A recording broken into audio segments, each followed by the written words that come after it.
Such is Life. By Joseph Furphy. Introduction. Contrary to usage, these memoirs are published, not in compliance with the entreaties of friends, but in direct opposition thereto. It has been pointed out to me that the prizes of civilization, municipal dignity, churchwardenship, the honorary bench, and so forth, do not wait upon avowed comradeship with people who can by no management of hyperbole be called respectable. But there is a grim, fakir-like pleasure in any renunciation of desirable things, when the line of least resistance leads in a contrary direction. And, in my own case, the impulse of reminiscence, fatally governed by an inveterate truthfulness, is wayward enough to overbear all hope of local preeminence, as well as all sense of literary propriety. Hence these pages. Tom Collins. How do you find this book? Any thoughts about the book or the author? Any suggestion for improvement? Please take a moment to share your thoughts in a comment. If you like it, share it with your friends who might enjoy it as well. Subscribe to keep in touch. Visit CompleteAudiobooks.com for more quality content. Such is Life, being certain extracts from the diary of Tom Collins. Chapter 1. Unemployed at last. Scientifically, such a contingency can never have befallen of itself. According to one theory of the universe, the momentum of original impress has been tending toward this far-off divine event ever since a scrap of fire mist flew from the solar center to form our planet. Not this event alone, of course, but every occurrence, past and present, from the fall of captured Troy to the fall of a captured insect. According to another theory, I hold an independent diploma as one of the architects of our social system, with a commission to use my own judgment, and take my own risks. Like any other unit of humanity. This theory, unlike the first, entails frequent hitches and cross-purposes, and to some malign operation of these I should owe my present holiday. Orthodoxly, we are reduced to one assumption, namely, that my indomitable old adversary has suddenly called to mind Dr. Watts's friendly hint respecting the easy enlistment of idle hands. Good. If either of the two first hypotheses be correct, my enforced furlough tacitly conveys the responsibility of extending a ray of information, however narrow and feeble, across the path of such fellow pilgrims as have led lives more sedentary than my own, particularly as I have enough money to frank myself in a frugal way for some weeks, as well as to purchase the few requisites of authorship. If, on the other hand, my supposed safeguard of drudgery has been cut off at the meter by that amusingly short-sighted old conspirator, it will be only fair to notify him that his age and experience, even his captivating habits and well-known hospitality, will be treated with scorn, rather than respect, in the paragraphs which he virtually forces me to write. And he is hereby invited to view his own feather on the fatal dart. Whilst a peculiar defect, which I scarcely like to call an oversight in mental construction, shuts me out from the flowery pathway of the romancer, a coordinate requital endows me, I trust, with the more sterling, if less ornamental qualities of the chronicler. This fairly equitable compensation embraces, I have been told, three distinct attributes: an intuition which reads men like signboards, a limpid veracity, and a memory which habitually stereotypes all impressions except those relating to personal injuries. Submitting, then, to the constitutional interdict already glanced at, and availing myself of the implied license to utilize that homely talent of which I am the bailee, I purpose taking certain entries from my diary, and amplifying these to the minutest detail of occurrence or conversation. This will afford to the observant reader a fair picture of life, as that engaging problem has presented itself to me. 22 consecutive editions of Let's Pocket Diary, with 1 week in each opening, lie on the table before me, all filled up, and in a decent state of preservation. I think I shall undertake the annotation of a week's record. A man might, if he were of a fearful heart, stagger in this attempt, but I shut my eyes, and take up one of the little volumes. It proves to be the edition of 1883. Again I shut my eyes while I open the book at random. It is the week beginning with Sunday, the 9th of September. Sunday, September 9th. Thomp. Co-op etc. 10 Mile Pines. Clio. Duff. Selec. The forepart of the day was altogether devoid of interest or event. Overhead, the sun blazing wastefully and thanklessly through a rarefied atmosphere. Underfoot the hot, black clay, thirsting for spring rain, and bare except for inedible roly-polies, coarse tussocks, and the woody stubble of close-eaten saltbush. Between sky and earth, a solitary wayfarer, wisely lapped in philosophic torpor. 10 yards behind the gray saddle horse follows a black packhorse, lightly loaded. And 3 yards behind the packhorse ambles listlessly a tall, slate-colored kangaroo dog, furnished with the usual poison muzzle, a light wire basket, worn after the manner of a nosebag. Mile after mile we go at a good walk, till the dark boundary of the scrub country disappears northward in the glassy haze, and in front, southward. The level black soil plains of Riverina proper mark a straight skyline, broken here and there by a monumental clump or pine ridge. And away beyond the horizon, southward still, the geodesic curve carries that monotony across the zone of saltbush, myall, and swamp box. Across the Lachlan and Murrumbidgee, and on to the Victorian border, say, 250 miles. Just about midday, the station track I was following intersected and joined the stock route.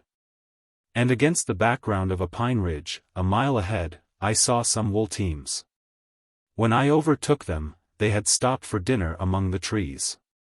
One of the party was an intimate friend of mine, and 3 others were acquaintances. So, without any of the ceremony which prevails in more refined circles, I hooked Fancy's rein on a pine branch, pulled the pack-saddle off Bunyip, and sat down with the rest. To screen the tea through my teeth and flick the diligent little operatives out of the cold mutton with the point of my pocket-knife. There were 5 bullock-teams altogether, Thompson's 20, Cooper's 18, Dixon's 18, and Price's 2 teams of 14 each. 3 of the wagons, in accordance with a fashion of the day, bore names painted along the board inside the guard irons. Thompson's was the Wanderer, Cooper's, the Hawkesbury, and Dixon's, the Wombat. All were platform wagons, except Cooper's, which was the Sydney-side pattern. To avoid the vulgarity of ushering this company into the presence of the punctilious reader without even the ceremony of a Bedouin introduction, this is my friend, N or M. If he steals anything, I will be responsible for it. A form of introduction, by the way, too sweeping in its suretyship for prudent men to use in Riverina. I shall describe the group, severally, with such succinctness as may be compatible with my somewhat discursive style. Steve Thompson was a Victorian. He was scarcely a typical bullock driver, since 15 years of that occupation had not brutalized his temper, nor ensanguined his vocabulary, nor frayed the terminal G from his participles. I knew him well, for we had been partners in dog-flesh and colleagues in larceny when we were, as poets feign, nearer to heaven than in maturer life. And, wide as Riverina is, we often encountered fortuitously, and were always glad to fraternize. Physically, Thompson was tall and lazy, as bullock drivers ought to be. Cooper was an entire stranger to me, but as he stoutly contended that Hay and Deniliquin were in Port Phillip, I inferred him to be a citizen of the mother colony. 4 months before, he had happened to strike the very first consignment of goods delivered at Nyngan by rail, for the Western country. He had chanced 7 tons of this, for Kenilworth. Had there met Thompson, delivering salt from Hay, and now the 2, freighted with Kenilworth wool, were making the trip to Hay together. Kenilworth was on the commercial divide, having a choice of 2 evils, the long, uninviting track southward to the Murrumbidgee, and the badly watered route eastward to the Bogan. This was Cooper's first experience of Riverina, and he swore in no apprentice style that it would be his last. A correlative proof of the honest fellow's eastern extraction lay in the fact that he was 3 inches taller, 3 stone heavier, and 30 degrees lazier, than Thompson. I had known Dixon for many years. He was a magnificent specimen of crude humanity. Strong, lithe, graceful, and not too big, just such a man as your novelist would picture as the nurse-swapped offspring of some rotund or rickety aristocrat. But being, for my own part, as I plainly stated at the outset, incapable of such romancing, I must register Dixon as one whose ignoble blood had crept through scoundrels since the flood. Though, when you come to look at it leisurely, this wouldn't interfere with aristocratic, or even regal, descent, rather the reverse. Old Price had carted goods from Melbourne to Bendigo in 52. 100 miles, for £100 per ton. He had had 2 teams at that time, and, being a man of prudence and sagacity, had 2 teams still, and was able to pay his way. I had known him since I was about the height of this table. He was Old Price then, he is Old Price still. And he will probably be Old Price when my head is dredged with the white flour of a blameless life, and I am pottering about with a stick, hating young fellows. And making myself generally disagreeable. Price's second team was driven by his son Mosey, a tight little fellow, whose body was about 25, but whose head, according to the ancient adage, had worn out many a good pair of shoulders. Willoughby, who was travelling loose with Thompson and Cooper, was a whaler. Not owing to any inherent incapacity, for he had taken his B.A.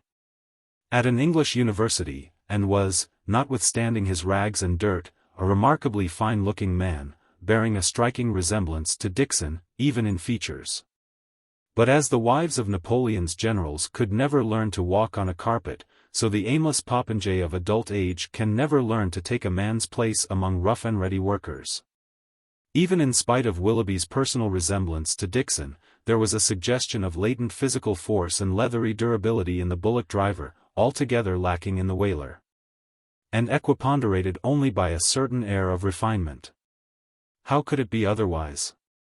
Willoughby, of course, had no horse. In fact, like Bassanio, all the wealth he had ran in his veins. He was a gentleman. Well for the world if all representatives of his order were as harmless, as inexpensive, and as unobtrusive as this poor fellow, now situated like that most capricious poet, honest Ovid, among the Goths. One generally feels a sort of diffidence in introducing oneself, but I may remark that I was at that time a government official, of the 9th class. Paid rather according to my grade than my merit, and not by any means in proportion to the loafing I had to do.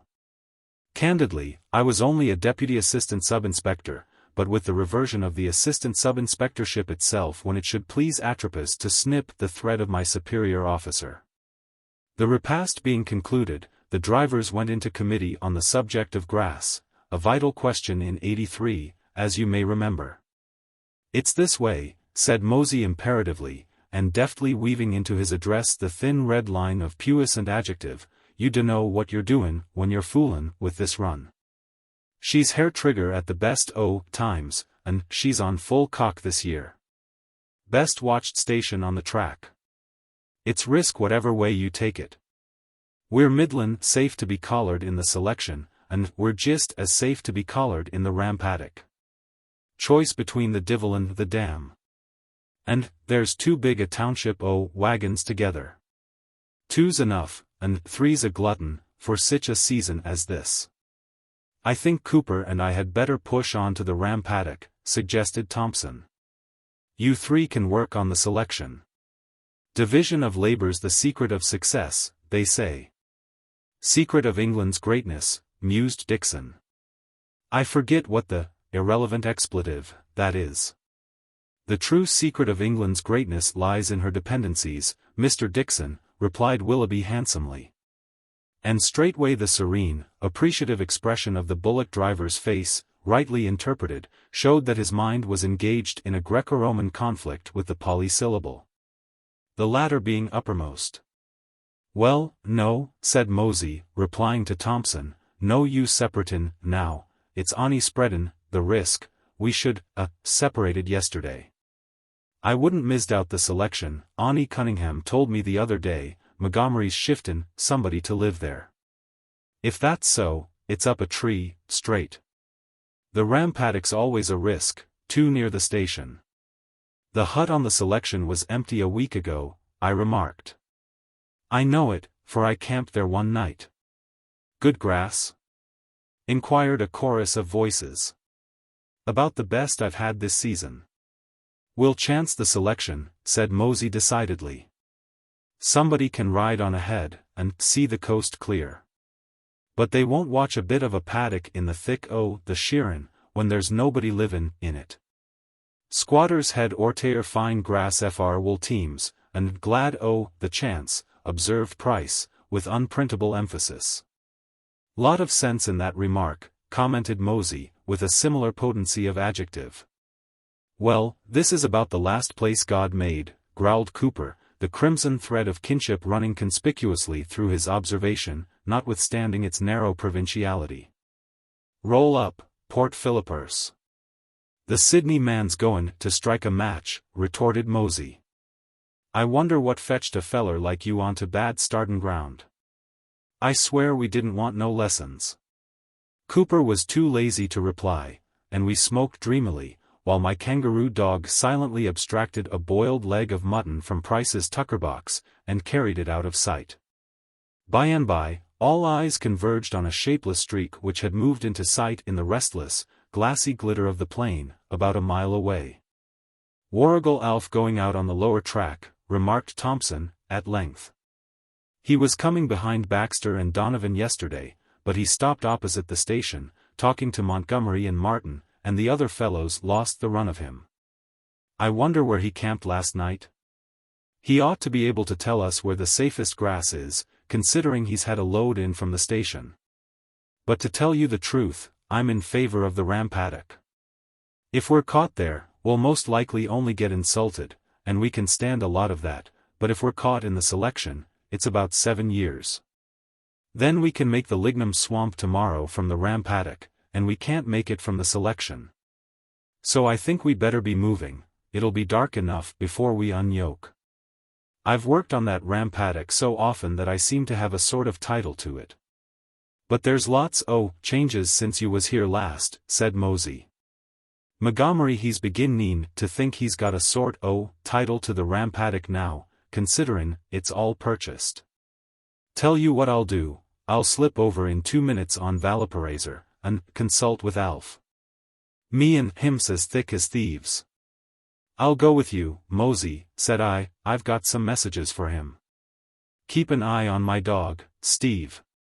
Mosey untied the fine upstanding gray horse from the rear of his wagon, I hitched Bunyip to a tree, and mounted Fancy, and we cantered away together across the plain. The ponderous empty wagon, Sydney-side pattern, with 8 bullocks in yoke and 12 traveling loose, coming more clearly into detail through the vibrating translucence of the lower atmosphere. Alf didn't deign to stop. I noticed a sinister smile on his sad, stern face as Mosey gaily accosted him. "An' how's the world usin' you, Alf? Got red o' pilot, I notice. Ever see sich a suckin'? Best at a distance, ain't he? Tell you what I come over for, Alf, they say things is middlin' hot here on Runnymede. And we're in a sheol of a adjective, stink about what to do with our frames tonight. Our wagons is over there on the other track, among the pines. Where did you stop last night? Your carrion's as full as ticks. I had them in the selection, took them out this morning after they lay down. Good shot. Why, I don't see how it concerns you. The selection's reasonable safe, ain't it? Please yourself about that. Is the ram paddock safe? No. Is there enough water in the tank at the selection? How do I know? There was enough for me. I say, Alf, said I, Styles, of Carora, told me to let you know, if possible, that you were right about the boring rods, and he'll settle with you any time you call. Also there's a letter for you at Lacleven Station. 2 items. I'm very much obliged to you for your trouble, Collins, replied Alf, with a shade less of moroseness in his tone. Well, take care o' yourself, ol' son, you ain't always got me to look after you, said Mosey pleasantly, and we turned our horses and rode away. Evil-natured beggar, that, he continued. He's floggin' the cat now, 'cause he laid us on to the selection in spite of hisself. If that feller don't go to the bottomless for his disagreeableness, there's something ridiculously wrong about Providence. I'm a great believer in Providence, myself, Tom. And, what's more, I try to live up to my religion. I'm sure I don't want to see any poor fellow chained up in fire and brimstone for millions years, and a worm tormentin' him besides, but I don't see what the Sheol else they can do with Alf. Awful to think of it. Mosey sighed piously, then resumed, "Grand dog you got since I seen you last. Found the animal, I suppose?" "No, Mosey. Bought him fair." Just so. You ought to give him to me. He's bound to pick up a bait with you, you're sich a careless etc., etc. And so the conversation ran on the subject of dogs during the return ride. On our reaching the wagons, it was unanimously resolved that the selection should be patronized. This being so, there was no hurry, rather the reverse, for the selection was not to be reached till dusk. You will understand that the bullock driver's choice of accommodation lay between the selection, the ram paddock, and a perisher on the plain. The selection was 4 or 5 miles ahead. The near corner of the ram paddock about 2 miles farther still, whilst a perisher on the plain is seldom hard to find in a bad season, when the country is stocked for good seasons. Runnymede Home Station, Mooney and Montgomery, owners, J. G. Montgomery, managing partner, was a mile or so beyond the further corner of the ram paddock, and was the central source of danger. Presently the tea leaves were thrown out of the billies, the tucker boxes were packed on the pull fetchels, and the teams got under way. Thompson pressed me to camp with him and Cooper for the night, and I readily consented. Thus temporarily eluding a fatality which was in the habit of driving me from any given direction to Runnymede Homestead, a fatality which, I trust, I shall have no farther occasion to notice in these pages. We therefore tied Fancy beside Thompson's horse at the rear of his wagon, and disposed Bunyip's pack saddle and load on the top of the wool. The horse, of course, following Fancy according to his daily habit. A quarter of a mile of stiff pulling through the sand of the pine ridge, and the plain opened out again. A short, dark, irregular line, cleanly separated from the horizon by the wavy glassiness of the lower air, indicated the clump of box on the selection, for miles ahead. And this comprised the landscape. Soon we became aware of 2 teams coming to meet us, then 3 horsemen behind, emerging from the pine ridge we had left. As the horsemen gradually decreased their distance, the teams met and passed us without salutation, sullenly drawing off the track, in the deference always conceded to wool. Victorian poverty spoke in every detail of the working plant, Victorian energy and greed in the unmerciful loads of salt and wire, for the scrub country out back. The Victorian carrier, formidable by his lack of professional etiquette and his extreme thrift, is neither admired or caressed by the somewhat select practitioners of Riverina. Then the 3 horsemen overtook Cooper, pausing a little, after the custom of the country, to gossip with him as they passed. According to another custom of the country, Thompson, Willoughby and I began to criticize them. "I know the bloke with the linen coat," remarked Thompson. "His name's Nab, he's a contractor. That half-caste has been with him for years, tailing horses and so forth, for his tucker and rags. Mac's no great chop. He lets his man Friday have the best horse, at all events," said I. "Grand-looking beast, that black one the half-caste is riding." "By Jove, yes," replied Willoughby. "Now, Thompson, referring to the discussion we had this morning, that is the class of horse we mount in our light cavalry. And that strapping red-headed galoot, riding the bag of bones beside him, is what you would call excellent war material?" I suggested. "Precisely, Mr. Collins," replied the whaler. "Nature produces such men expressly for rank and file, and I should imagine that their existence furnishes sufficient rejoinder to the leveling theory." "Quite possible the chap's as good as either of you," remarked Thompson, seizing the opportunity for reproof. "Do you know anything against him?" "Well, to quote Madame de Staël," replied Willoughby, He abuses a man's privilege of being ugly. Moreover, he has left undone a thing that he ought to have done, I rejoined. He ought to be taking a spell of carrying that mare. And pat he comes, like the catastrophe of the old comedy. "Day, chaps," said Rufus, as he joined us.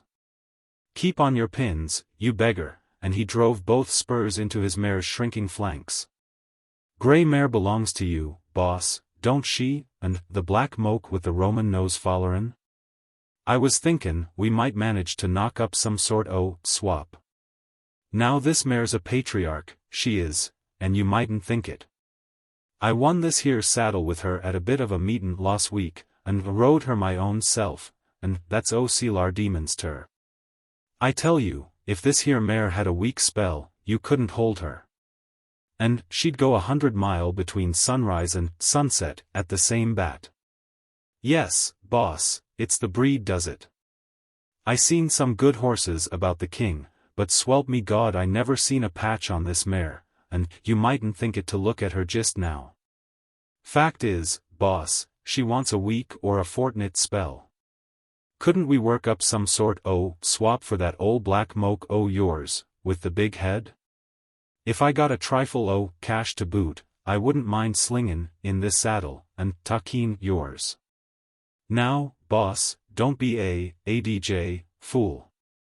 To tell you the truth, I replied, that black horse has carried a pack so long that he's about cooked for saddle. But he does me right enough. Then I'll tell you what I'll do, exclaimed Rufus impulsively. Look here. At a word. I'll go you an even swap for that little weed of a grey mare. At a word, mind. I'm a reckless sort o' person, when I take the notion. But without a word of exaggeration, I wouldn't do it ony for being fixed the way I am. This here mare's got a fortune in her for a man like you. Now Hull, your tongue, interposed Nab, who, with the half-caste, a lithe, active lad of 18, had joined us. Is it swap pin ye want, white decent men? Sure thon poor crater for a baste hasn't got the strength fur till carry it own hide, let alone a great gomeril on it back. And thon's fernit ye. Hello, Tamson. Begog a didn't know ye at onst. Good day, Mr. Nab. Alterations since I delivered you that wire at Pundu. Been in the wars? For Nab was leaning forward and sideways in his saddle, evidently in pain. Ease, replied the contractor frankly. There was some Irish rascals at the pub Thonder, where we stapped last night. An' one word brung on another, and at last we fell to, so we did, on am damn but they got the better o' me, being 3 egg in 1.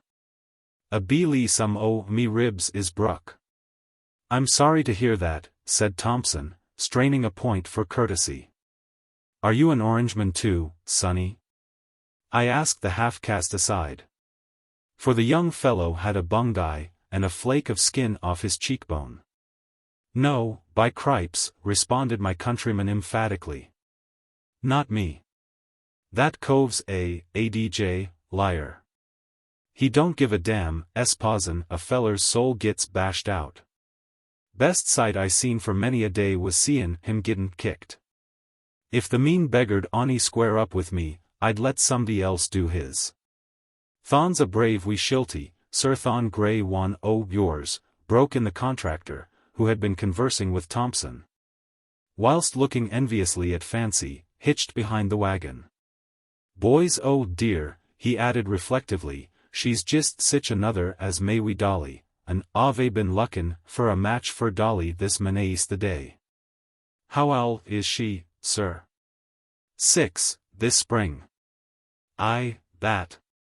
Ye wouldn't be fur pardon we her, sir. Am mortial covetous fur till git thon based. How then, he pondered a moment, glancing first at the honest-looking hack he was riding, then at the magnificent animal which carried the half-caste. How then? Gimme a thrifle fur luck, and take either one o' them too. I'll thrust ye till do the leck for me some time after. He had been travelling with the red-headed fellow, and the fascination of swapping was upon him, poorly backed by his suicidal candor. The utter simplicity of his bracketing his own 2 horses, worth, respectively, to all appearance, £8 and £30, and the frank confession of his desire to have my mare at any price, made me feel honestly compunctious. Now Thon's a brave loose lump for a baste, he continued, following my eye as I glanced over the half-caste's splendid mount. AC till catch, and as quite as he plays. How old is he, Mr. Nab? He must be putty owl, he's so quiet and thractable. Ye kin luck at his mouth. I don't understand the marks myself. I opened the horse's mouth. He was just 5. I regret to record that I shook my head gravely, and observed. You've had him a long time, Mr. Nab? Divil a long. I got him in a swap, as it might be this time yesterday. There's the res 8. And here's the res 8 the man got when he bought him out o' Hillston Pound. Ye can't go bayant a pound, res 8. Why do you want to get rid of the horse, Mr. Nab? Begog, don't want till git red for the baste, sich as he is, replied Nab resentfully. But want thon we shilty, and even to swap till ye, for it's a prodistoner thing nor lavin a man on his feet, so it is. See anything wrong with the horse, Steve? I asked in an undertone. Perfect to the eye, murmured Thompson. Try him a mile, full tilt. I made the proposal to Nab, and he eagerly agreed. At my suggestion, the half-caste unhitched and tried fancy, while I mounted the black horse, and turned him across the plain. I tried him at all paces. But never before had I met with anything to equal that elastic step and long, easy, powerful stride. To ride that horse was to feel free, exultant, invincible. His gallop was like marching through Georgia, vigorously rendered by a good brass band. All that has been written of man's noblest friend, from the dim, uncertain time when some unknown hand, in a leisure moment, dashed off the 39th chapter of the Book of Job, to the yesterday when Long Gordon translated into ringing verse the rhythmic clatter of the hoof-beats he loved so well, all might find fulfillment in this unvalued beast, now providentially owned by the softest of foreigners. Well, interrogated Nab, as I rejoined him. Don't you think he's a bit chest-foundered? I asked in reply. Divil a one o' me knows. Meb he is, begog. Sure I hadn't him long enough fur till fine out. And how much boot are you going to give me? I asked, with a feeling of shame which did honor to my heart. Och, now, lave this. Boot. Is it? Sure a cud carry thon we shilty onder may oxther. Ye have a right till be given me a thrifle fur luck. I'll let ye af we 2 notes. But after 5 minutes more palaver, Nab agreed to an even swap. I had pen and ink in my pocket, my notebook supplied paper, and receipts were soon exchanged. Then the saddles were shifted, and we cantered ahead till we rejoined Thompson. I tied my new acquisition behind the wagon, where, for the first 5 minutes, he severely tested the inch rope which secured him. Now, Mr. Nab, said I, I'll give you my word that the mare is just what you see. You may as well tell me what's wrong with the horse. Ax Billy about thon. Meb he's found out some thricks, or somethin'. Well, look here, said Billy devoutly, I hope Gord'll strike me stark, stiff, stone dead off this saddle if the horse has any tricks, or anythin' wrong with him. No more nor the man in the moon. Honor bright. There. I've swore it. Well, the mare is as good as gold, I reiterated. She's one among 100. Call her fancy. The horse's name's Cleopatra, rejoined Nab. And by Gog ye'll find him one out for 1,000. A Chris ned him Cleopatra, for a thought till run him. A very good name too, I replied affably. I should be sorry to change it. And I never did change it, though, often afterward, men of clerkly attainments took me aside and kindly pointed out what they conceived to be a blunder. I have dwelt, perhaps tediously, upon this swap, my excuses are, first, that, having made few such good bargains during the days of my vanity, the memory is a pleasant one. And, second, that the horse will necessarily play a certain part in these memoirs. Well, we'll be pushin' an', Billy, said Nab, the sun's gittin' low. And you needn't tail me up any farder, he added, turning to Rufus. Loafin' these people the night. A man thravellin' his lone, and not a shillin' in his pocket. Oh, go and bark up a tree, you mongrel, replied the war material, with profusion of adjective. Fat lot, oh, good tie-lin, you up. A man that sets down to his dinner without a skin another man whether he's got a mouth on him or not. Polite sort o' person, you are. Gare out. You been dragged up on the cheap. Come. I'll bait ye £50 am better rart nor you. Howl, and I'll bait ye 100, 200, if ye leck, and stake the money down this minute. Stiddy, now. Draw it mild, you fellers there, thundered Cooper from behind. Mustn't have no quarrelin' while I'm knockin' round. Ye'll be late gittin' to the rampaddock, Tamson, remarked Nab, treating Cooper with the silent contempt usually lavished upon men of his physique. Axpect thons where ye're makin' fur? I say, you better camp with us tonight, suggested Thompson, evading the implied inquiry. Without replying, the contractor put his horse into a canter, and, accompanied by his esquire, went on his way, pausing only to speak to Mosey for a few minutes as he passed the foremost team. Curious sample o' folks, you drop across on the track sometimes, remarked Rufus, who remained with us. No end to the variety, I replied. Then lowering my voice and glancing furtively round, I asked experimentally, haven't I seen you before, somewhere? Queensland, most likely, he conjectured, whilst finding something of interest on the horizon, at the side farthest from me. Native o' that district, I am. Just comin' across for the fust time. What's that bloke's name with the next team ahead, if it's a fair question? Bob Dixon. Gosh, I'm in luck. He spurred his mare forward, and attached himself to Dixon for the rest of the afternoon. But time, according to its deplorable habit, had been passing. And the glitter had died off the plain as the sun went on its way to make a futile attempt at purifying the microbe-laden atmosphere of Europe. At last we reached the spot selected as a camp. Close on our left was the clump of swamp box which covered about 50 acres of the nearer portion of the selection, leaving a few scattered trees outside the fence. On our right, the bare plain extended indefinitely. I ought to explain that this selection was a mile-square block, which had been taken up, for years previously, by a businessman of Melbourne, whose aim was to show the public how to graze scientifically on a small area. Now Runnymede owned the selection, whilst its former occupier was vending sixpenny parcels of inferior fruit on a railway platform. The fence, erected by the experimentalist, was of the best kind. 2 rails and 4 wires, sheep-proof and cattle-proof. The wagons drew off the track, and stopped beside the fence in the deepening twilight. The bullocks were unyoked with all speed, and stood around waiting to see what provision would be made for the night. Look there, said Mosey, taking a dead pine sapling from the stock of firewood under his wagon, and, of course, emphasizing his address by an easy and not ungraceful clatter of the adjective used so largely by poets in denunciation of war, we ain't goin' to travel these carrion a mile to the gate. And most likely find it locked when we get there. Hold on till I get my internal machine to work on the fence. Dad! Where's that ol' morepoke?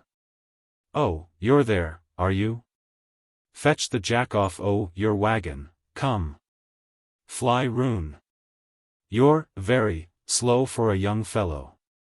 Bum, abbreviation of bummer, and applied to the red-headed fellow, who surround them carrion, or we'll be losin' the run o' them 2 steers.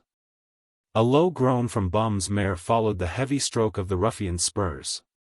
Some o' you other fellows, keep roon that side, said he, I'll go this road. Up. You read Rove right. No use. The mare had had enough for one day. She stumbled, and fell, rolling heavily over her rider. What the quadruple expletive s the matter with her? He continued, extricating himself, and kicking the beast till she staggered to her feet. Come on Agan, and don't gimme no more o' your religiousness. He remounted, and the mare, under the strong stimulus of his spurs, cantered laboriously out into the dark. Meanwhile, Mosey had taken a handsaw from its receptacle on his wagon, and had cut the pine spar to a length of about 18 inches less than a panel of the fence. Lash this sapling hard down on the top rail, he now commanded. Price and Dixon obeyed, and Mosey laid his powerful bottle jack on the rail, filling up the space, and began to turn it with a long bolt, by way of lever. You see, Tom, he remarked to me. This fixt'll put the crooked McGinnis on any fence from to L. It's got to come. No matter how tight rails is shouldered, they'll spring some. And, if every post'll give ony half a inch, why then, 10 posts makes 5 or 6 inches, and that's about all you want. Then in the mornin', you can fix the fence so's the ol' man divil hisself couldn't bawl you out. Ah! That's what comes o' blowin'.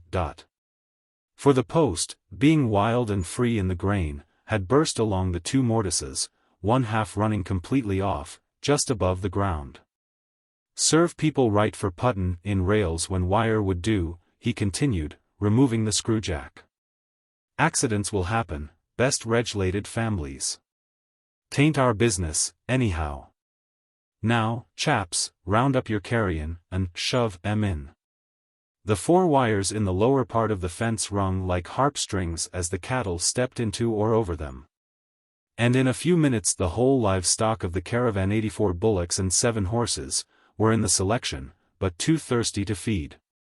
Then whilst Thompson, Mosey, Willoughby and I tailed them toward the tank, Dixon hurried on ahead with his 5-gallon oil drum, in order to replenish it before the water was disturbed. And Price, by Mosey's orders, accompanied him on the same business. We steadied the bullocks at the tank till all were satisfied, then headed them back to within 50 yards of the wagons, where we hobbled all the horses, except Bum's mare. Steve, said I to my old schoolmate, of course, you and I are seized of the true inwardness of duffing, but to those who live cleanly, as noblemen should, this would appear a dirty transaction. The world's full of dirty transactions, Tom, replied the bullock driver wearily. It's a dirty transaction to round up a man's team in a 10-mile paddock, and stick a bob ahead on them, but that's a thing that I'm very familiar with.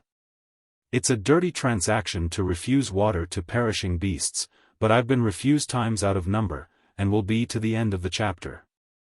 It's a dirty transaction to persecute men for having no occupation but carting, yet that's what 9/10 of the squatters do, and this Montgomery is one of the 9.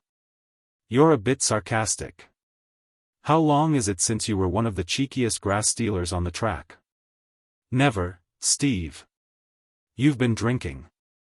Anyway, you needn't be more of a hypocrite than you can help, grumbled Thompson. If you want a problem to work out, just consider that God constructed cattle for living on grass, and the grass for them to live on, and that, last night, and tonight, and tomorrow night. And mostly every night, we've a choice between 2 dirty transactions. One is, to let the bullocks starve, and the other is to steal grass for them.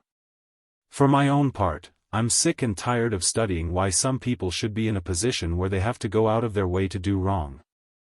And other people are cornered to that extent that they can't live without doing wrong, and can't suicide without jumping out of the frying pan into the fire. Wonder if any allowance is made for bullock drivers, or are they supposed to be able to make enough money to retire into some decent life before they die? Well, thank God for one good camp, at all events.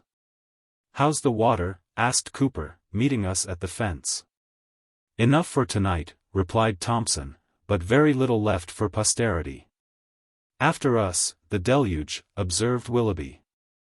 I hope so, replied Cooper devoutly. Lord knows, it's badly wanted, and I'm sure we don't grudge nobody the benefit. Turnin' out nice and cool, ain't it? The bullocks'll be able to do theirselves some sort o' justice. It was a clear but moonless night. The dark blue canopy spangled with myriad stars, grandeur, peace, and purity above, squalor, worry, and profanity below. Fit basis for many an ancient system of theology, unscientific, if you will, but by no means contemptible. Price and Cooper, being cooks, had kindled an unobtrusive fire in a crab hole, where 3 billies were soon boiling. And the tea, when cool enough, needed no light to escort a due proportion of simple provender into that mysterious laboratory which should never be considered too curiously. After supper, we lay around, resting ourselves, everyone smoking tranquilly except Willoughby. Dixon and Bum were evidently old friends. They reclined with their heads together, occasionally laughing and whispering, a piece of bad manners silently but strongly resented by the rest of the company. "I'll just go and have a squint at the carrion," remarked Mosey, at length, with the inevitable adjective, and, passing through the broken fence, he disappeared in the timber and old man's saltbush. "Want some o', the flashness took out'n him," remarked Price, in arrogant assertion of parental authority, yet glancing apprehensively after Mosey as he spoke. "Should thought about that before," observed Cooper gravely. "Too late now. You ain't good enough." A few minutes' silence ensued, while each member of the company thought the matter over in his own way. Then Mosey returned. "Grass up over your boots, and the carrion goin' into it lemons," he remarked. "I do like to give this Runnymede the benefit o' the act. Aunt ol' Martin be ropeable when he sees that fence. Montgomery's as hard as nails, his own self, but he ain't the class o' feller that watches from behind a tree, keeps curs like Martin to do his dirty work. But he'd like to nip every divil of us if he got half a slant.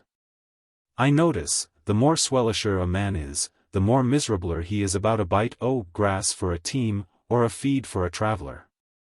Montgomery's got an edge on you, Thompson, you and Cunningham, for workin' on Nosey Alf's horse paddock, and for leavin' some gates open. Moriarty, the storekeeper, he told me about it." "Well, we didn't work on Alf's horse paddock, and we didn't leave any gates open," replied Thompson. "We lost the steers from the ram paddock, here, and we found them away in the sedan paddock. Certainly, we camped them all night in the Connolly paddock, but we never touched Alf's grass, and we left no gates open." "Chorus, boys," said Mosey flippantly. "Oh, what a adj lie!" echoed Dixon, Bum, and the presenter himself. Thompson sighed, Cooper growled, and Willoughby coughed deprecatingly. "I don't blame ol' Martin to have a bit of a nose on me," continued Mosey laughingly. "Lord! Didn't I get the loan of him cheap last summer? Me and the ol' man was comin' down from Carora with the last o' the clip, and these paddocks was as bare as the palm o' your hand. So we goes on past here, and camps halfways between the fur corner o' the ram paddock and the station gate, and looses out about an hour after sundown. It was sort o' cloudy moonlight that night. And I takes the carrion straight on, and shoves M in the horse paddock, and shuts the gate. Then I fetches M into a sort of a holler, where the best grass was, and I takes the saddle and bridle off o' the horse, and lays down, and watches the carrion wirin' in. Well, you know, ol' Martin, the head boundary man, he's about as nice a varmin as Warrigal Alf, and the young fellers at the barracks they aren't corroborate with him, no road. And he thinks hisself a cut above the hut, so he lives with Daddy Montague, in Latham's old place, down at the fur corner o' the horse paddock. Well, this old beggar he's buckin' up to Miss King, the governess, and Moriarty, the storekeeper, he's buckin' up to her too." "Clever feller, that Moriarty," interposed Price, in pathetic sycophancy. "Rummest young fellow, goin' when he likes to come out. Ain't he, Mosey?" He paused and laughed heartily. "Last time I unloaded at Runnymede, and it was onny 1 ton lebm. For we was goin' out EMPY for wool, on account o' them 2 Vic chaps snappin' our loads. I disremember if I told you the yarn when I pulled you at the Willandra. Anyhow it was raining like, incongruous comparison, when I drawed up at the store, and Moriarty he fetches me inter the office, and gives me a stiffener o' brandy. Or whiskey. Now, hair-raising imprecation, if I don't disremember which. But I think it was brandy. Yes, it was brandy. Well, interrogated Mosey, after a pause. "On'y just showin' how one idea sort o' fetches up another," replied the old man, with simulated ease of manner. "Well, you are a ADJ, fool. But as I was telling you chaps, about 11 o'clock, who should come dodgin' down the paddock but ol' Martin. Been pokin' roon after Miss King, I suppose. He walks right bang through the carrion, thinkin' they was the station bullocks, and me layin' there, Logan, into myself. By and by he stops and considers, and then he goes roon, examinin' them, and smellin' about, and then he has a long squint at Valparaiser. And in the heel o' the hunt he rounds up the lot, and sails off to the yard with M, and me follerin', ready to collar M when the coast was clear. By and by I sees him leavin' the yard, and I goes to it, and lo and behold you. There was a padlock on the gate as big as a sardine box.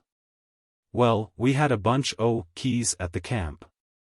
I had snavelled 'em at the railway station last time we was at Deniliquin, thinkin' they might come in useful. So I heads for the camp at the rate o' knots. Collars the keys, and gets a drink o' tea, and takes a bit o' brownie in my fist, and back I goes, doin' the trip in about an hour. Providential, one o' the keys fits the lock, so I whips out the carrion, and shoves M down to where the ol' sinner took M from. Well, there was 2 station teams in the paddock. I s'pose they wanted M very early for somethin', so I saddles Valparaiser and scoots across to where I seen these bullocks when I was goin' for the keys. And I shoves M into the yard. And I rakes up a ol' grey horse, lame o' 4 legs, and shoves him in along o' the carrion, and locks the gate, and goes back to our lot, and keeps an eye on 'em till they laid down, fit to bust. Lord! How I laughed that night. I seen Martin watchin' us next mornin', after we started. He's got a set on me for that, among other things. Hasn't Warrigal Alf got a set on you too? Asked Thompson coldly. Strikes me, you're not the safest man in the world to travel with. Yes, Alf gives me the prayers o' the church now and again, replied Mosey complacently. It was this way, the winter afore last, we got a leader in a swap at Deniliquin. Same time I made the keys. Yaller, hoop-horned bullock, I dunno if you seen him with us. Well, this pilot, you couldn't pack him. Here Cooper slowly rose, and walked across to his wagon, lazy mountain o' mullock, that. Burdened to his own self, assented Price obsequiously. Thick-head galoot, appearingly, suggested Bum. Ought to be hunted back to the Sydney side, contributed Dixon. You couldn't pack him for a near-side leader, resumed Mosey. But there was nothin' for it but shepherd all night. You might bet your soul agin 5 bob, pilot was off. Whenever he seen a fence, he'd go through it, and whenever he seen a river, he'd swim it. And the whole fraternity stringin' after, thinkin' he was on for somethin' worthwhile. Grand leader, but a beggar to clear. Well, last year, when we went up EMPY to Barguna, same trip the ol' man got that wonderful drink off Moriarty, who should we find there but this Alf, waitin' for wool, and due for the fust load. No fear o' him goin' up EMPY nither. He'd managed to collar 6 ton. Don't mention that name if you can help it, Mosey, interrupted Cooper, as he returned to the group. Carrying a blanket and the little bag of dead grass which he used as a pillow. I'm a good-tempered man, he continued, in sullen apology, but it gives me the wilds and the melancholies, does that name? Which, Barguna? No, the other name. You've got Nosy Alf, and Warrigal Alf, and Sheol, knows how many other Alfs. I got reason to hate that name. Well, resumed Mosey, after a pause, as I was tellin' you, this cove he was there. An' it so happened his near side leader had got bit with a snake, and died, and as luck would have it, he'd sold the pick of his bullocks to a tank sinker, and bought steers in their place. And he hadn't another bullock fit to shove in the near side lead to tackle sich a road as he'd got in front of him. Well, this cove he makes fistfuls o' money, but he's always dog poor, so he. Which cove makes fistfuls o' money? Demanded Price, roused from a reverie by the magic dissyllable. Fine out, you, ADJ, ol' fool. So he was flyblowed as usual in regard o' cash, and he was badly in want of a near side leader. And I kep' showin' off this pilot, shifting wagons from the door o' the shed, and tinkerin' about, and he offered us 2 good bullocks for the counterfeit. And me and the ol' man we hummed and hawed, and let on we didn't want to part with him. And me as thin as a whippin' post with watchin' the yaller-hided dodger every night, to keep him from goin' overland to the bounds o' creation. Well, at long and at last we swapped level for Valparaiso. I seen the workin' o' Providence in it from fust to last. The horse he's worth 20 notes, all out, and pilot he was dear at a gift. I say, Tom, that's a grand horse you got off o' the far downer. Goes like a greyhound. Gosh, you had that bloke to rights. He's whippin' the cat now like fury. I was chiackin' him about the deal, when he told me you swapped level, and he wanted to change the subject. I'm frightened you'll be short o' grass tonight, says he. Where you goin' to camp? Says he. The ADJ, fool. What did you tell him? Asked Thompson. Rampatic, of course. You don't catch me tellin' the truth about where I'm goin' to camp. But you got a rackin' horse, Tom. And I give you credit for gittin' at the blind side o' the turf cutter. He'll do me well enough for poking about, I replied modestly. But how did the other fellow get on with Pilot? It was the fun o' the world, resumed Mosey. The other feller he left the shed 3 days ahead of us. And, when we drawed out, and camped at the 4-mile tank, this feller's wagon was standin' there yet, and no sign o' him nor his carrion. I was thinkin' he'd have some fun with Pilot, specially on account of havin' to do his bullock huntin' on foot, for he couldn't afford to get another horse till he delivered. Well, I never seen him agin till today when we stopped for dinner, but the feller at the bilby well he told me about it when we was goin' back to Barguna, next trip. Seems, the other feller he goes out in the mornin' on foot, thinkin' to find his carrion among that mulga in the corner to your left. And when he got to the corner, there was a hole in the fence, and the tracks through. Course, he runs the tracks. He runs 'em all day, and at night he lays down, and I suppose he swears hisself to sleep. Next mornin', off he scoots agin, and just before sundown he hears the bells, and he pipes the tail end o' the string ahead. And the front end was just at the bilby well, 60 good mile, if it's an inch, and scrub all the road. Pilot he hadn't thought worth while to go roon by the boundary tank, to git on the wool track. He just went ahead like a surveyor, and the fences was like spiders' webs to him. It was blazing hot weather. And the other fellow he never seen tucker nor water all the trip, for he wouldn't leave the track. Laugh? Lord! I thought I'd busted when the bloke at the well told me. I noticed the other feller was a bit narked when he seen me on the horse today. He's got red o' Pilot. Look here, Mosey, said Thompson slowly, I'd rather, so help me God, I'd rather cut my own throat than do a trick like that. Aren't you frightened of bringing a curse on yourself? I ain't, ADJ, fool enough to believe in curses, replied Mosey, his altered tone nevertheless belying his bravado. Simply because you don't keep your eyes open, retorted Thompson. Isn't it well known that a grog seller's money never gets to his children? Isn't it well known that if you mislead a woman, a curse'll follow you like your shadow? Isn't it well known that if you're disobedient to your parents, something'll happen to you? Isn't it well known that Sabbath breaking brings a curse on a man that he can't shake off till he reforms? Now you stole that horse in the dirtiest way, and stealing, well, anything except grass or water, brings as heavy a curse as anything you can do. Mark my words. The jackdaw of Reims is a case in point, remarked Willoughby aside to me. Well, said Price emphatically, and qualifying every word that would bear qualification, so far as workin' on Sundays goes, I'm well sure I always worked on Sundays, and I'm well sure I always will. And I'm well sure ain't no cuss on me. Why, I dunno what the complicated expletive, a cuss is. I'll get a blanket fair to lay on, he added, this ground's sorter damp. And he went across to his wagon. He's got a curse on him as big as Mount Macedon, and he doesn't know it, muttered Thompson.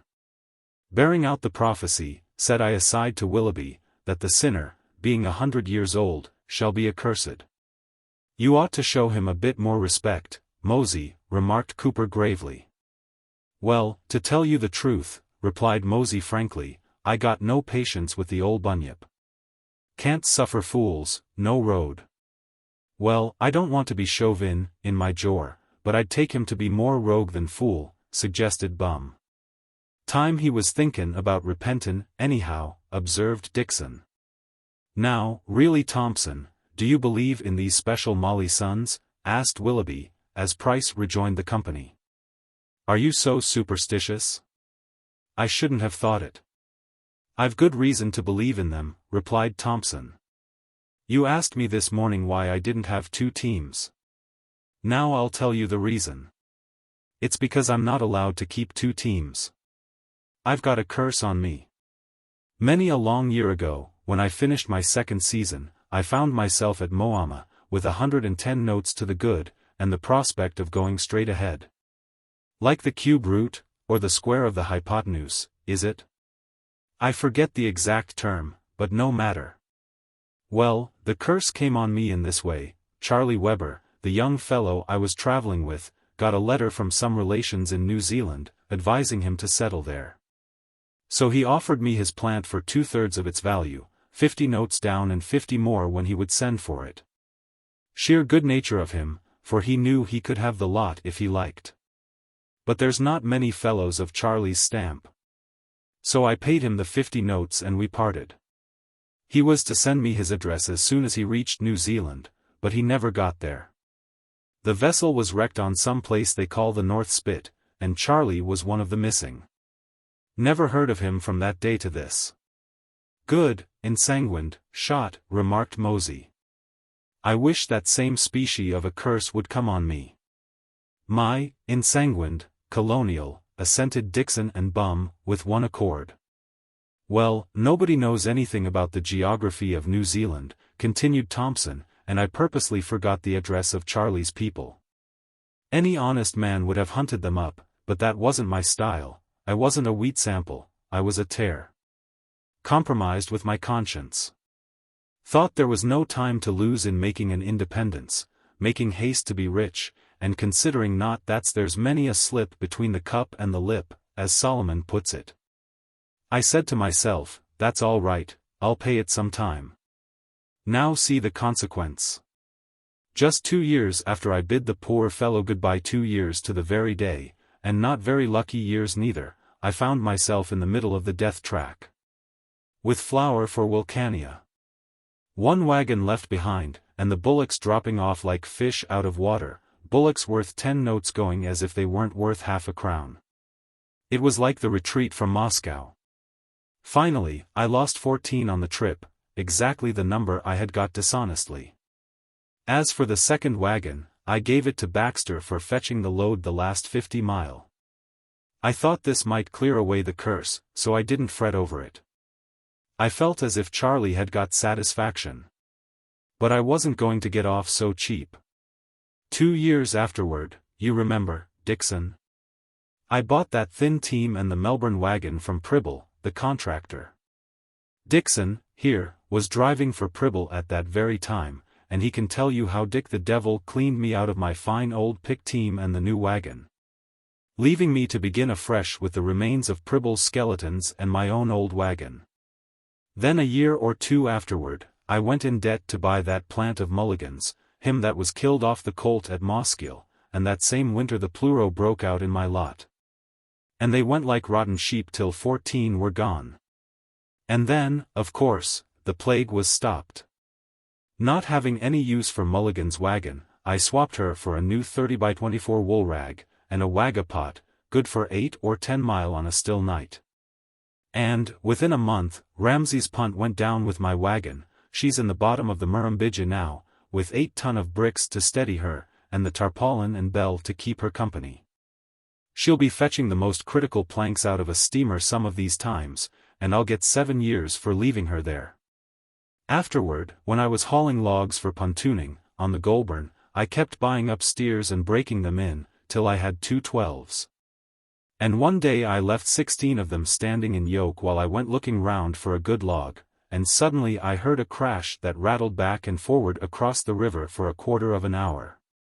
I had a presentiment that Providence was on the job again, and I wasn't disappointed. One of the fallers had left a tree nearly through when he went to dinner. And a gust of wind sent it over, and it carried a couple of other trees before it, right on the spot where my team was folded up in the shade. 8 of them went that trip, between killed and crippled, leaving me with 16. My next piece of luck was to lose that new Yankee wagon in the 8-mile Mallee, on Birrawong. Then I could see plain enough that Providence had taken up Charlie's case, and was prepared to block me of keeping 2 teams, so I determined to have one good one. Now, I've always stood pretty well with the agents and squatters, and I know my way round Riverina, so I can turn over as much money as any single-team man on the track. Bar Warrigal Alf, I beg your pardon, Cooper. I forgot, but what's the use of money to me? Only vanity and vexation of spirit, as Shakespeare says. I get up to a certain point, and then I'm knocked stiff. Mind, I've only given you a small, insignificant sample of the misfortunes I've had since I cheated that dead man. But if they don't prove there's a curse on me, then there's no such thing as proof in this world. Price cleared his throat. Them misfortunes was invidiously owin' to your own, ADJ. Misjudgment, he said dogmatically. Serve you right for not havin' better luck, added Dixon. Learn you sense, anyhow, remarked Mosey. Misfortunes does some people good, hazarded Bum. Yes, replied Thompson gently. I've had my turn. I hope I take it like a man. Your turns will come sooner or later, as sure as you've got heads on your bodies, perhaps next year. Perhaps next week, perhaps tomorrow. Let's see how you'll take it. Mind, there's a curse on every one of us. And look here, we had no business to travel today. There was a bite of feed in the Patagonia swamp, if it came to the worst. Now we're in for it. I've got a presentiment that something'll happen before tomorrow night. Just mark my words. A constrained silence fell on the grown-up children. Till Willoughby politely sought to restore ease by contributing his quota to the evening's feast of reason. There occurs to my mind a capital thing, he said. A capital thing, indeed, though apropos of nothing in particular. A student, returning from a stroll, encountered a countryman, carrying a hare in his hand. Friend, said the student quietly, is that thine own hare or a wig? The joke, of course, lies in the play on the word hare. Willoughby's courteous effort was worse than wasted, for the general depression deepened. You're right, Thompson, said Cooper, at length. Mostly everybody's got a curse on them. I got a curse on me. I got it through swearin' and Sabbath breakin'.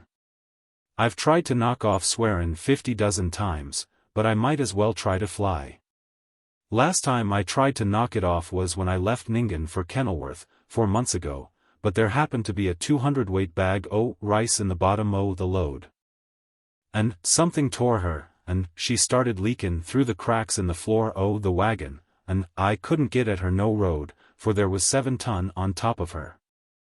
And the blasted stuff it kept dribble till you could tracked me at a gallop for over 100 mile, and me swearin' at it till I was black in the face. And it always stopped dribblin' at night, like as if it was to aggravate a man. If it hadn't been for that rice, I'd kep' from swearin' that trip. And then, comin' down from Kenilworth with Thompson, I'd kep' from it easy, for Thompson he never swears. I give him credit for that much. I don't claim any credit, remarked Thompson, with the unconscious spiritual swagger which so often antecedes, and possibly generates, lapse. I never could see that swearing did any good. So I just say to myself, you'd like to come out, would you? Well, then, once for all, you won't. You're a happy man, curse and all, replied the giant gloomily. For my own part, I was brought up careful, but I've turned out a ADJ, failure. Nobody would think, seeing me so brisk and cheerful, that I got more worry nor anybody ony myself could stand. I got more trouble nor all you fellers put together. He paused, evidently battling feebly with that impulse which bids us ease the loaded breast, even when discovery's pain. His voice was even lower and sadder as he resumed. My father he was well off, with a comfortable place of his own on the Hawkesbury, and there was ony me and my sister Molly. For my mother died of a cold she caught when I was about 12 or 14, and Molly she was hardly so old. If you was to travel the country, you wouldn't meet another man like my old dad. He was what you might call. My father he was a soger, interposed Dixon. He could whack any man of his weight in the 40th, lost word he says to me, Bob, says he. Be a man, and keep Injun ink off your arms, for you never know, says he, what you might do. Not many men like my old dad, pursued Cooper. Fetch up your youngsters in the nature and admiration the Lord, and don't be frightened to dress the knots off them. That was his idea, and he went through with it straight. William, says he to me, if I catch a oath out your mouth, I'll welt the ADJ, hide off you, and many's the time he done it. Always show respect to an old man or an old woman, says he. And never kick up a row with nobody, and when you see a row startin', you strike in and squash it, for blessed be the peacemakers, and never you get drunk, nor yet laugh at a drunk man. And never take your Maker's name in vain, or by Sheol, he'll make it hot for you. That was my father's style with me. Same with my sister. He used to lay a bit of a buggy trace on the table, after supper. There, Molly, says he, that's for girls as goes gallivantin' about after night. And many's the dose of it Molly got for flyin' round in the moonlight. Consequently, as you might say, she growed up to be the best girl, and the cleverest, in the district. The other girls was weeds aside of her, she stood inches higher nor any them, and she was a picter to look at. Strong as whalebone, she was, and not a lazy bone in her body. She was different from me in regard learnin', for she always liked to have her nose in a book, and she went a lot to school. And as for singin' or playin' anything in the shape music, why, there was nobody about could hold a candle to her. She was fair mad on it. And my old dad he sent her to Sydney for over a year purpose to fetch her out. Piano, or flute, or fiddle, or the culliest instrument out of a brass band, it was all one to her. It come sort natural to her to fetch music out of anything. Poor Molly. Cooper paused a while before he resumed. She never took up with none the fellers. I knowed fellers try to kiss her. But her style was to stiffen them with a clip under the ear, and they sort took the hint, and never come back. But by and by a man from the Queensland border, he bought the place next ours but one, and our two families got acquainted. Wonderful clever old feller he was, in regard finned in out new gases, and smells, and cures for snake bites, and stuff that would go off like a cannon if you looked at it. This cove had got one son and 2 daughters, and his missus was sickly. Well, the son he was a young chap, about my own age at the time. And how old was you then? Demanded Mosey. About 22. He seemed to be a fine, offhand, straightforward, well-educated young feller, and me and him we soon got great cronies. And by and by I seen he was collared on Molly, and she was collared on him. Well, thank God. He's got a curse on him that he won't get rid of in a hurry. Thank God for that much. Ruined her? Queried Mosey briskly. Cooper passed the question with unconscious dignity, and resumed. Things went on this way for a couple year, and this feller's people was agreeable. And, to make a long story short, the time was fixed for 2 months on ahead. Your father was agreeable, of course, said Thompson.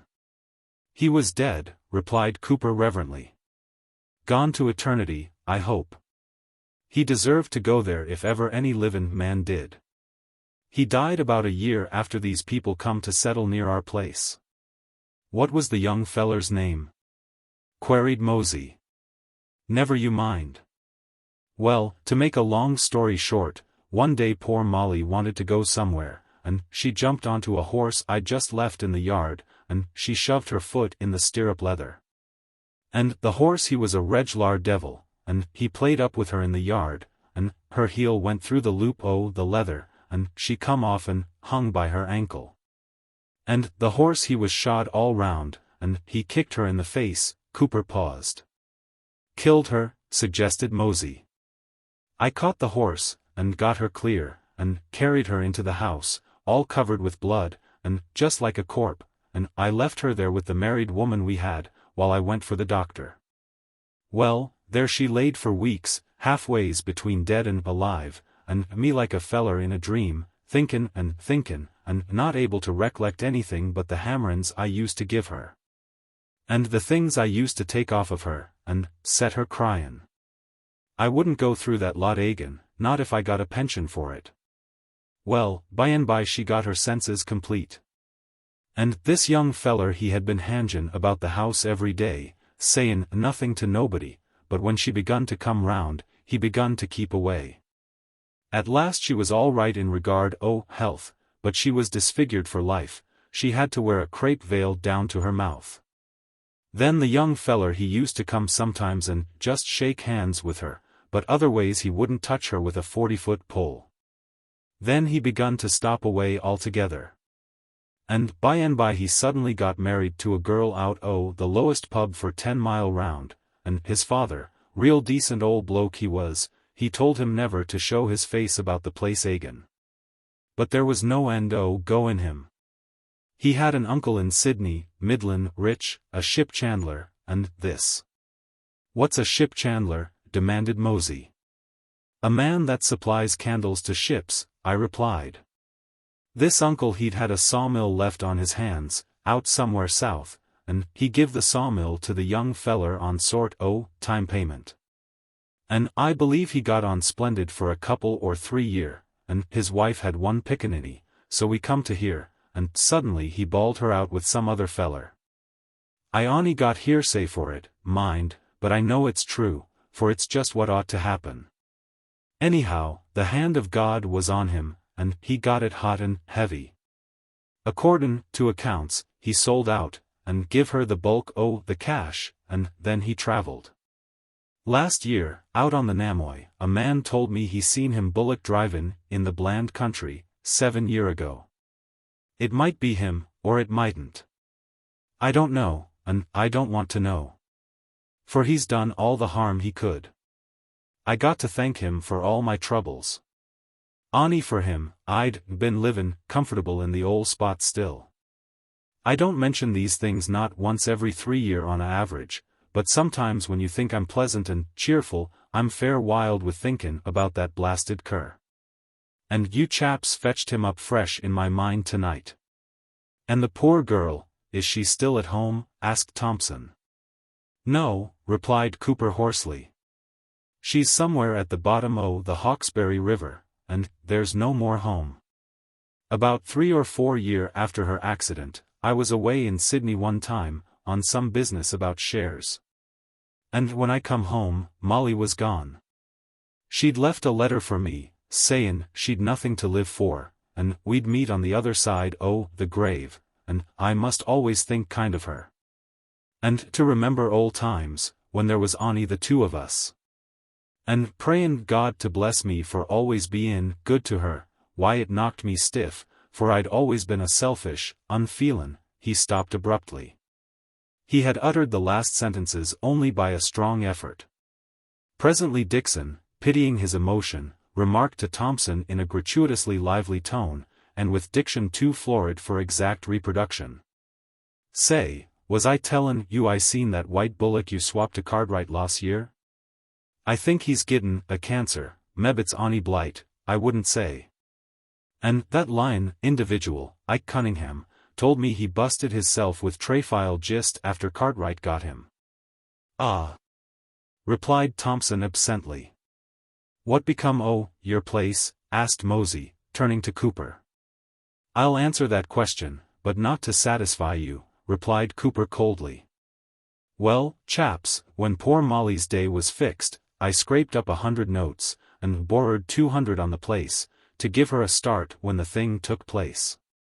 My old dad he left everything to me, with strict orders to see Molly through. He didn't want to make her a bait for loafers. Well, when the thing was squashed, me, like a fool, I was advised to lay the money out in minin' shares for Molly, and then I kept risin' more money, and buy in more shares. And I got sort o' muddled somehow, and to make a long story short, the whole ADJ thing went to Sheol. It was goin' that road when I seen the last o' poor Molly. And when I lost her, I just roused round and got a team together, and signed everything the lion, cheatin', financiers, told me to sign, and then I cleared off.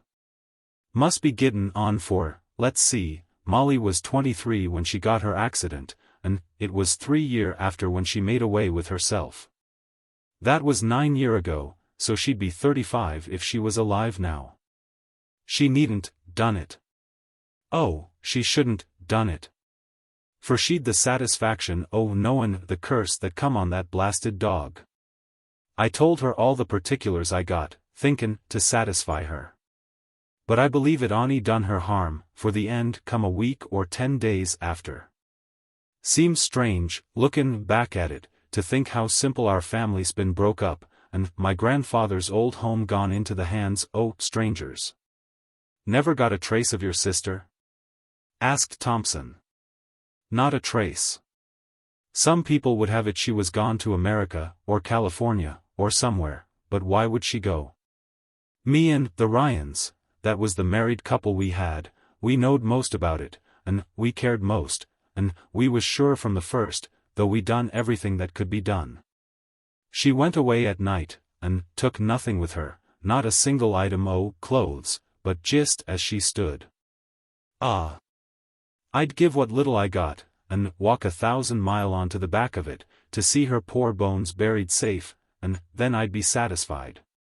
Cooper sighed deeply, and lit his pipe. Then, for a time, the utter stillness of the bright starlight was broken only by the faint jingle of the horses' hobble chains, and the sound of some of the nearer bullocks cropping the luxuriant grass. "The rampaddock's a fool to this spot," remarked Mosey, at length. "Mind you, it was friendly of number 2 to lay us on. Ony decent thing I ever knowed him to do. He ain't the clean spud." "He's ill-natured, certainly," observed Thompson, "but I can't help taking an interest in him. As a general rule, the more uncivilized a man is, till you come right down to the level of the blackfellow, the better bushman he is. But I must say this of Thingumybob, that he comes as near the blackfellow—" "Hold on," interrupted Dixon, whose private conversation with Bum had caused him to lose step in the march of conversation. "Who the Sheol is this Thingumybob, Barcells?" "I wish somebody would fetch me a drink of water," replied Thompson, dropping his subject in pointed rebuke of Dixon's behavior. "I'd rather perish than go for it myself. And I won't live 2 hours if I don't get it. It's Cooper's fault. When he keeps the meat fresh, it walks away. And when he packs it in salt, and then roasts it in the pan, like this evening, you can see the salt all over it like frost. Grand remedy for scurvy, and barcoo rot, and the hundreds of natural diseases that flesh is subject to, as the poet says. Listen that, ADJ. Liar, growled Cooper, with a fairly successful attempt at easy good nature. And I'm as bad off as him, and there ain't a whimper out o' me. I'll bring a drink for you both, said I, rising and taking 2 pannikins from the lid of the tucker box. I wouldn't do it only that I'm famishing, myself. And I'm tired of waiting for someone else to give in. Then, whilst helping myself to a drink from the water bag under the rear of Thompson's wagon, and filling the pannikins for my friends, I couldn't possibly avoid overhearing the conversation which sprang into life the moment my back was turned. My Lord Billy be damned, remarked Mosey. Wonder why the Sheol, he ain't at Runnymede tonight, doin' the amiable with Mother Bodysark. Bright pair, them two. Wouldn't trust him as fur as I could sling him, said Dixon. Too thick with the ADJ, squatters for my fancy. A man never knows what game that bloke's up to. Can't make him out no road, confessed Cooper.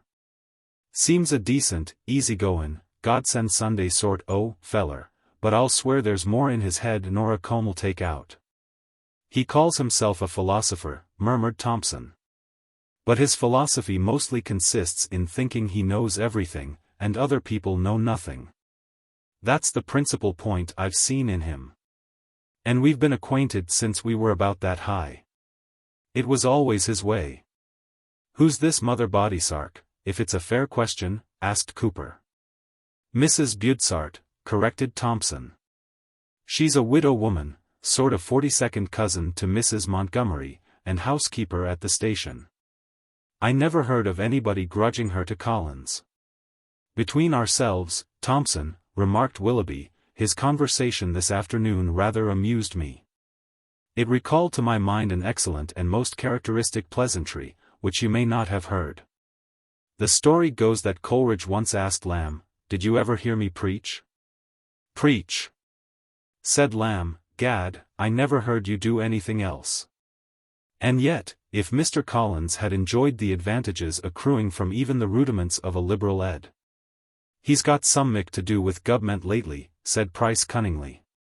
My 'pinion, he's shatterin' somedy. He ain't a girl o' that sort, interposed Bum hastily. My 'pinion, he's a spieler. No more a detective nor I am. I returned to the group. My friends drained their pannikins, Thompson threw his at the tucker box, and Cooper was just aiming his, when Willoughby, who had shared the frosted mutton, interposed. If you please, Cooper.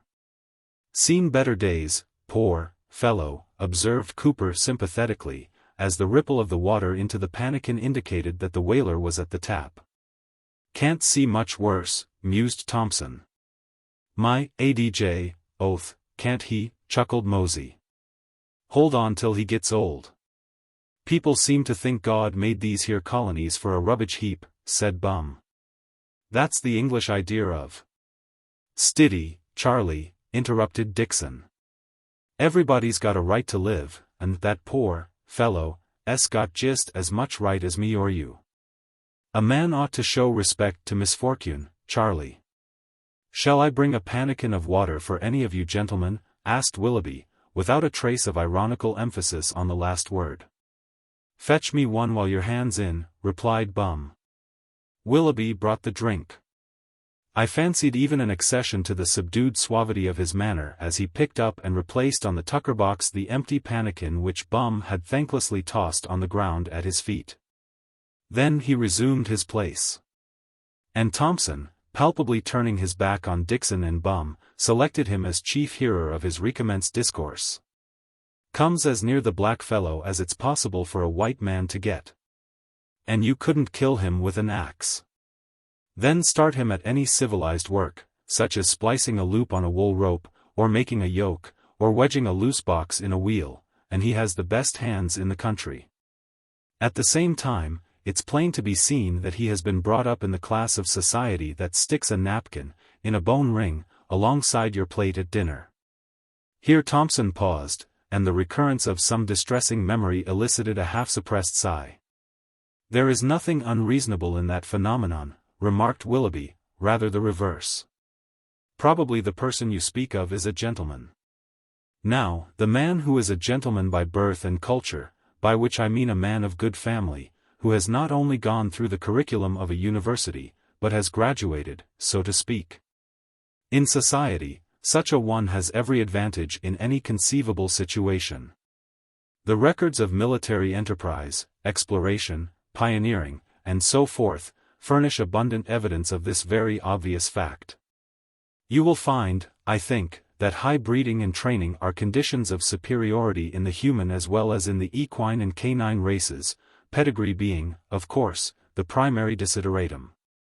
Non generant aquili Columbus, we say. Don't run away with the idea that nobody knows who Columbus was, retorted Bum. He discovered America, or else my readin's did me, ADJ, little good. More power to your, ADJ, elbow, Bum, said Mosey approvingly. But, gentleman or no gentleman, if a feller ain't propped up with cash, this country'll, ADJ, quick fetch him to his proper, ADJ. level.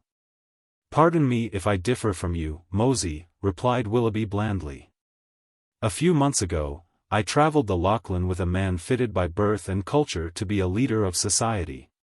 One whose rightful place would be at least in the front rank of your Australian aristocracy. How do you account for such a man being reduced to solicit the demmed pannikin of flour? Easy, retorted the sansculotte, the Duke had just settled down to his proper, ADJ, level, like the bloke you'll see in the bottom of a new pannikin when you're drinkin' out of it.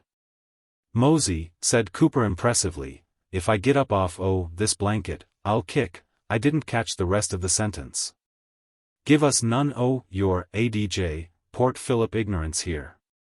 You can get a drink good water in Old Vic, anyhow, sneered Mosey, with the usual flowers of speech.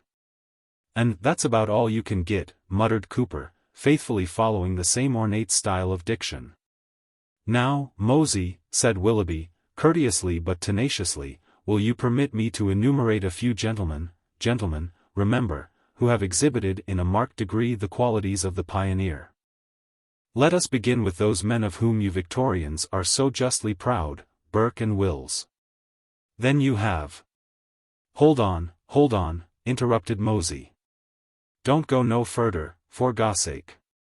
You're knockin' yourself bad, and you don't know it. Wills was a poor harmless weed, so he kin pass. But look there ain't a drover, nor yet a bullock driver, nor yet a stock keeper, from to L that couldn't boss that expedition straight through to the Gulf, and back again. And never turned a hair, with sich a season as Burke had. Don't sicken a man with your Burke. He Burked that expedition, right enough. Halt. Dismount. Grand style man for sich a contract. I tell you, that explorer died for want of his sherry and biscakes. Why, the old man, here, seen him out beyond Menindee, with his. Pardon me, Mosey, was Mr. Price connected with the expedition? No, ADJ, fear, growled Price resentfully. Just happened to be there with the ADJ teams. Went up with stores, and come down with wool. Willoughby, who probably had wept over the sufferings of Burke's party on their way to Menindee, seemed badly nonplussed. He murmured acquiescence in Price's authority. And Mosey continued. Well, the old man, here, seen him camped, with his carpet, and his bedstead, and Sheol, knows what paraphernalia, and a man nothin' to do but wait on him, and look here. A cupboard made to fit one the camels, with compartments for his swell toggery, and, as true as I'm a livin' sinner, one the compartments made distinctly purpose to hold his bell-topper. Quite so, replied Willoughby approvingly. We must bear in mind that Burke had a position to uphold in the party. And that, to maintain subordination, a commander must differentiate himself by. It's Gord's truth, anyhow, remarked Price, rousing his mind from a retrospect of its extensive past. And, no doubt, the old man was right, for a relic, answering to Mosey's description, was sold by auction in Melbourne, with other assets of the expedition, upon Brahe's return. They give him a lot o' credit for dyin' in the open, continued the practical little wretch, with masterly handling of expletive, but I want to know what else a feller like him could do.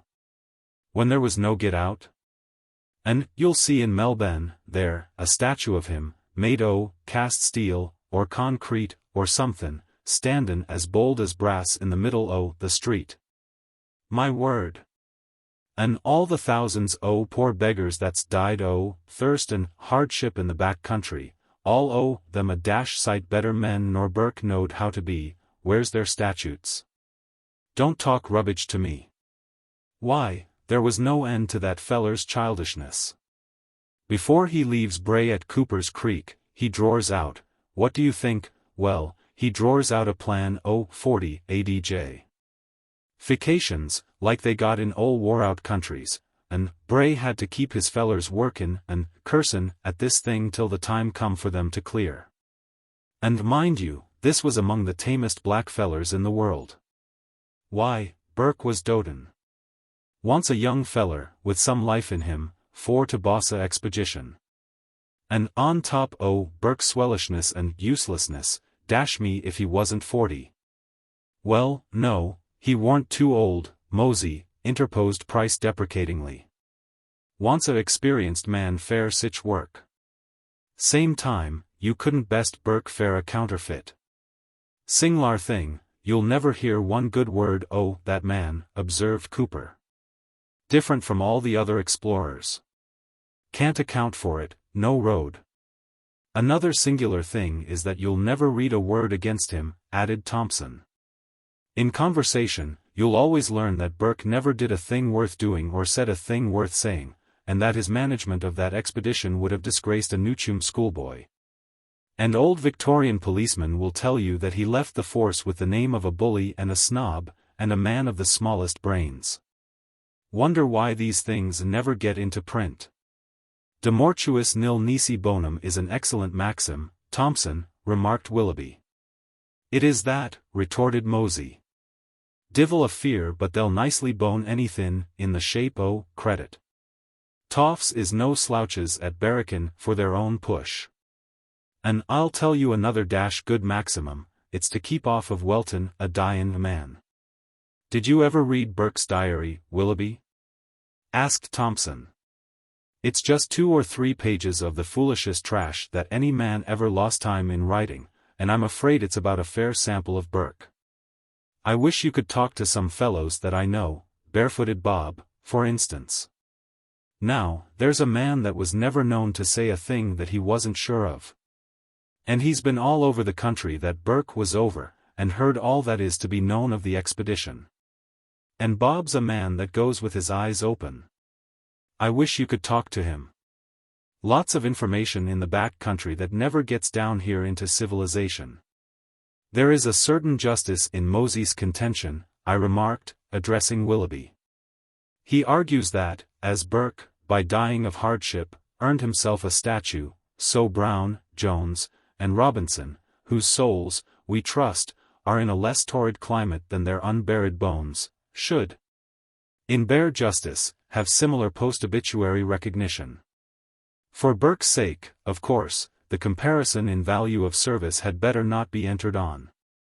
Mosey would have our cities resemble ancient Athens in respect of having more public statues than living citizens. Your allusion to Athens is singularly happy, replied the whaler.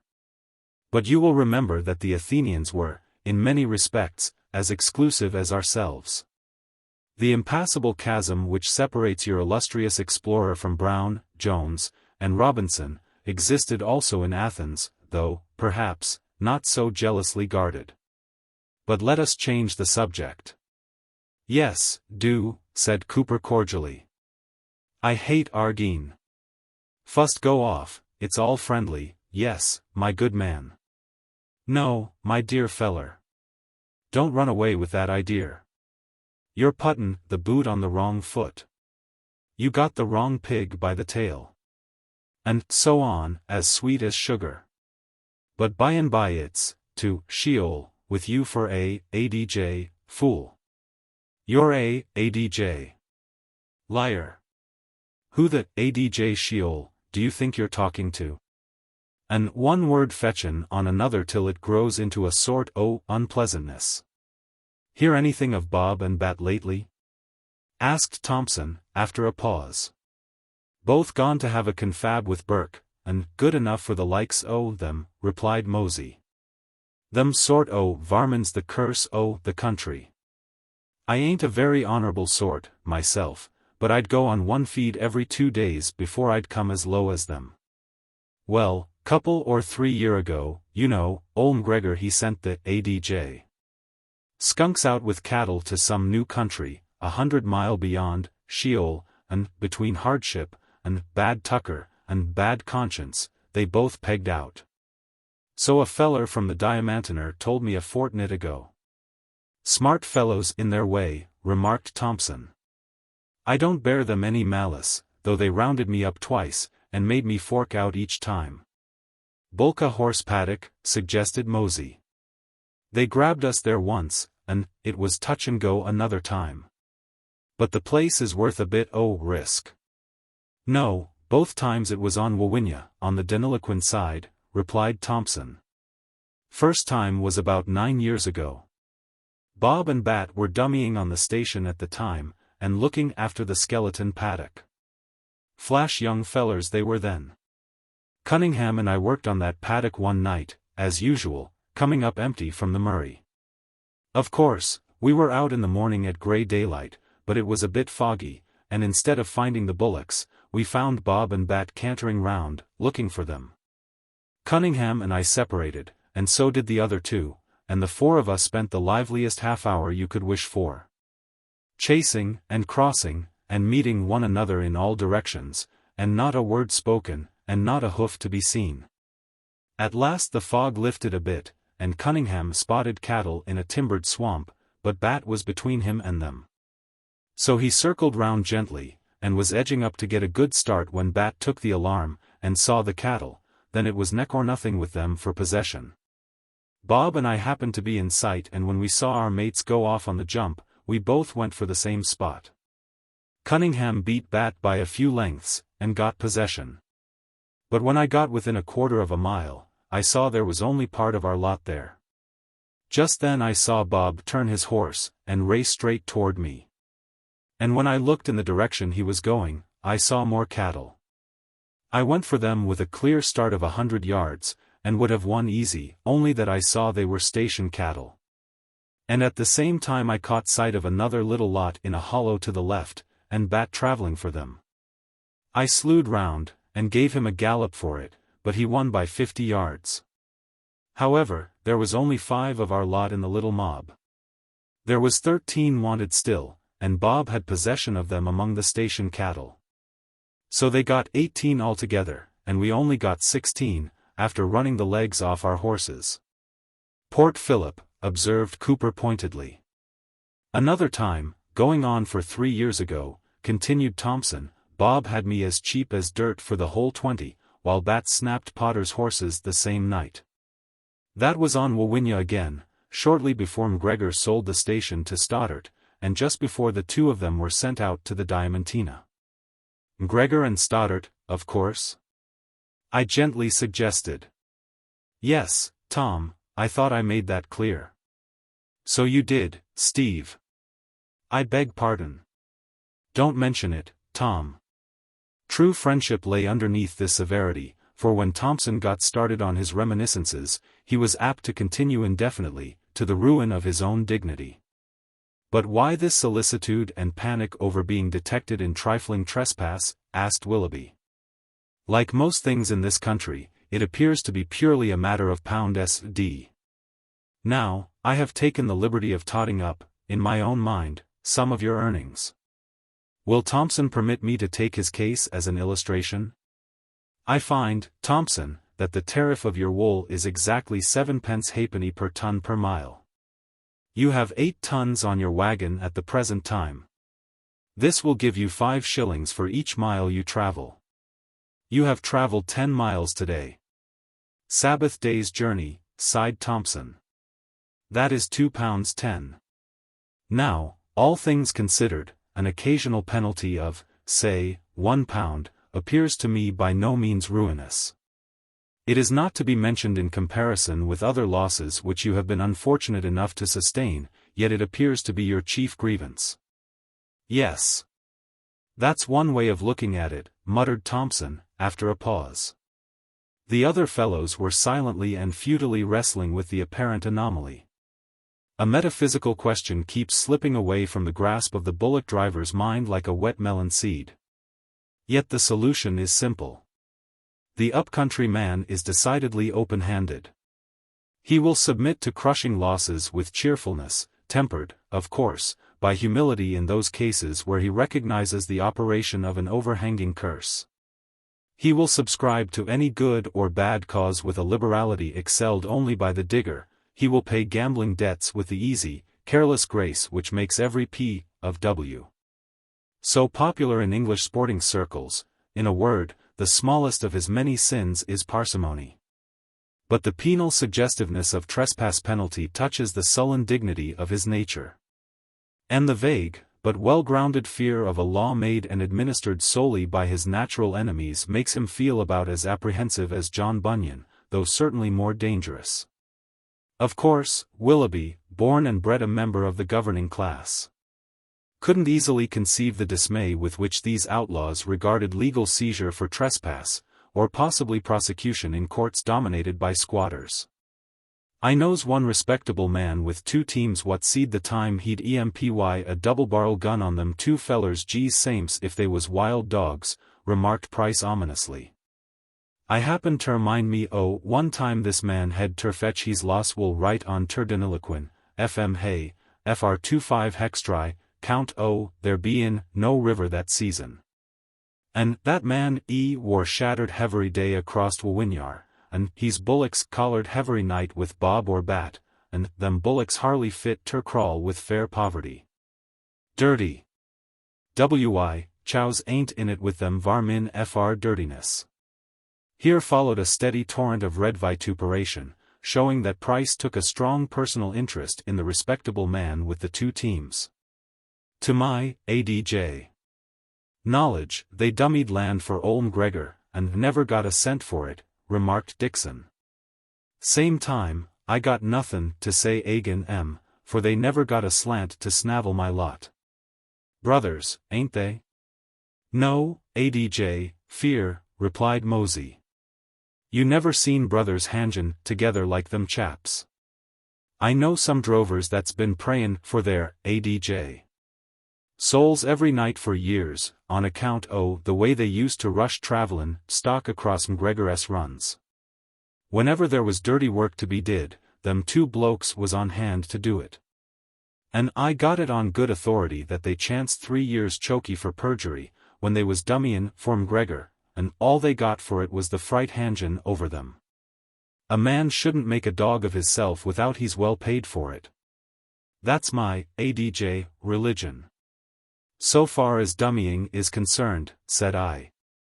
No one except their maker and McGregor knows how the thing was worked. But if they had owned all the land they secured from McGregor, by perjury, and personation, and straightforward dummyism, they would have been little squatters themselves. At the same time, they were true-heart, kindly, unselfish men, according to their uncertain light, and in all probability they're gone to heaven. Such is life, boys. Anyhow, they ain't goin' to trouble us no furder, rejoined Mosey complacently. Their toes is turned up. Lee-san, that's the sound I like to hear. The sound was the deep, heavy sough of a contented bullock, as he lay down with a couple of days' rations in his capacious first stomach. Grass is generally a burning question with you teamsters, observed Willoughby. I never make no insinuations, myself, replied Dixon coldly. Good, interjected Mosey. If you was inclined that road, you might say the carrier's got as much interest in the grass as a squatter. It's the traveller as don't give a compound expletive, if the whole country's as black as Ol' Nick's soot-brush. Well, I suppose that's about a fair thing for tonight, remarked Cooper. And he pulled off his boots, preparatory to wrapping himself in his blanket. Time to vong tong kuz hay, as the Frenchman says. Mustn't oversleep in the mornin', if the place is ever so safe. Then I disposed my possum rug and saddle, took off my boots, spread my coat for pup to sleep on, lit my pipe, and lay down for the night. Thompson, Mosey, and Willoughby arranged themselves here and there, according to taste. Dixon and Methuselah retired to hammocks under the rear of their respective wagons. Bum simply lay where he was. I would do my companions what honor I can, but the stern code of the chronicler permits no quibbling with the fact that Mosey and Bum wound up the evening with a series of jests and apothegms, such as must not tarnish these pages, Willoughby occasionally taking part, rather, I think, through courtesy than sympathy, and ably closing the service with a fescennine anecdote, beginning. It is related that, on one occasion, the late Marquis of Waterford, Willoughby had selected a smooth place near my own lair. Here he spent 5 minutes in spreading his exceptionally dirty blanket, and another 5 in tidily folding his ragged coat for a pillow. Then he removed his unmatched boots, and, unlapping from his feet the inexpensive substitute for socks known as Prince Albert's, he artistically spread the redolent swaths across his boots to receive the needed benefit of the night air. Performing all these little offices with an unconscious elegance amusing to notice, an elegance which not another member of our party could have achieved, any more than Willoughby could have acquired the practical effectiveness of a good rough average vulgarian. Poor shadow of departed exclusiveness, lying there, with none so poor to do him reverence. He was a type, and, by reason of his happy temperament, an exceedingly favorable type, of the gentleman, shifting for himself under normal conditions of back-country life. Urbane address, faultless syntax, even that good part which shall not be taken away, namely, the calm consciousness of inherent superiority, are of little use here. And yet your Australian novelist finds no inconsistency in placing the bookish student, or the city dandy, many degrees above the bushman, or the digger, or the pioneer, in vocations which have been the life-work of the latter. Oh, the wearisome nonsense of this kind which is remorselessly thrust upon a docile public. And what an opportunity for some novelist, in his rabid pursuit of originality, to merely reverse the incongruity, picturing a semi-barbarian, lassoed full-grown, and launched into polished society, there to excel the fastidious idlers of drawing-room and tennis-court in their own line. This miracle would be more reasonable than its antithesis. Without doubt, it is easier to acquire gentlemanly deportment than axeman's muscle. Easier to criticize an opera than to identify a beast seen casually 12 months before. Easier to dress becomingly than to make a beeline, straight as the sighting of a theodolite, across strange country in foggy weather. Easier to recognize the various costly vintages than to live contentedly on the smell of an oil rag. When you take this back elevation of the question, the inconsistency becomes apparent. And the longa of art, viewed in conjunction with the brevis of life, makes it at least reasonable that when a man has faithfully served one exclusive apprenticeship, he will find it too late in the day to serve a second. Moreover, there are few advantages in training which do not, according to present social arrangements, involve corresponding penalties. Human ignorance is, after all, more variable in character than in extent. Each sphere of life, each occupation, is burdened with its own special brand of this unhappy heritage. To remove one small section of inborn ignorance is a life-work for any man. Ignorance, madam, pure ignorance, was what betrayed the great lexicographer into defining pastern as a horse's knee. And the doctor was right, in his admission, of course, not in his definition. Ignorance, reader, pure ignorance is what debars you from conversing fluently and intelligibly in several dialects of the Chinese language. Yet a friend of mine, named Yabi Pelham, can do so, though the same person knows as little of book lore as William Shakespeare of Stratford knew. But if you had been brought up in a Chinese camp, on a worn-out goldfield, your own special acquirements, and corresponding ignorance, might run in grooves similar to Yabi's. Let each of us keep himself behind the spikes on this question of restricted capability.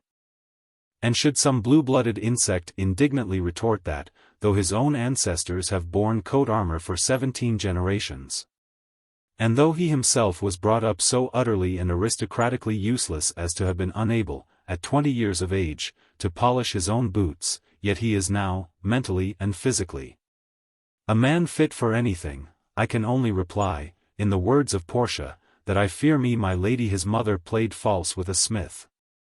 But this, again, would be claiming too much for heredity, at the expense of training. Remember, however, that our present subject is not the gentleman of actual life. He is an unknown and elusive quantity, merging insensibly into saint or scoundrel, sage or fool, man or blackleg. He runs in all shapes, and in all degrees of definiteness. Our subject is that insult to common sense, that childish slap in the face of honest manhood, the gentleman of fiction, and of Australian fiction preeminently. Heaven knows I am no more inclined to decry social culture than moral principle. But I acknowledge no aristocracy except one of service and self-sacrifice, in which he that is chief shall be servant, and he that is greatest of all, servant of all. And it is surely time to notice the threepenny braggadocio of caste which makes the languid Captain Veman de Vere, or words to that effect, an overmatch for half a dozen hard-muscled white savages, any one of whom would take his lordship by the ankles, and wipe the battlefield with his patrician visage. Which makes the pale, elegant aristocrat punch Beelzebub out of Big Mick, the hodman, who, in unpleasant reality, would feel the kick of a horse less than his antagonist would the wind of heaven, visiting his face too roughly. Which makes the rosy-cheeked darling of the English rectory show the saddle-hardened specialists of the back country how to ride a buckjumper. Which makes a party of resourceful bushmen stand helpless in the presence of flood or fire, till marshaled by some hero of the croquet lawn. Above all, which makes the isocratic and irreverent Australian fawn on the gentleman, for no imaginable reason except that the latter says deuced instead of sanguinary, and by Jove instead of by Sheol. Go to, I'll no more on't, it hath made me mad. And don't fall back upon the musty subterfuge which, by a shifting value of the term, represents gentleman as simply signifying a man of honor, probity, education, and taste. For, by immemorial usage, by current application, and by every rule which gives definite meaning to words, the man with a shovel in his hand, a rule in his pocket, an axe on his shoulder, a leather apron on his abdomen, or any other badge of manual labor about him, his virtues else be they as pure as grace, as infinite as man may undergo, is carefully contradistinguished from the gentleman. The gentleman may be a drunkard, a gambler, a debauchee, a parasite, a helpless potterer, he may be a man of spotless life, able and honest. But he must on no account be a man with broad palms, a workman amongst workmen. The gentleman is not necessarily gentle, but he is necessarily genteel. Etymology is not at fault here. Gentility, and gentility alone, is the qualification of the gentleman. No doubt it is very nice to see a gentleman, who, when drunk, can lie in the gutter like a gentleman. But will someone suggest a more pitiable sight than such a person trying to compete with an iron-sinewed miner on the goldfields, or with a hardy, nine-lifed bushman in the back country? In the back country, a penniless and friendless gentleman, if sober and honest and possessed of some little ability, may aspire to the position of a station storekeeper. If destitute of these advantages, and reduced gentlemen, are not by any means always sober, honest, and capable, the best thing he can do, if he gets the chance, is to settle down thankfully into the innocent occupation so earnestly desired by Henry VI of the play, and so thriftily pursued by the alleged father of any amateur elocutionist whose name is Norval on the Grampian Hills. Of such reduced gentlemen, it is often said that their education becomes their curse. Here is another little subterfuge. This is one of those taking expressions which are repeated from parrot to magpie till they seem to acquire axiomatic force. It is such men's ignorance, their technical ignorance, that is their curse. Education of any kind never was, and never can be, a curse to its possessor, it is a curse only to the person whose interest lies in exploiting its possessor. Erudition, even in the humblest sphere of life, is the sweetest solace, the unfailing refuge, of the restless mind. But if the bearer thereof be not able to do something well enough to make a living by it, his education is simply outclassed, overborne, and crushed by his own superior ignorance. To be sure, there are men of social culture who gallantly and conspicuously maintain an all-round superiority in the society to which I myself hereditarily belong, namely, the lower orders. But their appearances are like angels' visits, in the obvious, as well as in the conventional but remoter sense. I can count no less than 3 men of this stamp among my 10,000 acquaintances. When the twofold excellence of such ambidexters is not stultified by selfishness, you have in them a realized ideal upon which their creator might pronounce the judgment that it is very good. Move heaven and earth, then, to multiply that ideal by the number of the population. The thing is, at least, theoretically possible. For it is in no way necessary that the manual worker should be rude and illiterate, shut out from his rightful heirship of all the ages. Nor is it any more necessary that the social aristocrat, ostentatiously useless, as he generally is, should hold virtual monopoly of the elegancies of life. But the commonplace gentleman of fiction, who, without extraneous advantage, and by mere virtue of caste consciousness, and caste eminence, and caste exclusiveness, doth bestride this narrow world like a colossus. I am sorry to break in upon your meditations, Collins, said Willoughby deprecatingly, turning towards me on his elbow, but you know, necessitas non habet leges. I find myself without the requisite for my normal bedtime solace, and I am unusually wakeful. Could you spare me a pipeful of tobacco?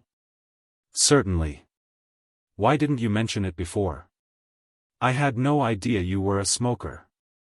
I feel really vexed at your reticence. Well, Mr. Thompson kindly lent me a supply this morning. But, unfortunately, I had a hole in my pocket that I was not aware of, and, thanks. I'll just take a pipeful. No, shove it in your pocket. I've got more in my swag. Been long in these colonies, Willoughby? About a year. I spent 2 months in Melbourne, and nearly 4 in Sydney. For the last 6 months I have been traveling in search of employment. You find the colonies pretty rough? I do, Collins, to speak frankly, I do. Even in your cities I observe a feverish excitement, and a damnable race for what the scriptures aptly call filthy lucre, and the pastoral regions are, well, rough indeed. Your colonies are too young. In time to come, no doubt, the amenities of life will appear, for you have some magnificent private fortunes. But in the meantime one hears of nothing but work, business, and so forth. Cultivated leisure is a thing practically unknown. However, the country is merely passing through a necessary phase of development. In the near future, each of these shabby home stations will be replaced by a noble mansion, with its spacious park. And these bare plains will reward the toil of an industrious and contented tenantry. Like Sheol, sneered Mosey from his resting place, a little crestfallen notwithstanding. Irrigation, my dear Mosey, will meet the difficulty which very naturally arises in your mind. A scientific system of irrigation would increase the letting value of this land more than 100-fold. Now, if the state would carry out such a system, by heaven, Collins, you would soon have a class of country magnates second to none in the world. You are a native of the colonies, I presume? Yes, I come from the cabbage garden. Victoria, I know, is called the cabbage garden, rejoined Willoughby. But, pardon me, if you are a native of Victoria, you can form no conception of what England is. Among the upper middle classes, to which I belonged, the money-making proclivity is held in very low esteem, I assure you. Our solicitude is to make ourselves mutually agreeable. And the natural result is a grace and refinement which.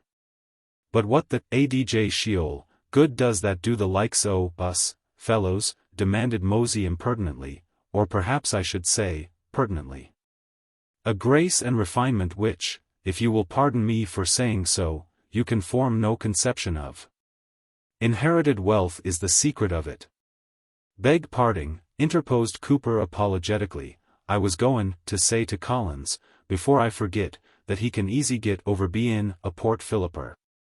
Friend o' mine, out on the Macquarie, name o' Mick Shanahan, he's one too, and when anybody calls him a Port Phillipper, or a Vic, or a sucker, he comes out straight, you're a ADJ. Liar, says he, I'm a cornstalk, born in New South Wales. And he proves it too. Born before the separation, in the district of Port Phillip, colony of New South Wales. That's his argument, and there's no gittin' over it. Good idea, ain't it? It is a good idea, I replied. I'm glad you laid me on to it. But, Willoughby, I can't help thinking you must feel the change very acutely. I do. But what is the use of grumbling? Ver non semper vire. No doubt you are surprised to see me in my present position. It is owing, in the first place, to a curious combination of circumstances, and in the second place, to some of my own little pranks. I am nephew to Sir Robert Brooke, Baronet, the present representative of the Brookes of Brookcotes, Dorsetshire, a family, sir, dating from the 14th century. Possibly you have heard the name? Often. Not the Brookes of the King's Elms, Hants, pray observe. The Brookes of the King's Elms gained their enormous wealth as army contractors, during the struggle with Napoleon, and their baronetcy, heaven knows how. The baronetcy of the Brookes of Brookcotes dates from 1615, at which time my maternal ancestor, Sir Roger Brooke, Knight, procured his patent by supplying 30 infantry for 3 years in the subjugation of Ireland. Independently of the title, our family is many centuries older than the other. We spell our name without. My ADJ. Family come all the way down from the Hark, observed Mosey, with a rudeness which reflected little credit on his ancient lineage. Without the final E. There is a manifest breach of trust in creation of these new baronetcies. It was more than implied, it was distinctly stipulated, at the origination of the order, by James I, that the number of baronets should not exceed 200. And that there should be no new creations to supply the place of such titles as might lapse through extinction of families. And is there no remedy for this? I asked. None whatever. Not that I am personally interested in the exclusiveness of the order, my connection with the Brookes of Brookcotes being on the distaff side.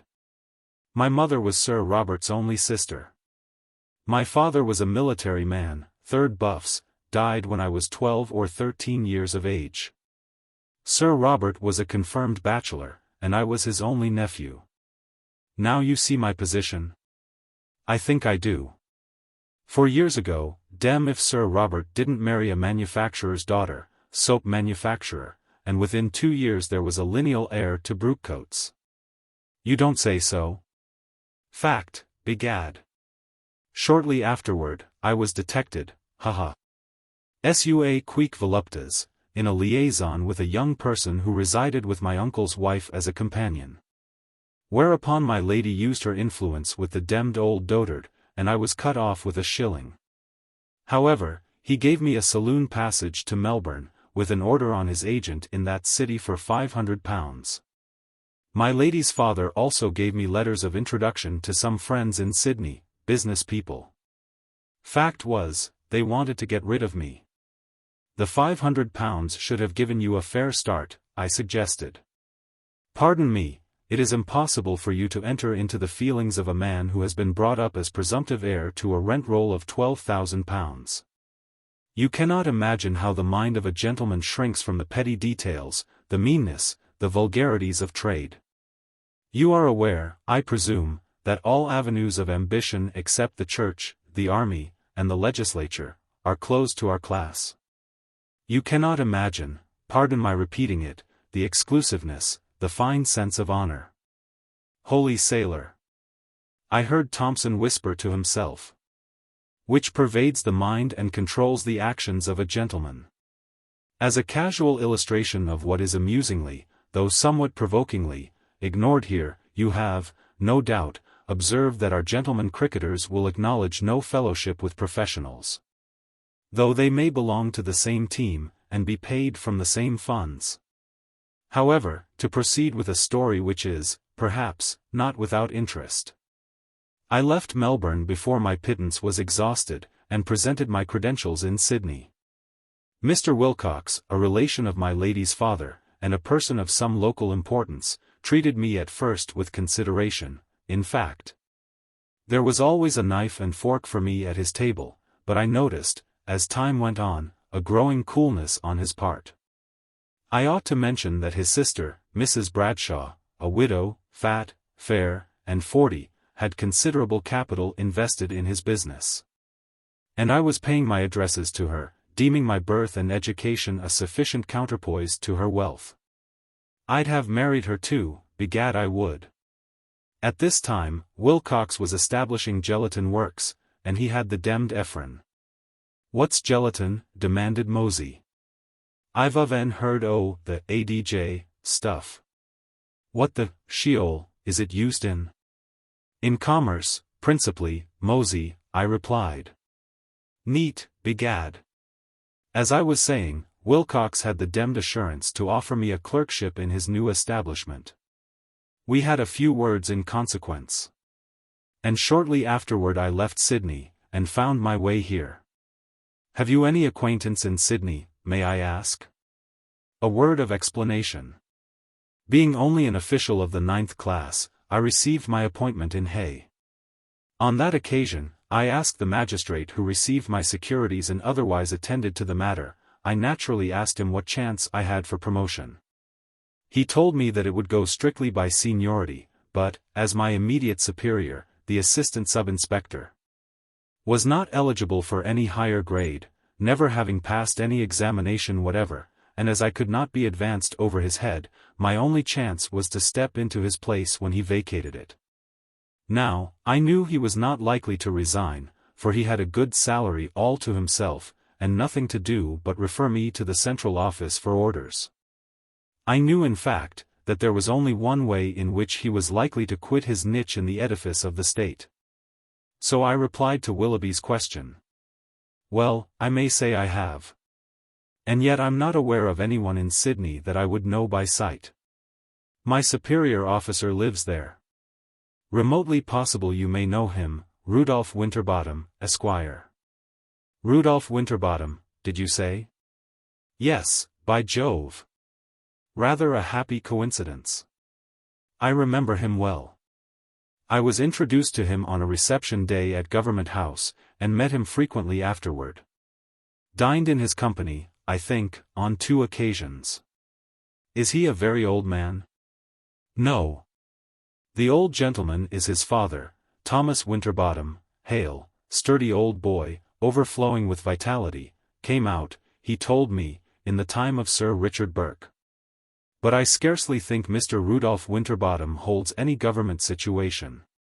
His private fortune is fully sufficient for all demands of even good society." "Ah. Now I have it.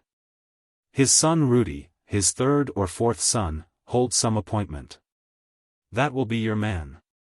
"Very likely. An invalid, is he not?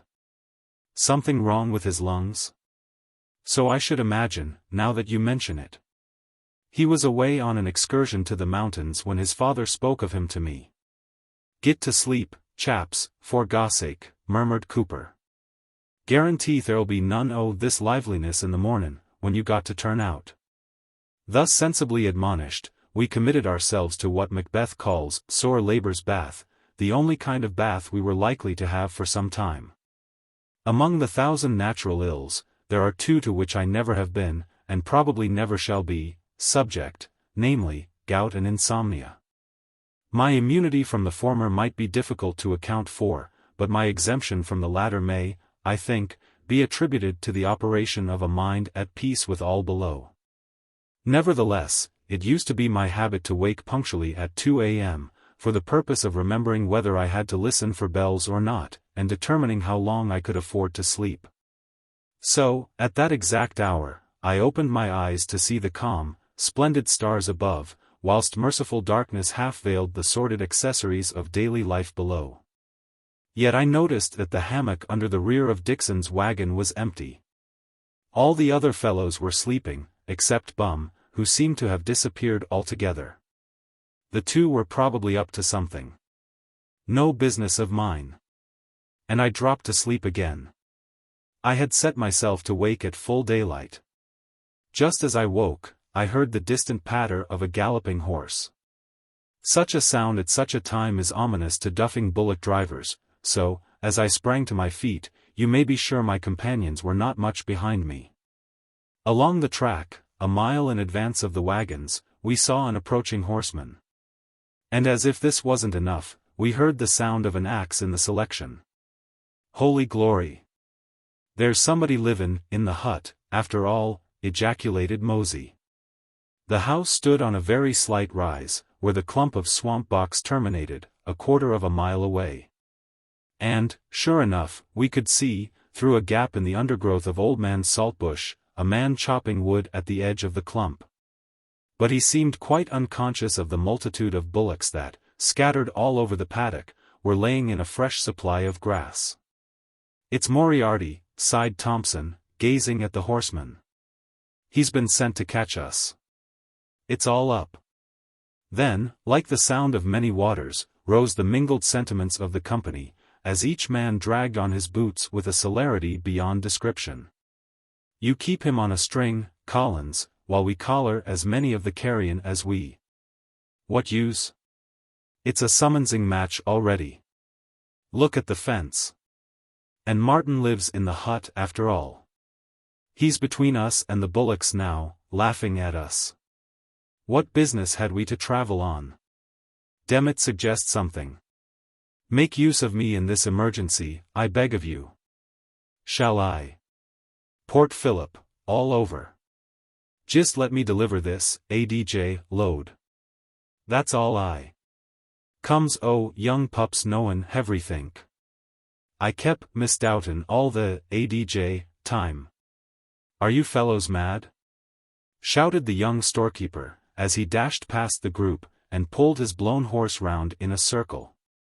"Out with those bullocks as quick as the devil let you. Martin's on top of you. I've just given him the slip. We were sent from the station expressly to nip you. Fly round. Blast you, fly round." At the word, Cooper and Thompson snatched up their bridles and darted off, followed by Price and Willoughby. Dixon and Bum were not in the crowd, but no one had leisure just then to notice their absence. "Lends your horse, like a good feller," said Mosey hastily. "To Sheol, with your cheek," snapped Moriarty. "What next, I wonder?" Mosey snatched up his bridle, and went off at a run. "Hello, Collins. I didn't notice you in the hurry. Bright cards, ain't they? Nothing short of 7 years'll satisfy them. You've been traveling all night?" "No, I camped here with the teams. I thought when I saw the saddled horse, that you had just turned him in to get a bite." "He's not saddled. There's my saddle." "I thought that was your horse, that black one with the new saddle on." I should explain that Moriarty, being mounted, could see across the Old Man Saltbush, which I could not. "But I say," he continued, "what do you mean by stopping here instead of making for the station? I've a dash good mind to tell Mrs. Butsart. Why, it's 2 months since you parted from her." "Where's Martin?" I asked. "I left him at the ram paddock, trying to track his horse." "I suppose you haven't heard that he lives here now?" "Well, we heard that someone was being sent to live here. By the way, Moriarty, you better keep out of sight of that fellow at the hut." "No odds. It's only Daddy Montague, he can't see 20 yards. But I say, Mrs. Butsart is sorting out her own old wedding toggery, she knows you'll never have money enough to. How does Martin come to be at the ram paddock, if he lives here?" I interrupted. "I'll tell you the whole rigmarole," replied the genial ass. "Martin was at the station yesterday, crawling after Miss King, when up comes a sandy-whiskered hound of a contractor, name of Nab. To see about the specifications of the new fence between us and Nalruka.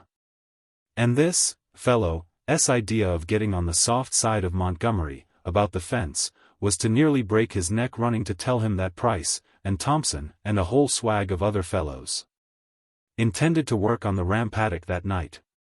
That would be last night, of course. Now, Montgomery doesn't bark about a night's grass out of the ram paddock at this time of year, in case of emergency. But he doesn't believe in people driving expressly for it, and besides, he badly wants to catch Price and Thompson and make an example of them. Well, it happened that he had thought out early jobs for all the rest of the fellows, so what does he do, Sunday and all, but he rouses out Martin and me, and tells us to go to the ram paddock and quietly round up all the bullocks, and bring them to the station. No hurry, of course, so I got playing cards with some of the shearers, and Martin got yarning with the old wool classer, and we timed ourselves to be at the ram paddock just before daylight. Of course, the right plan would have been to go through the ration paddock, and in by the Kwandong gate, and that was what I wanted to do. Then we could have made a circuit of the ram paddock, inside the fence, and given it a good rough overhaul. But because I proposed this, Martin insisted on going by the main road, for better riding, and to see if we could find the wagons, as a sort of guide. Sensible to the last. Well, he would have it his own way, and I didn't give a curse, so on we went. And just as we were crossing the sort of hollow at this near corner of the ram paddock, the godforsaken old fool thought he heard cattle in the timber. So we tied our horses at the fence, and walked across to see. Nothing there, of course, only imagination and kangaroos. We stayed about 10 minutes, me moralising about fools, and him sulking, and when we came back to where we had left our horses, mine was there by himself.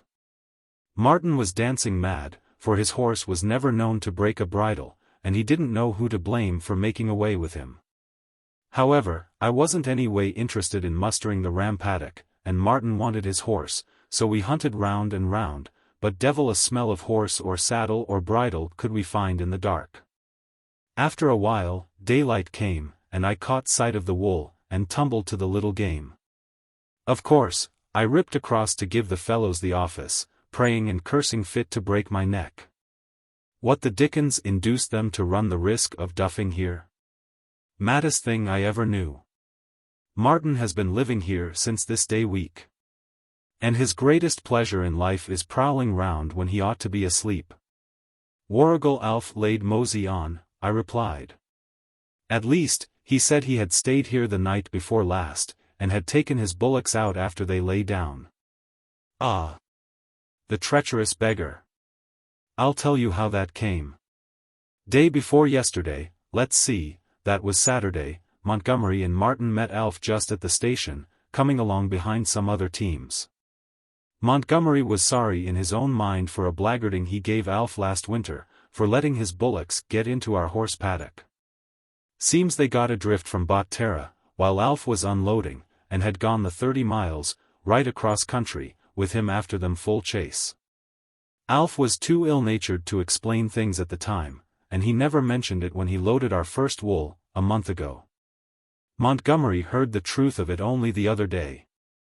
So when he met Alf, he stopped him, and mentioned it, and told him to shove his bullocks in Martin's paddock for that night, as grass was so scarce. It must have cut Martin to the bone to see a kindly thing done, but he had to grin and bear it, treasuring up wrath against the day of wrath, as Shakespeare says. Then Martin may be here any minute. Well, I left him a little better than 2 miles away, trying to track his horse, and he can't track worth a dash.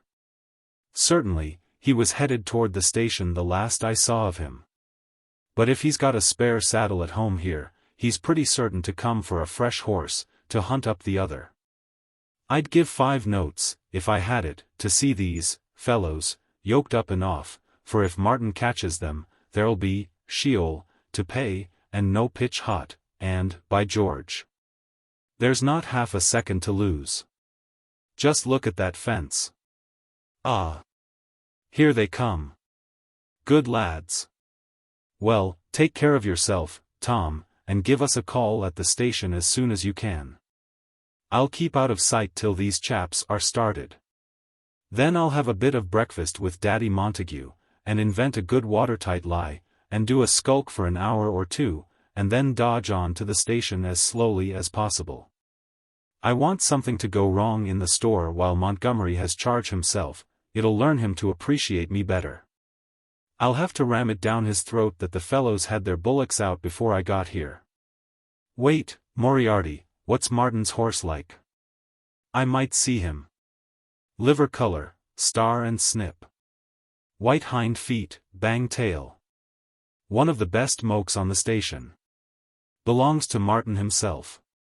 I hope he'll scratch the bridle off, and roll on the saddle till it's not worth a cuss. I say, if Martin should find his way here before the fellows get clear, will you just tell him I fancied I saw his horse going for the Connolly paddock, and I shot after him hell for leather.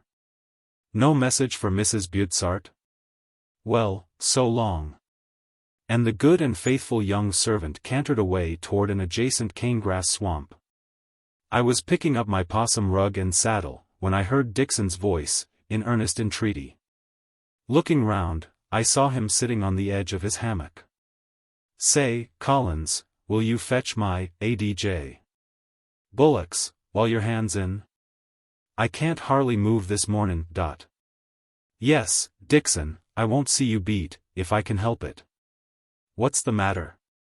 Well, I was on top o' my load last night, gittin' some tobacco and matches, and I come a buster on top o' one o' the yokes here. It's put ADJ, set on me, any road. With a few words of condolence, I entered the paddock, carrying my saddle and bridle. As I came in sight of Cleopatra, I was constrained to pause and reflect. The horse was feeding composedly, saddled and bridled, a pair of hobbles hanging to the saddle. The bridle was a cheap affair, but the saddle was as good as they make them in Wagga, and quite new. During the previous afternoon, I had marked something incongruous in Bum's ownership of such a piece of furniture. But being always, I trust, superior to anything like surprise, I saddled and mounted Bunyip, took Cleopatra by the rein, and joined the Ishmaelites, who, on their barebacked horses, were hurrying contingents of cattle from different directions toward the gap of the fence. Whilst the fascination of overhanging danger bore so heavily on their personal and professional dignity that every eye kept an anxious lookout toward the ram paddock. In a few minutes more, we were all outside the fence, and the drivers immediately began yoking. I hooked Cleopatra's rein on a wool lever, and, still riding Bunyip, kept Thompson's and Cooper's bullocks together. Mosey's dog was performing the same office for him and Price. Willoughby hadn't returned with the muster, and Bum was still absent. "Did you count my bullocks?" demanded Dixon, limping slowly and painfully toward his big roan horse. "Oh, you sweet speciment," retorted Mosey, as he picked up his second yoke. "Why the compound expletive, don't you rouse Roon?" "How the same expression can I rouse Roon? I got the schematics in my ADJ hip. Somethin' like you, Stan over, Rodney, or I'll twist the tail off o' you. You don't catch me havin' nothin' wrong o' me when things is. No, begad. No you don't, take that, ah. Would you indeed, on you go, dem you. SSSSS. Get up there." It was Willoughby's voice among the saltbush. And, the next moment, half a dozen beasts leaped the wires and darted, capering and shying, past the wagons. "Quot pedis hic est," panted their pursuer triumphantly. "The mouse may help the lion, remember, according to the old." Then such a cataract of obscenity and invective from Price and Mosey, while Cooper remarked gravely, "Them ain't our bullocks. Willerby. Them station cattle, shoved in that paddock for something particular. Now they're off to Sheol, and it's 3 good hours' work with a horse and stockwhip, to git 'em in here agin. And that kangaroo dog ain't makin' matters much better. Lord Stan by us now. For we'll git ADV near hung if we're caught." And, to be sure, there was Pup looping himself along the plain in hot pursuit. It was no use attempting to call him off, for nature has not endowed the kangaroo dog with sufficient instinct to bring him in touch with his master, except when the latter offers him food. But there is always some penalty attached to the possession of anything really valuable. So, though I wasn't interested in the cattle, I was bound to follow them till I recovered my dog. Thompson's unpretentious stockwhip was in my hand at the time. And, judging it unlikely that Cleopatra had been broken into the use of that disquieting implement, I was just turning Bunyip round, when Willoughby stepped forward. "Permit me to redeem my unfortunate mistake by assisting you," he exclaimed. "I have ridden to hounds in England. May I take this horse?" "Thanks. Pray remember that I shall be under your orders, Collins."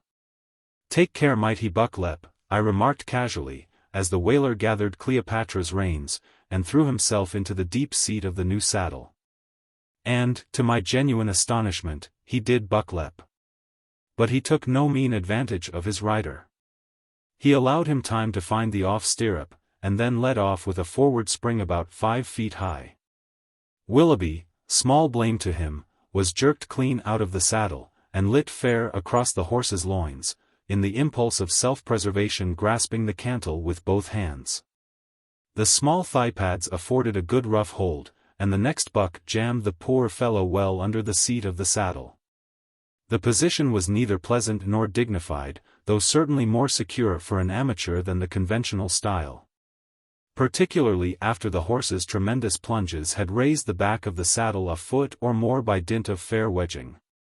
Price, Mosey, Thompson, and Cooper forgot the dangers of the time, and discontinued their work, drawing near the spot with a carefully preserved air of indifference and preoccupation.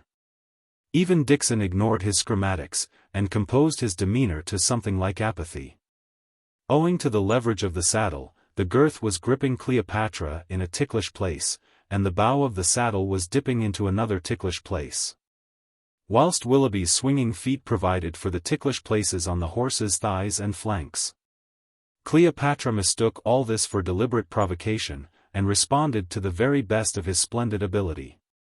Early in the entertainment, Willoughby's hat was bucked off his head. Presently the Wellington boot was bucked off one foot, and the blucher off the other, the Prince Albert's following in due course. Then the portion of attire known to one section of society as linen, and to another as the beef bag, was bucked out of that necessary garment which we shrink from naming. The ground was cut up as if rooted by pigs, yet Cleopatra was only just warming to his work, and the whaler was still clinging to the saddle like a native bear to a branch. "God help thee, Jack," I remarked listlessly, "thou hast a bitter breakfast on't." "He'll tire the horse out yet," said Thompson, with an artificial yawn. "Good lad, Willoughby. Stick to him a bit longer." "Got no holt," observed Dixon. "Gone goose, any time." "He don't want no pipe clay, anyhow," said Mosey, with childish levity. Dark-complexioned people ought to steer clear o' playful horses. All eyes were turned on the young fellow's face in surprise and reprehension, and he uneasily attempted to carry off his inadvertent solecism with a sort of swagger. "The horse can't hold out much longer at that rate," repeated Thompson, stooping to lace his boots. "Can't he?" drawled Cooper, poking out the stem of his pipe with a stalk of grass. "He can hold out till something gives way. That's what he's in the habit o' doin', I'm thinkin'. And he ain't goin' to break his rule this time." "The Fardowner got at you that trip, Collins," remarked Mosey, seeking to retrieve his dignity by turning his back on the performance. "He seen you comin'. Say, ol' son, how'd you like to swap back?" "I kep' misdoubtin' that hoss all the adj time," observed Nestor wisely. "I felt sort o' dubious, on'y I didn't wanter say nothink. There goes the poor fellow, at last." "I knowed the horse would do it," said Cooper, as the stern captive spurned his weary load, and asked the image back that heaven bestowed. "Collar the horse quick," suggested Dixon. "Nail him now, or you'll never catch him." "No great hurry," I muttered, dismounting. "However, I think I'd better have it out with him while he's warm." Or perhaps one of you fellows would like a try, while I do his yoking, just for a change." Cleopatra, now nibbling the scanty grass, glanced from time to time with grave sympathy at his late rider, who was occupying himself with his toilet. "Catch the horse, quick," reiterated Dixon. "I wouldn't mind if I had my mare back again," I remarked, as I approached Cleopatra's head.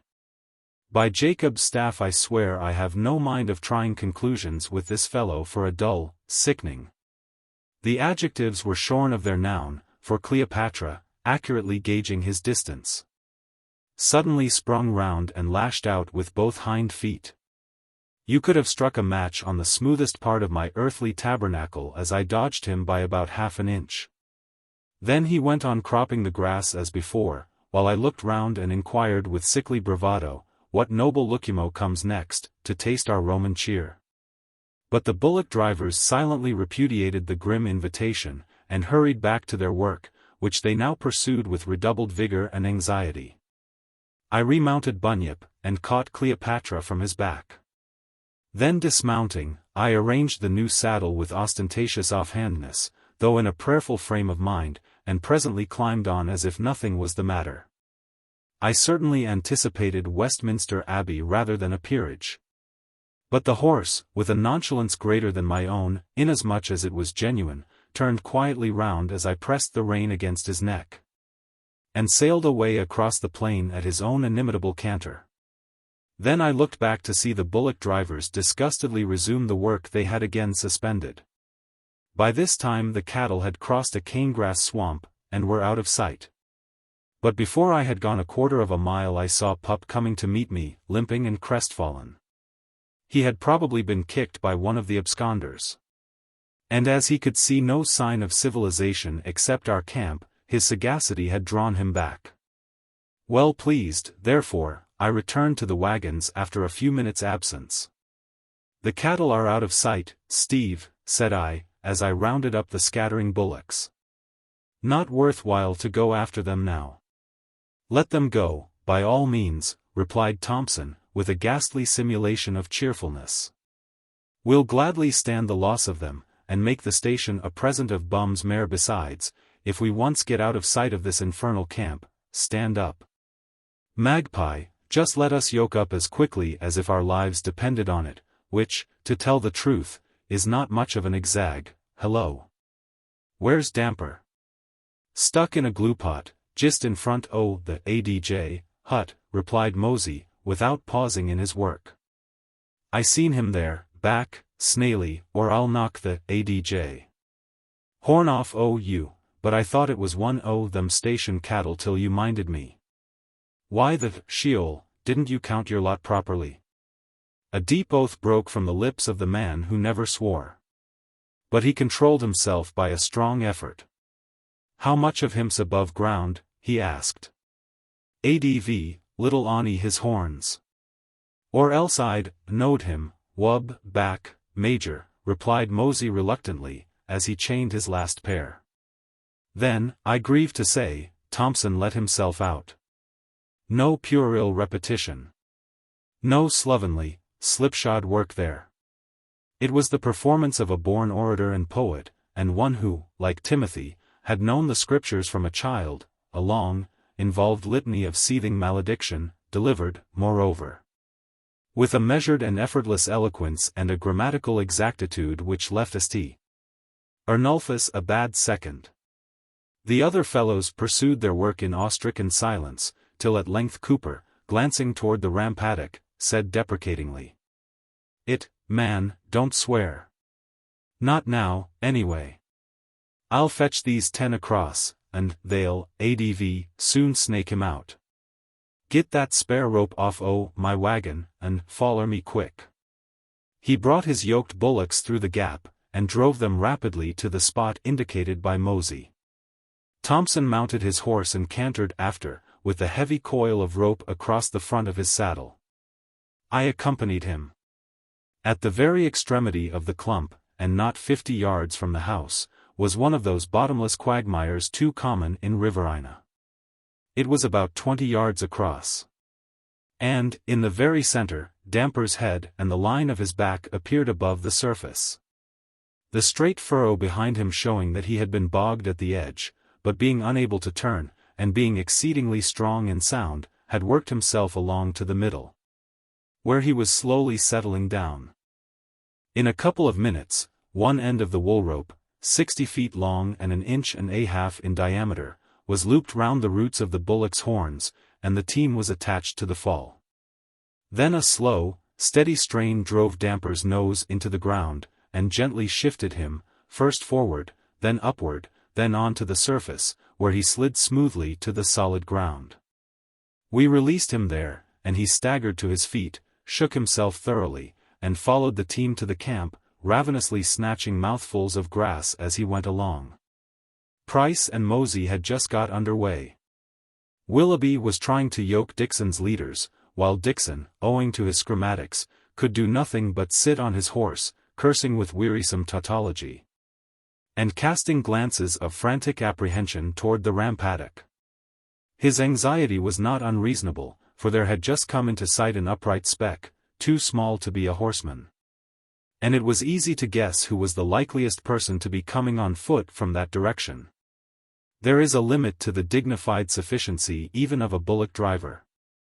And the unhappy conjecture of circumstances had driven Dixon past this point. "Stiddy, now, go stiddy, and keep your ADJ mouth shut. Now lay right, ADV, bang up to him. Jam him agin the offsider, so's he can't shift. There. Block him. Sheol.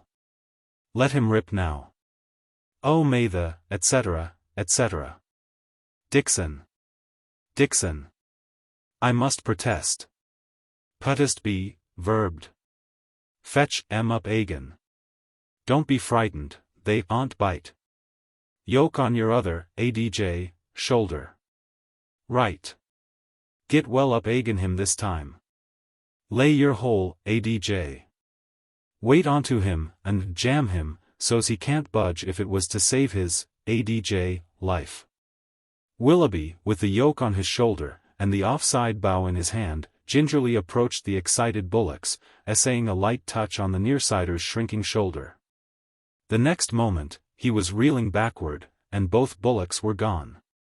Eve's curse on Cain, in Byron's fine drama, is mere balderdash to what followed on Dixon's part. Damn your soul, you uncultivated savage. You force me to inform you that your helpless condition was my incentive to these well-meant efforts on your behalf, as, begad. It is now the only consideration which restrains.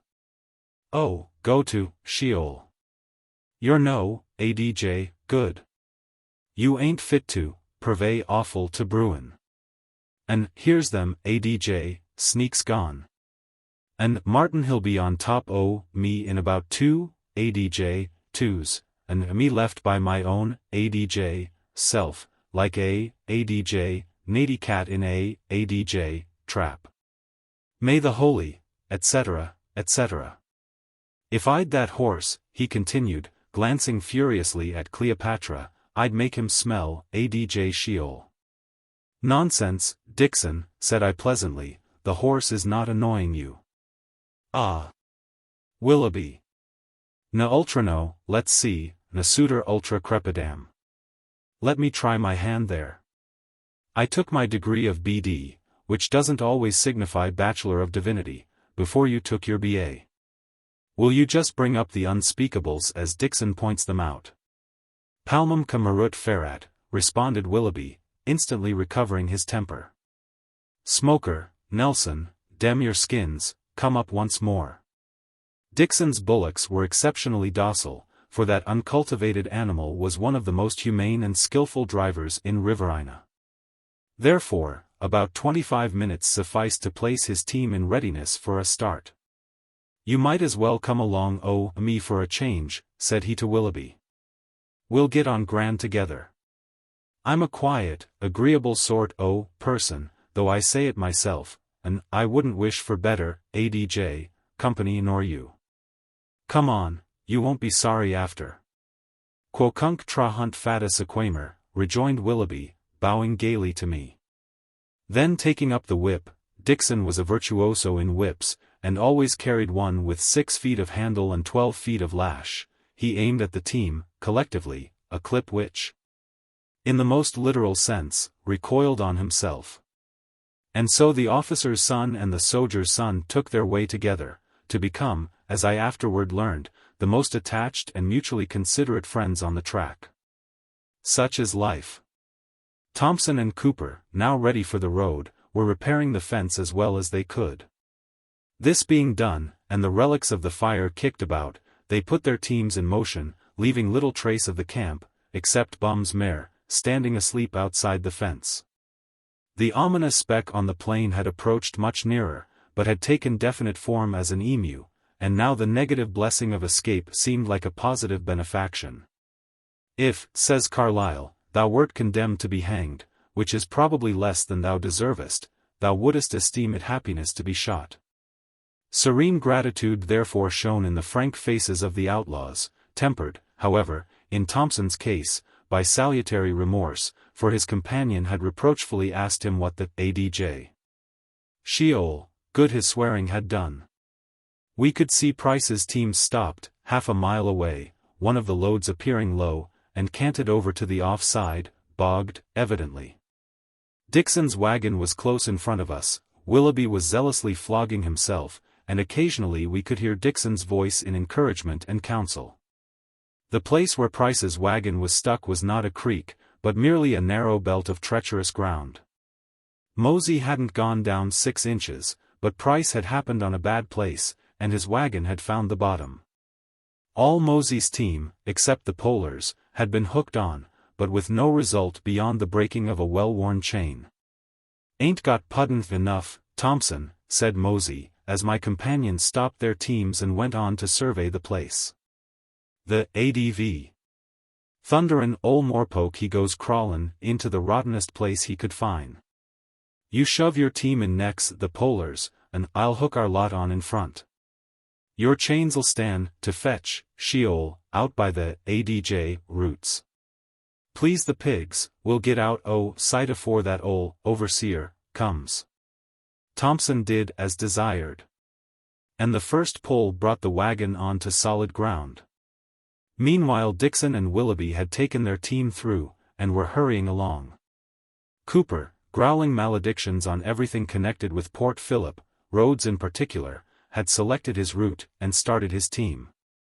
Thompson hooked on to his own wagon, and crossed safely, but with very little to spare. "Touch and go," he remarked to me, "another bale would have anchored her." Ah! Cooper's in it, with all his cleverness. Cooper was in it. The 2-ton Hawkesbury, with 7.5 tons of load, was down to the axle beds.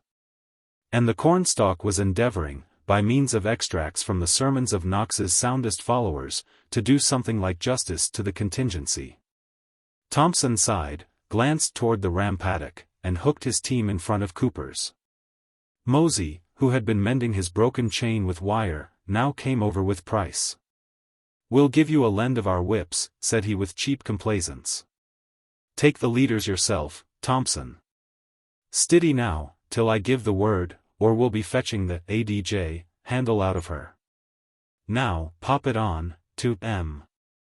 Then 36 picked bullocks planted their feet and prized, and 170 feet of bar chain stretched tense and rigid from the leader's yoke to the polecap. The wagon crept forward. A low grumble, more a growl than a bellow, passed from beast to beast along the team, sure indication that the wagon wouldn't stop again if it could be taken through. The off front wheel rose slowly on harder ground, the off hind wheel rose in its turn, both near wheels plowed deeper beneath the top heavy weight of 38 bales. "She's over," thundered Cooper. "Keep her goin', it's her on'y chance." Then the heavy pine whipsticks bent like bulrushes in the driver's skillful hands, while a spray of dissevered hair, and sometimes a line of springing blood, followed each detonation, the libretto being in keeping. A few yards forward still, while both off wheels rose to the surface, and both near wheels sank till the naves burrowed in the ground, then the wagon swung heavily over on its near side. "Goodbye, John," said Cooper, with fine immobility. "Three-man job, by rights. Will you give us a hand, Collins?" For Price and Mosey were silently returning to their teams. "Certainly, I will." "Well, it's a half-day's contract. I'll get some breakfast ready, while you, fellows, unloosens the ropes."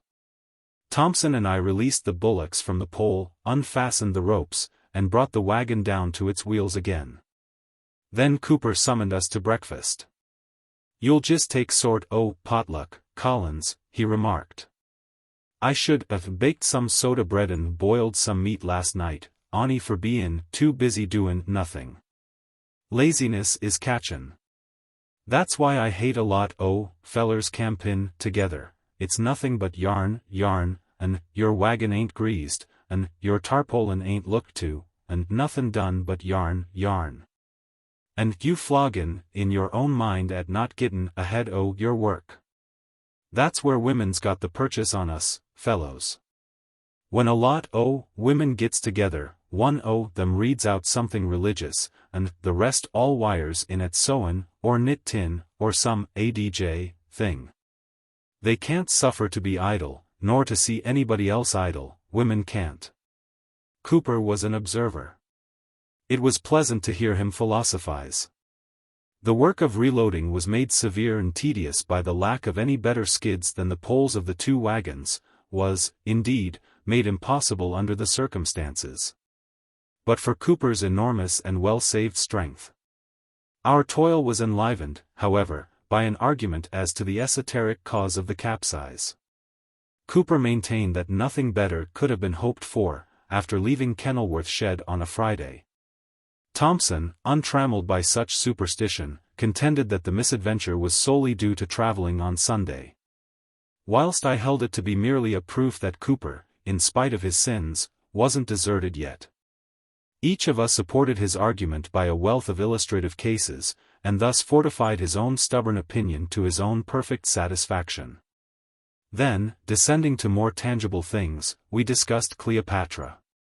Here we were unanimous in deciding that the horse had, as yet, disclosed only two faults, and these not the faults of the Irishman's horse in the weary yarn. One of them, we concluded, was to buck like a demon on being first mounted, and the other was to grope backward for the person who went to catch him after delivery of loading. In the meantime, 4 horsemen, with 3 pack-horses, went by, then 2 horse teams, loaded outward, then Stewart, of Kultopa, paused to give a few words of sympathy as he drove past. Then far ahead, we saw 2 wool teams, evidently from Bulka, converging slowly toward the main track, then more wool came in sight from the Pine Ridge, 5 or 6 miles behind. By this time, it was after midday, and Cooper, having tied the last levers, looked round before descending from the load. "Somebody on a grey horse comin' along the track from the Rampaddock, and another fellow, on a brown horse comin' across the plain," he remarked. "Wonder if one o' them's Martinin' he's rose a horse at the station?" "I was thinking about tonight," replied Thompson. "I'd forgot Martin. Duffing soon comes under the what you may call him. Statute of limitations?" I suggested. "Yes. Come and have a drink of tea, and a bit of Cooper's pastry. His cookery doesn't fatten, but it fills up." "Oh you, ADJ. Liar," gently protested the cornstalk, as he seated himself on the ground beside the tucker box. "Is this Martin?" for the man on the grey horse was approaching at a canter. "No," I replied. "He's a stranger to me." "But that's Martin on the brown horse," said Thompson, with rising vexation. "Keep him on a string, Tom, if you can. Don't let him drive us into a lie about last night, for, after all, I'll be hanged if I'm man enough to tell him the truth, nor won't be for the next fortnight or 3 weeks." By this time, the man on the grey horse was passing us. In response to Thompson's invitation, he stopped and dismounted. "Just help yourself, and your friends'll like you the better, as the sayin' is," said Cooper, handing him a pannikin. "Thanks. I'll do so." "I didn't have any breakfast this morning," replied the stranger, picking up a johnny cake, which liberal shepherds give a grosser name, and eating it with relish. While the interior lamina of dough spurred out from between the charred crusts under the pressure of his strong teeth. Been having a little mishap? Yes, nothing broke, though. How long since my lads passed? I see their tracks on the road. About 3 hours, replied Thompson. Did you meet an old man and a young fellow, with wool-grey horse behind one of the wagons? Good day, Mr. Martin. Have a drink of tea? Yes, I met them, replied the stranger. Old Price's teams, I think. Good day, Martin. 6 or 7 miles from here, Dixon traveling behind, with another fellow driving his team, long-lost brother, apparently. Where did you fellows have your bullocks last night? Demanded Martin, his eye resting on the sun-cracked stucco which covered 3/4 of Damper's colossal personality. And did you see a dark chestnut horse, bang tail, star and snip, white hind feet, saddle and bridle on? I asked. I ran across Moriarty this morning, I continued, turning politely to Martin. And he told me he was after a horse of that description, but he was in a hurry. Dark chestnut horse, bang tail, star and snip, white hind feet, jr near shoulder. Like 2 in circle off thigh, said the stranger reflectively. Yes, I saw the horse this morning, but the owner has got him again, red-headed young fellow, tweed pants, strapped with moleskin. I met him at the Nalruka boundary shortly after sunrise, 30 miles from here, I should say. I was speaking to him. He told me the horse had slung him and got away from him last night, and he had found him by good luck before daylight this morning. He came down on his hand, poor beggar. It swelled like a boxing glove.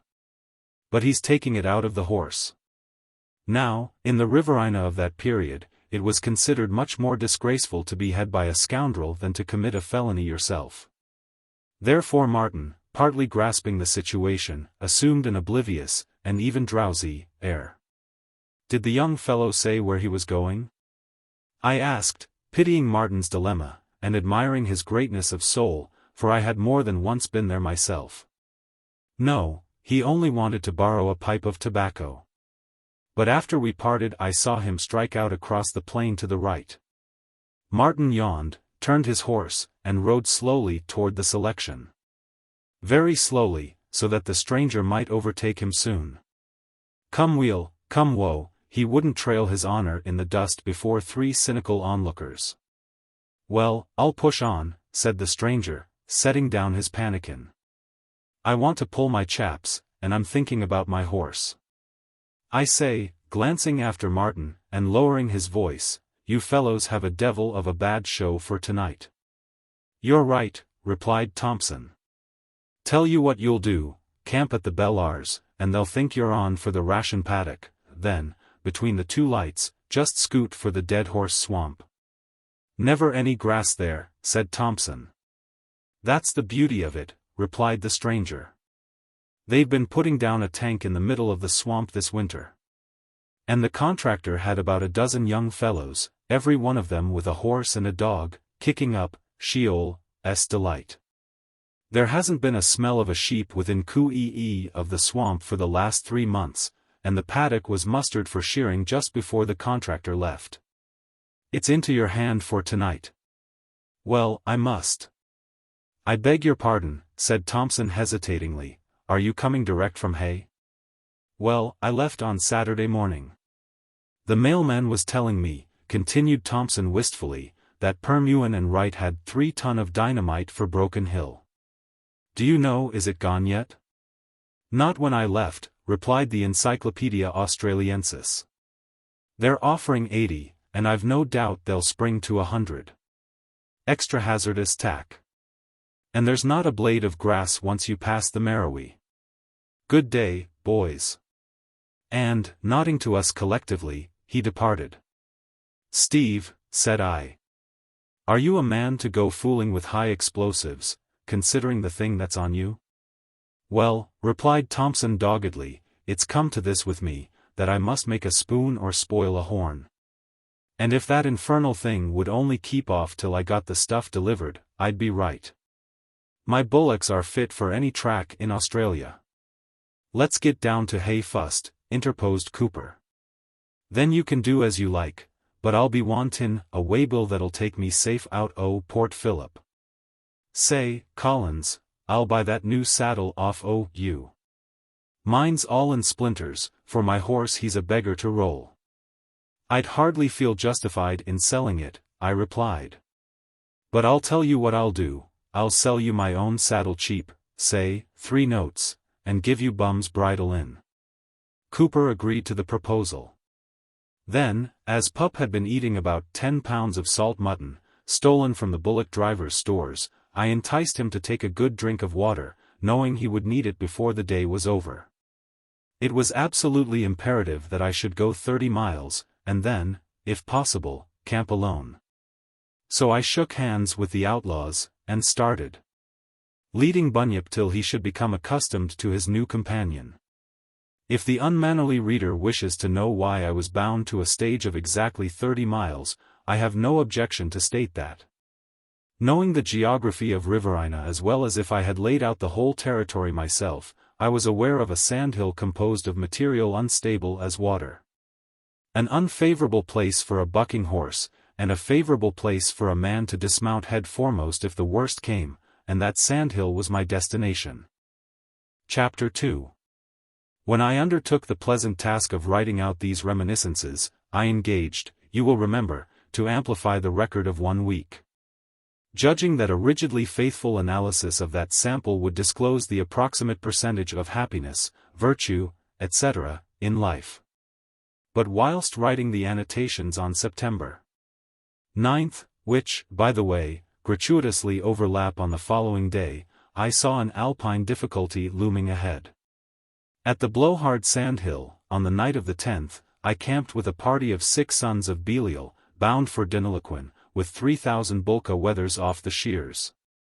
Now, anyone who has listened for 4 hours to the conversation of a group of sheep drovers, named, respectively, Splodger, Rabbit, Parson, Bottler, Dingo, and Hairy-Toothed Ike, will agree with me as to the impossibility of getting the dialogue of such dramatis personae into anything like printable form. The bullock drivers were bad enough, but these fellows are out of the question. Then it occurred to me that a wider scope of observation might give in perhaps fewer pages, a fairer estimate of that ageless enigma, the true solution of which forms our all-embracing and only responsibility. I therefore concluded to skip 1 calendar month, dipping again into my old diary at October 9th in the same year, namely, 83. After this, I shall pick out of each consecutive month the 9th day for amplification and comment, keeping not too long in one tune, but a snip and away. This will prospect the gutter of life, gutter is good, at different points, in other words, it will give us a range of 7 months instead of 7 days. The thread of narrative being thus purposely broken. No one of these short and simple analyses can have any connection with another, a point on which I congratulate the judicious reader and the no less judicious writer. For the former is thereby tacitly warned against any expectation of plot or denouement, and so secured against disappointment. Whilst the latter is relieved from the, to him, impossible task of investing prosaic people with romance, and a generally haphazard economy with poetical justice. Go to, then. Tuesday, October 9th. Gulumbulla. To Rory's. This record transports you, saving reverence of our birth stain, something more than 100 miles northward from the scene sketched in chap I, thus unveiling a territory blank on the map, and similarly qualified in the ordinary conversation of its inhabitants. The Willandra Billabong, which in moderately wet seasons relieves the middle Lachlan of some superfluous water, and in epoch-marking flood times reluctantly debouches into the lower Darling, divides the country between those rivers into 2 unequal parts. Roughly speaking, the black soil plains, which are chiefly light red, lie to the south of this almost imperceptible depression, whilst on the north, sometimes close by, sometimes out of sight, and sometimes 30 miles away, the irregular scrub frontier denotes an abrupt change of soil, though the uniform level is maintained. Here you enter upon a region presenting to the rarely clouded sky an unbroken foliage surface, with isothermal zones rigidly marked by their indigenous growths. A tract of country until yesterday bare of surface water for lack of occupation, and lacking occupation for dearth of surface water. Which goes to show that regularity of rainfall is not ensured by copious growth of timber.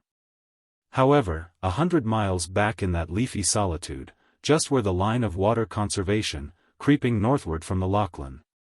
Here and there touched the line creeping southward from the Darling, I was standing in the veranda of the barracks, on Gulumbulla station, when the Narangi's pagan henchman announced. Breakfast ready, all Lee. During the meal, Jack Ward, the senior Narangi, made some remark implying that certain cattle, on a certain occasion, had scented water from a fabulous distance. Whereupon Andrews, the storekeeper, interrogated deponent with some severity, driving him down, to 300 yards range, where he made a final stand. But the two junior Narangis supported Ward in the endowment of cattle with the faculty in question. And, as a matter of course, each young fellow supplemented his limited experience by a number of instances, all alike distinguished by that want of proper hang which makes the judicious grieve. A practical knowledge of the subject, founded on irrefragable proofs, led me to side with Andrews, and it was thus that I came to quote a case in point, with all the advantage of local reference. It will be necessary to lay the facts before you. In February, 81, 2 years and 8 months before the date of this record, I had drawn up to Gulumbulla homestead with 6 tons of wire.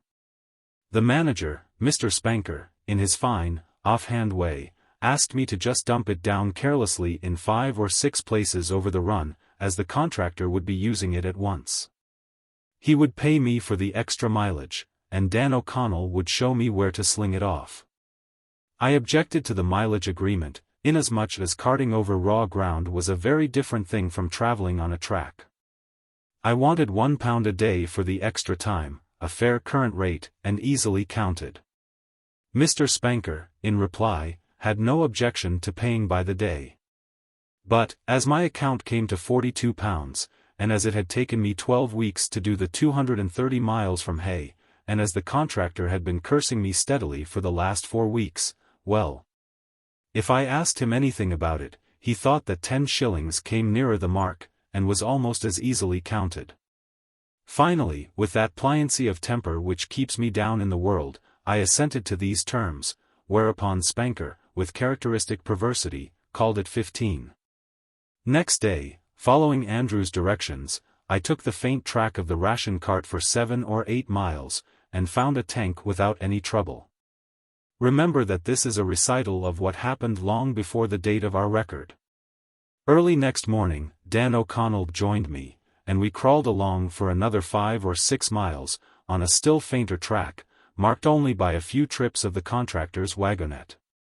In the afternoon we struck a line of board posts, and dumped 20 coils. In due time, I unyoked, and Dan led me to a new tank, half full of horribly alkaline water. Thence, after arranging to meet me in the morning, he cut across to his own boundary hut, 6 or 8 miles away. Next day, still following the line of posts, we dropped the rest of the wire.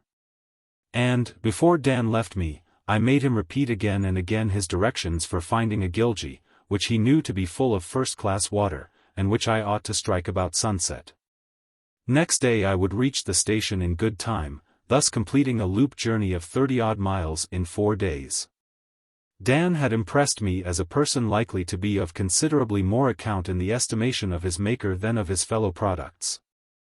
And, having previously studied men of the same description, I now accepted this involuntary sentiment as the only way of accounting for something not unfamiliar in his voice and bearing.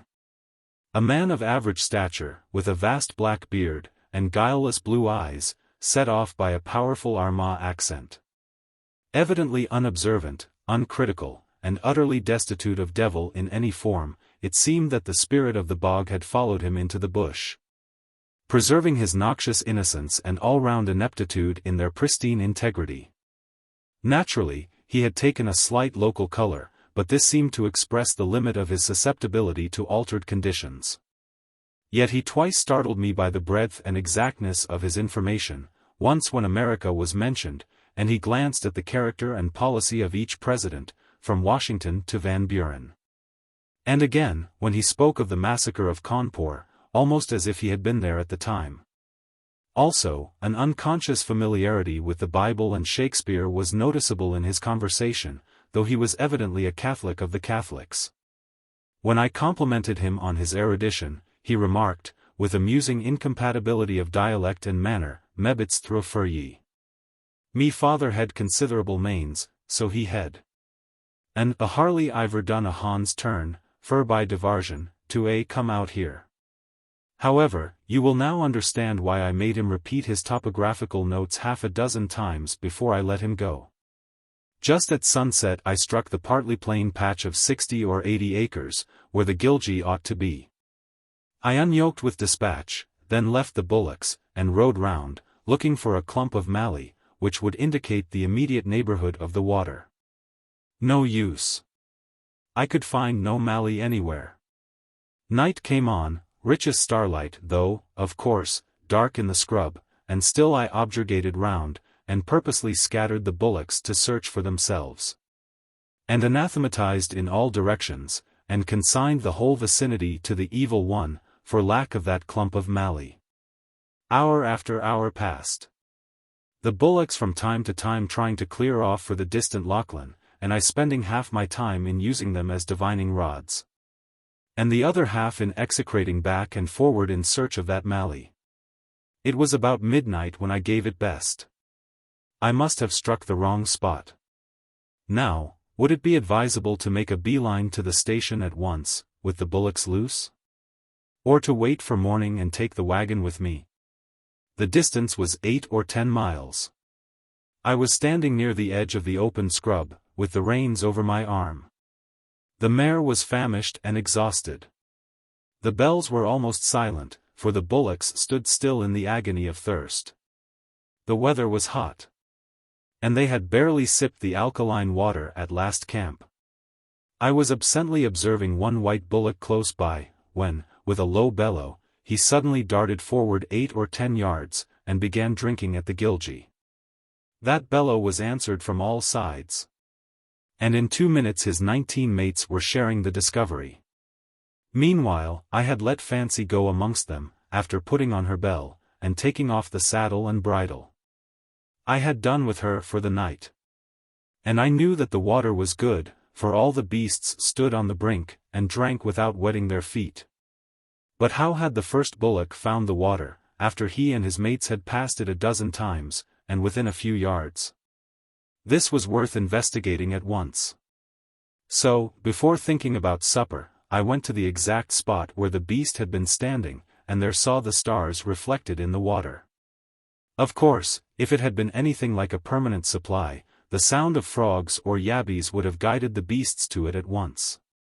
But even wild cattle can no more scent water than we can, though they make better use of such faculties as they possess. I have tested the supposition deliberately and exhaustively, time after time. And this instance is cited, not controversially, but because it has to do with the present memoir. However, next morning, after verifying the tracks of the thirsty bullocks so near the Gilgee that it seemed a wonder they hadn't walked into it, I looked for the clump of mallee. I don't believe there was a stick of it within miles, but there was a clump of yarn where it should have been. A stately beefwood, 60 feet high, with swarthy column furrowed a handbreadth deep. And heavy tufts of foliage like bundles of long leeks in color and configuration, the first beefwood I had seen since leaving the homestead, stood close to the water, making a fine landmark. But Dan's sense of proportion had selected the adjacent bit of yarn, and, as I told the breakfast party, he had never concerned himself to know the difference between yarn and mallee. Curious combination of a fool and a well-informed man, remarked Ward. Is he either of the two? Asked Broom. My belief, he shams both. Easy matter to sham foolishness, Obson Williamson. Not so easy to sham information. Any relation to the late Liberator? I asked. Dan O'Connell's only his nickname, replied Andrews. His proper name is Rory O'Halloran. Rory O'Halloran. I repeated. I thought I had met him before, but couldn't place him. And so Rory has found his way here? Well, he was brought here, replied Andrews. 12 or 14 years ago he turned up at Mugajina, down Deniliquin Way, and froze to the station. Then when Arbuthnot settled this place, 5 years ago now, Spanker brought Rory with him, and he's been here ever since. Got married at Mugajina, a year or two before leaving, to a red-hot Protestant, from the same part of the globe as himself. But she stayed at Mugajina for her confinement, and only came up 4 years ago, after Dan was settled in the Utopia paddock. Good woman in her way. But she spends her time in a sort of steady fury, for she came to Mugajina with the idea of collaring something worthwhile. So Spanker says, and he was there at the time. Seems she didn't want Dan, and Dan didn't want her, but somehow they were married before they came to an understanding. He's very good to her, in his own inoffensive way. And she leads him a dog's life. One kid. Likely you knew him on Mugajina. According to his own account, he came straight through Vic. Only stopping once, when he chummied for a few weeks with a squatter that took a fancy to him and treated him like a long-lost brother. Grain of salt just there. Not necessarily, I replied. I can verify his statement to the letter, for I was that land cormorant. And I straightway unfolded to the boys an earlier page of Dan O'Connell's history. It was about 13 years before. At that time I was really suffering the embarrassment of riches. Though the latter consisted only of those chastening experiences which daily confront adventurers of immature judgment and scanty resources, on new selections. The local storekeeper, however, was keeping me supplied with the luxuries of life, such as flour, spuds, tea, sugar, tobacco, whilst turkeys and ducks were to be had for the shooting, and kangaroos for the chasing. The storekeeper had also taken charge of my land license, for safety, and occasionally presented documents for my signature, making me feel like some conscious criminal. Happily let off for the present with a caution. One summer evening, whilst dragging myself home from work, I encountered a young fellow, who, I flattered myself, resembled me only in age. Soft as a cabbage in every way, he was footsore and weary, as well as homesick and despondent to the verge of tears. In one hand he carried a carpet bag, and in the other a large bundle, tied up in a colored handkerchief. In his conversation he employed the Armagh accent with such slavish fidelity as to make it evident that he regarded any other form of speech as showing culpable ignorance or offensive affectation. His name was Rory O'Halloran. Of course, I offered him the rugged hospitalities of my hut. In the morning, perceiving that his feet showed startling traces of the 120-mile walk from Melbourne, I constrained him to rest for a few days. But the poor fellow had a painfully outspoken scruple against eating the damper of idleness. So, as soon as he was able to get his boots on without supplication for divine support, he started to help me with my work. Soon our acquaintance ripened to intimacy. And I learned something of his history. Like the majority of us, he was the scion of an ancient family. He was the youngest of 11, all surviving at latest advices, praise God. 7 of these had swarmed to America, and were doing well, glory be. 2 remained in their native hive, with full and plenty, amen. Whilst he and his brother Larry had staked their future on the prosperity of Australia, God help us. His father must have been a man of wealth and position, as he apparently spent his whole time in following the hounds, shooting pheasants, and catching salmon, with the other gentlemen. But just before Rory left home, his father and mother had withdrawn from society. And here the narrator's sudden reticence warned me not to inquire into the details of the old couple's retirement. Larry, it appeared, had been doing Victoria and Riverina for 5 or 6 years, with magnificent, though unspecific, results. Anyway, he had franked Rory to Port Melbourne Pier by passage warrant. But seemed to have made no provision for further intercourse. And Rory, having walked the streets of Melbourne for 2 whole days without finding any trace of Larry, had concluded that he must be in Riverina, and that it would be a brave notion to slip over and take the defaulter by surprise. Hence his present pilgrimage. Poor Rory, in spite of his willingness, was naturally awkward with the splitter's tools, nor did he know how to harness a horse. All this, he explained to me, was a penalty adherent to people who, by reason of their social economic position, are emancipated from manual labor. But when a heavy, soaking pour of summer rain brought the ground into fencing condition, I noticed that he could handle the spade with a strength and dexterity rarely equaled within my observation. "You're a Catholic, aren't you, Rory?" I speculated, one evening, struck by the simple piety of some asinine remark he had made. A startled look of remonstrance and deprecation was his only reply. However, as it has always been my rule to seek information at first hand, I tried, in a friendly and confidential way, to draw him out respecting certain of his church's usages and tenets, which I knew to be garbled and falsified by Protestant bigotry. But it was evident that throughout every fiber of his moral nature there ran a conviction that the mere mention of purgatory or transubstantiation would be fatal to our friendship. And he, at all events, would be no party to the unmasking of that great gulf which hereditarily divided us. It may be worth while, before we go any farther, to inquire into the nature and origin of this gulf, not merely for the sake of information, but because it is a question which affects the moral health of our community. When Australia was first colonized, any sensible man might have foreboded sorrel, cockspur, Scotch thistle, etc., as unwelcome, but unavoidable, adjuncts of settlement.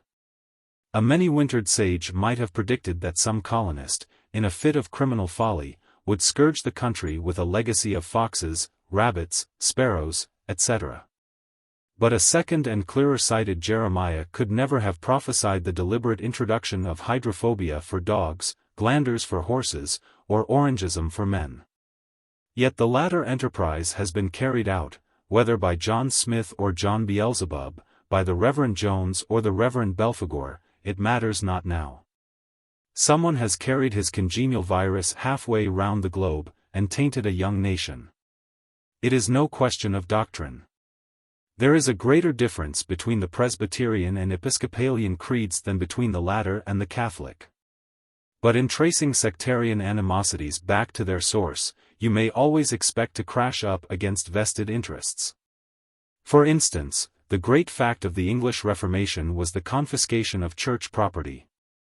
Afterward, a Protestant England submitted peaceably to the Inquisition. But when Mary proposed restitution of the abbey tenures, whoop! To your tents, O Israel! The noble army of prospective martyrs couldn't conform to that heresy. And the stubborn Tudor had to back down. Again, Wesleyanism tapped the offertory of Episcopalianism, and thus earned the undying hatred of that church, though in point of doctrine, the two are practically identical. But the prejudice of the Irish Protestant against the Irish Catholic has the basest origin of all. The English and Scotch colonists drafted into Ulster by Elizabeth, James I, Cromwell, and William III, always evinced a tendency to become Irish in the second generation.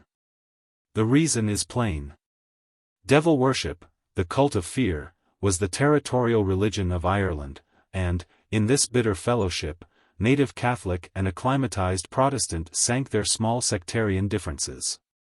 The almighty and eternal landlord, of course, was the power who had to be placated by tribute and incense, approached on all fours, and glorified in the highest. We don't know much of the non-political history of Ireland during the 18th century, and indeed there is not much to be known. An Irish parliament, consisting solely of landlords and their nominees, legislated as men do when the personal equation is allowed to pass unchecked.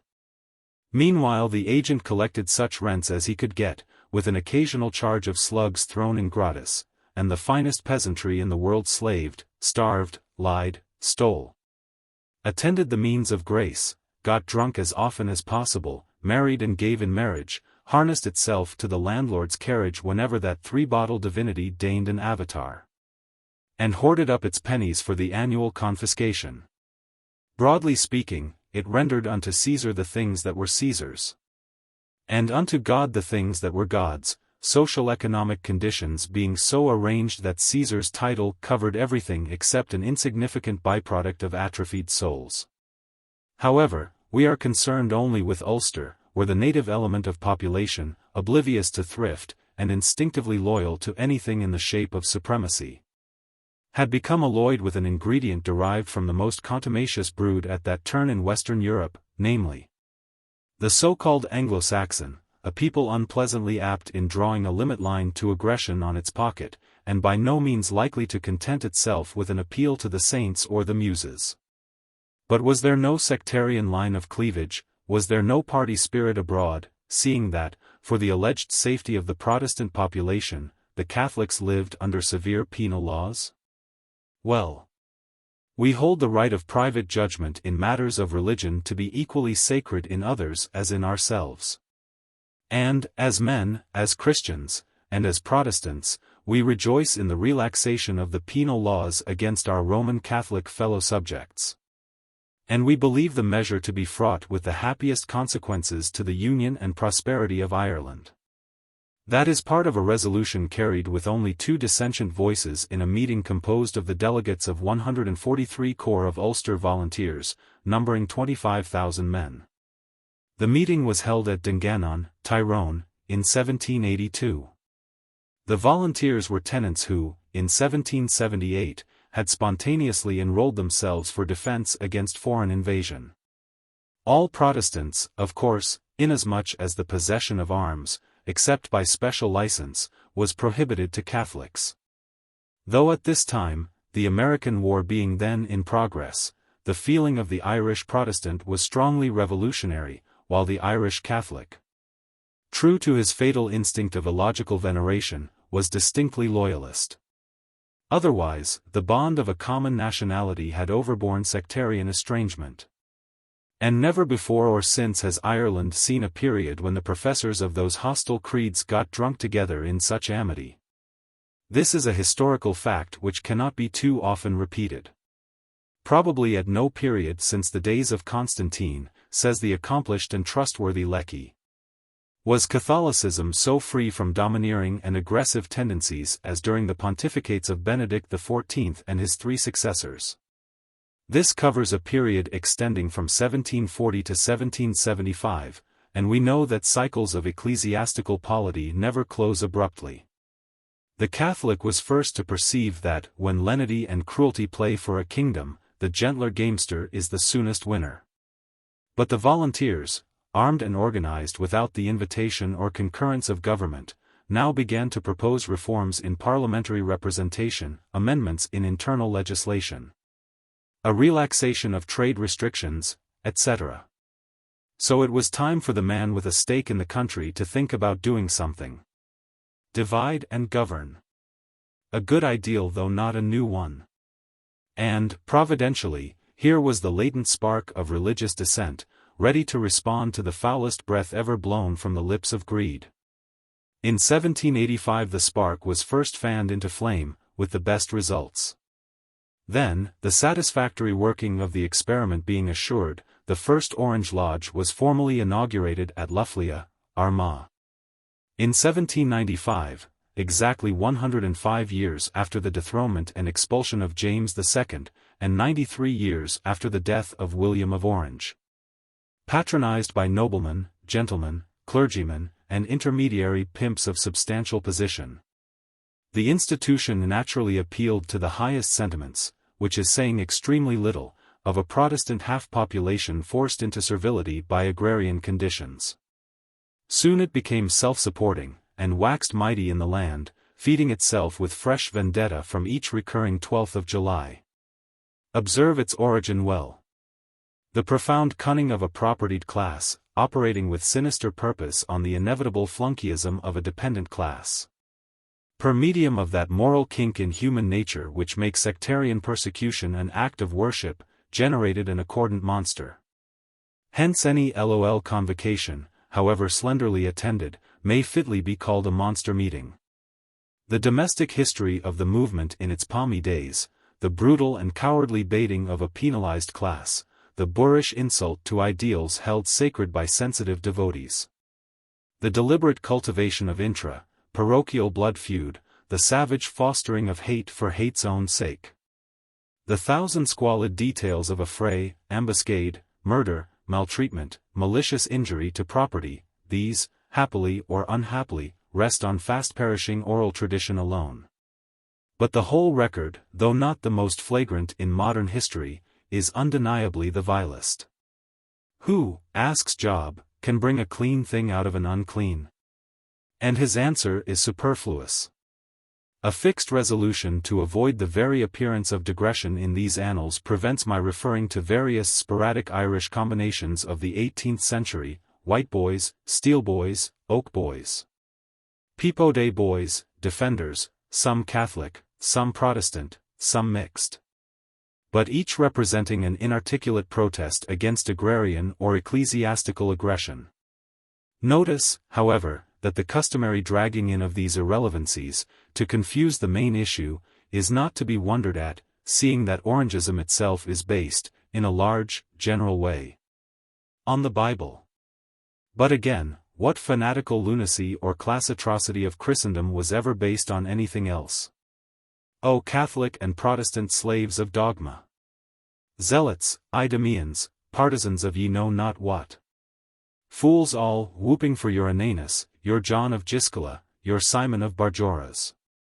And fighting amongst yourselves, whilst the invincible legionaries of science advance confidently on your polluted temple. Small sympathy have ye from this Josephus. But Rory, poor fellow, had all the impressions of party spirit built into his moral system. It was a vital and personal fact to him, though only a historical truth to me, that this hereditary war of the Big Endians and Little Endians had been conducted by our own immediate forefathers. Strictly speaking, mind you, neither party cracked the egg, that too, dainty product being taboo for rent, but they compromised by cracking each other's domes of thought. Rory couldn't get away from the strong probability that my grandfather had overpowered his own contemporary ancestor in the name of the glorious, pious and immortal memory, and had chopped his head off with a spade. He was willing to let bygones be bygones, but, no more oh that, and thou lovest me. Yet he showed a distinctly intelligent interest, as well as a complacent assent, when I pointed out to him the irony of the Orangeman situation. England's original title to the overrule of Ireland, and a perfectly valid one, as times went then, was the momentous bull of Pope Adrian IV, issued to Henry II, in 1155. And any private title to land in Ireland, traced back through inheritance, purchase, or whatnot, must lead to a royal grant as its source. The authority for such grant being the papal bull aforesaid, and the validity of the bull resting on the Pope's temporal power. Now, the Orangeman is prepared to die in his last hiding place in vindication of the English domination, that rests on the papal bull, that is warranted by the Pope's temporal power. That lay in the house that Peter built. To be sure, provided a title be safe, its value is not affected though it may have emanated from the father of lies himself. But we should frankly say so. Rory's character was made up of two fine elements, the poetic and the prosaic, but these were not compounded. There was a dreamy, idealistic Rory, born of a legend-loving race. And there was a painfully parsimonious Rory, trained down to the standard of a model wealth producer. The first was of imagination all compact, living in an atmosphere of charms, fairies, poetic justice, and angelic guidance. The second was primed with homely maxims respecting the neglected value of copper currency. Which reminds me. We had been together about a week when the thresher came round. I had no crop of my own, the wild cattle having walked over the dogleg fence, and eaten it, the crop, of course, not the fence, but we both went to help a neighbor. I was deputed to sow the bags, and Rory to pull out the tailings and bag them up for sending through again. I noticed that the fan pulley of the machine was secured with a homemade key, projecting about 2 inches beyond the end of the shaft. And as this was close beside where Rory was kneeling at his work, I pointed it out to him as a thing that meant mischief to the unwary. Half an hour afterward, there was a yell from the vicinity of the fan, and I knew that the key had found Rory. The engine driver shut off at once, and I made for the fan, whipping out my pocket knife as I went. The key had snatched the sleeve of the young fellow's homespun linen shirt, midway between elbow and shoulder, twitching the strong fabric into a knot and burrowing into the soft meat of his arm. Already the fan was pulled up, while the belt slipped and smoked on the drum pulley above. The blade of my knife was just touching the twisted nucleus of linen, when Rory exclaimed wildly, "Acie, Tammas! For marcy's sake, don't! Can't ye take the shirt aff the nail without cuttin' it?" At this moment, the engine driver threw the fan belt off, and Rory was soon liberated. His satisfaction at finding the garment almost uninjured was but slightly dashed by the bruise on his arm. The latter would heal of itself, the former wouldn't. But for the rest of the day he kept his eye on that key. Among the few things he brought out with him from home was the old-fashioned habit of sleeping in his skin, a usage, by the way, more to be commended than the converse custom practiced by English coal miners, of turning into the blankets and out again fully dressed, till the raiment, never removed, rots off by effluxion of time. Rory maintained that his system added considerably to the lifetime of a shirt. However, one Sunday forenoon, while we were enjoying that second sleep which gives to the day of rest its true significance, the smoldering fire ate its way through the side of the log chimney, and caught a couple of hundred 2-foot shingles, stacked in the angle outside. It was about 10:30 when Rory was awakened by a crackling sound close beside him. And the first sight he saw was a broad tongue of flame leaping in under the eave, and licking the rafter above his head. He had heard of bushfires. And though he knew the locusts were starving on the surrounding plain, his roar of despair brought me to my feet on the floor. Immediately grasping the situation and a long-handled shovel, I called on him to bring a bucket of water. The barrel was empty, as a matter of course. And Rory cantered away down the road a quarter of a mile, to where a deep crab hole, replenished by the rain before referred to, furnished our supply. But, in the panic of the moment, it escaped his observation that he was affording a scandalous spectacle to 2 spring-cartloads of assorted Cornish people, on their way to the local tabernacle. In fact, he had swooped up a bucket of water and turned back with it before he was aware that they had been close behind him all the time. His first thought was to squat down, taking cover behind the bucket. But, remembering the exigency of his errand, he girded up his fortitude, which was the only thing he had to gird, and faced the spring carts, for the sake of my hut. As bravely as his ancestors had faced ear cropping, and similar cajoleries, for the sake of the wand through a church. And there was no more joke about the later martyrdom than about the earlier. However, by the time he returned, I had thrown the burning shingles to a safer distance, and removed all the loose fire, so that the bucket of water made everything safe. Owing to the fire being on the side of the hut furthest from the road, the churchgoers never noticed it. Hence they assumed that Rory was casually bringing the water for domestic purposes. And their unavoidable inference placed the Irish Catholics on a lower moral plane than the Aborigines, by reason of their priests keeping them in ignorance. This misconception had acquired all the solidity of fact before it reached me, consequently, my explanation was received as a well-meant fib. Anyway, these details will give you some idea of Rory, in his natural state as a colonist. After the first fortnight or so, I frankly told him that, though nothing would suit my own interests better than a lifelong extension of his assistance, I wouldn't advise him to stay, as there could be no wages forthcoming. I had absolutely no money, nor was I likely to have such a thing in my possession till the 40-acre paddock was fenced, plowed and sowed, and the crop, if any, harvested and sold. Even then, taking the average of the district, I couldn't expect a return of more than £100, and out of this I would have to pay off an accumulated shortage of about £200. It's a quare country, anyhow, sadly soliloquized the exile of Erin, after he had thought the matter over. Wonders'll niver quit sysin. At home, for a body had 20 English acres, good lay lawn, at a raisonnable rent, let alone a grot farum like Thon, he needn't do a Hans turn the year roon, bayant given ordhers. And he would hev lavins for iverything, and a brave shoot cloes till his back, and meb a gull watch, fur buy money in his pocket. Bates all. Bates all. But the anomalous and baffling nature of Australian conditions made Rory all the more reluctant to tear himself away from his present asylum, though its shelter seemed to resemble the shadow of a great deficit in an insolvent land. So another fortnight passed, whilst each of us learned something from the other. I constantly endeavoured, by reminiscence and inference, to post him up in the usages of his adopted country. And he regaled me with the folklore of the hillside ere his ancestors had passively resisted extinction since the time of Japhet.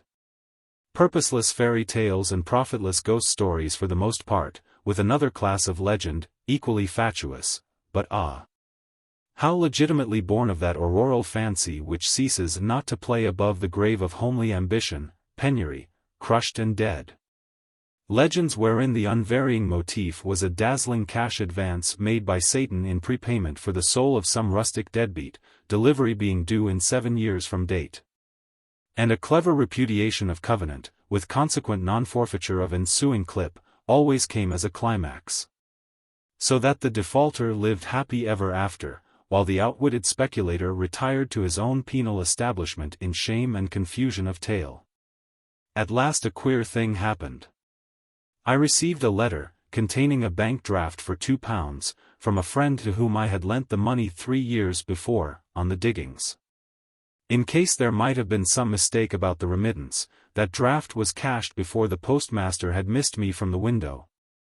And I was on the way home before the bank manager thought I was clear of his porch. On the same evening, I placed one of the notes in Rory's hand, adjuring him not to let the storekeeper know anything about it, but to depart from me while he was safe. He shrank from the note as from a lizard, while his lip quivered, and he tried to swallow his emotion down. Then ensued mutual expostulation, which he terminated by producing a knitted purse, which might have belonged to his grandfather, or to Brian Boru's grandfather, for that matter, and disclosing a hidden treasure of 7 shillings, 2 sixpences, and 10 coppers. I nearly hit him in the mere fury of pity. Ultimately, however, my superior force of character told its tale, and we added the note to his reserve fund. I got him started next morning. I gave him my Shakespeare as a keepsake, with a billy and pannikin, and a few days' rations. I made up his swag scientifically while he lay heartbroken on his bunk. Then I walked with him to the Echuca road. So he sorrowed his way northward, in renewed search of his brother Larry. And, as I watched his diminishing figure, I prayed that he might be enticed into the most shocking company in Echuca, and be made fightably drunk, and fall in for a remembersome hammering. And get robbed of everything, and be given in charge for making a disturbance, and wind up the adventure with a month in Her Majesty's jail. It seemed to me that no milder dispensation of Providence would satisfy his moral requirements. Drastic, but such is life. I had a letter from him a month afterward, but as the postmark was hopelessly illegible, and as he had omitted to head the communication with any address, and as he referred to the place where he was working as the station, mentioning no names except those of his fellow workmen, I had to withhold the response for which his forlorn soul craved. "Takes a lot of different sorts of people to make a world," observed Williamson, referring to the hero of my reminiscences. "Original remark," commented Ward. "And it seems to me that people's as much alike as sheep, and Dan's just one of the flock. I always speak of a man as I find him." "Another original remark," said Broom. "But there's greater fools than Dan, if you only knew where to drop across them." "Original remark, number 3, put in Andrews, who was 5 years older than any of the boys. "You're all chaps of great experience." "Speaking of Dan, as you call him," said I, "by the foot we recognize the Hercules. And if he knows as much about all other historical subjects as he does about Cawnpore and the American presidents, he must have ripened into an extraordinary man. But then, an extraordinary man should have learned the difference between Mali and Yeren in 5 years of solid scrub observation." "Well, you are gauging him by a standard that's foreign to his class of mind," replied Andrews. "If he had been as strange to that Gilgee as you were, and had got the same directions he gave you, he would have found it first shot. When a certain class of bushmen says a mallee, he means any sort of scrub except lignum, and when he says mulga, he means any tree except pine or kurrajong. Same mental slovenliness in women. A woman will tell a yarn that no man can make head or tail of, but it's as clear as day to any other woman. And if you tell a woman a yarn, as it ought to be told, she'll think she understands it, and you'll think so too, if she says nothing. But if she chances any remark about it, you'll see that the correctness of style has carried it over her head. Speaking of style reminds me that Dan's a bit of an author, remarked Williamson. One day I was in his place, and he casually showed me a page of some treatise he's on of evenings. And, my word, the style was grand. Knocks Ouida into a cocked hat. Well, I am glad to hear that, I observed. Useful sort of man on the station, too, I should imagine. Average, or better, replied Andrews. Nothing brilliant, but careful and trustworthy. Revolves in his orbit without a what you may call perturbation, I suggested. How far is his hut from here? 12 mile. Let's see, 6 or 8 mile northwest of where you dropped the first lot of wire that time. Can't I take him on the way to Mulpa? Yes, but don't trust him for directions beyond his own place. We'll give you the geography. Better put up at his place tonight, and you'll reach Mulpa in good time tomorrow evening. And look out for that dog of yours when you get in range of Dan's place. He's great on strychnine, and the station gets the benefit of it in 2 ways. He keeps his paddock clear of dingoes, and he never has a scalp to sell. By this time, breakfast was concluded. And in 2 minutes the combined topographical knowledge of the young fellows had laid down the best route to Mulpa, via Dan's hut. Then a short official interview with Mr. Spanker, followed by a long, desultory gossip, brought me another couple of hours nearer the final reward of my orthodox upbringing. In another hour, my horses were saddled, and I was having a drink of tea and a bit of brownie in the men's hut. A few minutes afterward, Cleopatra was shaking this refreshment well down by means of the exercise with which he habitually opened the day's work.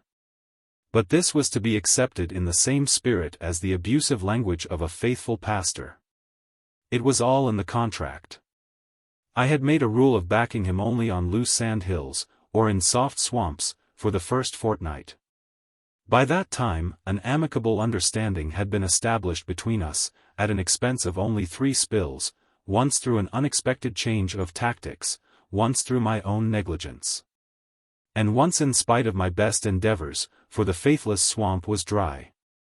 I dare say I might have gradually weaned him from his besetting sin, but I didn't want to be pestered with people borrowing him.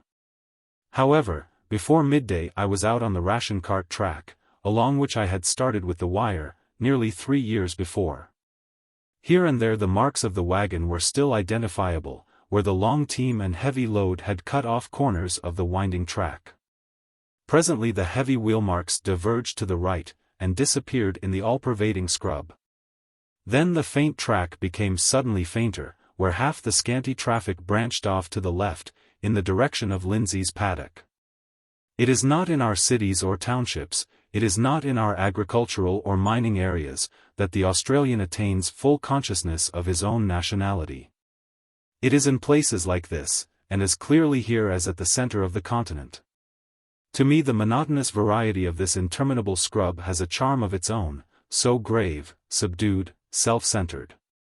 So alien to the genial appeal of more winsome landscape, or the assertive grandeur of mountain and gorge. To me this wayward diversity of spontaneous plant life bespeaks an unconfined, ungauged potentiality of resource. It unveils an ideographic prophecy, painted by nature in her impressionist mood, to be deciphered aright only by those willing to discern through the crudeness of dawn a promise of majestic day. Eucalypt, conifer, mimosa. Tree, shrub, heath, in endless diversity and exuberance, yet sheltering little of animal life beyond half-specialized and belated types, anachronistic even to the aboriginal savage. Faithfully and lovingly interpreted, what is the latent meaning of it all? Our virgin continent. How long has she tarried her bridal day? Pause and think how she has waited in serene loneliness while the deltas of Nile, Euphrates, and Ganges expanded, inch by inch, to spacious provinces. And the yellow sea shallowed up with the silt of winters innumerable, waited while the primordial civilizations of Copt, Akkadian, Aryan and Mongol crept out, step by step. From Paleolithic silence into the uncertain record of tradition's earliest fable, waited still through the long eras of successive empires, while the hard-won light, broadening little by little, moved westward, round the circumference of the planet, at last to overtake and dominate the fixed twilight of its primitive home, waited, ageless, tireless, acquiescent. Her history a blank, while the petulant moods of youth gave place to imperial purpose, stern yet beneficent, waited whilst the interminable procession of annual, lunar and diurnal alternations lapsed unrecorded into a dead past, bequeathing no register of good or evil endeavor to the ever-living present. The mind retires from such speculation, unsatisfied but impressed. Gravely impressed. For this recordless land, this land of our lawful solicitude and imperative responsibility, is exempt from many a bane of territorial rather than racial impress. She is committed to no usages of petrified injustice, she is clogged by no fealty to shadowy idols, enshrined by ignorance, and upheld by misplaced homage alone. She is cursed by no memories of fanaticism and persecution, she is innocent of hereditary national jealousy, and free from the envy of sister states. Then think how immeasurably higher are the possibilities of a future than the memories of any past since history began. By comparison, the past, though glozed beyond all semblance of truth, is a clinging heritage of canonized ignorance, brutality and baseness, a drag rather than a stimulus. And as day by day, year by year, our own fluid present congeals into a fixed past, we shall do well to take heed that, in time to come, our own memory may not be justly held accursed. For though history is a thing that never repeats itself, since no two historical propositions are alike, one perennial truth holds good, namely, that every social hardship or injustice may be traced back to the linked sins of aggression and submission, remote or proximate in point of time. And I, for one, will never believe the trail of the serpent to be so indelible that barefaced incongruity must dog the footsteps of civilization. Dan O'Connell's 10x5 paddock lay end-on to my route, his hut being about midway down the line of fence. On striking the corner of the paddock, I went through a gate, and was closing and securing it behind Bunyip and Pup, when I became aware of a stout-built, black-bearded man on a fat bay horse, approaching along the inside of the fence. "Rory?" said I inquiringly. "Well, to be sure. I can hardly credit it, Tamaz," exclaimed the evergreen, grasping my proffered hand, while his face became transformed with delight. "You're so much changed," said I, "so manly and sunburnt, and bearded like the patriarchs of old, that I didn't know you when I brought that wire. But I wonder how you failed to recognize me, considering that you heard my name." "Och, man dear. I thought you were farmin' in Victoria," he replied. "And Collins is a pretty common name, so it is. And I didn't hear your christen name at all. But ye'll stap why, me the night, and will hev a grot cronia about owl times." "That's just what I was looking forward to, Rory. Which way are you going now?" "No matter, Tamaz. I'll turn back why ye, and we'll get home a brave while afore sundown." So we rode slowly side by side along the narrow clearing which extended in endless perspective down the line of fence. After giving Rory a sketch of the vicissitudes and disasters which had imparted an element of variety to the 13 preceding years of my life, I yielded myself to the lulling influence of his own history during the same period. As you might expect, he glanced lightly over all points of real interest, and dwelt interminably on the statistics of the station, such as the percentage of lambs for each year since the stock was put on, the happily decreasing loss by dingoes, the average clip per head, and all manner of circumscribed pastoral shop I reined our conversation round to the future prospects and possibilities of the region wherein his lot was cast, and tried to steer it along that line. But he merely took the country as he found it, and left things at that. It had never occurred to him that a physical revolution was already in progress. That the introduction of sheep meant the ultimate extirpation of all trees and scrubs, except the inedible pine. And that the perpetual trampling of those sharp little hoofs would in time caulk the spongy, absorbent surface. So that these fluffy, scrub-clad expanses would become a country of rich and spacious plains, variegated by lakes and forests, and probably enjoying a fairly equable rainfall. I have reason to remember that I quoted Sturt's account of the Old Man Plain as a desert solitude of the most hopeless and forbidding character. But, as I pointed out, settlement had crept over that inhospitable tract, and the Old Man Plain had become a pastoral paradise, with a possible future which no man could conjecture. Then I was going on to cite instances, within my own knowledge and memory, of permanent lakes formed in northern Victoria, and a climate altered for the better by mere settlement of a soil antecedently desiccated and disintegrated by idle exposure to the seasons. But I had brought round the subject of exploration, and again Rory amazed me by the extent and accuracy of his information.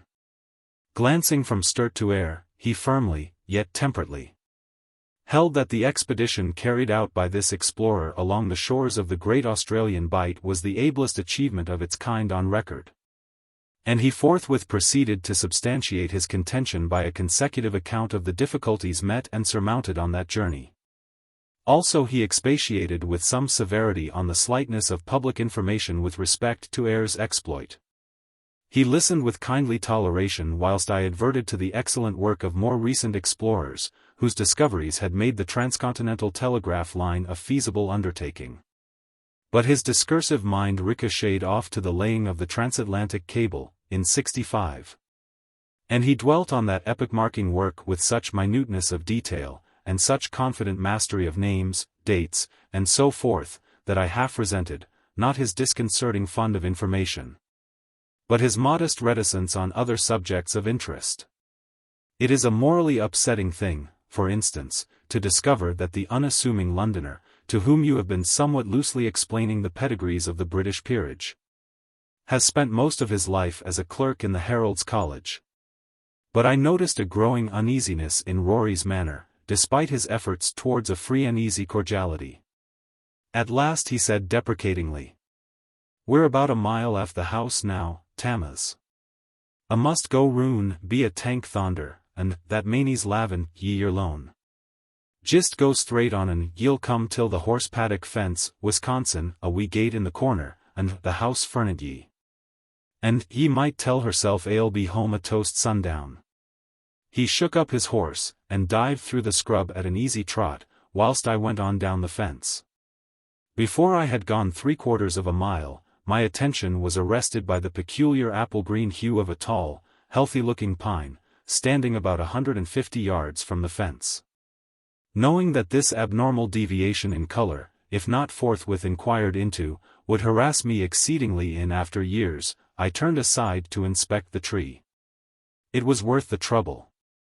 The pine had been dead for years, but every leafless twig, right up to its spiry summit, was reclothed by the dense foliage of a giant woodbine, which embraced the trunk with 3 clean stems, each as thick as your arm.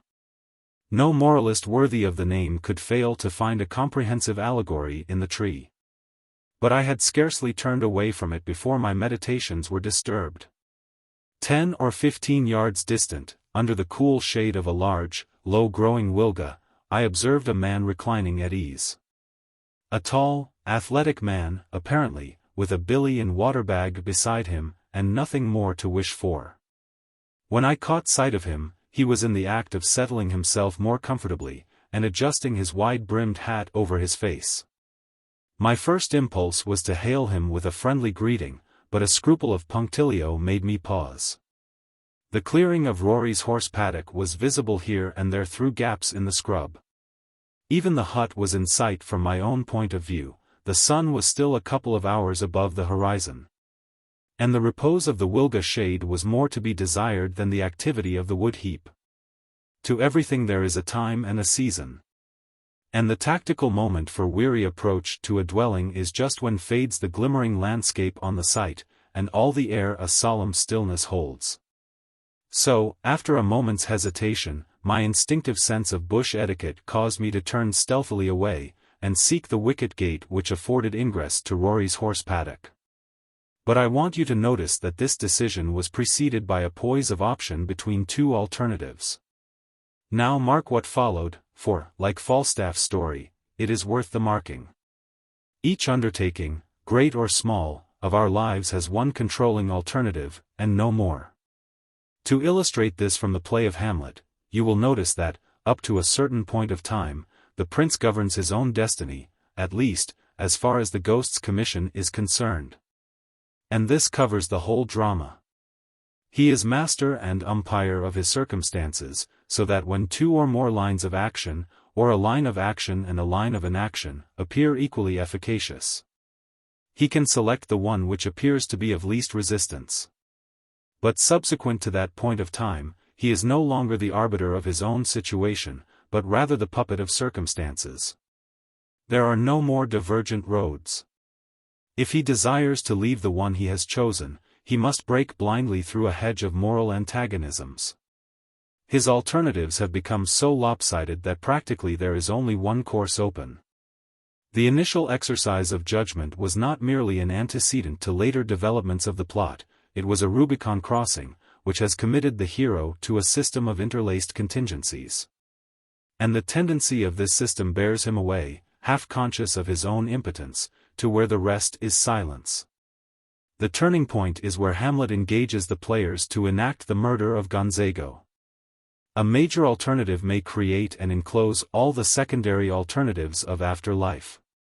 A minor alternative may exhaust itself in 1 minute, or less, leaving its indelible, though imperceptible, scar on the experimenter, and, through him, on the world in which he lives.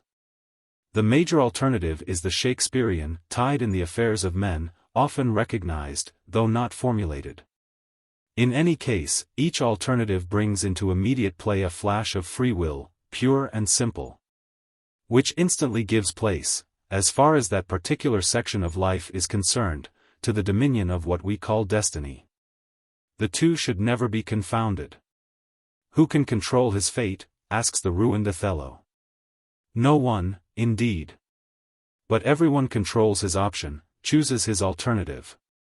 Othello himself had independently evolved the decision which fixed his fate, recognizing it as such an alternative. Thus, put out the light, and then, put out the light. If I quench thee, thou flaming minister, I can again thy former light restore. Should I repent me? But once put out thy light, thou cunningst pattern of excelling nature, I know not where is the Promethean heat that can thy light relume. When I have plucked thy rose, I cannot give it vital growth again. It needs must wither. Also he perceives that it is a major alternative which confronts him.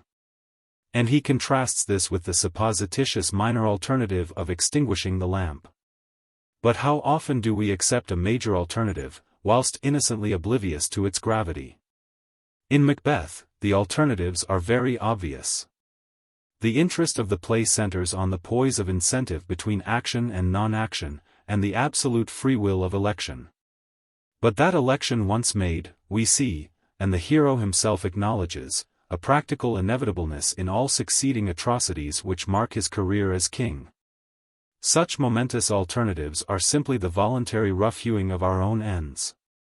Whether there's a divinity that afterwards shapes them, is a question which each inquirer may decide for himself. Say, however, that this postulated divinity consists of the universal mind, and that the universal mind comprises the aggregate human intelligence, cooperating with some moral center beyond. And that the spontaneous sway of this influence is toward harmony, toward the smoothing of obstacles, the healing of wounds. In the axiom that nature reverts to the norm, there is a recognition of this restorative tendency, and the religious aspect of the same truth is expressed in the proverb that God is love. For the grass will grow where Attila's horse has trod, while that objectionable Hun himself is represented by a barrow-load of useful fertilizer. But say that this always comes about by law of cause, which is human free will, and effect, which is destiny, never by sporadic intervention. Yet a certain scar, tracing its origin to an antecedent alternative, will remain as the signet of that limitation under which the divinity works, the limitation, namely, of destiny. Or the fixed issue of present effect from foregone cause. Such cause having been perpetually directed and redirected by recurring operation of individual free will, exercised, independently, by those emanations from the moral center which, by courtesy, we call reasonable beings. Vague? Yes. Well, put it in parable form. A young man has reached an absolute poise of incentive. He tosses a shekel. Head, I go and see life, tail, I stay at home. Head it is. The alternative is accepted, whereupon destiny puts in her spoke, bringing such vicissitudes as are inevitable on the initial option. In due time, another alternative presents itself, and the poise of incentive recurs. The prodigal spits on a chip, and tosses it. Wet, I crawl back home, dry, I see it out. Wet it is. So he goes, to meet the ring, and the robe, and the fatted calf. His latter alternative has taken him home, and a felicitous option on the old man's part has given him a welcome. But the earlier alternative is following him up, for the farm is gone. The old man himself cannot undo the effect of the foregone choice. Or put it in allegorical form. The misty expanse of futurity is radiated with divergent lines of rigid steel, and along one of these lines, with diminishing carbon and sighing exhaust, you travel at schedule speed. At each junction, you switch right or left, and on you go still, up or down the way of your own choosing. But there is no stopping or turning back. And until you have passed the current section there is no divergence, except by voluntary catastrophe. Another junction flashes into sight, and again your choice is made. Negligently enough, perhaps, but still with a view to what you consider the greatest good, present or prospective. One line may lead through the slough of despond, and the other across the delectable mountains, but you don't know whether the section will prove rough or smooth. Or whether it ends in a junction or a terminus, till the cloven mists of the future melt into a manifest present. We know what we are, but we know not what we shall be. Often the shunting seems a mere trifle. But, in reality, the switch is that wizard wand which brings into evidence such corollaries of life as felicity or misery, peace or tribulation, honor or ignominy, found on the permanent way. For others, remember, as well as for ourselves. No one except the anchorite lives to himself, and he is merely a person who evades his responsibilities. Here and there you find a curious complication of lines. From a junction in front, there stretches out into the mist a single line and a double line. And meantime, along a track converging toward your own, there spins a bright little loco, in holiday trim, dazzling you with her radiant headlights, and commanding your admiration by her attractive power. Quick! Choose. Single line to the next junction, or double line to the terminus. A major alternative, my boy. Double line, you say. I thought so. Now you'll soon have a long train of empty eyes to pull up the gradients. And while you snort and bark under a heavy draft, your disgusted consort will occasionally stimulate you with a flying kick, and when this comes to pass, say Pompey told you so. To change the metaphor, instead of remaining a self-sufficient lord of creation, whose house is thatched when his hat is on, you have become one of a committee of ways and means, a committee of two, with power to add to your number. Dan O'Connell, for instance, had negotiated this alternative, and, in the opinion of the barracks, had made his election in a remiss and casual way. And as with the individual, so with the community. Men, thinking and acting in mass, do not, according to the accepted meaning of the phrase, follow the line of least resistance. The myriad-headed monster adopts the alternative which appears to promise such a line, but its previsions are more often wrong than right. And, in such cases, the irresistible momentum of the destiny called into being by its short-sighted choice drives it helplessly along a line of the greatest conceivable resistance. Isn't history a mere record of blundering option, followed by iron servitude to the irremediable suffering thereby entailed? Applied to the flying alternative, the least resistance theory is gratuitously sound; beyond that, it is misleading. However, all this must be taken as referring back to my own apparently insignificant decision not to disturb the masterly inactivity of that sundowner under the Wilga. Mere afterthoughts, introduced here by reason of their bearing on this simple chronicle. As a matter of fact, I approached Rory's neat, two-roomed hut speculating as to why he had purposely left me to feel my own way. I soon formed a good rough guess. A neatly dressed child, in a vast, white sunbonnet, ran toward me as I came in sight, but presently paused, and returned at the same pace. On reaching the door I was met by a stern-looking woman of 30-odd, to whom I introduced myself as an old friend of Mr. O'Halloran's. "'Deed he's plenty o' friends," replied the woman drily. "Are ye gonta stap the night?" "Well, Mr. O'Halloran was kind enough to proffer his hospitality," I replied, pulling the pack-saddle off Bunyip. "By the way, I'm to tell you that he'll be home presently." "Not a fear but he'll be home at mail time. And a putty house he's got fur till ax a stranger intil." "Now, Mrs. O'Halloran, it's the loveliest situation I've seen within 100 miles, I replied, as I set Cleopatra at liberty. "And the way that the place is kept reflects the very highest credit upon yourself." Moreover, both compliments were as true as they were frank. "Dacent enough for them that's niver been used till betther. There's a dale in how a body's rart." "True, Mrs. O'Halloran," I sighed. "I'm sure you must feel it. But, my word! You can grow the right sort of children here. How old is the little girl?" My custom is to ask a mother the age of her child, and then express incredulity. "Owler nor she's good. She was 5 on the 13th for last month." "No, but seriously, Mrs. O'Halloran? I am always serious about telling the truth." And with this retort courteous the impervious woman retired into her house, while I seated myself on the bucket stool against the wall, and proceeded to fill my pipe. "We got 6 goats, pure Angoras," remarked the little girl, approaching me with instinctive courtesy. "We keep them for milk-in, and Daddy shears them ivory year." "I noticed them coming along," I replied. "They're beautiful goats. And I see you've got some horses too." "Ease, 3. We bought one o' them chape, because he had a sore back, from a shearer, and it's not hailed up yet. Daddy rides the other ones." Can't my daddy ride? And he can grow melons, and he can put up shelves, and he knows everything." "Yes, your daddy's a good man. I knew him long, long ago, when there was no you. What's your name, dear?" "Mary." "She's got no name," remarked the grim voice from the interior of the house. And the mild, apologetic glance of the child in my face completed a mental appraisement of Rory's family relations. Half an hour passed pleasantly enough in this kind of conversation, then Rory came in sight at the wicket gate where I had entered. Mary forgot my existence in a moment, and raced toward him, opening a conversation at the top of her voice while he was still a quarter of a mile distant.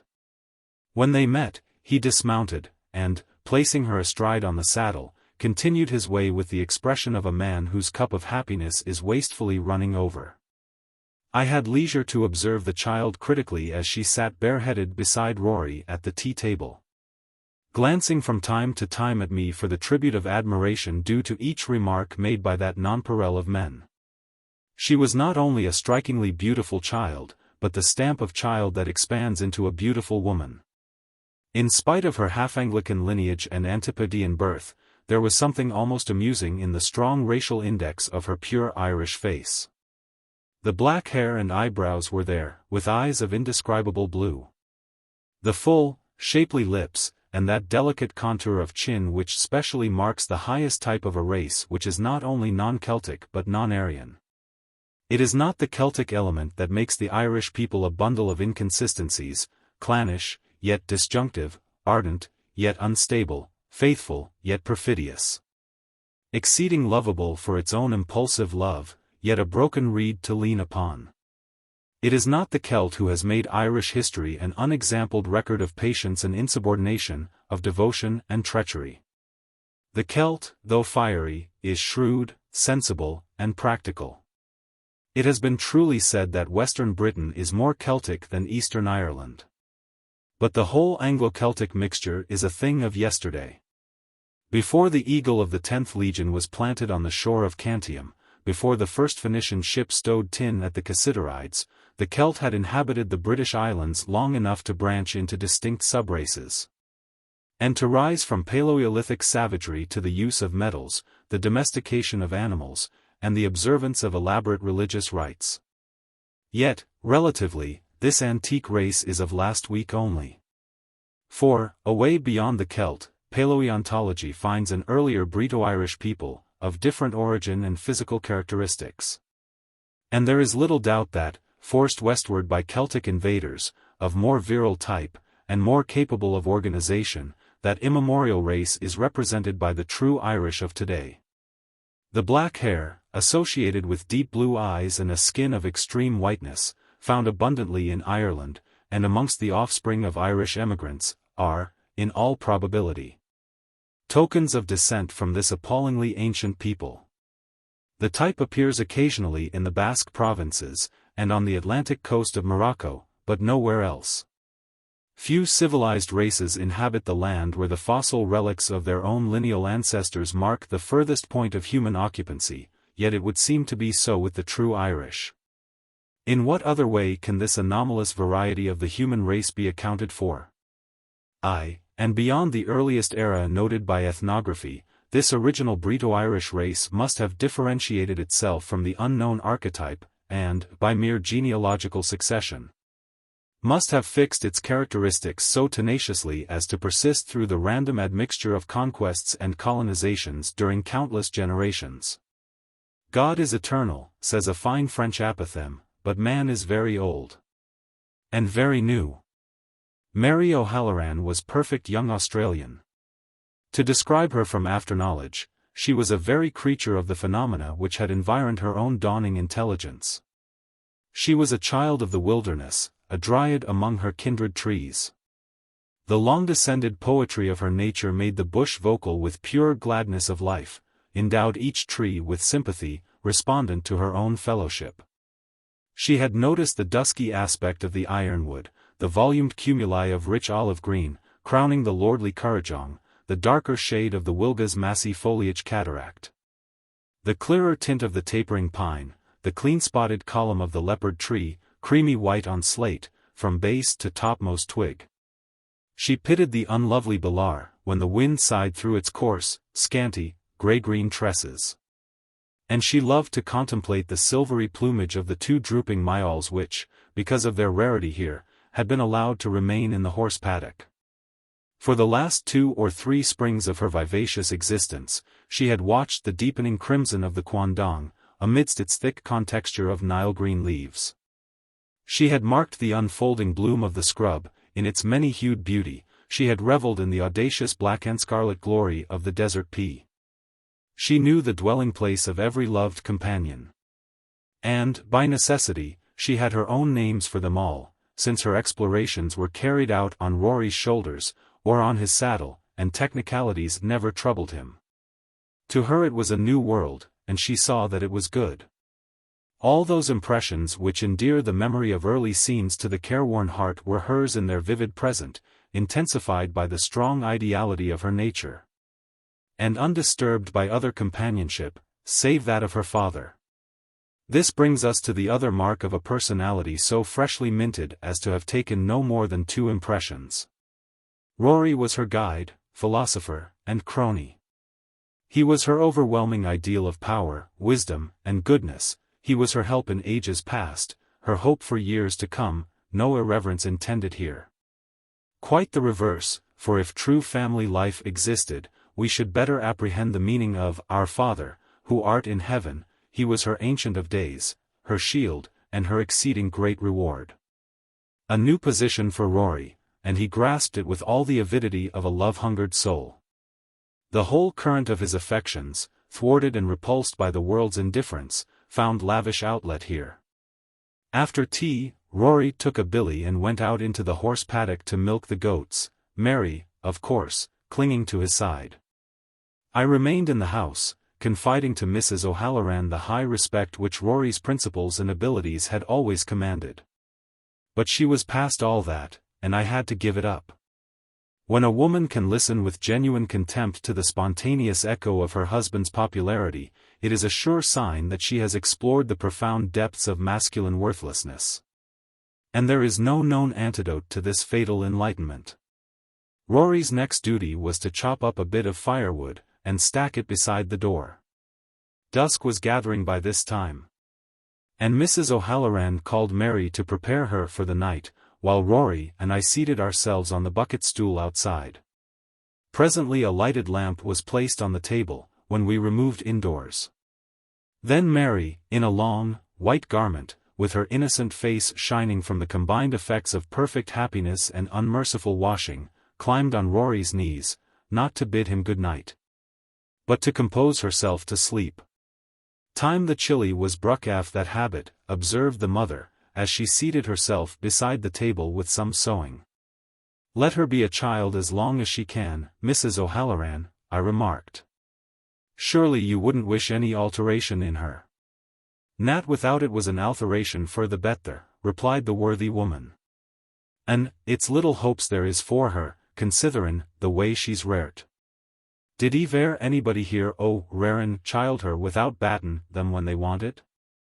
You bait her, and I'll bait you, interposed Rory, turning to bay on the most salient of the 3 or 4 pleas which had power to rouse the old Adam in his unassertive nature.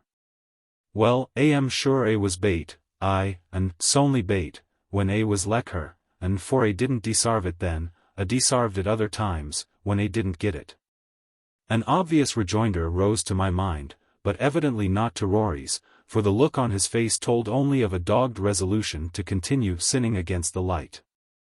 He knew that his own contumacy in this respect would land his soul in perdition, and he deliberately let it go at that. Brave old Rory! Never does erratic man appear to such advantage as when his own intuitive moral sense rigorously overbears a conscientiousness warped by some fallacy which he still accepts as truth. Yet the mother loved the child in her own hard, puritanical way. And, in any case, you are not competent to judge her, unless you have to work for your living, instead of finding somebody eager to support you in luxury for the pleasure of your society. Unless, instead of marrying some squatter, or bank clerk, or member of Parliament, you have inadvertently coupled yourself to a Catholic boundary man, named nothing short of Rory O'Halloran. The embittered woman retired early, and without phrases. As she did so, I casually noticed that the bedroom was bisected by a partition, with a curtained doorway. Ever try your hand at literature, Rory? I presently asked, remembering Williamson's remark. Well, I can hardly say no, and I can hardly say ease, replied Rory, with ill-feigned humility. Ave got a bit for a thratis scribbled down, fur by a ween o' other wands on han. A thought Meb, and his glance rested on the angel face of the sleeping child, well. A thought Meb it would do her no harm for people till know that her father, well as ye might say, Nat but what she'll hev money in the bank, plaise God. But I'll lay her down in her wee cot now, and I'll bring the thrifle we were mentionin'. He tenderly carried the child into the first compartment of the bedroom, and, soon returning, placed before me about 20 sheets of manuscript, written on both sides, in a careful schoolboy hand. The first page was headed, A Plea for Woman. My word, Rory, this is great, said I, after reading the first long paragraph. I should like to skim it over at once, to get the gist of the argument, and then read it leisurely, to enjoy the style. And that reminds me that I brought you an Australasian. I'll get it out of my swag, and you can read it to kill time. But it became evident that he couldn't fix his mind on the newspaper whilst his own literary product was under scrutiny. The latter unfolded itself as a unique example of pure deduction, aided by utter lack of discrimination in the value of evidence. It was all synthesis, and no analysis. A certain hypothesis had to be established, and it was established. The style was directly antithetical to that curt, blunt, and simple pronouncement aimed at by innocents who deceive no one by denouncing socialism, trades unionism, etc. over the signature of a working man. But the essay. I am debarred from transcribing it, not only because of its length, but because. Rory, you must let me take a copy of this. Well, Tammuz, am glad it pleases ye, right glad, so am, but a thought till. Spring it on the public, so to speak? Ease. Well, I'll faithfully promise to keep the whole work sacred to your credit. And if ever I go into print, which is most unlikely, I'll refer to this essay in such a way as to whet public curiosity to a feather edge. Again, if anything should happen to this copy, you'll have mine to fall back upon. Ale thrust ye, Tammuz. God bless ye, take a copy any time afore ye go. The object of the essay was to prove that, at a certain epoch in the world's history, the character of woman had undergone an instantaneous transformation. And it was proved in this way. The two greatest thinkers and most infallible authorities our race has produced are Solomon and Shakespeare. Solomon's estimate of woman is shockingly low. And there is no getting away from the truth of it. His baneful evidence has the guarantee of Holy Writ. Moreover, it is fully borne out by the testimony of ancient history, sacred and profane, and by the tendency of the Greek and Roman mythologies. Examples here quoted in profusion. The fact of woman's preeminent wickedness in ancient times is traceable to the eating of the apple, when Eve, being the more culpable, was justly burdened with the heavier penalty, namely, a preternatural bias toward sin in a general way. On the other hand, Shakespeare's estimate of woman is high. And justly so, since his valuation is conclusively endorsed by modern history. Examples again quoted, in convincing volume, from the women of Acts down to Mrs. Chisholm and Florence Nightingale. Now how do you bring these two apparently conflicting facts into the harmony of context? Simply by tracing the Solomon woman forward, and the Shakespeare woman backward, to their point of intersection, and so finding the moment of transition. It is where the Virgin says, "My soul doth magnify the Lord, and my spirit hath rejoiced in God my Saviour. For he hath regarded the low estate of his handmaiden, for, behold, from henceforth all generations shall call me blessed." This prophecy has not only a personal and specific fulfillment, as pointing to the speaker herself, but a transitive and general application, as referring to her sex at large. There you have it. But no mere abstract can do justice to the sumptuous phraseology of the work, to its opulence of carefully selected adjective, or to the involved rhetoric which seemed to defeat and set at naught all your petty rules of syntax and prosody. Still less can I impart a notion of the exhaustive raking up of ancient examples and modern instances, mostly worn bright by familiarity with the popular mind. But all converging toward the conclusion striven for, and the shakiest of them accepted in childlike faith. Integrally, that essay conveyed the idea of two mighty glaciers of theory, each impelling its own moraine of facts toward a stated point of confluence, represented by a magnificent postulate, where one section, at least, of the universal plan would attain fulfillment. And the eternal unities would be so far satisfied. There was something in it that was more like an elusive glimmer of genius than an evidence of understanding, or, still less, of cleverness. Remarkable also, that, though the punctuation was deplorable, every superb polysyllable was correctly spelled.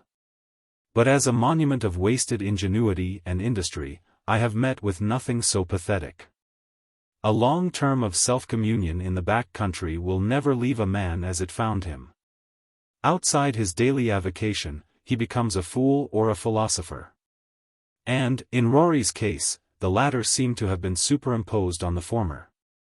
At 10 o'clock, I hunted him to bed.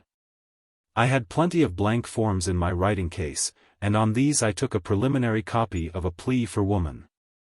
This occupied about 3 hours.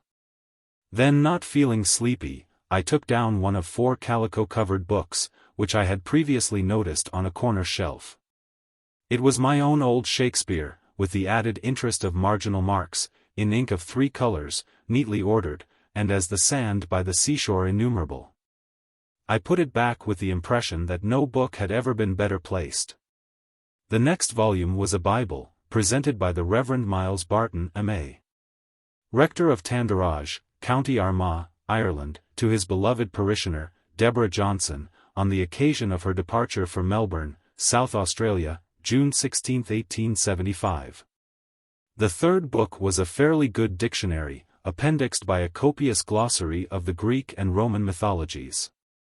The fourth was Volume 12 of Macmillan's Magazine, May to October, 1865. Opening the latter book at random, I fell upon a sketch of Ayre's expedition along the shores of the Great Australian Bight. In another place was a contribution entitled A Gallery of American Presidents. The next item of interest was an account of the massacre of Cawnpore. And toward the end of the volume was a narrative of the Atlantic Telegraph expedition. Of course, there were 30 or 40 other articles in the book, but they were mostly strange to me, however familiar they might be to Rory. Hopeless case, I thought, as I blew out the lamp and turned into my comfortable sofa bed. If this morepoke's Irish love of knowledge was backed by one spark of mental enterprise, he might have half a ton of chosen literature to come and go on. And here he is, with his pristine ignorance merely dislocated. When I woke at sunrise, Rory was kindling the fire, with the inseparable Mary squatted beside him in her nightgown. After putting on the kettle, he dressed the little girl, and helped her to wash her face. By this time, I was about. And Mary brought me a blank form, which I had dropped and overlooked the night before. "Keep it till you learn to write, dear," said I. "She can write now," remarked Rory, with subdued exultation. "Here, Jewel," he continued, handing her a pencil from the mantelpiece, "write your name neatly on that paper, for Mr. Collins till see." The child, tremulous with an ecstatic sense of responsibility, bent over her paper on the table for a full minute, then diffidently pushed it across to me. And I read, in strong Roman capitals, the inscription, Mary, with the M containing an extra angle, being, so to speak, a letter and a half. "Yery wakin spellin', honey," remarked her father merrily, "and the M's got an X3 knuckle on it." "It's right enough," I interposed. "Couldn't be better. Now, Mary, I'll keep this paper, and show it to you again when you're a great scholar and a great poetess. See if I don't." The entrance of Mrs. O'Halloran cut short this nonsense. And Rory went out to milk the goats, accompanied, of course, by Mary. After breakfast, we took our bridles and went out toward where the 5 horses were feeding together, the inevitable child pattering along by Rory's side. "You have a lot to be thankful for," I remarked. "Blessed be his name," thought Rory aloud, and I continued, "You must make up your mind to send her away to school in another 4 or 5 years. IV course," replied Rory sadly. "A convent school, mind. None of your common boarding schools for a child like Mary." Rory's only reply was a glance of gratitude. My stern admonition would be a moral support to him in the coming controversy. "You mentioned some other literary work that you have on hand?" I remarked inquiringly. "Ease. Ave jotted down a few idiots. Now, Tammuz, where was the Garden of Eden supposed to be?" My word, Rory, if a man could only disclose that to the world, he would command attention. However, one theory is that it was on the lost continent of Atlantis, another, that it was in the Valley of Kashmir. There are many other localities suggested, but I think the one which meets most favor is the Isle of Kishim, in the Straits of Ormuz, at the entrance to the Persian Gulf. "Will ye repeat that, Tammuz, for ye plays?" I briefly rehearsed such relevant information as I possessed, whilst Rory kidnapped the geographical names, and imprisoned them in his notebook, trusting to his memory for the rest. Owl, Father Finnegan, at Dariad, Uceta Argy that the garden for Aden had been fernant the lake o' Killarney, and no one dar contradict him, he remarked, with a smile. But people larns till think for theirselves when they're out there lone. And after considerin' the matter over, I take this idee for a foundation, the first Adam was created in a sartain place. Then he sinned in a sartain place. And, when the Saviour, blessed be his name, come fur till claim the world o' the first Adam's sin, he had till be born where the first Adam was created. And he had till die where the forbidden fruit was ate. And Ave gathered up proofs, and proofs, and proofs. How far is it from Jerusalem till Bethlehem, Tammuz? Nearly 6 miles. A knowed the places must be convenient. Now ye mind where the Saviour, blessed be his name, says, all the blood shed on earth, from the blood for righteous Abel, and so on? Well, earth, manes, land, and it's all as one as if he said, shed on the land. And what land? Why, the Holy Land. And the prophets lived there when the fall was quite recent. And hear what they say. Here he gave me some texts of Scripture, which I afterward verified, and I would certainly advise you to do the same, if you can find a Bible. They are, Isaiah 51 verse 3. Ezekiel 28 verse 13, 31:9, 18, 36:35, Joel 2 verse 3. Rory, you're a marvel, I remarked with sincerity. And, by the way, if there's anything in the inspiration of art, if the artist soars to truth by the path which no fowl knoweth, your theory may find some support in the fact that it was a usage of the Renaissance to represent the skull of Adam at the foot of the cross. That. And Rory's notebook was out again. Which artists, Tammuz? Martin Schoen, end of 15th century, for one. Jean Lemausin, 17th century, for another. Albert Dürer, beginning of 16th century, in more than one of his engravings. However, you can just hold this species of proof in reserve till I look up the subject. I won't forget. God bless ye, Tammuz. Would it be feasible at all for ye till stap to the morrow mornin', and ride out why me the day? Well, yes. Blessin's on ye, Tammuz. Because Ave got 4 more idies that ye could help me with. One idee is about divils. A take this for a foundation, there's sins fur till be done in the world that men aren't do. And divils is marcifully put in the flesh and blood fur till do them sins. One for you is a divil, says the Saviour, blessed be his name. He went to his own place, says Acts, both Main and Judas. And there's a ween o' places where Iago spakes for himself as a divil.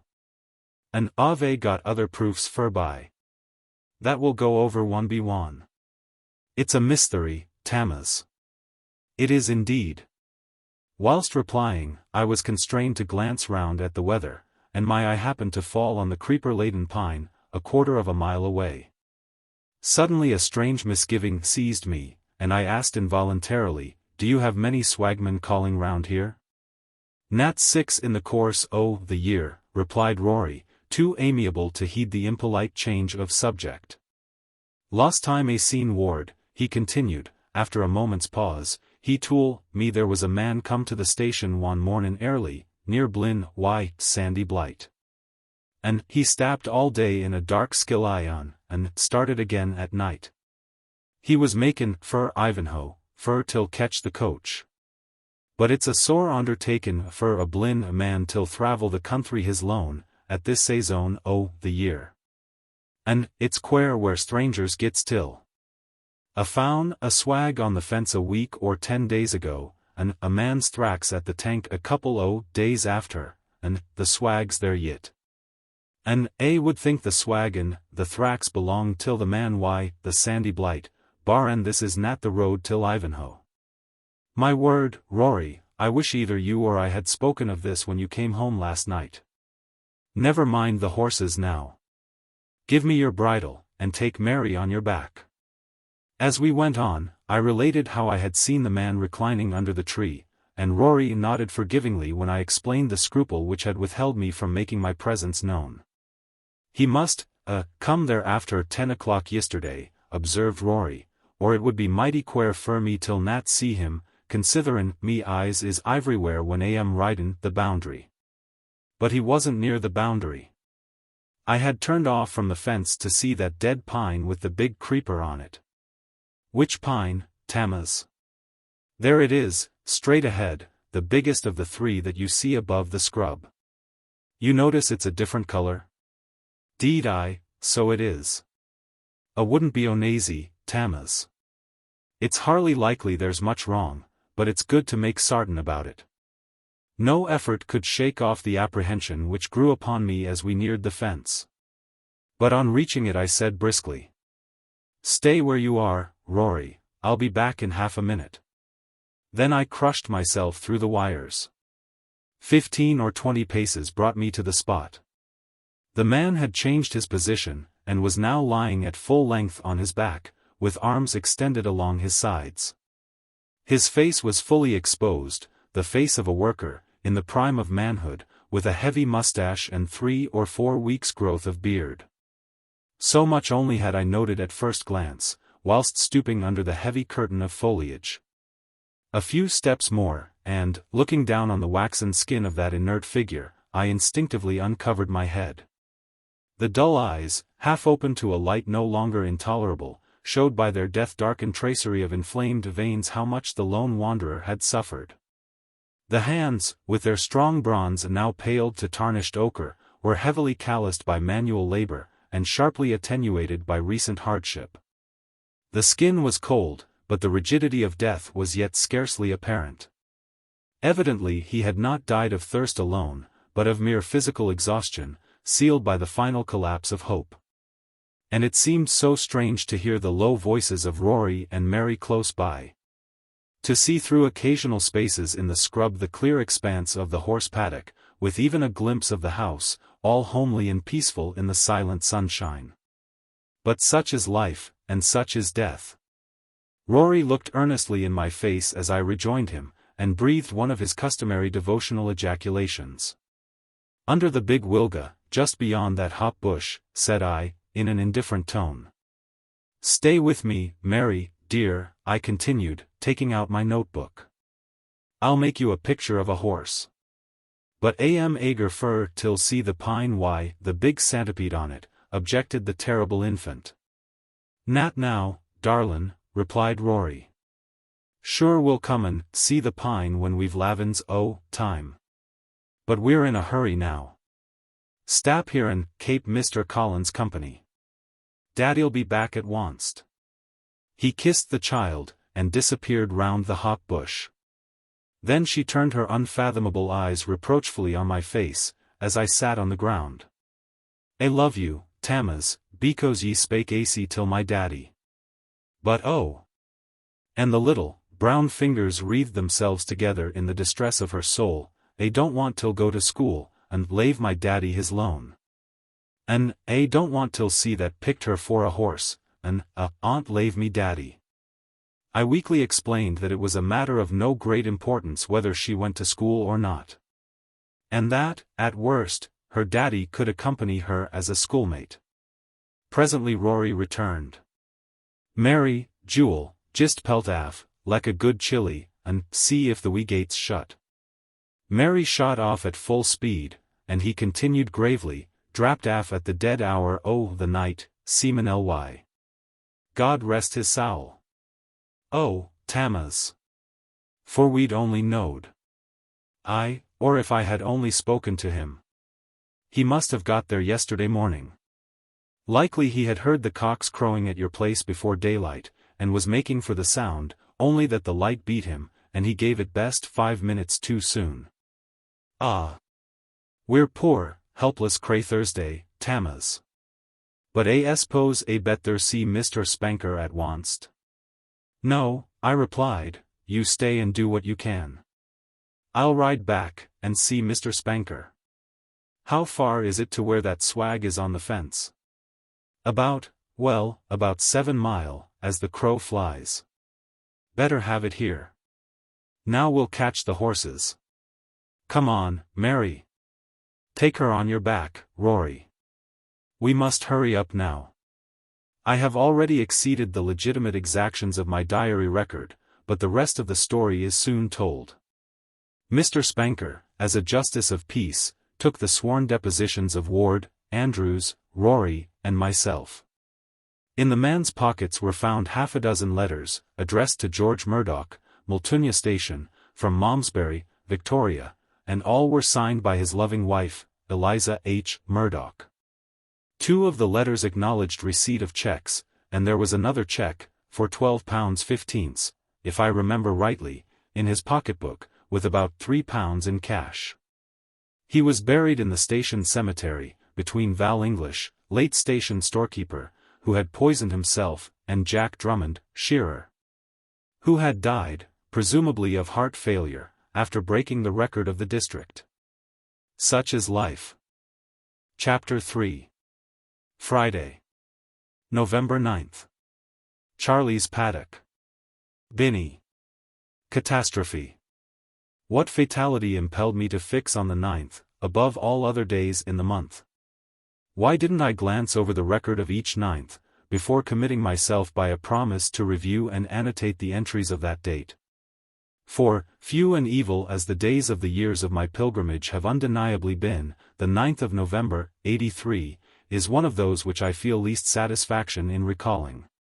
Moreover, I incur a certain risk in thus unbosoming myself, as will become apparent to the perfidious reader who hungrily shadows me through this compromising story. But it may be graven with a pen of iron, that, at my age, no man shirks a promise, or tells a fib, for the first time. And so, sad, but strong, the family motto of the Colanas, that offshoot of our tribe which settled in Italy in the year 1, I answer to my bail.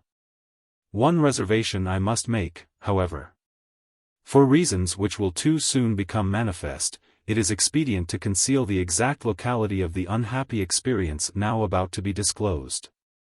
But I think I shall be on the safe side in setting forth that it was somewhere between Echuca and Albury. Any person who happens to have preserved the files of the Express may find, on the second page of the issue of November 12, the following local intelligence. Lunatic at large.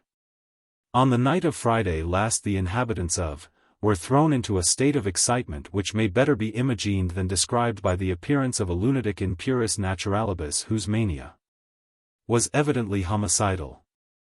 During the earlier portion of the night the unfortunate man was seen from time to time by quite a number of people in places many miles apart. Some of the pleasure seekers returning from the picnic held by the Sunday school teachers' reunion, noticed elsewhere in our columns, saw him scuttling along the three-chain road at a breakneck pace. Others saw him dodging behind trees or endeavoring to conceal himself in scrub. At about 9 o'clock in the evening one of the picnic party, an athlete of some repute, made a plucky and determined attempt to capture the madman, and succeeded in overpowering him. This accomplished secundum artem, an impulse of humanity prompted Mr. K., for as some of our readers have already guessed, the gentleman referred to was Mr. K., of the firm of D. and S. Drapers, to divest himself of part of his own clothing for the benefit of his prisoner. The latter, when Mr. K. attempted to force the clothing upon him, rent the air with horrible shrieks heard by many others of the party. And by exertion of the unnatural strength which insanity confers, broke from his captor and escaped. Mr. K. humorously comments on the difficulty of holding a nude antagonist. If we were inclined to be facetious on the subject we might suggest that mens sana in corpore sano is not an infallible rule. Late in the evening the maniac Horresco referens made a furious attack on the residence of Mr. G., who was unfortunately absent at the time. Mrs. G., with the splendid courage which distinguishes the farmer's wife, kept him at bay till some wild impulse drove him to seek fresh fields and pastures new. The black trackers, who were brought on the scene on Saturday afternoon, have found his tracks in Mr. A.'s flower garden close to the parlor window, and also around Mr. H.'s homestead. The trackers aver that he is accompanied by a large kangaroo dog. It is a matter of congratulation that he has so far failed in effecting an entrance to any habitation. The police are scouring the neighborhood, and though the thunderstorm of Saturday night has unfortunately placed the trackers at fault, we trust soon to chronicle a clever capture. A consummation devoutly to be wished. Various surmises are afloat regarding the identity of the lunatic, but to our mind the suggestion of Inspector Collins of the NSW Civil Service appears most tenable. On Saturday afternoon, when the excitement was at its height, this gentleman called at our office, and in course of conversation on the all-absorbing topic pronounced his opinion that the lunatic is no other than the late escapee from Beechworth Asylum. Anent his mysterious disappearance at some time late on Friday night, Mr. Collins supposes that he must have drowned himself in the river, and advances many ingenious and apparently conclusive arguments in support of both his hypotheses. Notwithstanding the ingenuity and conclusiveness of those arguments, the chain of fatalities which has headed this story with the entry of November 9th brings the reluctant secret to light. I was that homicidal maniac. The second page of the newspaper just quoted will be also found to contain, in another column, the following local item. We regret to learn that on the morning of Saturday last Mr. Q lost a valuable stack of hay by fire. The conflagration was detected almost immediately on its breaking out, but no steps could be taken to check the progress of the devouring element. It might be reasonably expected that Mr. Q's well-deserved popularity would be a sufficient safeguard against such barbarous incendiarism. But of a truth there are people now at large who ought to be in durance vile. At the moment of our going to press, we are happy to add that the police have a clue, and will soon no doubt unearth the cowardly perpetrator of this un-British outrage, and drag him forth to condign punishment. However, the perpetrator in question, being even more cunning than cowardly, took special order that the police should not unearth him. And here he sits in his temporary sanctum, inviting them to come on with what is left of their clue, though at the same time keeping, like Sir Andrew, the windy side the law, by putting initials and dashes in place of full names, and by leaving the exact locality unspecified. Drag me forth to condign punishment. My word. Drag a barrister. Now for my narrative. Charlie V., a boundary rider on B Station, NSW, is one of my very oldest acquaintances. Away back in the procuratorship of Latrobe, two angels, in wreaths of asphodel, had almost simultaneously deposited Charlie and myself on the same station, respectively, in the hut of a stock-keeper, and in the hut of a petty overseer. Together, as the seasons passed, we had looked forward to the shearing, the foot-rotting, and the lambing. And together we had watched the lagoon for the bunyip. We had aimed our little reed spears at the same mark, we had whirled our little boomerangs over the same big tree, and we had been welted an equal number of times for crossing the river on the same slippery log. Whatever may be the development of my own inner nature, Charlie, at least, walks faithfully in the moral twilight which his early training vouchsafed to him. His fidelity to B Station is like that which ought to distinguish somebody's wife, I forget whose, but no matter. The mere ownership of the property is a matter of perfect indifference to Charlie. When the place changes hands, he is valued and sold as part of the working plant, without his concern, and almost without his knowledge. Owners may come, and owners may go, but he virtually goes on forever. His little hut, 3 or 4 miles north from the Murray, is the very headquarters of hospitality. He has some hundreds of pounds lent out, without interest or security, though his pay is only 15 shillings a week, with 10, 2 and a quarter, and he is anything but a miser. Many people would like a leaf out of his book. It is my privilege to be able to furnish this, though in a sort of ambiguous way, having received the information in confidence. Here it is.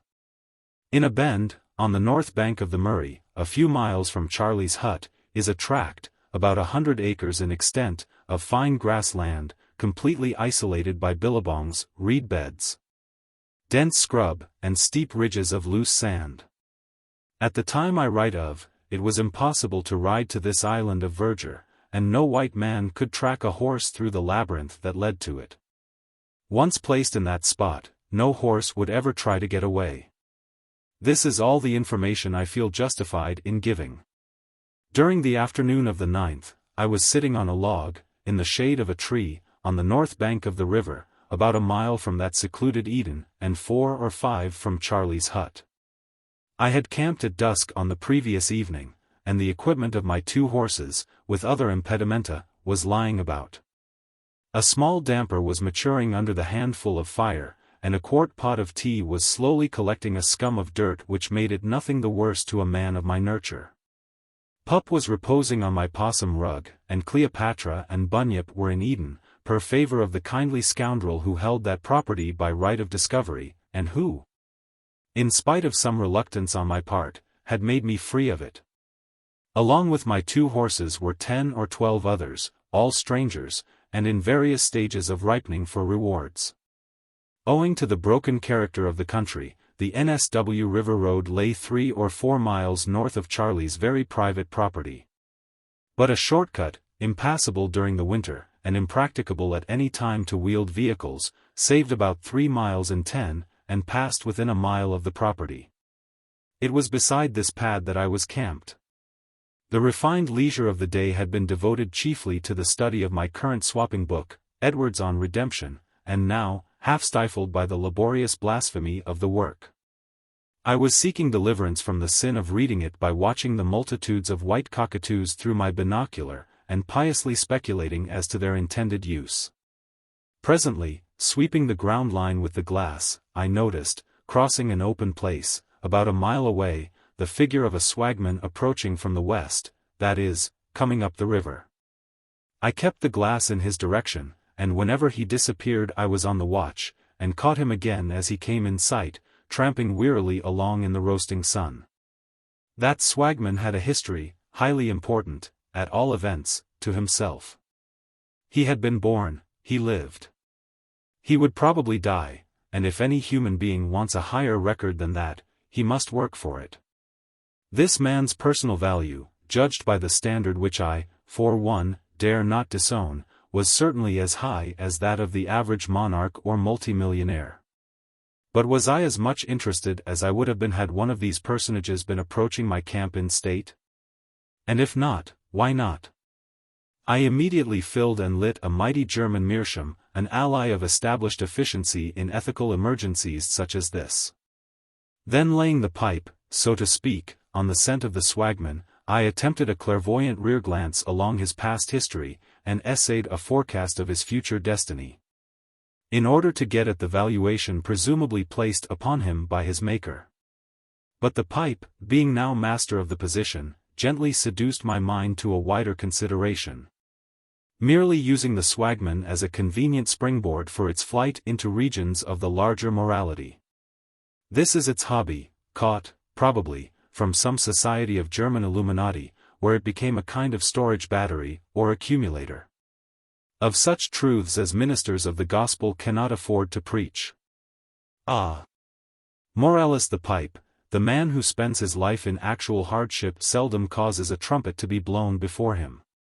He is generally, by heredity or by the dispensation of Providence, an ornament to the lower walks of life. Therefore his plea, genuine if ungrammatical, is heard only at second hand, in a fragmentary and garbled form.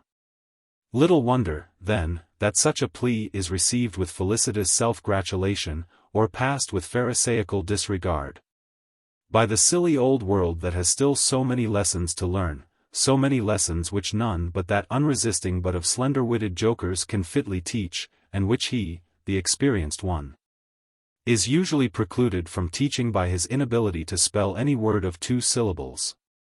Yet he has thoughts that glow, and words that burn, albeit with such sulphurous fumes that, when uttered in a public place, they frequently render him liable to 14 days without the option.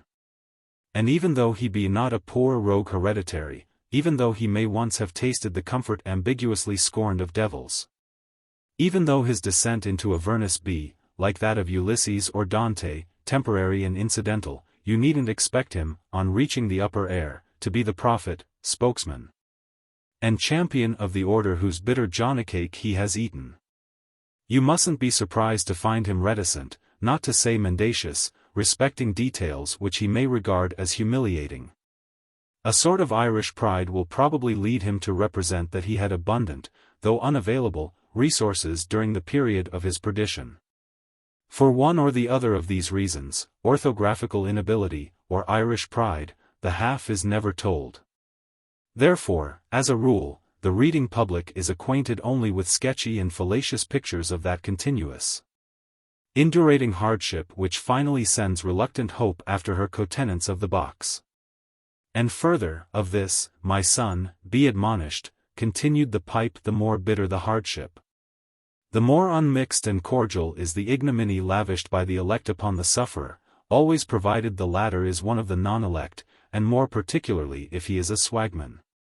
Yet this futureless person is the man who pioneers all industries, who discovers and unearths the precious ores, whose heavy footprints mark the waterless mulga, the windswept plains, and the scorching sand, who leaves intaglio impressions of his mortal coil on the wet ground, at every camp from the Murray to the Gulf, and whose only satisfaction in the cold which curls him up like cinnamon bark, making him nearly break his back in the effort to hold his shoulders together, is the certainty that in 6 months he will scrape away the hot surface sand, in order to sleep comfortably on the more temperate stratum beneath.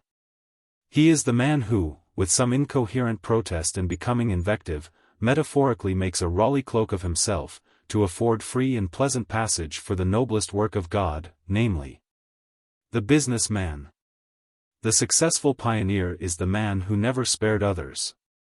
The forgotten pioneer is the man who never spared himself, but, being a fool, built houses for wise men to live in, and omitted to gather moss. The former is the early bird. The latter is the early worm. Like Rosalind's typical traveler, this worm has rich eyes and poor hands, the former often ophthalmic, the latter always brown and wrinkled, and generally dirty. Life is too short to admit of repeated blunders in the numeration of beans, and this being his one weak point, the dram of ale does its work. And so, neither as Pharisee nor publican, but rather as the Pharisee's shocking example, and the publican's working bee, he toils and swears his hour upon the stage, and then modestly departs to where the thrifty cease from troubling, and the thriftless be at rest. Little recks he then for lack of storied urn or animated bust, little that for him no minstrel raptures swell. For his animated busts are things of the past, and there never was anything of the swell about him. Heaven help him! That nameless flotsam of humanity! Mused the pipe. Few and feeble are his friends on earth.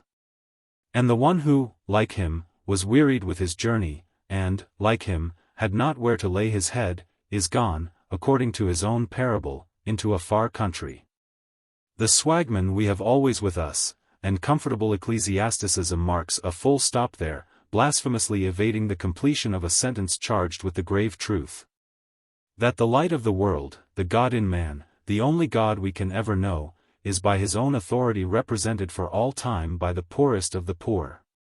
Yet whosoever fails to recognize in the marred visage of any social derelict the image of him who was despised and rejected of men, whosoever resents not the spectacle of that image weighted down by fraternal neglect and oppression till a human heart pulses with no higher aspiration than that which prompts a persecuted animal to preserve its life for further persecution, such a person, I say, can have no place among the architect's workmen, being already employed on the ageless Babel contract.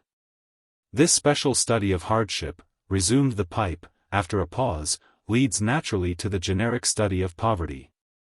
For, as the greater includes the less, poverty includes hardship, along with disfranchisement, social outlawry, proud man's contumely, and so forth.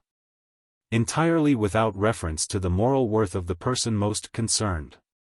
In a word, poverty is, in the eyes of the orthodox Christian, a hell in the hand, better worth avoiding than 2 hells in the book, which latter may be only figurative after all. But the great institution of poverty, ruminated the pipe, is too often referred to in this large, loose way. There are 2 kinds, or rather, the condition exhibits two opposite extremes of moral quality. There is a voluntary poverty, which is certainly the least base situation you can occupy whilst you crawl between heaven and earth, and which is not so rare as your sordid disposition might lead you to imagine. There is also a compulsory poverty, shading down from discontented to contented. And, paradoxical as it may appear, the contented subvariety is the opposing pole to voluntary poverty. The discontented subvariety is the perpetual troubler of the world, by reason of its aiming only at changing the incidents of hardship, and succeeding fairly well in its object. Touching the contented subvariety, well, possibly the Hindu language might do justice to its vileness, the English falls entirely short. Compulsory contented poverty is utterly, irredeemably despicable, and, by necessity, ignorantly blasphemous, not because its style of glorifying God is to place his conceited image exactly at the plow-horse level, but because it teaches its babies, from the cradle upward, that a capricious mumbo-jumbo has made pollard bread for them, and something with a French name for its white-headed boy. Moleskins, tied below the knee, for them, and a bell-topper for the favorite of the family, the 3 R's for them, and the classics, ancient and modern, for the vessel chosen to honor. Illicit snake juice for them, and golden top for the other fellow. The adherents of this cult vote conservative, work scab, and are rightly termed the deserving poor, inasmuch as they richly deserve every degree of poverty, every ounce of indignity, and every inch of condescension they stagger under. But their children don't deserve these things. And just mark the slimy little word shuffle which, in order to keep the deserving poor up to their work, pronounces upon them the blessings obviously adherent only to that unquestionable guarantee of unselfish purpose, namely, voluntary poverty. A subtle confusion of issues, but the person who homilises on the blessings of compulsory poverty should be left talking to the undefilable atmosphere. Yet do I cling, continued the pipe, to Plato's beautiful thought, that no soul misses truth willingly. In bare justice to brave, misguided humanity. In daily touch with beings in so many respects little lower than the imagined angels. In dispassionate survey of history's lurid record of distorted loyalty staining our old, sad earth with lifeblood of opposing loyalty, while each side fights for an idea. In view of the zeal which fires the martyr spirit to endure all that equal zeal can inflict. In contemplation of the ever-raging enmity between the seed of the woman and the seed of the serpent, the Ormuzd and the Ahriman in man. In view even of that dismal experiment indifferently termed, making the best of both worlds, and, serving God and Mammon, in view of all these things, I cannot think it is anything worse than a locally seated and curable ignorance which makes men eager to subvert a human equality, self-evident as human variety, and impregnable as any mathematical axiom.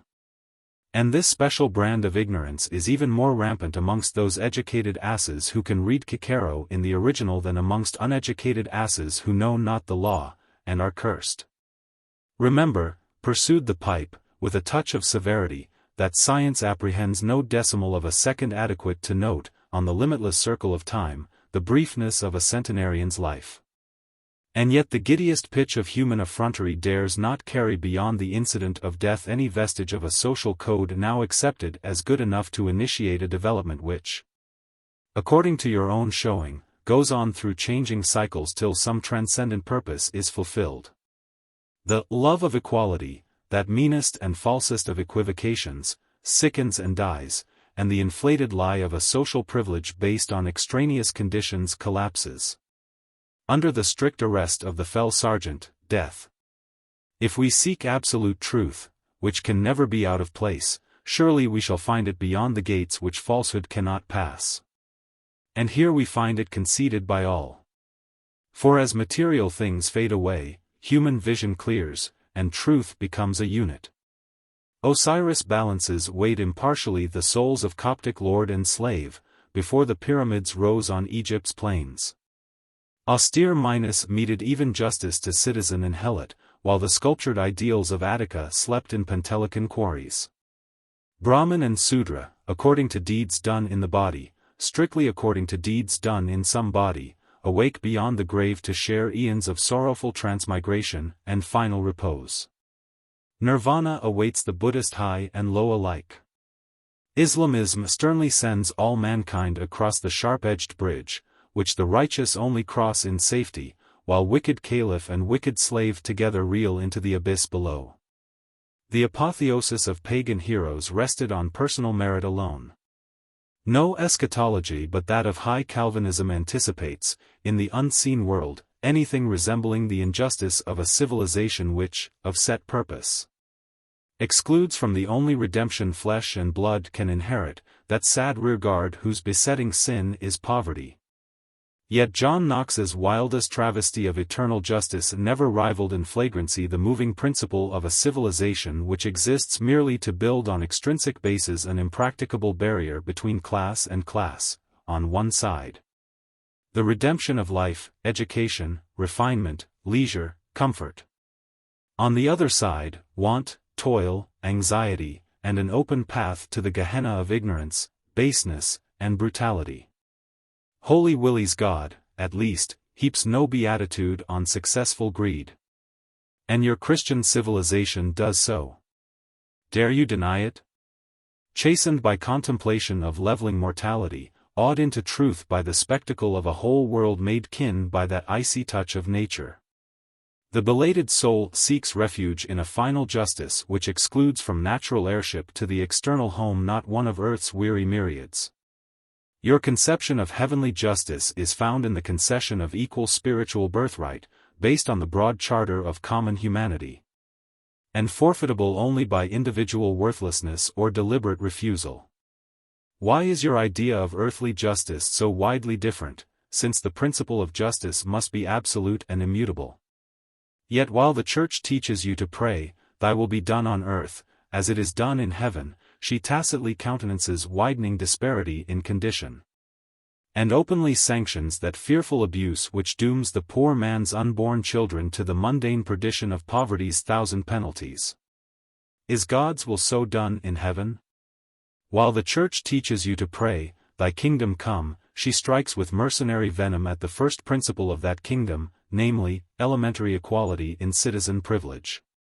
Better silence than falsehood, better no religion at all, if such lack be possible, than one which concedes equal rights beyond the grave, and denies them here. I wish you to face the truth frankly, continued the pipe, for, heaven knows, it faces you frankly enough. Ecclesiastical Christianity vies with the effete Judaism of olden time as a failure of the first magnitude. Passing over what was purely local and contemporaneous, there is not one count in the long impeachment of that doomed eastern city but may be repeated, with sickening exactitude, and added emphasis, over any pseudo-Christian community now festering on earth. Chorazin and Bethsaida have no lack of antitypes amongst you. Again has man overruled his Creator's design. The mustard seed has become a great tree, but the unclean fowls lodge in its branches. The symbol of deepest ignominy has become the proudest insignia of court, moths and professional assassins, but it is no longer the cross of Christ. 18.5 centuries of purblind groping for the kingdom of God finds an idealized Messiah shrined in the modern pantheon, and yourselves a chosen generation, leprous with the sin of usury. A royal priesthood, paralyzed with the cant of hireling clergy, a holy nation, rotten with the luxury of wealth, or embittered by the sting of poverty. A peculiar people, deformed to Lucifer's own pleasure by the curse of caste. While, in this pandemonium of individualism, the weak, the diffident, the scrupulous, and the afflicted, are thrust aside or trampled down. And whilst the world's most urgent need is a mission of sternest counsel and warning, from the oppressed to the oppressor, I witness the unspeakable insolence of a gospel of thrift.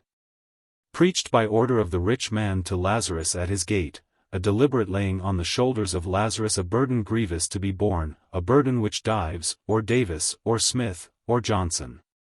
Anything, but Christ's brutal, rich man, hungry for the promised penalty, will not touch with one of his fingers.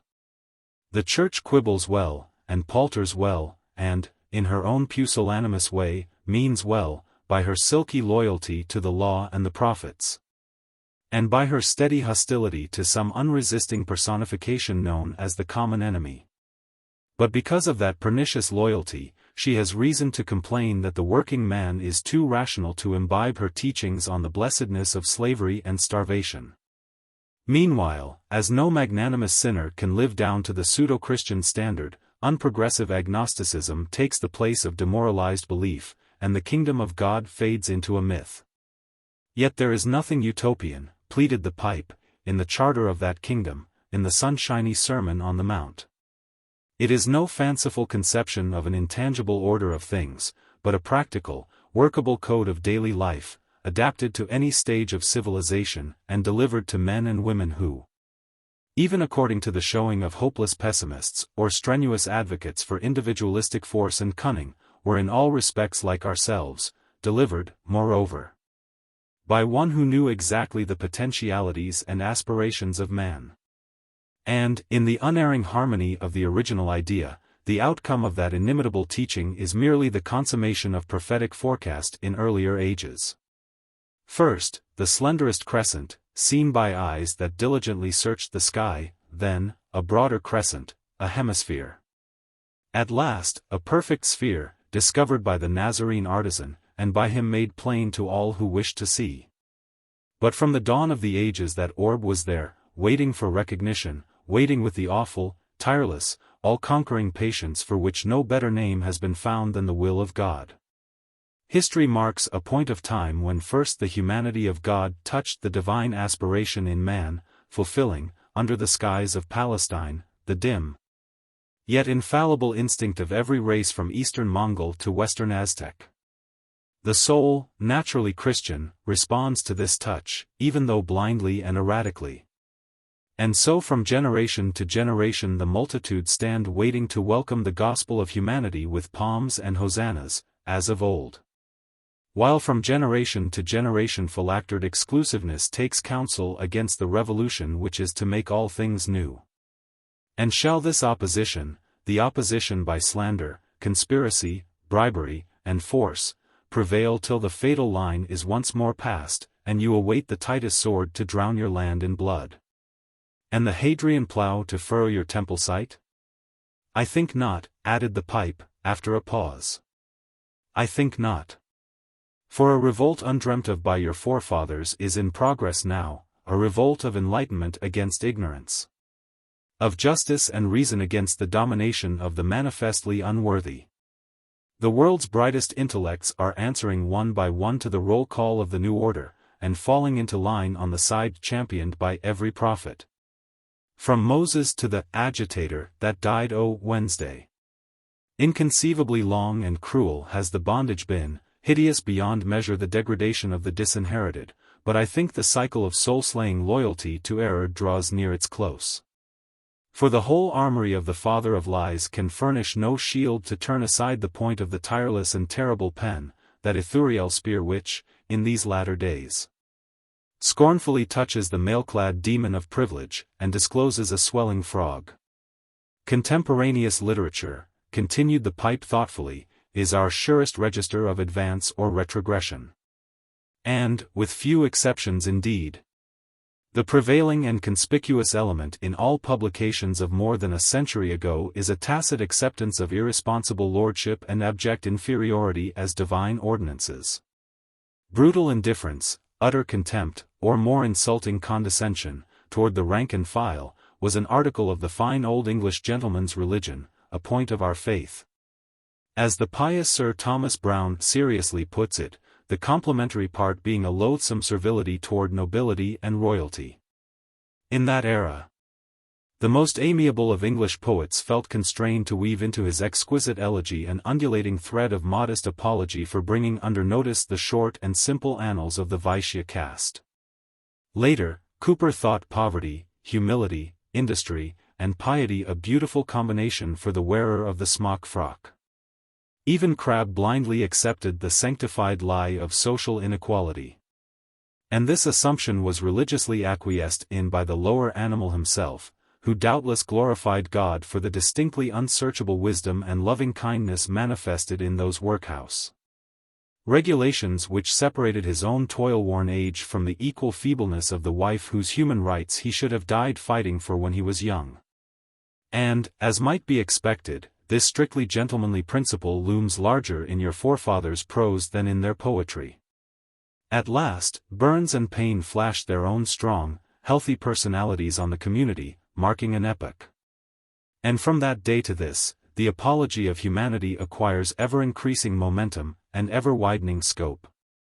Now, if social-economic conditions fail to keep abreast with the impetuous, uncontrollable advance of popular intelligence, the time must come when, with one tiger spring, the latter shall assail the former. And the scene of this unpleasantness, concluded the infatuated pipe, is called in the Hebrew tongue, Armageddon. The swagman approached, plodding steadily along, with his billy in one hand and his water bag in the other, on his shoulder, horseshoe fashion, his 40 years gathering. And in his patient face his 40 years history, clearly legible to me by reason of a gift which I happily possess. I was roused from my reverie by someone saying, "How fares our cousin Hamlet?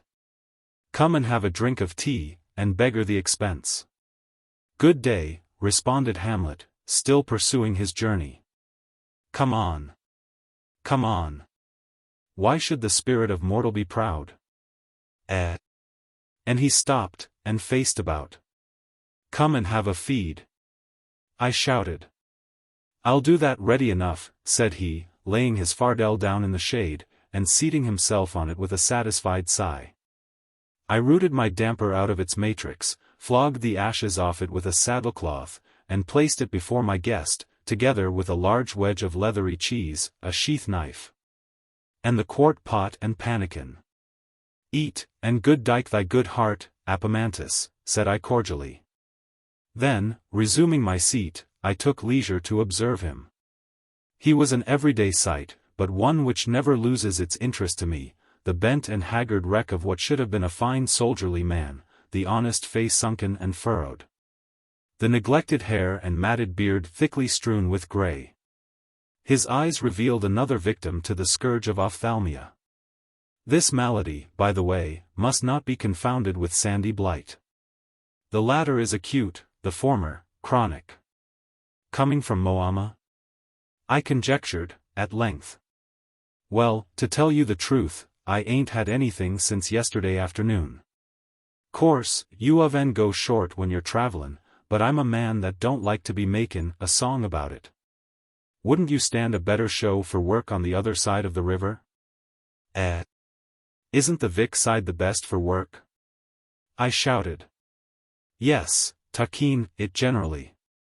But there's a new sawmill startin' on this side, 7 or 8 mile up from here. And I know the two fellers that owns it, two brothers, the name O.H. Fact, I got my eyes cooked workin' at a thresher for them. I'm not frightened but what I'll get work at the mill. Fine, offhand, reasonable fellers. Wouldn't it suit you better to look out for some steady work on a farm? Very calm. Sort o' calm heat. I think there's a thunderstorm hangin' about. We'll have rain before this moon goes out for a certainty. She come in on her back, I dunno whether you noticed. I didn't notice. Don't you find this kind of weather making your eyes worse? My word, you're right. Not much chance of a man makin' a rise the way things is now. Dunno what the country's comin' to. I don't blame people for not givin' work when they got no work to give, but they might be civil. He paused, and went on with his repast in silence for a minute. It required no great prescience to read his thought. Man must be subject to sale by auction, or be a wearer of imperial uniform, before the susceptibility to insult perishes in his soul. I been carryin' a swag close on 20 year, he resumed, but I never got sich a divil of a blackguardin' as I got this mornin'. Course, I'm wrong to swear about it, but that's a thing I ain't in the habit o' doin'. It was at a place 8 or 10 mile down the river, on the Vic side. I wasn't cadging, nither. I just merely asked for work, not havin' heard about the H.S. till after, and I thought the bloke was goin' to jump down my throat. I didn't catch the most what he said, but I found him givin' me rats for campin' about as fur off of his place as from here to the other side the river, and a lagoon betwixt.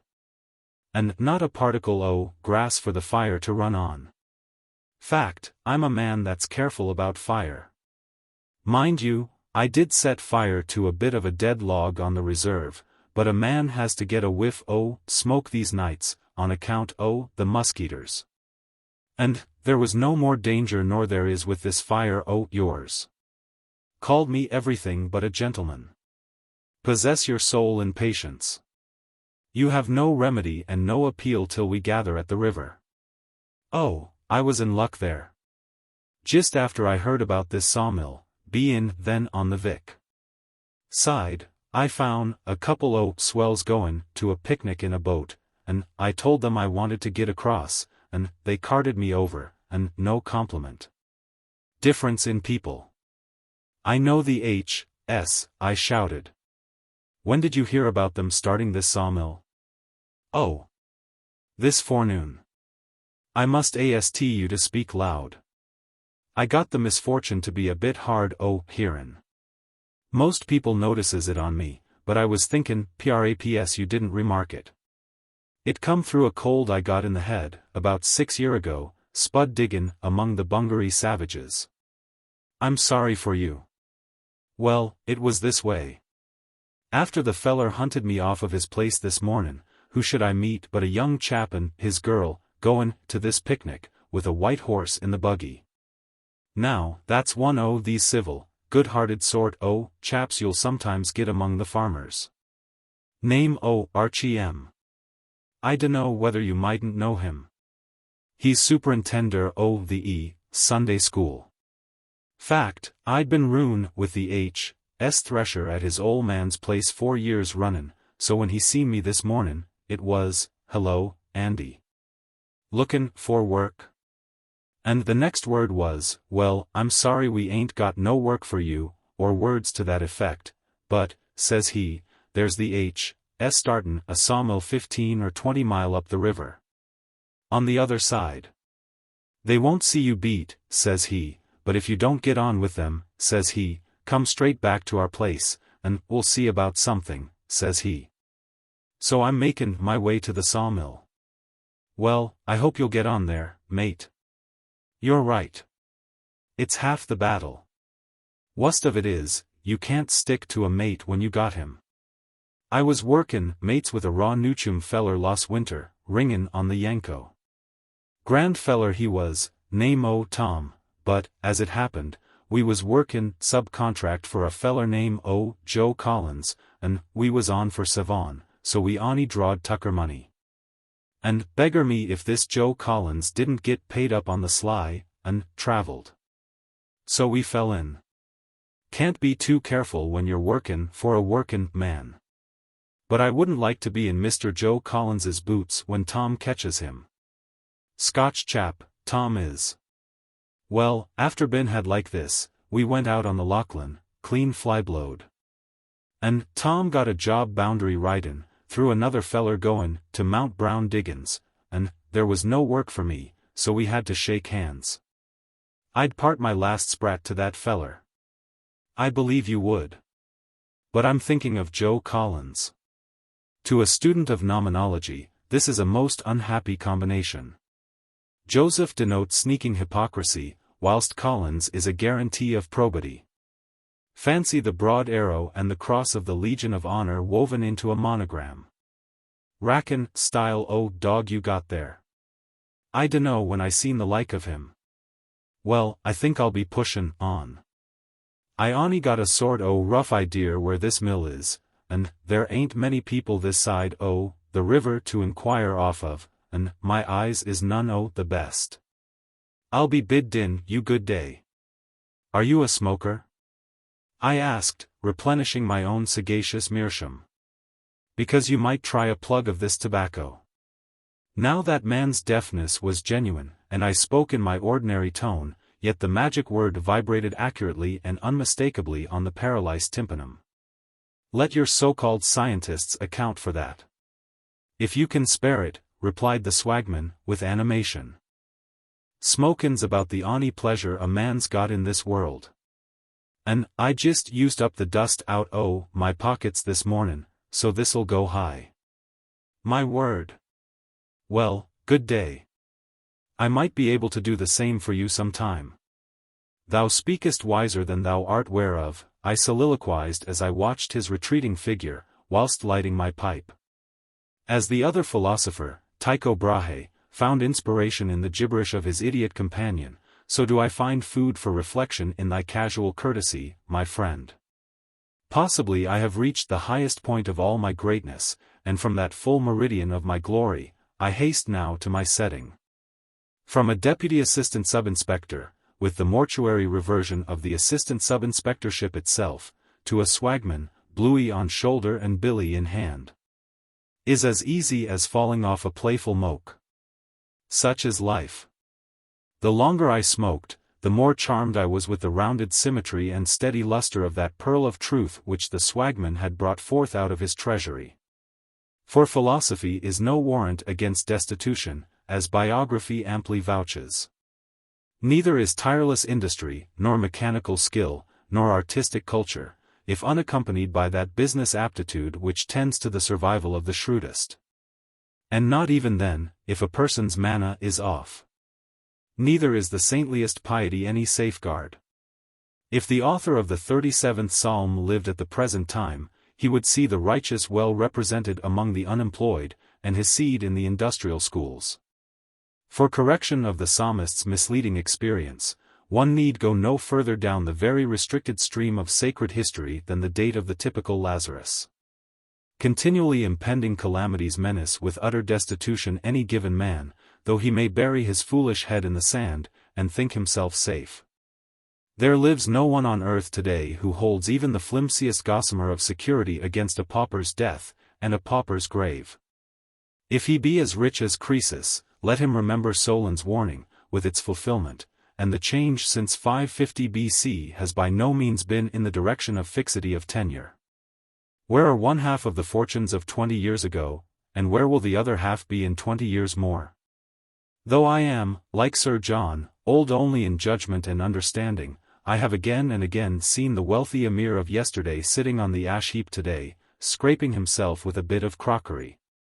But happily too broken to find an inhuman sneer for the vagrants whom, in former days, he would have disdained to set with the dogs of his flock. I could write you a column of these emirs' names. And if there is one impudent interpolation in the Bible, it is to be found in the last chapter of that ancient book of Job.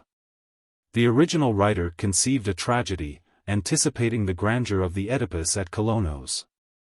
Or Lear, and here 8 supplementary verses have anticlimaxed this masterpiece to the level of a boy's novel. Also the Lord gave Job twice as much as he had before, etc., etc. Tut tut.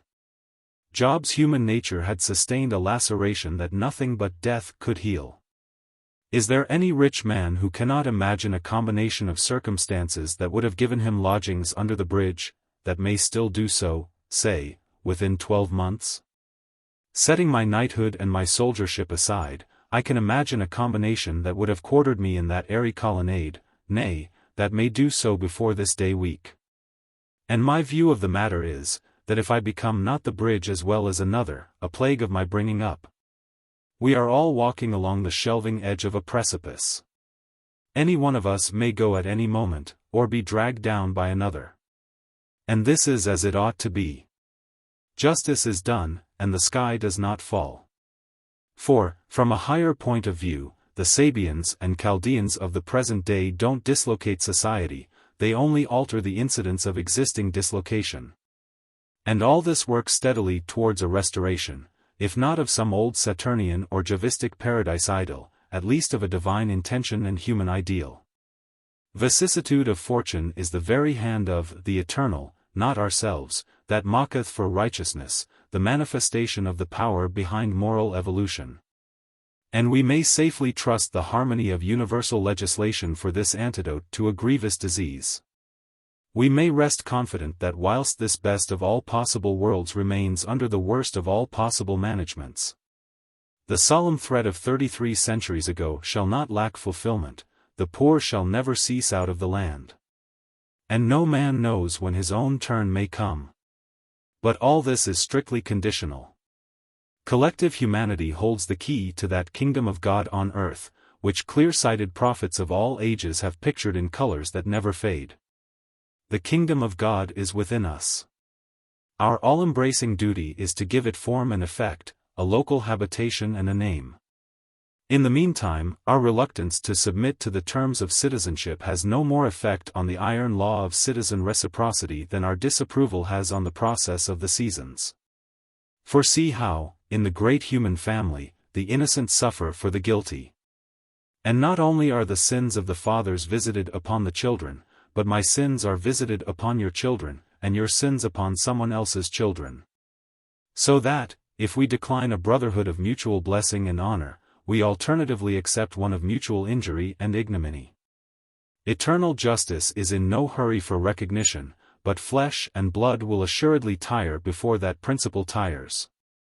It is precisely in relation to the palingenesis of humanity that, to the unseen will, one day is said to be as 1,000 years, and 1,000 years as one day.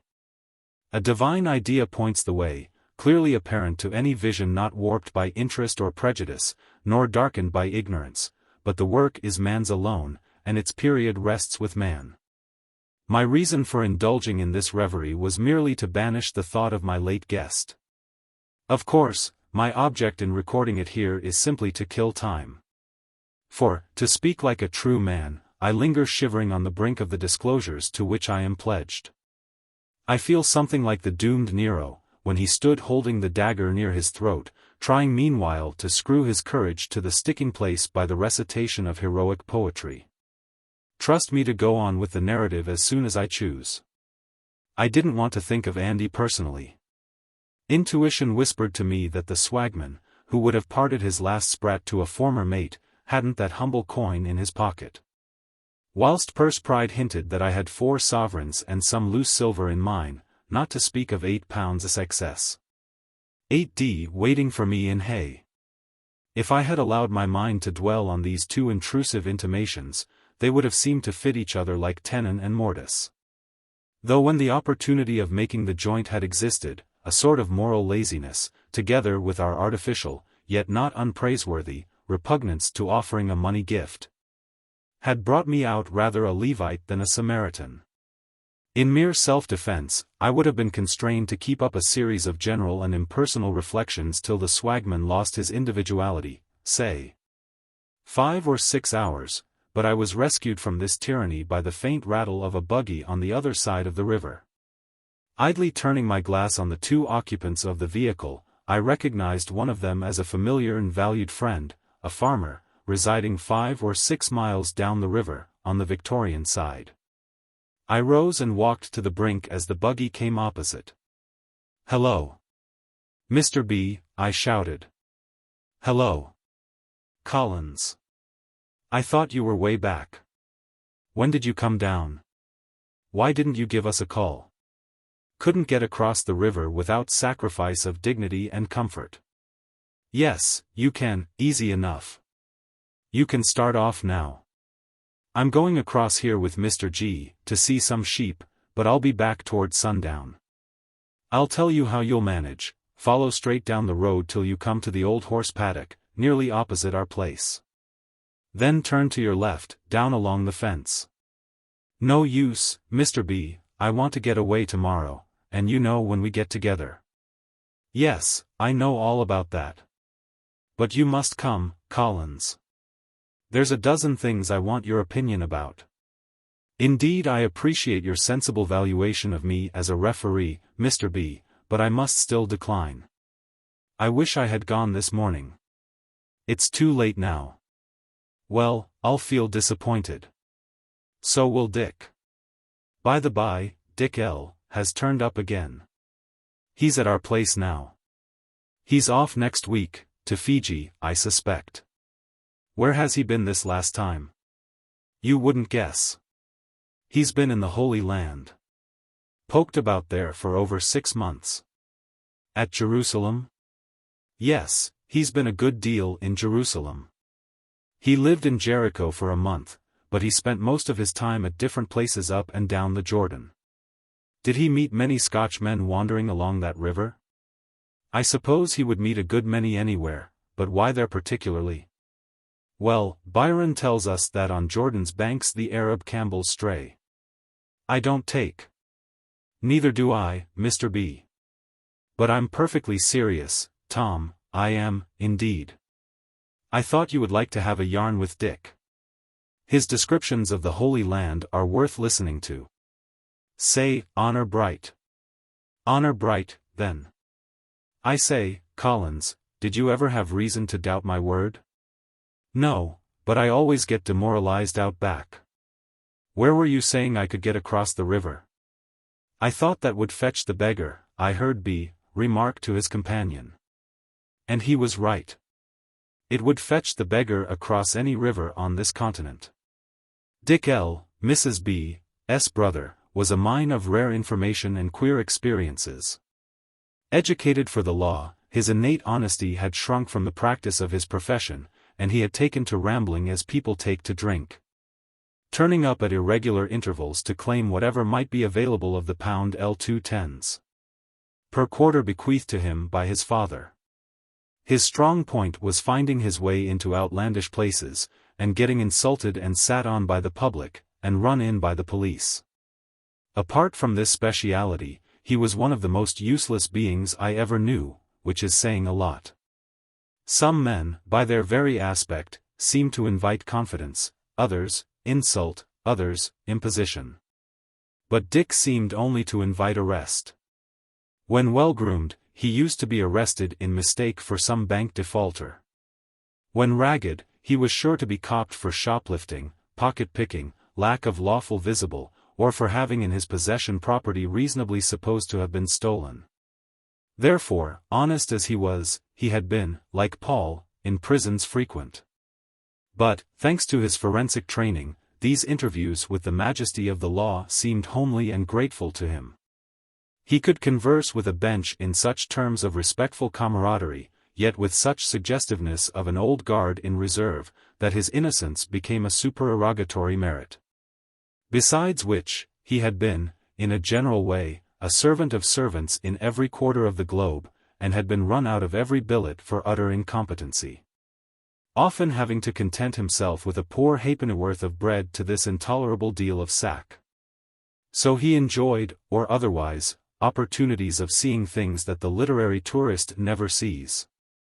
And, being a good talker, and, withal, a singularly truthful man, he was excellent and profitable company after having been on the extended Wallaby. Where were you saying I could get across the river, Mr. B? You know the old horse paddock fence? Well, follow that down to the river, and just at the end of it you'll find a bark canoe tied to the bank. Bark by name, and bark by nature. And you'll see a fencing wire lying in the river, with the end fastened to a tree. When you haul the wire up out of the water, you'll find the other end tied to a tree on this bank. Very complete rig. And, I say, Collins, mind you slacken the wire down from this end after you get across, on account of steamers, and snags, and so forth. The canoe's dead certain to be on your side of the river. It belongs to a couple of splitters, living in the horse paddock hut, and they only use it to come across for rations, or the like of that. Well, we'll be off, Mr. G. I'll see you again this evening, then, Collins. The buggy rattled away through the red gums. I packed my things in a convenient hollow tree, and started off down the river, followed by the slate-colored animal that constantly loved me although I was poor. About halfway to the horse paddock, I was overtaken and passed by Arthur H., one of the two brothers reported to be starting the sawmill. And I afterward remembered that, though we saluted each other, and exchanged impotent criticisms on the weather, I had by this time obtained such ascendancy over the meddlesome and querulous part of my nature that I had never once thought of asking him if he had met Andy. It must have been near 6 in the afternoon when I made my way down the steep bank to where the aptly named bark was tied up. I soon pulled the slack of the wire out of the bed of the river, and made all fast. Then it occurred to me that I might have a smoke whilst pulling across. My next thought was that I could economize time by deferring this duty till I should resume my journey, with both hands at liberty. Forthwith, I squatted in the canoe, and got under way, leaving Pup to follow at his own convenience.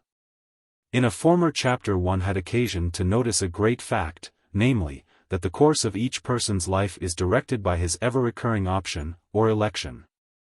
Now let me glance at two of my own alternatives, each of which has immediate bearing on the incident I am about to relate.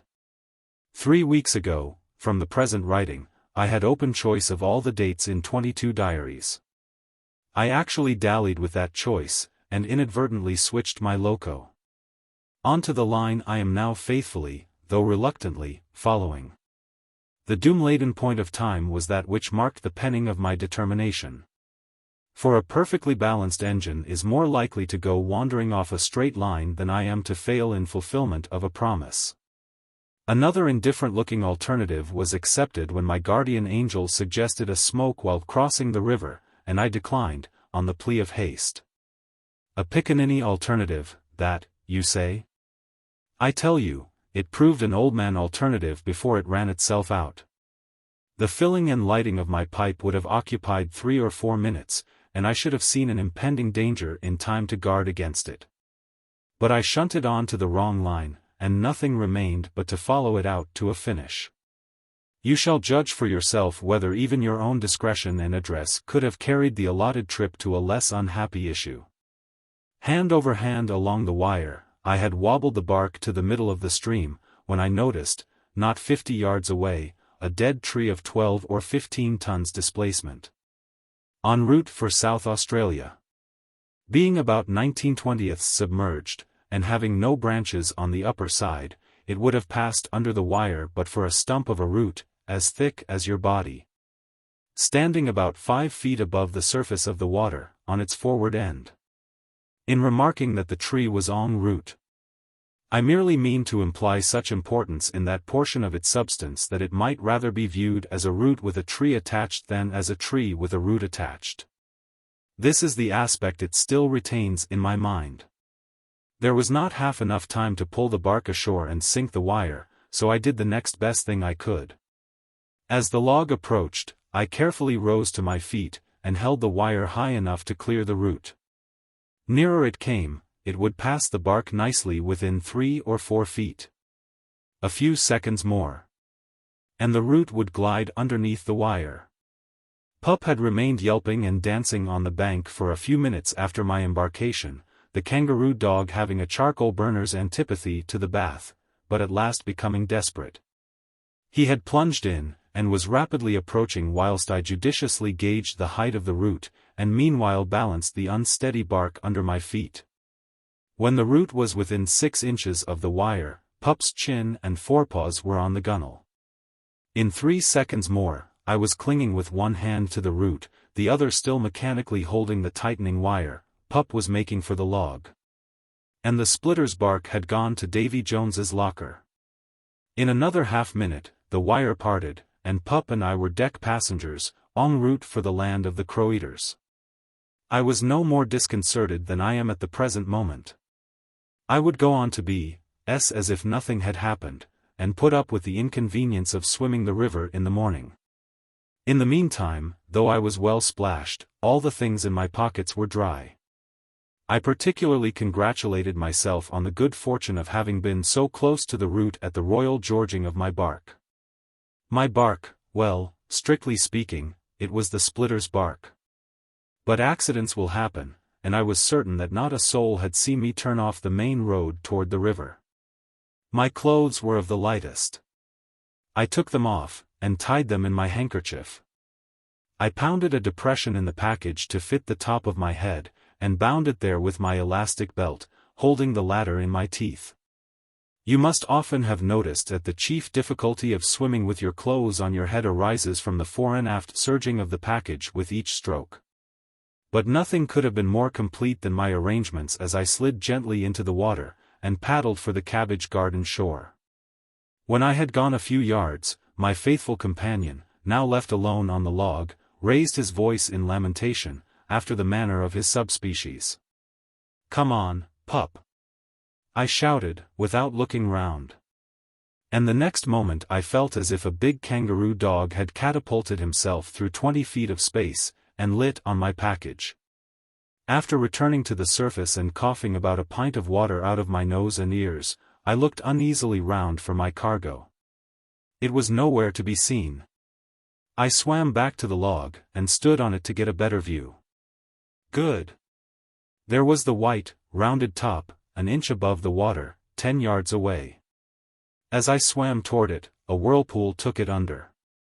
I dived after it, struck it smartly with the crown of my head, and eventually returned to the log, whence I watched for its reappearance above the slowly swirling water. It never reappeared.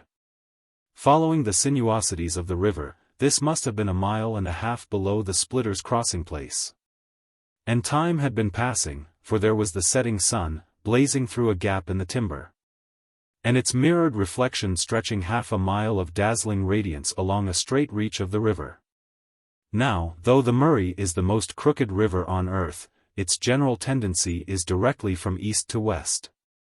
Wouldn't you, therefore, if you were on a floating log, remote, unfriended, melancholy, slow, standing, like the Apollo Soractones, with your hand on the adjacent stump, and, to enhance your resemblance to that fine antique, clad in simplicity of mien and nothing else, if you were sadly realizing the loss of your best clothes, with all the things in the pockets, including a fairly trustworthy watch, if, in addition to this, the patient face of the spratless swagman was rising before you till you involuntarily muttered, "O Julius Caesar! Thou art mighty yet," and the nasty part of your moral nature was reminding you that you might have had anything up to £4 odd worth of heavenly debentures. Whereas, having failed to put your mammon of unrighteousness into celestial scrip, to await you at the end of your pilgrimage, you were now doubly debarred from retaining it in your pilgrim's scrip. By reason of having neither scrip nor mammon, under such circumstances, I say, wouldn't you be very likely to take the sunset on your left, and swim for the north bank? Without doing an equation in algebra to find out which way the river ought to run?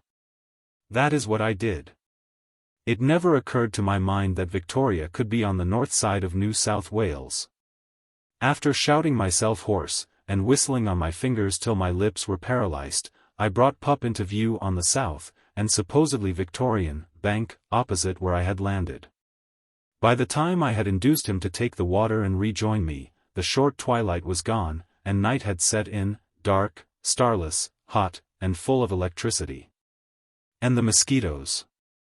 Well, those who have been much in the open air, in Godiva costume, during opaque, perspiring, November nights, about Lake Cooper, or the Lower Goulburn, or the Murray frontage, require no reminder. And to those who have not had such experience, no illustration could convey any adequate notion. Hyperbolically, however, in the localities I have mentioned, the severity of the periodical plague goads the instinct of animals almost to the standard of reason. Not only will horses gather round a fire to avail themselves of the smoke, but it is quite a usual thing to see some experienced old stager sitting on his haunches and dexterously filliping his front shoes over a little heap of dry leaves and bark. To return. The recollection of much worse predicaments in the past, and the reasonable anticipation of still worse in the future, restored that equilibrium of temper which is the aim of my life. And I felt cheerful enough as I welcomed my dripping companion, and, taking a leafy twig in each hand to switch myself withal, started northward for the river road, which I purposed following eastward to where the pad branched off, and then running the latter to my camp. Once clear of the river timber, and with the road for a base, the darkness, I thought, would make little difference to me. After half an hour's gliding through heavy forest, and cleaving my way through spongy reed beds, and circling round black lagoons, alive with the plump of bullfrogs, and the interminable rrrr of yabbies, I found the river on my right, with a well-beaten cattle track along the bank. Here was something definite to go upon.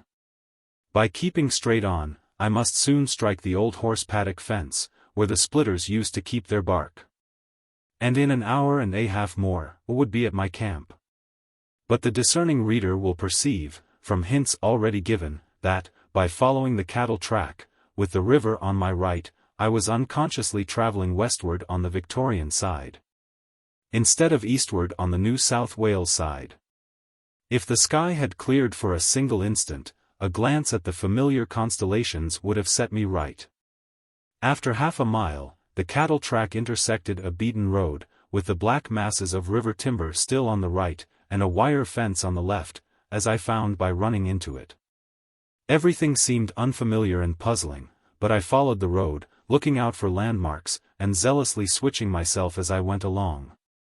Soon I heard in front the trampling of horses, and men's voices in jolly conversation.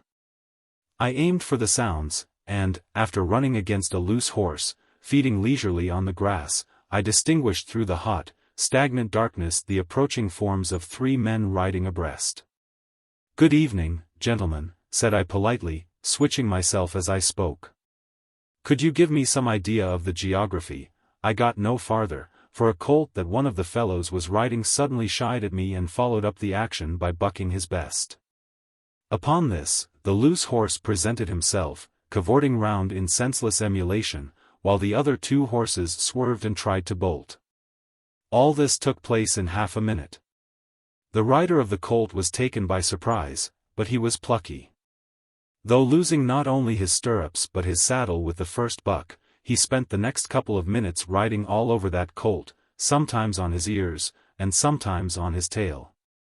But this sort of thing couldn't last, it never does last, so, after hanging on for about 20 seconds by one heel, the fellow dismounted like a barrow-load of sludge.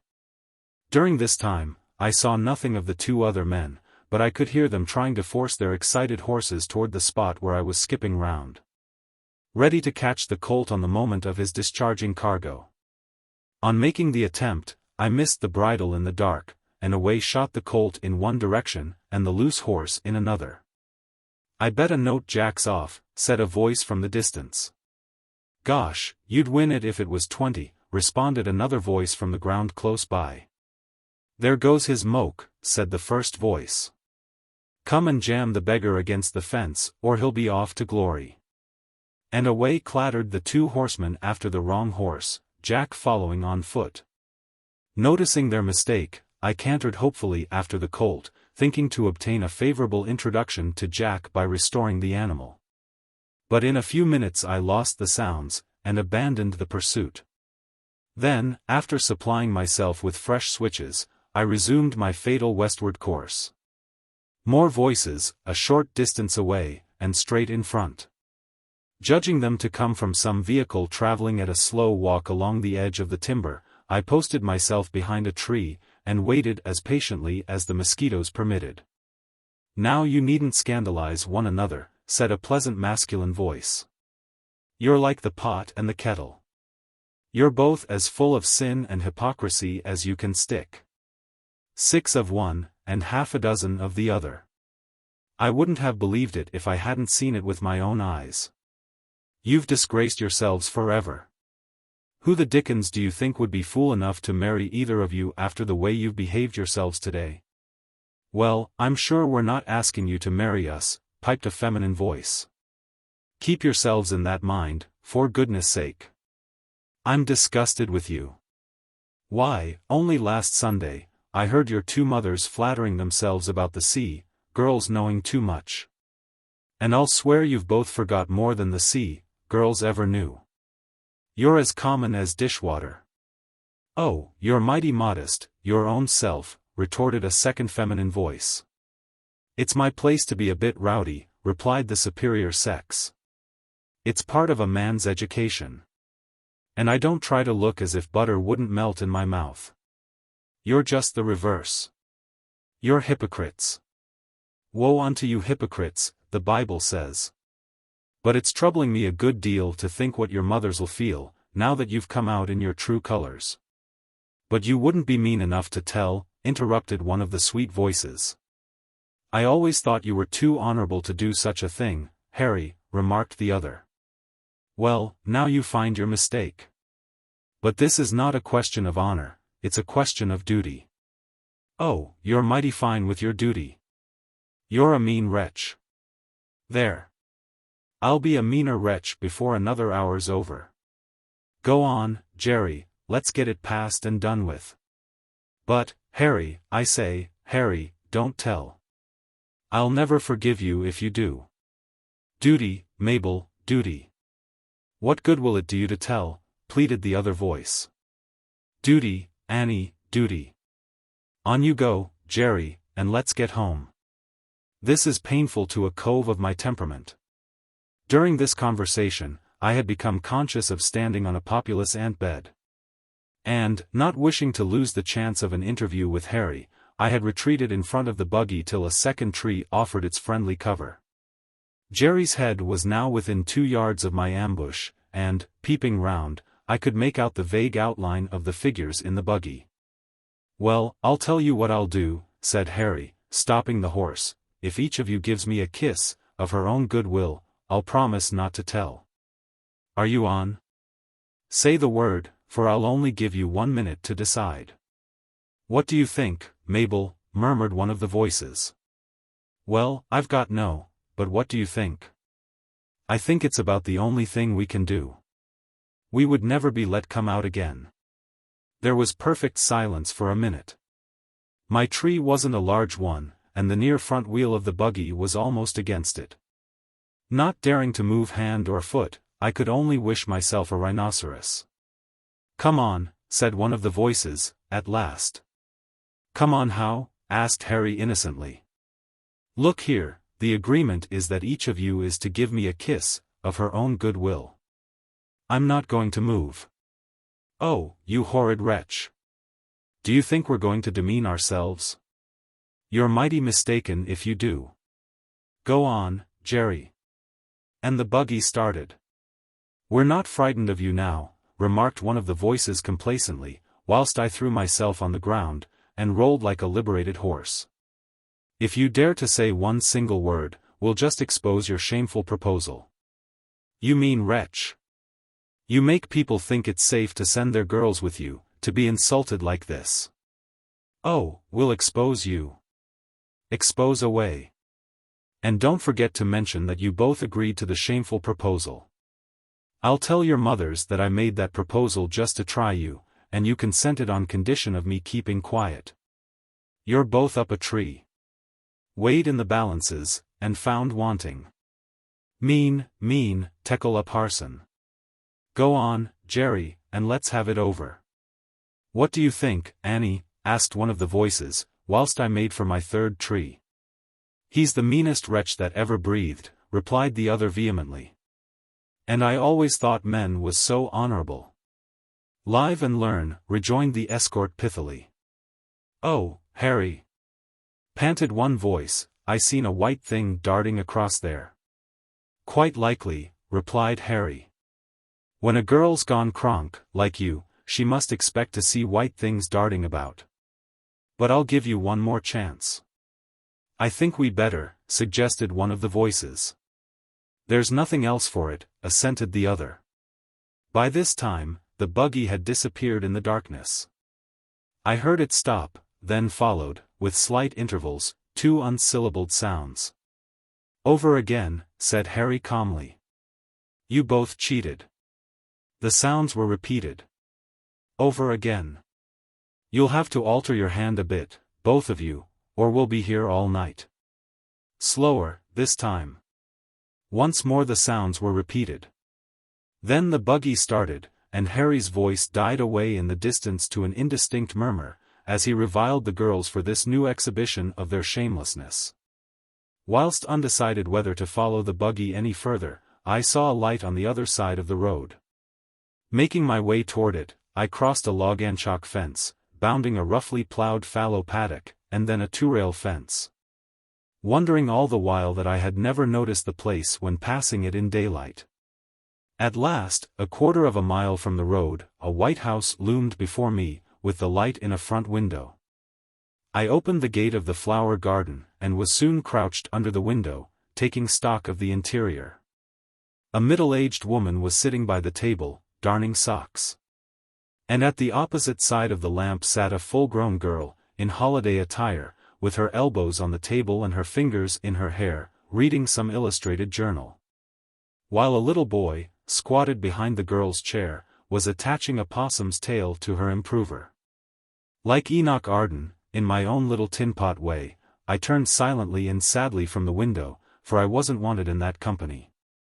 I thought of going round to the back premises in search of a men's hut, but before regaining the gate, I trod on a porcupine cactus, and forgot everything else for the time.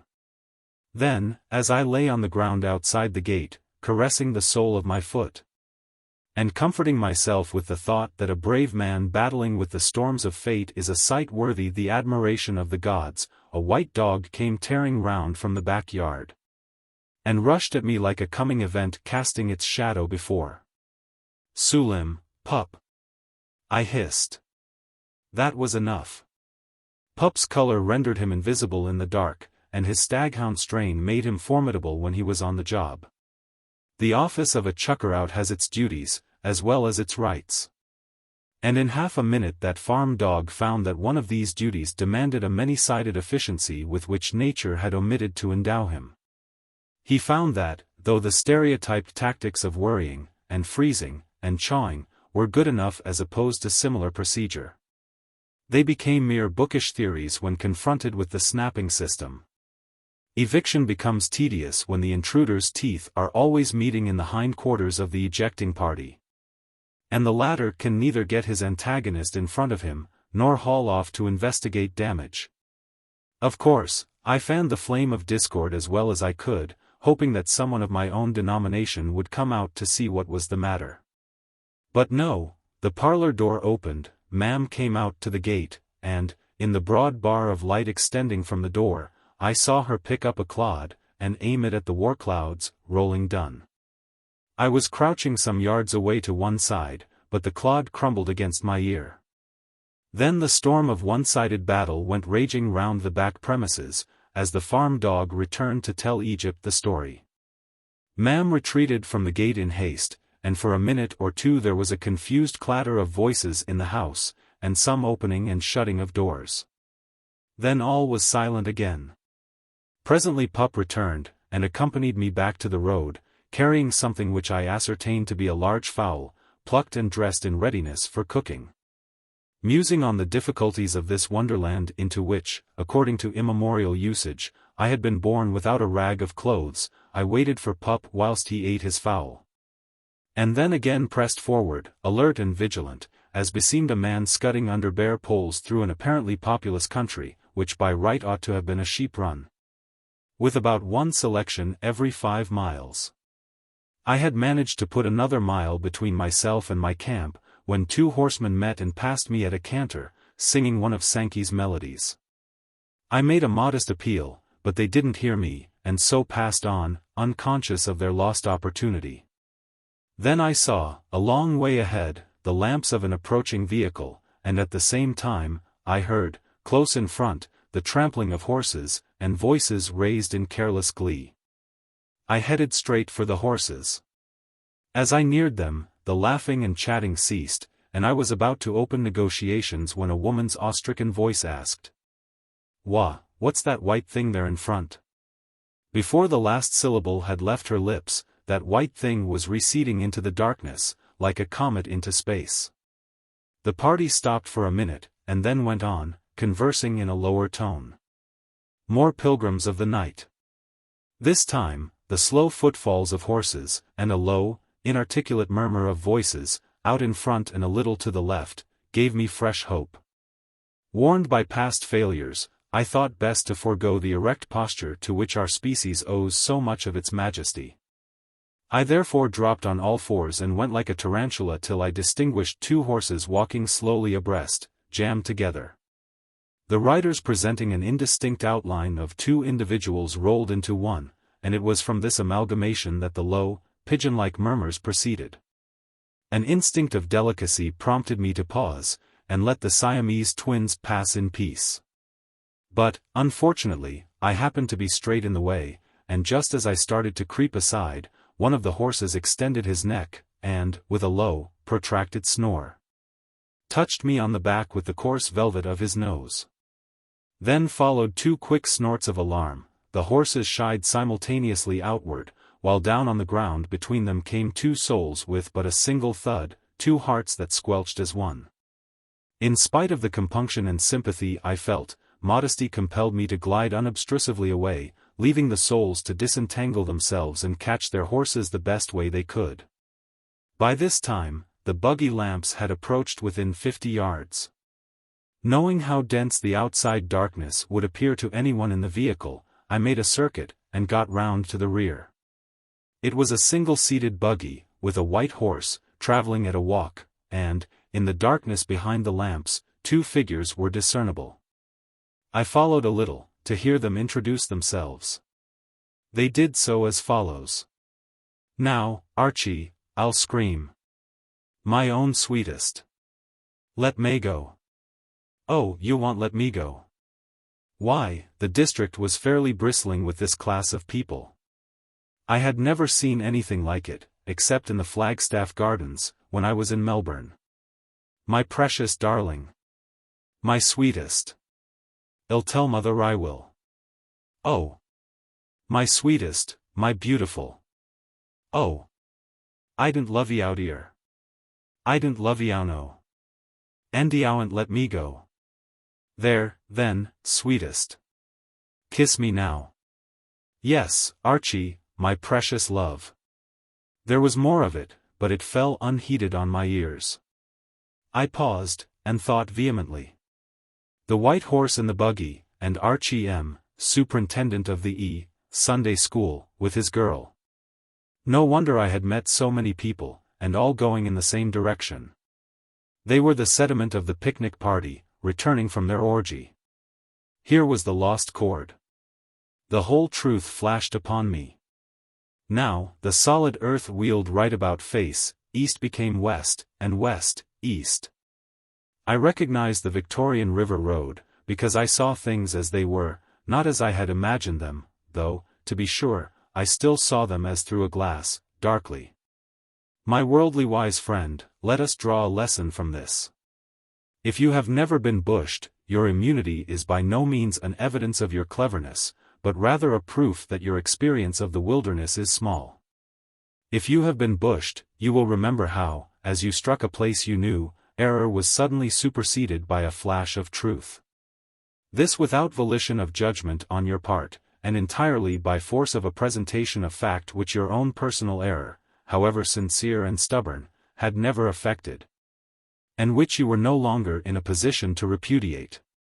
It has always been my strong impression that this is very much like the revelation which follows death, that is, if conscious individuality be preserved. A thing by no means certain, and, to my mind, not manifestly desirable. But if, after closing our eyes in death, we open them on an appreciable hereafter, whether one imperceptible fraction of a second, or a million centuries may intervene, it is as certain as anything can be, that, to most of us, the true East will prove to be our former Southwest, and the true West, our former Northeast. How many so-called virtues will vanish then, and how many objectionable fads will shine as with the glory of God? This much is certain, that all private wealth, beyond simplest maintenance, will seem as the spoils of the street gutter, that fashion will be as the gilded fly which infests carrion. That sport will seem folly that would disgrace an idiot, that military force, embattled on behalf of royalty, or aristocracy, or capital, will seem like, well, what will it seem like? Already, looking, or rather, squinting, back along our rugged and random track, we perceive that the bloodiest battle ever fought by our badly bushed forefathers on British soil, and that only one of a series of 12, in which fathers, sons, brothers, kinsmen, and fellow slaves exterminated each other, was fought to decide whether a driveling imbecile or a shameless lecher should bring our said forefathers under the operation of 1 Samuel 8. Read the chapter for yourself, my friend, if you know where you can borrow a Bible. Then turn back these pages, and take a second glance at the paragraphs you skimmed over in that unteachable spirit which is the primary element of ignorance, namely, those reflections on the unfettered alternative, followed by rigorous destiny. Much more prosaic were my cogitations as I followed the buggy, keeping both switches at work. According to the best calculation I could make, I had 10 or 12 miles of country to recross, besides the river. And, having no base on the Victorian side, it was 1,000 to 1 against striking my camp on such a night. Of course, I might have groped my way to B.'s place. But if you knew Mrs. B.'s fatuous appreciation of dilemmas like mine, you would understand that such a thing was not to be thought of. I preferred dealing with strangers alone, and preserving a strict incognito. However, a pair of, I must have, if nothing else, and that immediately. The buggy was 15 or 20 yards ahead. "Archie M.," said I, in a firm, penetrating tone. The buggy stopped. I repeated my salute. "All right," replied Archie. "What's the matter? Come here, I want you." The quadrant of light swept round as the young fellow turned his buggy.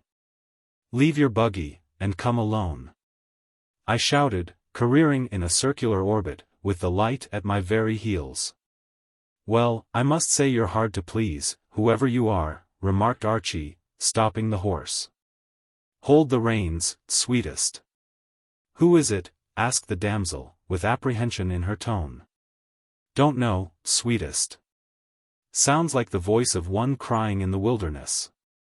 And the light flashed on him as he felt downward for the step. "Don't go," she exclaimed. "Never mind her, Archie," I called out. "She's a fool. Come on." "What on earth's the matter with you?" asked Archie, addressing the darkness in my direction. "I'm clothed in tribulation. Can't explain further. Come on. Oh, come on. Don't go, I tell you, Archie." And in the bright light of the off-lamp, I saw her clutch the after part of his coat as he stood on the footboard. "I must go, sweetest." "Good lad," I exclaimed. "I'll be back in a minute." "Let go, sweetest. Don't leave me, Archie. I'm frightened. Just a few minutes ago, I saw a white thing gliding past. Spectral illusion, most likely. There was a hut-keeper murdered here by the blacks, 30 years ago, and they say he walks occasionally. But he can't hurt you, even if he tried. Now let go, sweetest, and I'll say you're a good girl. Archie, you're cruel, and I love you. Don't leave me. FNNN, NNN, NNN. Sweetest was in tears. "This is ridiculous," I exclaimed. "Come on, Archie, I won't keep you a minute. The mountain can't go to Muhammad, and to state the alternative would be an insult to your erudition. Come on." "Oh, Archie, let's get away out of this fearful place," sobbed the wretched obstruction. "Do what I ask you this once, and I'll be like a slave the rest of my life." "Well, mind you don't forget when the fright's over," replied Archie, resuming his seat. "That poor beggar has something on his mind, whoever he is.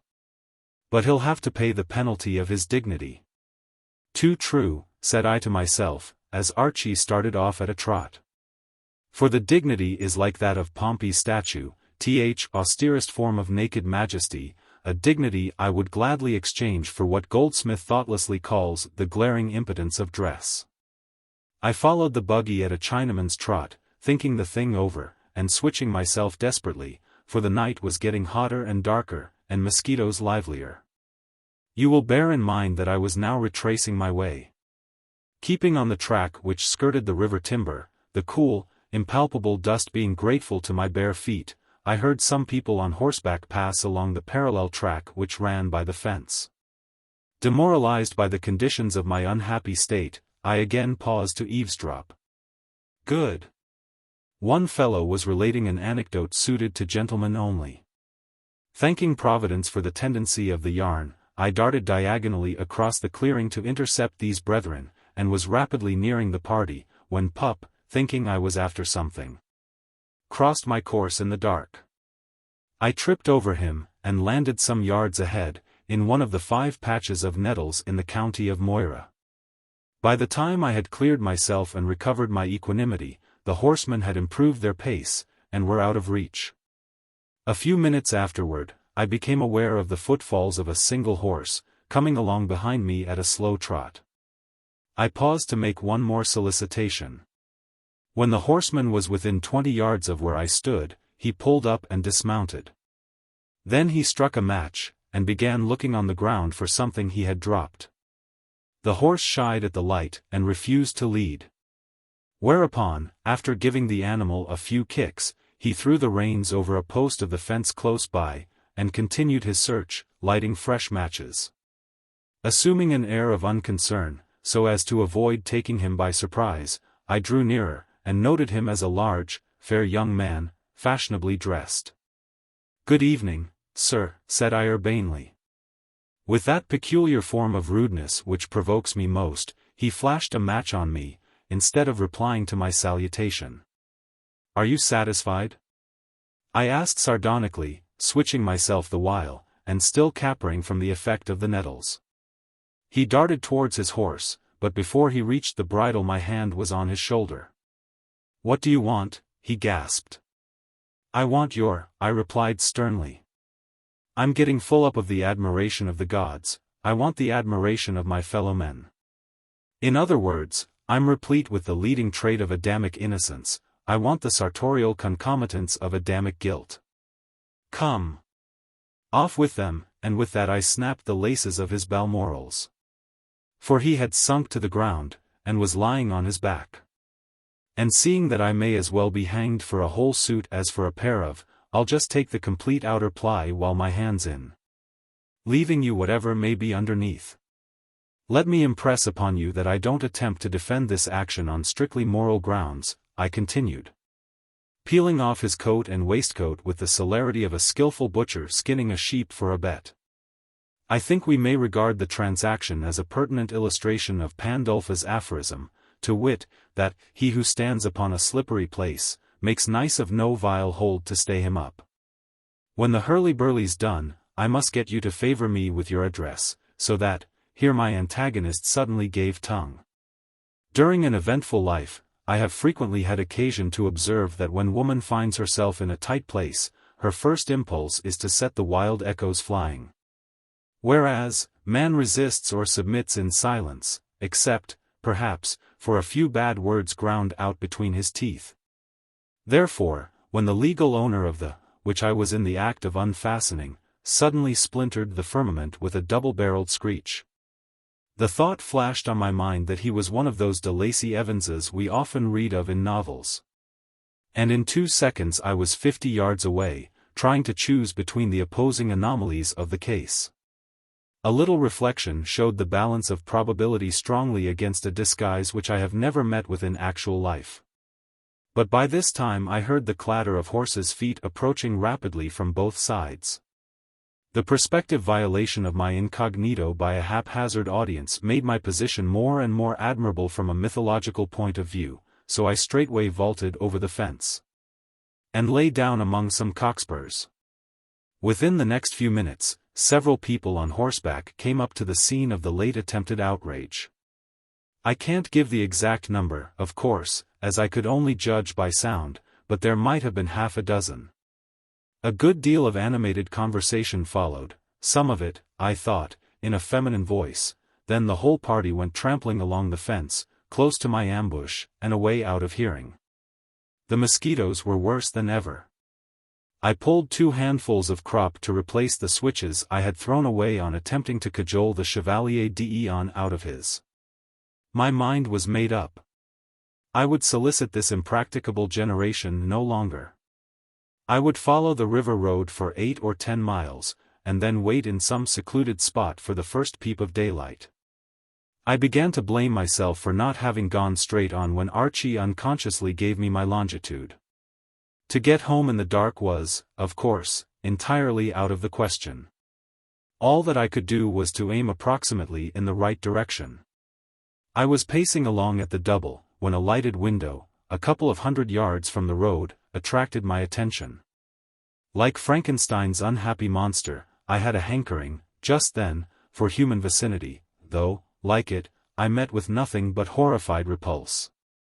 You will notice that Mrs. Shelley, with true womanly delicacy, avoid saying, in so many words, that the student omitted to equip his abnormal creation with a pair of But Frankenstein's oversight in this matter will, I think, sufficiently account for that furtive besiegement of human homes, that pathetic fascination for the neighborhood of man, which so long refused to accept rebuff.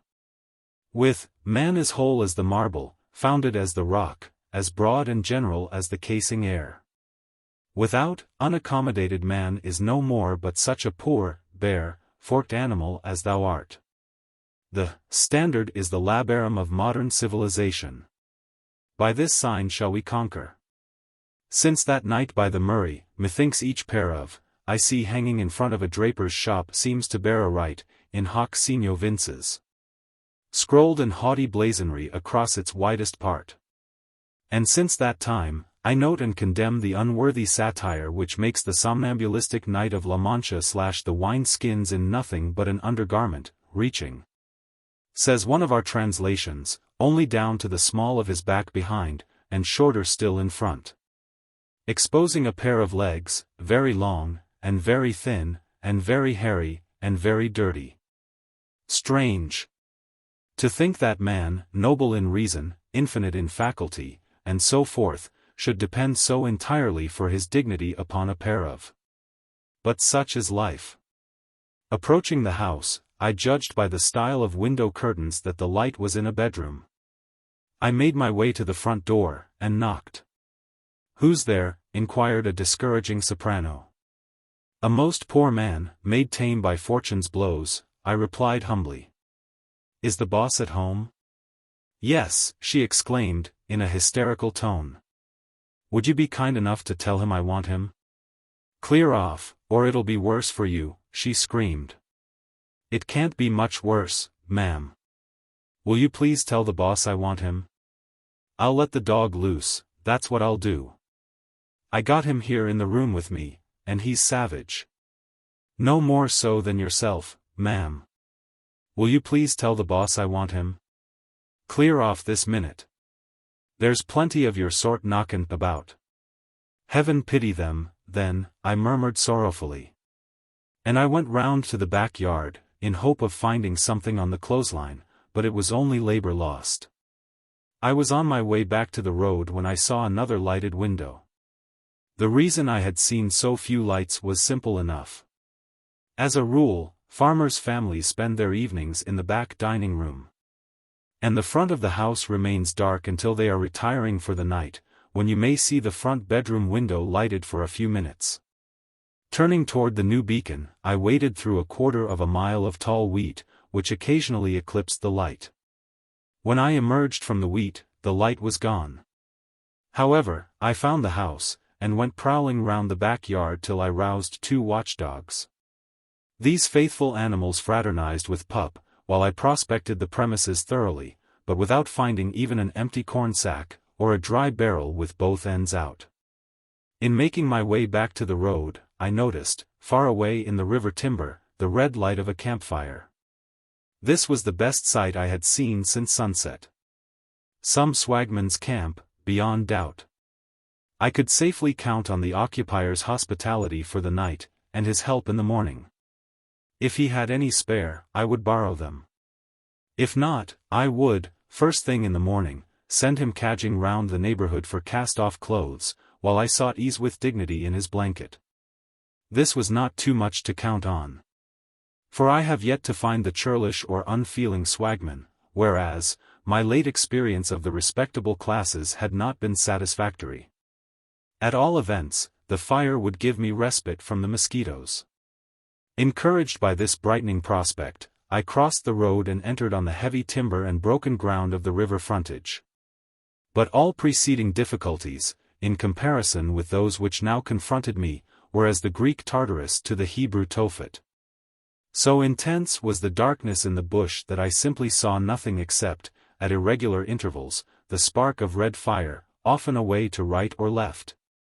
When I had lost my dead reckoning through groping round the slimy, rotten margins of deep lagoons, or creeping like a native bear over fallen timber, or tacking round clumps of prickly scrub, or tumbling into billabongs, I could show you the place in daylight, and you would say it was one of the worst spots on the river.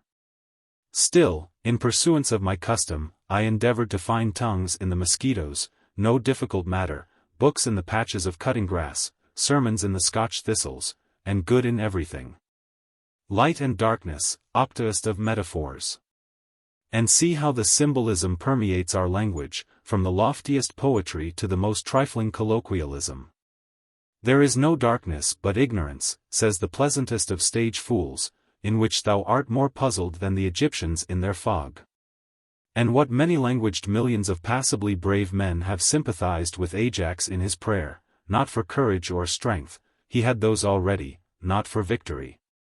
That was outside the province of his interference, but for light to see what he was doing. No obligatory track so rugged but man, if he be any good at all, may travel it with reasonable safety, in a glimmer of light. And no available track so easy but man, however capable, will blunder therein, if he walks in darkness. Nay, the more resolute and conscientious he is, the more certainly will he stub his big toe on a root, and impale his open, unseeing eye on a dead twig, and tread on nothing. To the kinking of his neck-bone and the sudden alarm of his mind. And light, which ought to spread with precisely the rapidity of thought, is tardy enough, owing solely to lack of receptivity in its only known medium, namely, the human subject.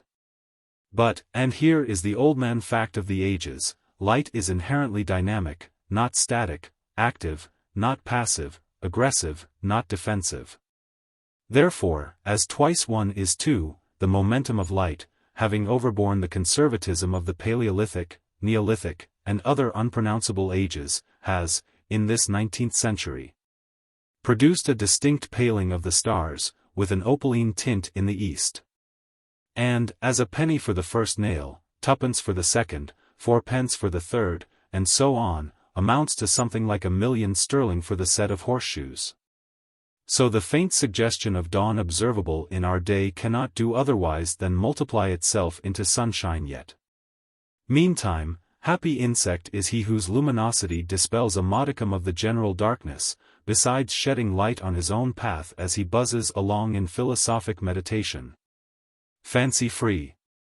Here I trod on something about as thick as your wrist, something round and smooth, which jerked and wriggled as my weight came upon it. I rose fully 3 feet into the air without conscious effort, and thenceforth pursued my difficult way with a subjective discontent which, I fear, did little honor to my philosophy. Thinking, to confess the truth, what an advantage it would be if man, figuratively a mopoke, could become one in reality when all the advantage lay in that direction. Also, feeling prepared to wager my official dignity against a pair of, that Longfellow would never have apostrophized the welcome, the thrice prayed for, the most fair, the best beloved night. If he had known what it was to work his passage through pitch-black purgatory, in a state of paradise, nudity, with the incongruity of the association pressing on his mind. Ignorance again, but such is life. It was about 3/4 of a mile from the edge of the timber to the fire, and I should think it took me an hour to perform the journey. It was a deserted fire, after all, and nearly burnt out, but I soon raised a good smoke, and had relief from the mosquitoes. The passage from the road had given me enough of exploring for the time. So I parted the fire into 3 lots, and, piling bark and rubbish on each, lay down between them, to enjoy a good rest, and think the thing over thoroughly. It may surprise the inexperienced reader to know that I had often before found myself in a similar state of nature, and in far more prominent situations. I had repeatedly found myself doing the block, or stalking down the aisle of a crowded church, mid-notings on, and had wakened up to find the unsubstantial pageant faded, and my own conspicuousness exchanged for a happier obscurity. So, throughout the trying incidents of the evening I have recalled, the hope of waking up had never been entirely absent from my mind. And now, as I lay drowsing, with pup beside me, and not a mosquito within 3 yards, it occurred to me that if I didn't get out of the difficulty by waking up, I would get out of it some other way.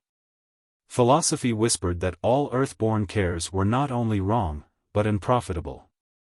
Though I had inadvertently switched my little engine onto the wrong line when I postponed my intended smoke, and had so lost the clothes which evidently went so far toward making the man. It would be true wisdom to accept the consequent kismet, and wait till the clouds rolled by. The end of the section couldn't be far ahead. Sufficient unto the day, and I dropped asleep. Here the record properly ends.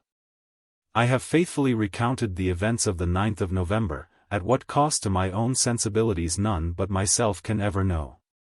But the one foible of my life is amiability. And, from the first, I had no intention of breaking off abruptly when my promise was fulfilled, leaving the reader to conclude that I woke up at my camp, and found the whole thing a dream. The dream expedient is the mere romancist's transparent shift, and he is fortunate in always having one at command, though transparency should, of course, be avoided. The dream expedient vies in puerility with the hero's rescue of the heroine from deadly peril, a thing that has actually happened about twice since the happily named, and no less happily extinct, Helidotherium disported itself on the future site of Eden. I am no romancist. I repudiate shifts, and stand or fall by the naked truth. Therefore, though legal risk here takes the place of outraged sensibility, I shall proceed with the record of the next day, till my loco reaches the end of the current section. By this large-hearted order of another herring, the foolish reader will be instructed, the integrity of narrative preserved, and the linked sacrifice long drawn out. And if, in the writing of annotations yet to come, the exigencies of annalism should demand a repetition of this rather important favor, I may be trusted to grant it without fishing for compliments, or in any way reminding the recipient of his moral indebtedness. I can't say anything fairer than that. It was good daylight when I woke, a little chilled and smarting, but otherwise nothing the worse. Let me endeavor to describe the scene which I stealthily, but carefully, surveyed during the next few minutes. The Victorian River Road, running east and west, lay about 3/4 of a mile to the south. North and west, I could see nothing but heavy timber and undergrowth. The eastern prospect was more interesting. Within 20 yards of my lair, a long, deep lagoon lay north and south, the intervening ground being covered with whipstick scrub. Beyond the lagoon, a large promontory of red soil, partly cultivated and partly ringed, projected northward from the road into the state forest. Beyond this, still eastward, the river timber again came out to the road. A roomy homestead, with smoke issuing from one of the chimneys, stood almost opposite my point of observation, and about 100 yards distant, whilst a garden occupied the space between the house and the lagoon. At the north side of the garden, the lagoon was divided by a dry isthmus. The nearer boundary fence of the farm, half buried in whipstick scrub, ran north and south along the edge of the lagoon, the lower line of garden fence forming part of it. And a gate opposite the isthmus afforded egress to the river frontage. Again, opposite my fire, but considerably to the right, a deep, water-worn drain came down from the table-land into the lagoon. And between this drain and the house stood a little, old, sooty-looking straw stack, worn away with the Duke of Argyll friction of cattle to the similitude of a monstrous, black-topped mushroom. The stack was situated close to the drain, something over 100 yards from the house, and about the same distance from my camp. The paddock intersected by the drain was bare fallow, that is, land ploughed in readiness for the next year's sowing. There were several other old straw stacks on different parts of the farm, but they have nothing to do with this record. Away beyond the farm, 2 or 3 miles up the main road, and just to the right of the river timber, I recognized the F.S. Arms Hotel. B.S. Place lay beyond, and to the right, but shut out of view by a paddock of green timber. The sight of the pub, a white speck in the distance, suggested to my mind an expedient, which, however, I had to dismiss.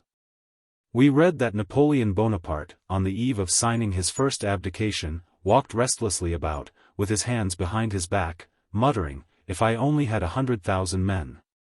Similarly, as I contemplated that pub, I muttered, "If I only had a handful of corks." If my prototype wanted the men to abet him in maintaining his imperial dignity, whilst I wanted the corks to assist me in carrying out an enterprise attempted by a good many people. From Smerdy's to Perkin Warbeck, namely, the personation of royalty. Something similar, you see, even apart from the fact that neither of us found any truth in Touchstone's statement, that there is much virtue in an if nice customs curtsy to great kings. Jackie XLVA, under whose mild sway I have spent many peaceful years, wears clothes exactly when it suits his comfort. When his royal pleasure is to emulate the lilies of the field, he simply goes that way, thus literally excelling Solomon in all his glory. The evolution of intelligence has stripped him of every other prerogative, but there its stripping power ends, and his own begins. European monarchs will do well to paste a memorandum of this inside their diadems, for, let them paint an inch thick, to this favor they must come at last. However, that is their business. My own royal master can still do no wrong in arraying himself in any one of his 3 changes of attire, the put-on, the take-off, or the go naked, and if I could only counterfeit his color for a few hours, would stalk majestically to my camp, caparisoned in the last-named regalia, and protected by the divinity that doth hedge a king. But I had no corks. The homestead was cheerful with voices which reached my ambush clearly, though unintelligibly, through the still morning air. At last I saw a woman advance toward the edge of the fallow, and stand for a minute facing the direction of the old straw stack. Then she looked over her shoulder toward the house, and called out, "Can any of you see Jim comin' with that horse? Father'll be ready in a minute, and then there'll be ructions." A little boy climbed the garden fence, and stood on the corner post. "Not comin' yet, ma'am." Ma'am went back to the house, and the boy followed her. Here was my opportunity. The topography of the place was so perfectly suited to the simplest plan of campaign that it may suggest to the suspicious reader a romancist's shift, diaphanous as the woven wind of Dhaka. Let me repeat, then, that such a flimsy thing is entirely out of my line, and would have been so even at that time. Availing myself of the abundant cover of whipstick scrub, I made my way down to the lagoon, swam silently across, darted along the drain in a stooping position, till I could moon the house with the old stack, and finally took my post in a convenient recess on the side of the stack farthest from the house. Sure enough, there was a cattle track across the fallow and a culvert on the drain close to my refuge. Jim would soon be coming down that track toward the house. And, as my unhappy condition might appear more compatible with the nature of an alien than of a Britisher, I would accost him with a slight foreign accent, state my difficulty, and ask him, "Pour l'amour de Dieu, to bring me a pair of his." My name would be François Bonjour. I sat down with my back against the stack to recover breath, for already Jim was in sight, approaching at an easy gallop, and in 2 minutes was within 50 yards. Then hope for a season bade the world farewell, and a cold shiver ran down my spine. Horror-stricken, but without moving from my niche, I desperately tore down handfuls of Irish feathers from the overhanging eave, to form a sort of screen. For Jim was a magnificent young woman, riding barebacked, a la clothes peg, the fine contour of her figure displayed with an Amazonian audacity which seemed to make her nearly as horrid as myself. My brow was wet with honest sweat whilst, from the poor concealment already described, I watched her swing the horse aside from the culvert and send him at the drain, and, with that danger-begotten fascination by trifles which, in situations like mine, you must often have experienced, I noticed her pliant waist spring in easy undulation to the horse's flying leap. And so, with that thick cable of plaited hair flapping and surging down her back, she vanished from the scene. She was a phantom of delight, when first she gleamed upon my sight. But the revulsion of feeling was one of the quickest and fullest I ever experienced. It was some minutes before I became my own philosophic self again. Then I crept to the corner of the stack, and reconnoitered the homestead.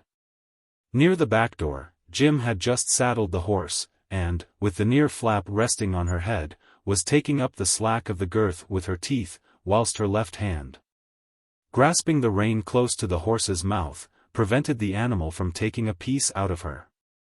Presently Dad trotted out of the house and took possession of the horse, while she stepped back a pace. Then she seemed to say something of great pith and moment, for Dad paused, evidently questioning her. At last he returned hastily into the house, leaving the horse again in her charge. I made an effort to concentrate my remnant of faith on a double event, namely, that he wouldn't delay long, and that he would come my way when he started. He, at least, was a man and a brother. I would interview him as he passed, and faith scored. He didn't delay long, and he came my way straight. But he came on foot, and he came with a gun. Speaking over his shoulder to Jim as he bustled past. Even in the distance, I fancied her attitude was that of a girl who had imprudently set in motion a thing that she was powerless to stop. I couldn't believe in the reality of the spectacle. But the illusion was there, palpable enough. And it consisted chiefly of a determined-looking man hurrying toward the stack, his right hand on the lock of a long duck gun, his left partly along the barrel, and the cheek of the stock resting against his hip. Beyond doubt he was after something, and beyond doubt he meant mischief. I glanced behind me, and round the expanse of bare fallow, but there wasn't even a magpie in sight. At the same time, the sportsman's general bearing, his depressed head and downward vigilance, showed that he was stalking ground game, and wasn't interested in anything perched on the stack. This was apparent to me by the time he had got within 30 or 40 yards, and was holding the gun ready to clap to his shoulder. Also I noticed that several other women had joined Jim, and were watching his progress. Having now approached within point-blank range, he deployed to the left, in order to outflank whatever he was after. Of course, you would have rushed him. You would have wrenched the gun from his grasp, and broken it across your knee, you would have despoiled him of his, and cuffed him home with ignominy. Yes, I know. So would I. What I actually did, however, was to make 2 kangaroo rat springs, which landed me in the bottom of the drain.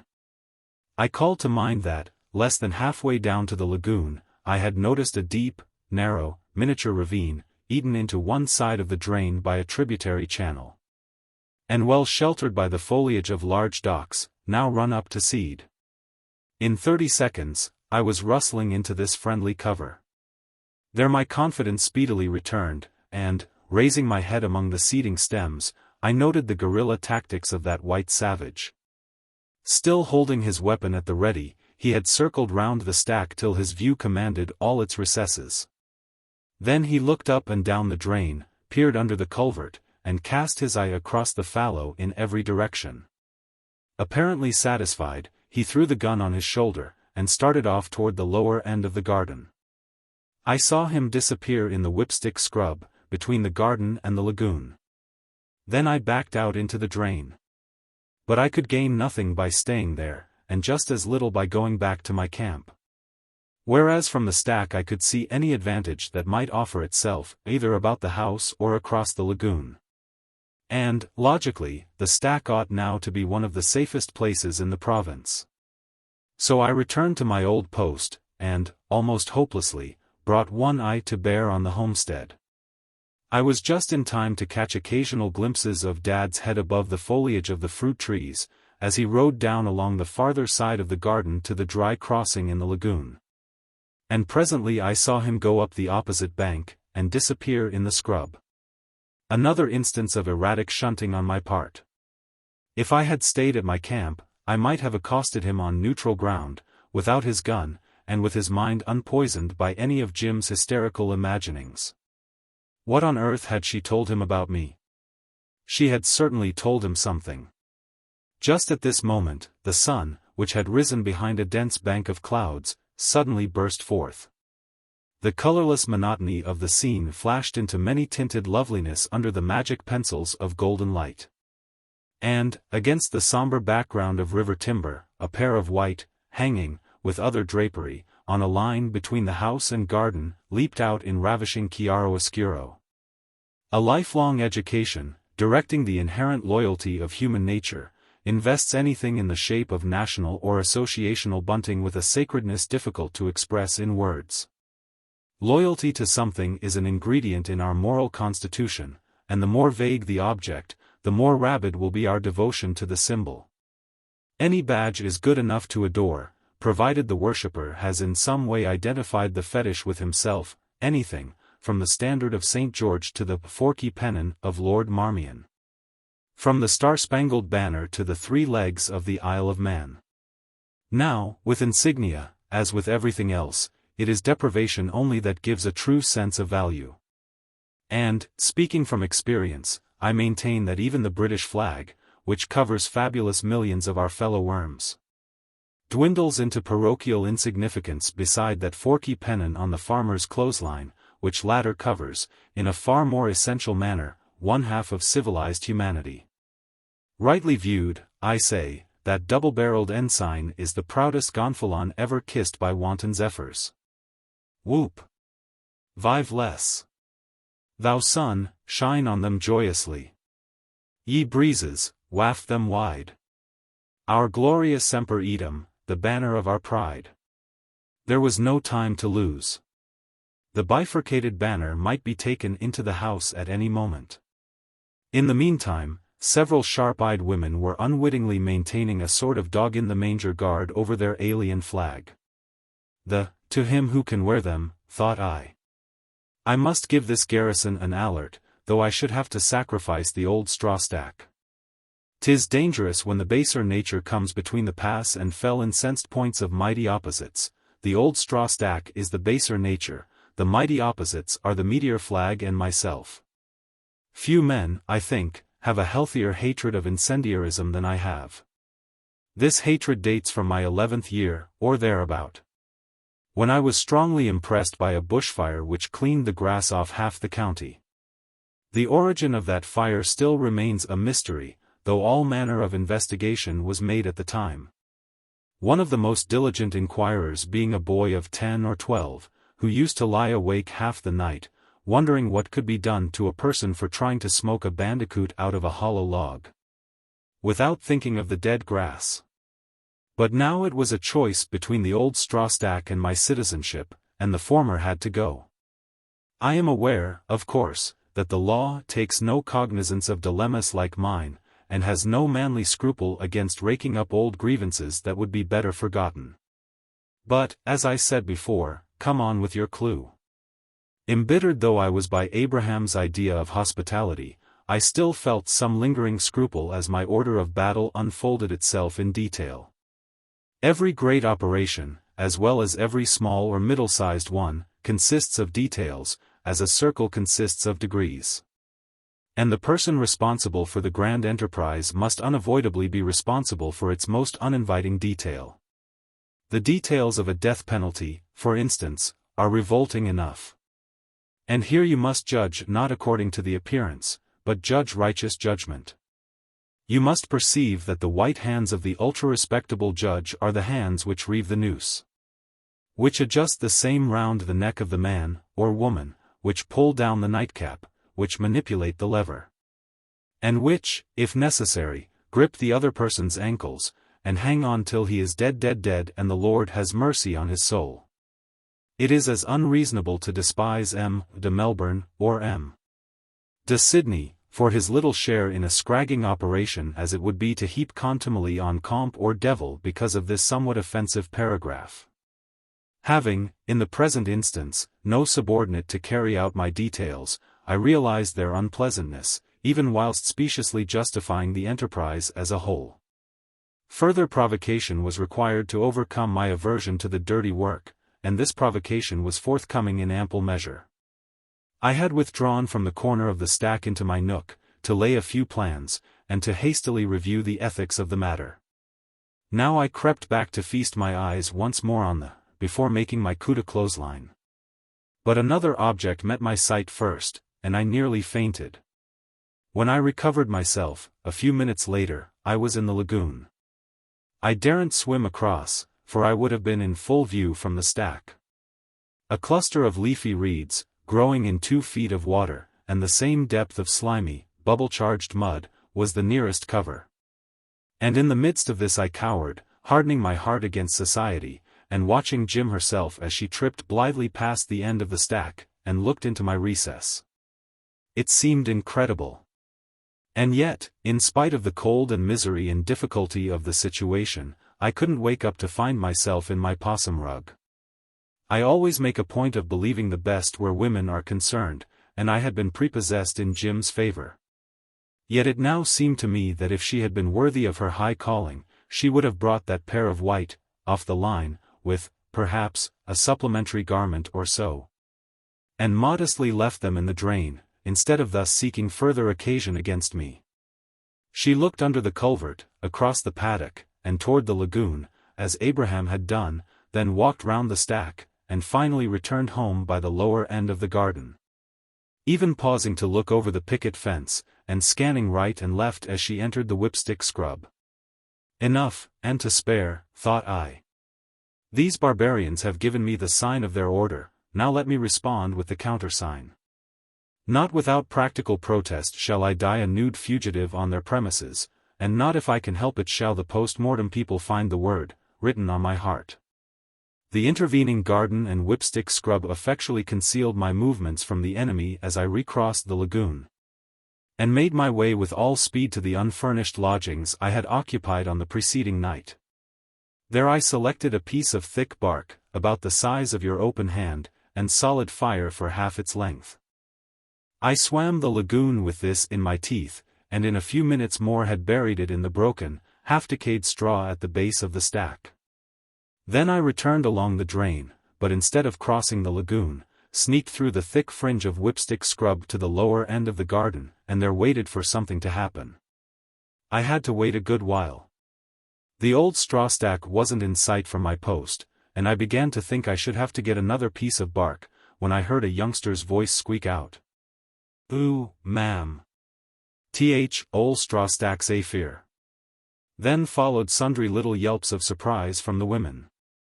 And, after giving them a start of a minute or two, I went loping round the left-hand side of the garden and into the backyard. Before the enemy's vanguard reached the stack, I had captured the flag that braved 1,000 years, and applied it to its proper use. I also made free with another banner, which I tucked into the former. I was like the man who wrapped his colors round his breast, on a blood-red field of Spain. Glancing into the combined kitchen and dining room, I saw a row of wooden pegs along the wall, with several coats and hats hanging thereon. I appropriated only an old wide-awake, shaped like a lampshade, even to the aperture at the top. And from 3 pairs of boots under the sofa, I chose the shabbiest. Astonished, like Clive, at my own moderation, I next rummaged all the most likely places in search of a pipe and tobacco, but without avail. I even extended my researches into the pantry, and thence into the sacred precincts of the front parlor. But the tobacco famine raged equally everywhere. The place was a residence, but by no stretch of hyperbole could you call it a home. The side window of the parlor looked toward the conflagration. And there I counted 4 women, 1 half-grown girl, and a little boy. 3 of the women, to judge by their gestures, were laughing and joking, whilst the 4th, and most matronly, was talking to the others over her shoulder as she turned her steps toward the house. Then I bethought myself of Dougal Dalgetty's excellent rule respecting the provant, and re-entered the kitchen. Early though it was, the breakfast things had been cleared away. So I took the lid off the boiler under the safe, in search of the cake which ought to be kept there. But the house was afflicted with cake famine too. However, having no time to fool away, and being constitutionally anything but an epicure, I just helped myself to the major part of a dipper of milk which stood on the dresser. Then secured a scone and a generous section of excellent potted head from the safe. Eating these out of my hand, I departed without ostentation, reflecting that it was better to be at the latter end of a feast than the beginning of a quarrel, and pervaded by a spirit of thankfulness which can be conceived only by those who have undergone similar tribulation, and experienced similar relief. Relief, did I say? The word is much too light for the bore of the matter. There is a story, bearing the unmistakable earmark of a lie, and evidently not a translation from any other language, to the effect that once a British subject, in a foreign land, was taken out to be shot, just for being too good. Pinioned and blindfold, he stood with folded arms, looking with haughty unconcern down 12 rifle barrels, all in radial alignment on his heart of oak. 12 foreign eyes were drawing beads on the dauntless captive, and 12 foreign fingers were pressing with increasing force on the triggers, when a majestic form appeared on the scene, and, with the motion of a woman launching a quilt across a wide bed, the British consul draped the prisoner from head to foot in the Union Jack. That's all. The purpose of the lie is to convey the impression that it is a grand thing to be covered by the flag of Britain. But give me the forky pennon before referred to, and keep your Union Jack. Cardinal Wolsey, you may remember, as a consequence of putting his trust in princes, found himself at last so badly treated that his robe and his integrity to heaven were all he dared now call his own. The effect was a peace above all earthly dignities. So with me, but in larger beatitude. Having my integrity to heaven, I found myself overflowing with the sunny self-reliance of the man that struck Buckley. And before you join the hue and cry against the barbarous incendiary of the Express, just put yourself in my place. And you won't fail to realize what a profitable transaction it was to get a puris naturalibus lunatic clothed and in his right mind by the sacrifice of a mere eyesore on a farm. The old straw stack wasn't worth 18 pence, but I would gladly have purchased its destruction with as many pounds, to be paid, say in 9 monthly installments. To be sure, it didn't belong to me, but then, neither did the splitters bark. So there you are. Crossing the dry place in the lagoon, I dived into the whipstick scrub and turned northward, intending to get across the river as soon as possible, and follow up the New South Wales side to my camp. I should have been, well, not exactly happy. Having taken degrees in philosophy which place me above a state fit only for girls, I should have been without a ripple on my mirrored surface, but I wasn't. Serenely sufficient as I felt, and fit for anything, some ingredient seemed lacking in my fennel-wreathed goblet. There was a vacant chair somewhere in my microcosm. I knew I was forgetting something, but how could that be, when, in the most restricted sense of the word, I had nothing to forget? Thus musing, I had gone through half my provant. Now I turned round to give the rest to, where was Pup? I knew he had followed me on my first journey up the drain, but I hadn't seen him since, and had been too busy to notice his absence. He would probably be at the farmhouse. I must get my clothes changed, and look after him. It was about 1.5 miles northward to the river. Before reaching it, I saw, crossing the flat in the direction of the Victorian River Road, a swagman whom I recognized in the distance as my friend Andy. In casual surprise, for, as you may remember, I had last seen him on the New South Wales side, 8 or 10 miles away, and going in the opposite direction, I went on without exchange of greeting. Shortly afterwards, I came plump upon Abraham, sitting on his horse, and talking to a young fellow with an axe on his shoulder. I respectfully swerved aside, not wishing, in this particular case, to come under the provisions of that unsound rule which judges a man by the clothes he wears. Presently I became aware of the jingle of a horse bell, and the smoke of a campfire. And, close to the river, I found a tilted spring cart, near which an elderly man, with tattooed arms, sat on a log, enjoying his after-breakfast smoke. Now, if I had only known this a couple of hours earlier. After the usual civilities, I reinforced my provant by a pannikin of tea, some fried fish, and a slice off the edge of a damper which rivaled the nether millstone in more than one respect. Thus assuring myself that I had attained Carlyle's definition of a man, an omnivorous biped that wears. Meanwhile, in response to my host's invitation to tell him what I was lagged for, I explained that I was traveling, my horses were on the other side of the river. I had come across to see a friend, had been bushed all night, and wanted to get back. He could manage the river for me, he said. He followed fishing and duck shooting for a living. But there was so many informers about these times that a man had to keep his weather eye open if he wanted to use a net or a punt gun. People needn't be so particular, for there was old Q, had been warning and threatening him yesterday, and here was the 2 young Q's out this morning at the skreek of daylight, falling red gum spars to build a big shed, and the old man, out on horseback, picking the best saplings on the river. Old Q was a J.P. His place was just across the flat, with a garden reaching down to the lagoon. Q, himself, was the two ends and the bite of a sanguinary dog. After breakfast, the old fellow furnished me with smoking tackle, and paddled me across the river. During the passage, for want of something else to say, I mentioned to him that I had seen Andy crossing the flat, apparently from his camp. He explained that the swagman had been on his way to a new sawmill, the day before, but had met one of the owners, who told him the mill wouldn't start till after harvest, and promised him work on the farm in the meantime. So Andy, on his return journey, had seen the outlaws fire in the dusk, and, after some one-sided conversation across the river, the latter had ferried him over, and entertained him for the night. I mention this merely to show with what waste of energy the so-called sundowner often hunts for work, particularly if he happens to be the victim of any physical infirmity. On reaching the north bank, I reminded the old fellow that I wanted to return by and by to look after a dog I had lost when I was bushed. And he promised to bring his skiff for me when I would sing out. In a couple of hours I was at my camp. In another 15 minutes I was arrayed in my best and only. Shortly afterward, my horses were equipped, and Cleopatra, being in fine trim, was bucking furiously in the sand-bed where I had mounted. In an hour and a half more, I had unsaddled and hobbled both horses on a patch of good grass, nearly opposite where the spring cart stood. My persecuted acquaintance, in response to my coo-ee, appeared with his skiff, and ferried me over.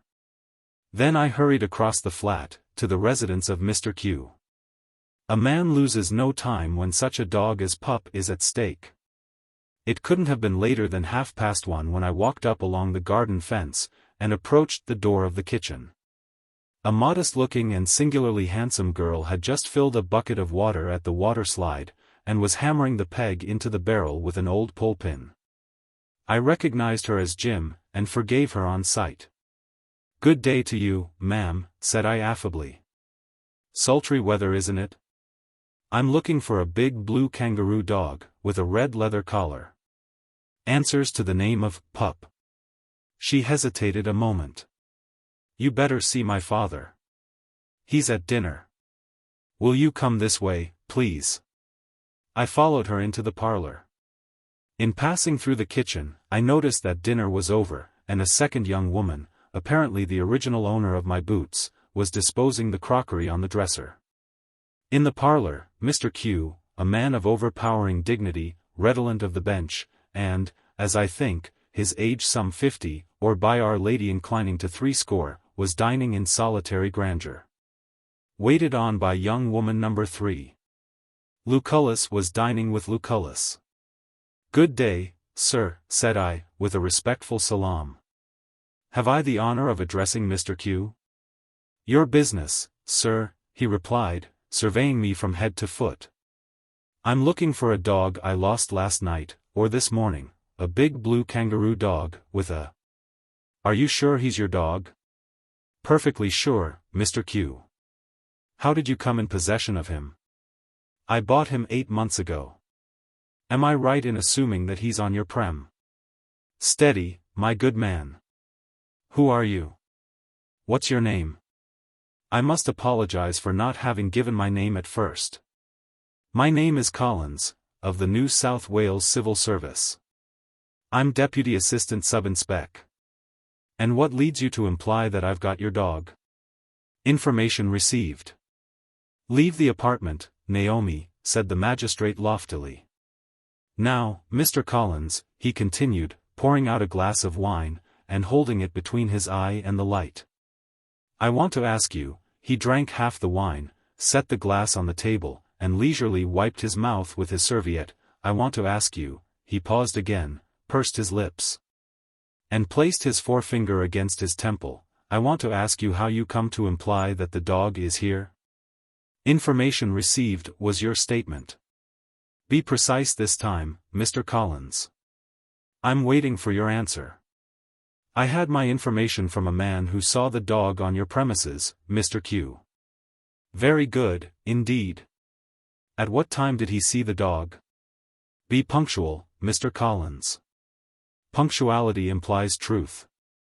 "About sunrise, I think. You think? Are you sure?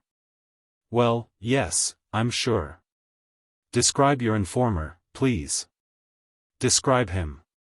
If I described him ever so accurately, you wouldn't know him from Adam, I replied sharply, and withal truthfully. Is my dog here, Mr. Q? If he is, I'll take him, and go. I don't want to be trying your patience after this fashion. Steady, Mr. Connell. Was your informer a man about my height? I have no idea of your height, Mr. Q. Was he a man about your own height? We'll get at it presently. You've got at it first try. I should say you've struck his height to about 1/16 of an inch.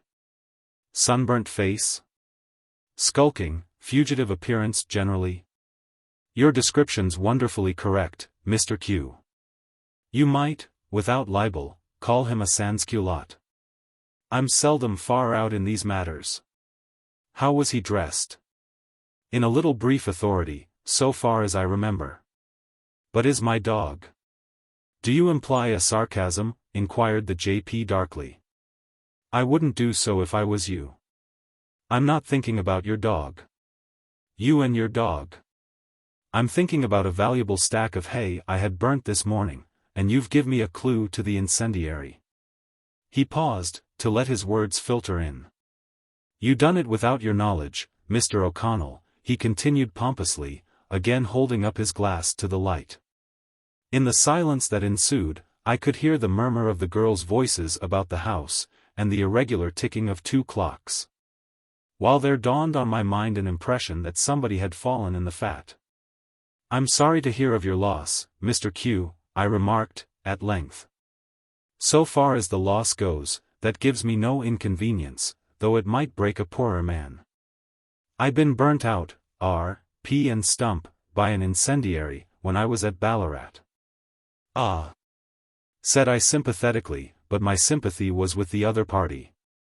And then I could afford to offer 100 notes for the apprehension of the offender, before the ashes was cold. But mightn't this last affair be an accident, Mr. Q? A horse treading on a match, for instance? I think you ought to make strict inquiries as to whether any horse, or cow, or anything, passed by the stack shortly before the fire was noticed. I know my own business, Mr. O'Connor, he replied severely. I've been the instigation of bringing more offenders, and vagabonds, and that class of people, to justice than anybody else in this district. If I'd my way, I'd stamp out the lawless elements of society. I admire your principles, Mr. Q, and you may count upon my assistance in this matter. By the way, there are 2 illicit redgummers down here.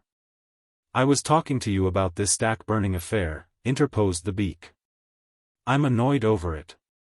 I've been on the wrong lay, so to speak, all this morning, but that never lasts long with me. I got the perpetrator in my eye now, in his naked guilt. And, take my word for it, Mr. Connor, I'll bring him to book. I'll make an example of him. I'll make him smoke for it. It was an open question this forenoon. But to show how circumstantial evidence sort of hems in a suspected party, why, here I can lay my hand on the very man, and, what's more, he can't get out of it. I can point out the very mark of his body, where he slept at a fire among the whipstick scrub, just across that lagoon. And a party I'm acquainted with seen him yesterday afternoon, some distance up the river, on the other side. And I seen him this morning, crossing the flat here, more or less about the time the fire was noticed.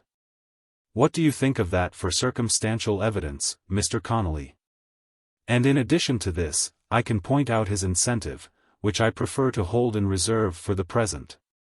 He might think his incentive justifiable, but the bench might differ with him.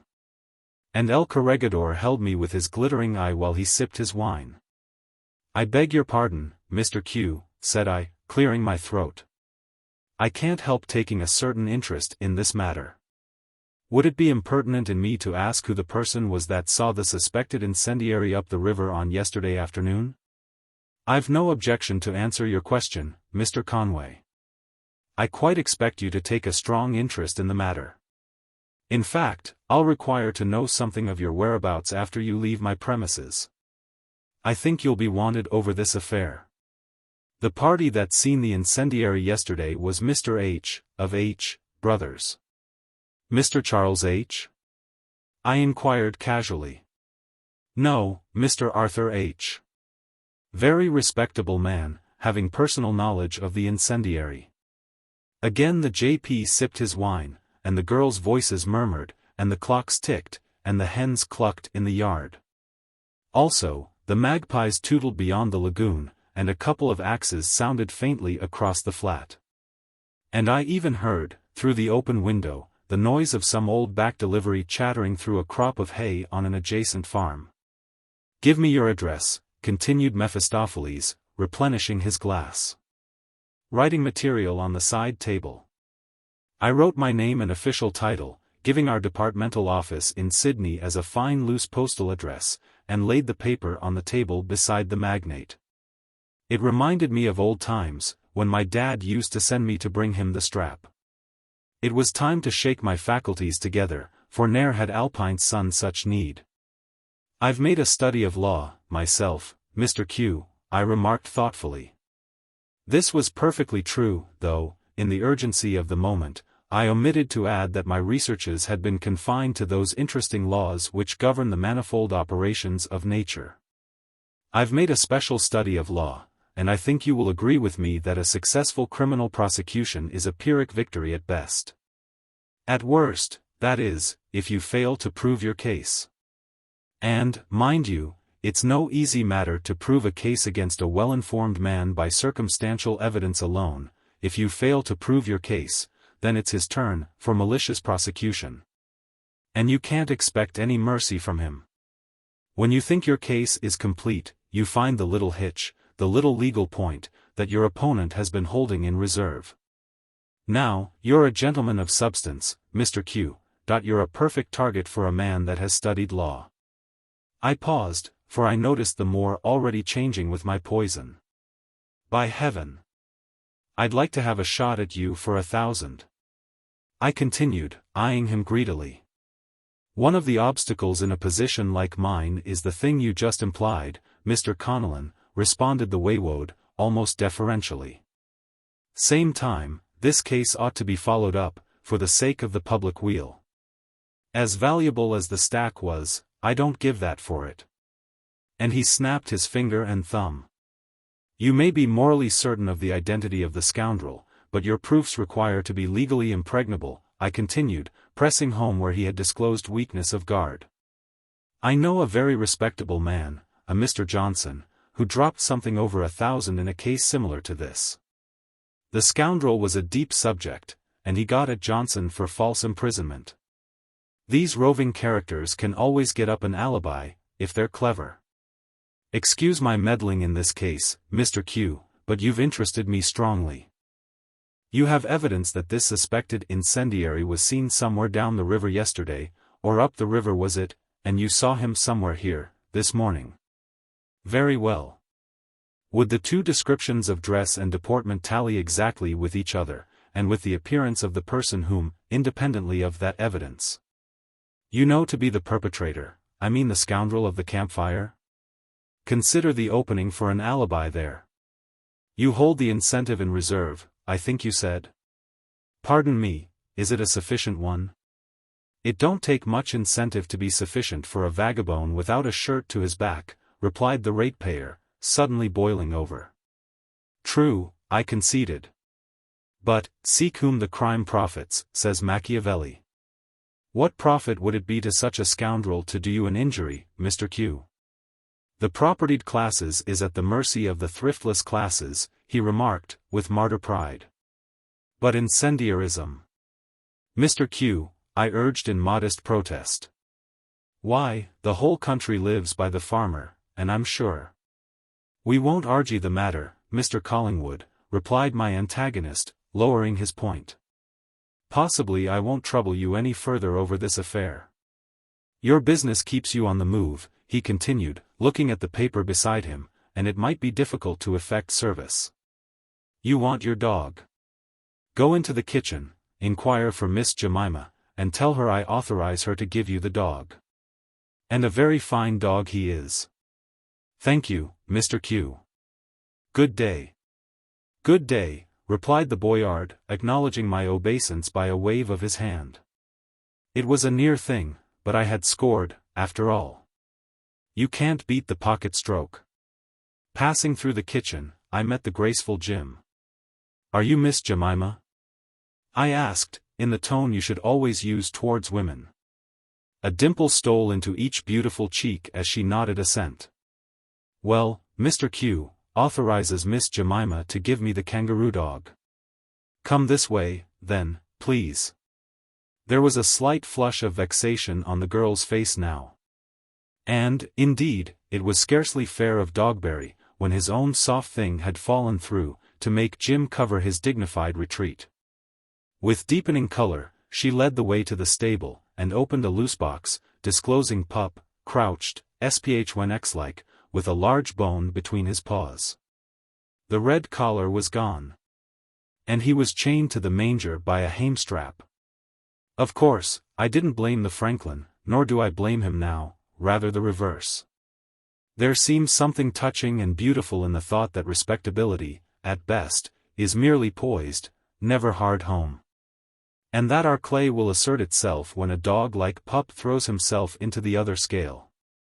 But I could feel the vicarious crimson spreading over Jim's forehead and ears as I unbuckled the hamestrap. Whilst vainly ransacking my mind for some expression of thanks that wouldn't sound ironical. A terrible tie of sympathetic estrangement bound this sweet scapegoat and me asunder, or divided us together. And each felt that salvation awaited the one who spoke first, and to the point, or rather, from the point. All honor to Jim, she paced. You call him Pup, observed the girl girlishly. He's a big pup. His proper name is the Eton boy, replied the wretch wretchedly. And neither of us could see anything in the other's remark. But the tension was relaxed. And, leaving the stable together, we gravely agreed that a thunderstorm seemed to be hanging about. Still a new embarrassment was growing in the girl's face and voice, even in the uneasy movement of her hands. At last it broke out. I suppose you haven't had any dinner? Don't let that trouble you, Miss Q. Father's not himself today, she continued hastily. He blames us for burning an old straw stack, and I'm sure we never done it. Mother's been at him to burn it out of the way this years back, for it was right between the house and the road, and it was 78 straw, rotten with rust. But I'm glad we didn't take on us to burn it, for Father's vowing vengeance on whoever done it, and he's awful at finding out things. Mr. Q mentioned it to me, I replied, with polite interest. But don't you think it seems a most unlikely thing for a stranger to do? Perhaps some of your own horses or cattle trod on a match that Mr. Q had accidentally dropped there himself? That couldn't be, for Father never allows any matches about the place, only them safety ones that strikes on the box. And he hates smoking. My brothers has to smoke on the sly. Have you many Irish people about here, Miss Q? None, only the Fogartys, and they're the best neighbors we got. And was nobody seen near the stack before the fire broke out? Not a soul. I was past there myself, not 20 minutes before we seen the fire. But I was going middling smart, and I didn't see anybody, nothing, only Morgan's big white pig, curled under the edge of the stack, that always jumps out of the sty, and comes over here. And breaks into our garden. Well, Father's always threatening to shoot that pig, and me, never thinking, I told him it was there, and he got his gun and went after it. And us in a fright for fear he would find it, but he didn't. Then when we seen him well out of sight, I went over to the stack quietly, to shoo the pig home, but it was gone. And there was no sign of fire then, and nobody in sight. Then my sisters and me was just starting out to the milking yard, and Mother had begun to take the things off the line, when little Enoch seen the fire. We couldn't make it out at all. And I examined up and down the drain for boot marks, but there was none. And just before you come, I picked up the track of the horse I was riding, to see if his feet had struck fire on anything. But I was as wise as ever. Ah. The horse was shod, Miss Q?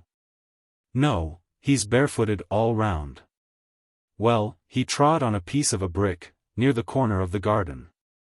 But the fire never travelled from there. It's very unaccountable. Very. I wonder would there have been such a thing as a broken bottle anywhere about the stack, Miss Q? The sun came out unusually strong this morning, I noticed. And it's a well-known scientific fact that the action of the solar rays, focused by such a medium as I have suggested, will produce ignition, provided, of course, that the inflammable material is in the angle of refraction. I don't know, sir, she replied reverently. Why, gold has been melted in 4 seconds, silver in 3, and steel in 10, under the mere influence of the sun's heat rays, concentrated by a lens. She shivered. And I magnanimously withheld my hand. If this hypothesis should prove untenable, I continued gently, we may assume spontaneous ignition, produced by chemical combination. Nor are we confined to this supposition. Silex is an element which enters largely into the composition of wheaten straw. And it is worthy of remark that, in most cases where fire is purposely generated by the agency of thermodynamics, some form of silex is enlisted, flint, for instance. Or the siliceous covering of endogenous plants, such as bamboo, and so forth. A theory might be built on this. It seems very reasonable, sir, she murmured. Anyway, I'm glad the old stack's out of the road. The place looks a lot cleaner. Well, I won't keep you out in the sun, said I reluctantly. Goodbye, Miss Q. And I'm very much obliged to you. Oh, don't mention it. I'm sure we're very happy to, she hesitated, blushing desperately. Well, goodbye, Miss Jemima. Goodbye, she murmured, half extending her hand. I might see you again, sometime, I remarked, almost unconsciously, as our fingers met. I hope so, she faltered. Goodbye, Jim, said I, slowly releasing her hand. Goodbye. The word sounded like a breath of evening air, kissing the she-oak foliage. Then the maiden with the meek brown eyes, and the pathetic evidence of Australian nationality on her upper lip, returned to her simple duties. And the remembrance of Mrs. Budsart came down on me like 1,000 of bricks. Such is life. But my difficulties were over for the time being. My loco had jolted its way over the rough section, carrying away an obstruction labeled VR, and had reached the next points. I was still 2 or 3 days ahead of my official work. And there had happened to be a stray half-crown in the pocket of the spare oriflamme I had unfurled at my camp. Should I push on to Hay on the strength of that half-crown, draw my £8 success? 8d. And send my clothier a guileful letter, containing a money order for, say, 30 shillings? This would test his awfulness at finding out things, besides giving myself, morally, a clean bill of health.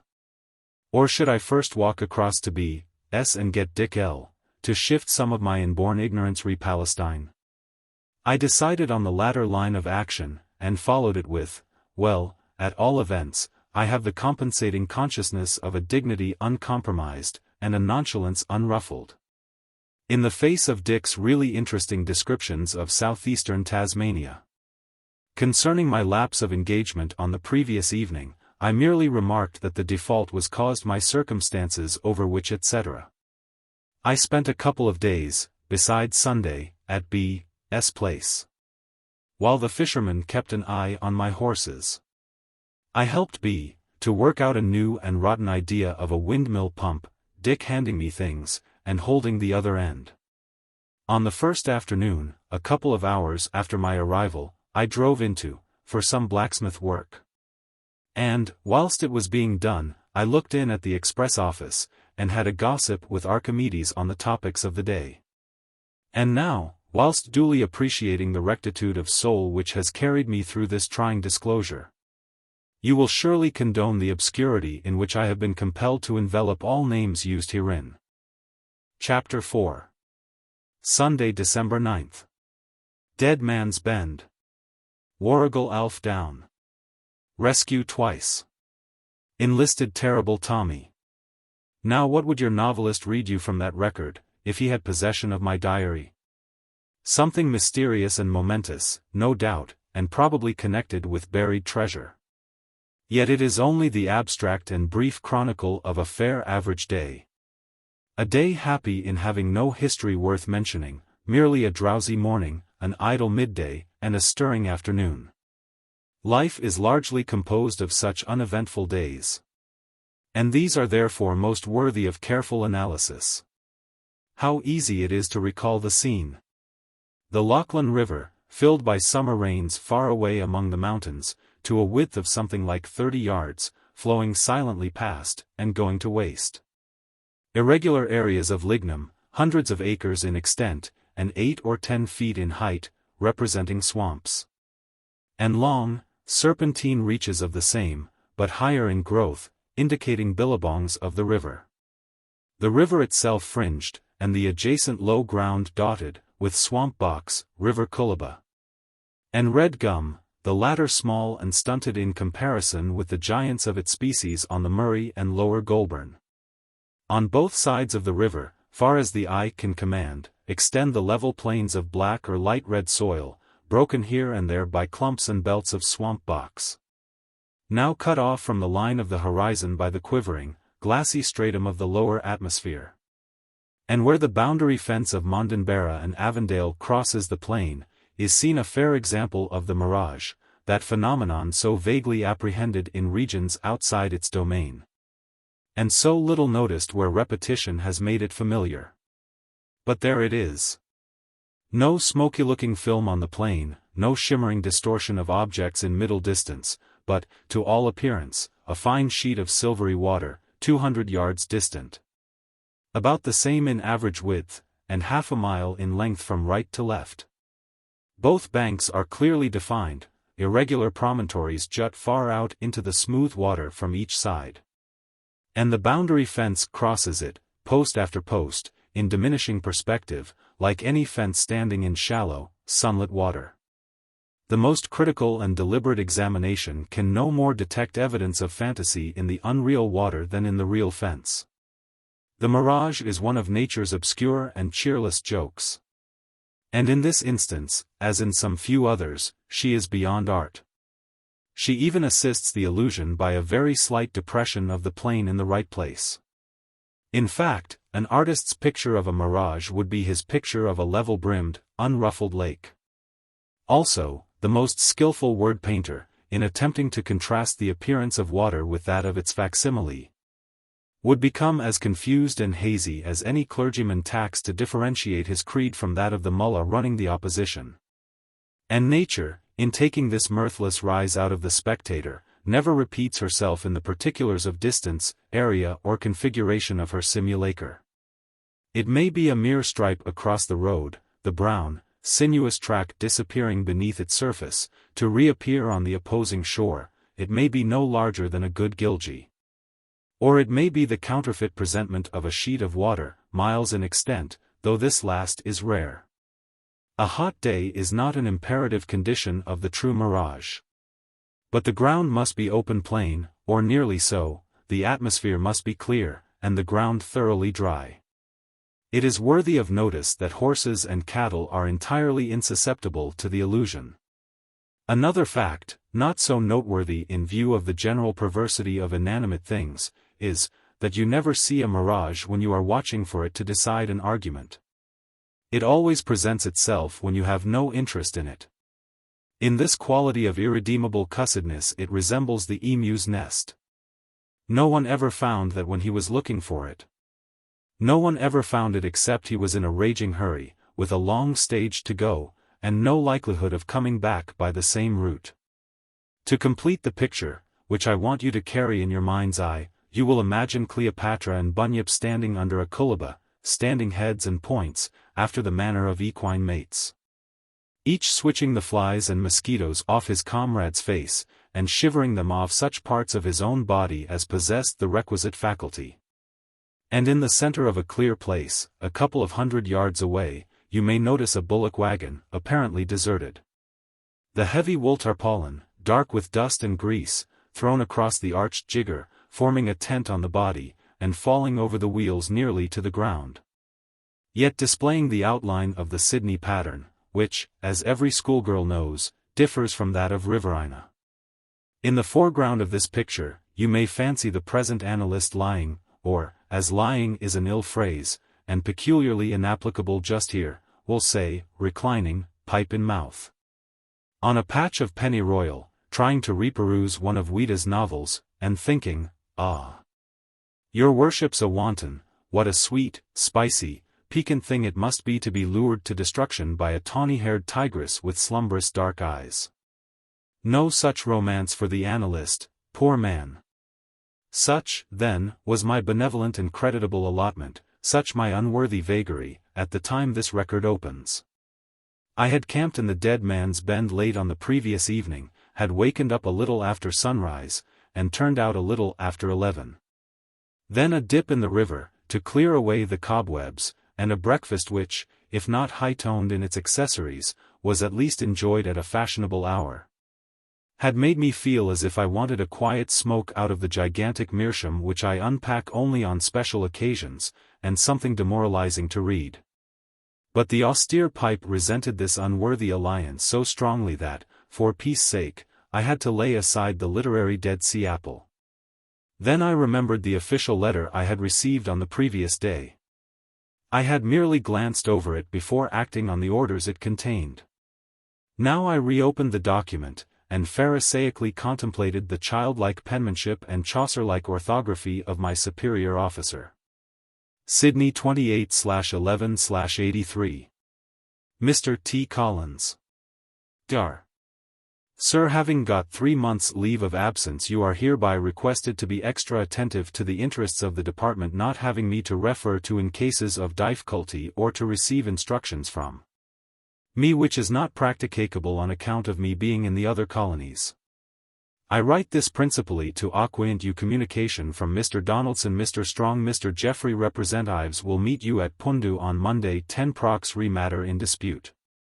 Keep this appointment without fail, communicate with Central Office pending further orders from me. WNNNNNNNLY. RWMLNLNLLNN. I was now on my way to keep the appointment. I was still about 20 miles from Pundu, and the next day would be Monday 10 prox. I intended to start again at about 2 o'clock. So I had still a couple of hours to spend in what civilians call rest, and soldiers, fatigue, whilst studying such problems as might present themselves for solution. Pup was safe by my side, and I had nothing to trouble myself about. A thought of the transitoriness and uncertainty of life did occur to me, as it has done to thinkers and non-thinkers of all ages. But I deftly applied the reflection to my superior officer, and so turned everything to commodity. The unfortunate young fellow, I thought, is a confirmed invalid, sure enough. A trip round the colonies may liven him up a bit, or, on the other hand, it may not, and, if he returns, it is to be hoped that kind hands will soothe his pillow, and so forth. And when, with dirges due, in sad array, they have performed the last melancholy offices, I trust that someone will be found to dress, with simple hands, his rural tomb. I would do it myself, for, as the poet says, ah, surely nothing dies but something mourns. A sweet fancy, but not so filling as the cognate reflection. Aye. Somebody calling from the other side of the river. Probably some forlorn and shipwrecked brother, looking for his mates, the cognate reflection, namely, that nothing withdraws but it leaves room for a successor. And this successor, thus favored by a providence which has kindly supervised the fall of the antecedent sparrow, will be entitled to live in a 4-roomed weatherboard house, with the water laid on, and a flower garden up to the footpath, and a few silver-penciled Hamburgs in the backyard, and everything comfortable. Ah, me! It is the thought of the dove. Aye. Peace. Peace. Orestes, like, I breathe this prayer.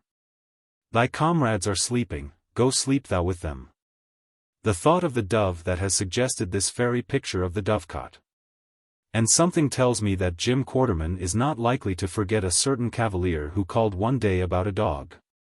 Doubtless her memory holds him enshrined as a person of scientific attainments and courtly address, offering a contrast, I trust, to the uninteresting hayseeds who have come under her purview. And will he not come again? Yea, Jim, mystery and revelation as thou art. He will come again, to lay at thy shapely and substantial feet the trophy of an I lay thee down and roar, of an assistant sub-inspectorship. Ah, Jim! Tentatively beloved, so to speak, by this solitary, but by no means desolate, heart. Setting aside the rises I would take out of thy artlessness, and the way I would whip thy simplicity with my fine wit till thou wert as crestfallen as a dried pear, I confess a spontaneous thought associated with the mental carte de visite of thy wholesome avoirdupois. No less, indeed, than the psychological recognition of an angel influence. In vain. In vain. Strike other chords. You can call spirits from the vasty deep. But will they come when you do call for them, an angel influence, tangible, visible, audible, which would make Jordan the easiest of all roads to travel by thy side? Peerless Jim. Crowning triumph of Darwinian evolution from the inert mineral, through countless hairy and uninviting types. How precious the inexplicable vital spark which, nevertheless, robs thy sculptured form of all cash gallery value. And how easy to read in that gentle personality a satisfying comment on the concluding lines of Faust. The woman soul letteth us upward and on. A double meaning there, by my faith. Alas! Poor little Jim. Go thy ways, die when thou wilt, for Maud Budsart comes. Haay. Rest, rest, perturbed spirit. By thy long grey beard and glittering eye, now wherefore stopp'st thou me, for Maud Budsart comes o'er my memory as doth the raven o'er the infected house. Get thee to a nunnery, Jim. The chalk mark is on my door, for Mrs. B. has no less than 3 consecutive husbands in heaven, so potently has her woman soul proved its capacity for leading people upward and on. Methinks I perceive a new and sinister meaning in the Shakespearean love song. Come away, death. And in sad cypress let me be laid. Fly away, breath. I am slain by a fair, cruel maid. Nicely put, no doubt, but the importance of a departure depends very much on the No appearance, your worship. Call for Enobarbus. He will not hear thee, or, from Caesar's camp, say, I am none of thine. On the value of the departed. For instance, when a man of property departs, he leaves his possessions behind, a fact noticed by many poets, and the man himself is replaced without cost. When a well-salaried official departs, such as a royal falconer, or a master of the buckhounds, or an assistant sub-inspector, he perforce leaves his billet behind. And we wish him bon voyage to whichever port he may be bound. But when a philosopher departs in this untimely fashion, he leaves nothing. And echo answers, Authority melts from you, apparently, leaves nothing but a few rudimentary theories, of no use to anyone except the owner, inasmuch as no one else can develop them properly. Just a few evanescent footprints on the sands of time, which would require only a certain combination of age and facilities for cohesion to mature into mammoth tracks on the sandstone of progress. All on the debit side of civilization's ledger, you observe. Consequently, he doesn't long to leave these fading scenes, that glide so quickly by. And when the poet holds it truth that men may rise on stepping stones of their dead selves to higher things, he is simply talking when he ought to be sleeping it off in seclusion. I understand how a man may rise on the stepping stone of his defunct superior officer to higher things, but his dead self, it won't do, Alfred, it won't do. But hark! That heavy sound breaks in once more, as if the clouds its echo would repeat. Who is he whose grief bears such an emphasis? whose phrase of sorrow makes the very lignum quiver in sympathy. It may not be amiss to look round and see. So I turned my head, and saw, on the opposite side of the river, about 80 yards away, a man on a grey horse. I rose, and advanced toward the bank. "Why, Mosey," said I, "is that you? How does your honor for this many a day? Where are you camped?" "Across here. Tell Warrigal Alf his carrions on the road for Yungalee yards, horse and all. And from there they'll go to Bulligal Pound if he ain't smart. I met them just now.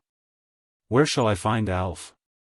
Ain't his wagon bid in, you, there in the clear? You ain't a bad hand at sleepin', no, I'm beggared if you are. I been bellarin' at you for 2 hours, dash near. Who has got the bullocks, Mosey? Ol' Solliker. Couldn't you get them from him yourself?" "I didn't try. I was glad to see them goin'. Ani I begun to think after, thinks I, it's a pity the poor misfortunate carrion walkin' all that way, free gracious for nothin', and praps a trip to Bulligal Pound on top of it. And them none too fat. But I'm glad for Alf. I hate that beggar. I wouldn't len' him my knife to cut up a pipe tobaccer, not if his tongue was stickin' out as long as your arm. I wasn't goin' to demean myself to tell him about his carrion, nither, on'y I knowed your horses when I seen them. And by and by I spotted you where you was layin' down, sleepin', fit to break your neck, and I been hollerin' at you till I'm black in the face. I begun to think you was drunk, or dead, or somethin', bust you."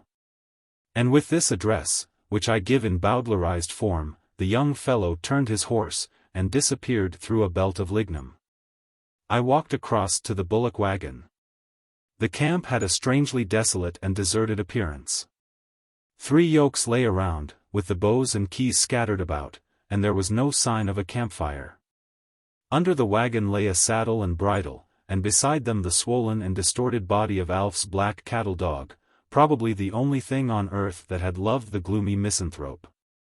I lifted the edge of the hot, greasy tarpaulin, and looked on the flooring of the wagon, partly covered with heavy coils of wool rope, and the spare yokes and chains. "A drink of water, for God's sake," said a scarcely intelligible whisper, from the suffocating gloom of the almost airtight tent. I threw the tarpaulin back off the end of the wagon, and ran to the river for a billy of water. Then, vaulting on the platform, I saw Alf lying on his blankets, apparently helpless, and breathing heavily, his face drawn and haggard with pain. I raised his head, and held the billy to his lips. But, being in too great a hurry, I let his head slip off my hand, and most of the water spilled over his throat and chest. He shrank and shivered as the cool deluge seemed to fizz on his burning skin, but drank what was left, to the last drop. "Now turn me over on the other side, or I'll go mad," he whispered. He shuddered and groaned as I touched him, but, with one hand under his shoulders, and the other under his bent and rigid knees, I slowly turned him on the other side. "Wouldn't you like to lie on your back for a change?" I asked. "No, no," he whispered excitedly, "my heels might slip, and straighten my knees. Another drink of water, please." I brought a second billy of water, but he turned from it with disgust. "If you could make a sort of an effort, Alf," I suggested. He treated me to a half-angry, half-reproachful look, and turned away his face. I rose to my feet, and rolled back the tarpaulin halfway along the jigger, for the heat was still suffocating. "Is there anything more I can do for you just now, Alf?" I asked presently. "More water." I gave him a drink out of a pannikin. And, as I laid his head down again, he continued, in the same painful whisper, and with frequent pauses, "Have you any idea where my bullocks are? I was trying to keep them here, in this corner of Mondenberra, and they're reasonably safe unless the Chinaman knows the state I'm in, but if they cross the boundary into Avondale, Tommy will hunt them over the river. And, Solliker will get them." It must be remembered that Alf was camped at the junction of 3 runs. Yungalee lay along the opposite side of the river, whilst on our side, Mondenberra and Avondale were separated by a boundary fence which ran into the water a few yards beyond where the wagon stood. The fence, much damaged by floods, was repaired merely to the sheep-proof standard. The wagon was in Mondenberra. "They're across the river now, Alf. Mosey Price told me so, not 20 minutes ago." "Across the river," hissed Alf, half rising and then falling heavily back, whilst a low moan mingled with the furious grinding of his teeth. "They've got into Avondale, and Tommy has hunted them across. May the holy, etc., etc., never mind. Let them go. I've had enough of it. If other people are satisfied, I'm sure I am. Who is she?" I thought, and I was just lapsing into my Hamlet mood. "Collins." "Yes, Alf. Would you be kind enough to lift my dog into the wagon? I haven't been able to call him lately, but he won't be far off. Bad news for you, Alf. The poor fellow got a bait somewhere, and came home to die. He's lying under the wagon, beside your saddle." The outlaw turned away his face. "Short of being swift," says Taine, "one must love something. Aye, and short of being too morally slow to catch grubs, one must hate something. See, then, that you hate prayerfully and judiciously." While I was thinking that every minute's delay would make my journey after the bullocks a little longer, Alf suddenly looked round. "You needn't stay here," said he sharply, thin blades of articulation shooting here and there through his labored whisper, as the water he had drunk took effect on his swollen tongue. "If you would come again in an hour, and give me another turnover, you would be doing more for me than I would do for you. What day is this?" "Sunday, December the 9th. He pondered a while. "I've lost count of the days. What time is it?" "Between 1 and 2, I should think.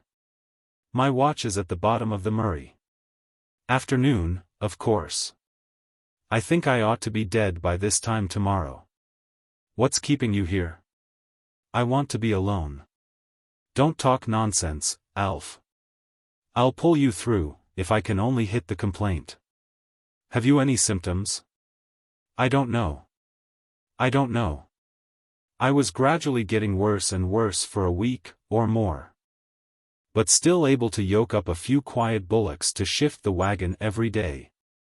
Till at last, one night, I just managed to climb in here, to get away from the mosquitoes.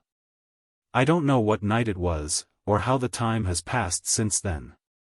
Just look at my arms, if you have any curiosity, but don't dare to prescribe for me. I had enough of your doctoring at the Yellow Tank, blast you."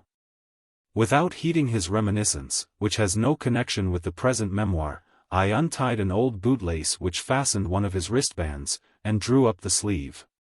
The long, sinewy arm, now wet and clammy from the effect of the water he had drunk, was helpless and shapeless, round and rigid, the elbow joint set at a right angle, and extremely sensitive to pain. "There," said he, with a quivering groan, "the other arm is just the same, and so are my knees and ankles, and my head's fit to burst, and I'm one mass of pains all over. It's all up with me, Collins. Now I only ask one favor of you, and that is to get out of my sight." "I'll be back in 2 or 3 hours, Alf," said I, rising. "Keep your mind as easy as possible, and see if you can doze off to sleep." So I returned to my own camp, and, with all speed, caught and equipped Cleopatra. Then, after chaining Pup in a shady place, I stowed some smoking tackle in the crown of the soft hat I wore, then shed apparel till I was like the photo of some champion athlete. Finally, I stuck the spare clothes, with the rest of my riches, among the branches of a cullaba, out of the way of the wild pigs.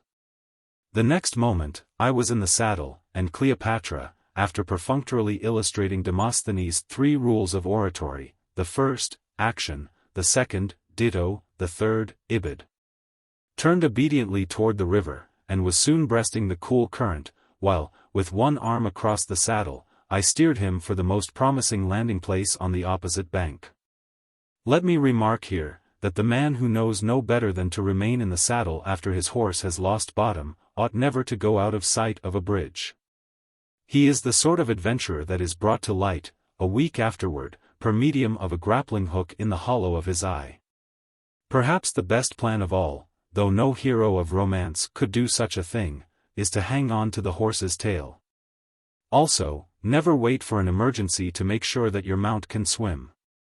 Many a man has lost his life through the helpless floundering of a horse bewildered by first and sudden experience of deep water. My landing place happened to be none of the best. After clearing the water, it required all Cleopatra's strength and activity to climb the bank. Having slipped into the saddle as he regained footing, I was lying flat against the side of his neck, to help his center of gravity and give him a hold with his front feet. When he brushed under a low cullaba, and the spur of a broken branch or something started at the neck of the undergarment which I cannot bring myself to name, and ripped it to the very tail, nearly dragging me off the saddle. When we reached level ground, the vestment alluded to was hanging, wet and sticky, on my arms, like a child's pinny unfastened behind, or, to use a more elegant simile, like the front half of a herald's tabard. What I should have done was to have reversed the thing, and put it on like a jacket. But being in a desperate hurry, and slightly annoyed by the accident, and not feeling the sun after just leaving the water, I whipped the rag off altogether, and threw it aside. In 2 seconds more, Cleopatra was stretching away, with his long, eager, untiring stride, towards Yungali home station, distant about 16 miles. Slackening speed now and then to cross creeks and rough places, I found myself following a pad, and noticed the fresh tracks of the bullocks, mile after mile. At last I heard across the lignum the jangle of a brass bell, and the plock of an iron frog, and presently my quarry appeared in sight a couple of 100 yards ahead. To do the boundary rider justice, he was driving the cattle quietly and considerately. He looked round on hearing the clatter of horses' feet, but my Mazeppa aspect seemed neither to surprise nor disconcert him. He wasn't altogether a stranger to me. For several years I had known him by sight as a solid, phlegmatic man, on a solid, phlegmatic cob. And I suppose he had his own crude estimate of me, though we had never had occasion to exchange civilities. But now, after a 5 miles chase, the sight of the man acted on my moral nature as vinegar is erroneously supposed to act on nitre. I reined up beside him. The irresistible was about to encounter the immovable, and, even in the excitement of the time, I awaited the result with scientific interest. When a collision of this kind takes place, it sometimes happens that the irresistible bounces off in a more or less damaged state. At other times, the immovable is scattered to the 4 winds of heaven in the form of scrap, while the irresistible, slightly checked, perhaps, in speed, sails on its way. But you can never tell. Where are you taking these bullocks? I demanded in a tone which, I am sorry to say, reflected as little credit on my politeness as on my philosophy. Station yards, he replied indifferently, and with a strong English accent. Did you take them off purchased land? I asked, eyeing him keenly. I took animals, horf of run, he remarked, rather than replied, without condescending to look at me. Do you know what day this is? I inquired magisterially. Zabbath, he replied kindly. And do you know there's a new act passed, Parks's Act, they call it, that makes the removing of working bullocks from pastoral leasehold, on Sundays, a misdemeanor. Punishable by a term of imprisonment not exceeding 12 months, with or without hard labor? Granny, he remarked. Driven back in disorder, I hurried up my second line. Do you know who these bullocks belong to? I inquired ominously.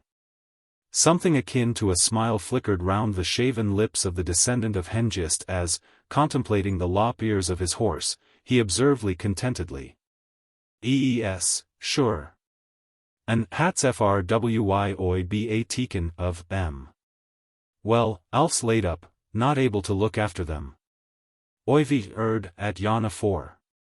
So I've come to take them back, and leave them at his camp on Mondenbera. Horright. I wants 21 bob horf u4 bullocks, 10s reoun. Will you have it now, or wait till you get it? I asked, betrayed by the annoyance of the moment into a species of vulgarity unbecoming an officer and gentleman. I don't mind paying you the money, provided it clears the bullocks for the future, not otherwise. In the meantime I'm going to take them back, pay or no pay. Be aguine to rescue em? He inquired, slightly reining his hippopotamus, and looking me frankly in the face, whilst an almost merry twinkle animated his small blue eyes. By no means, I replied suavely. And we rode together for a few minutes in silence. I had wakened the wrong man. The immovable had scored, simply because he was a person of one idea, and that idea panoplied in impenetrable ignorance. A compound idea, by the way, namely, that Alf's bullocks were going to the station yards, and that he, Fitzhengist, was taking them there. All this was apparent to me as I regarded him out of the corner of my eye. Folk beant aguine ter walk on hut he folk, he remarked calmly.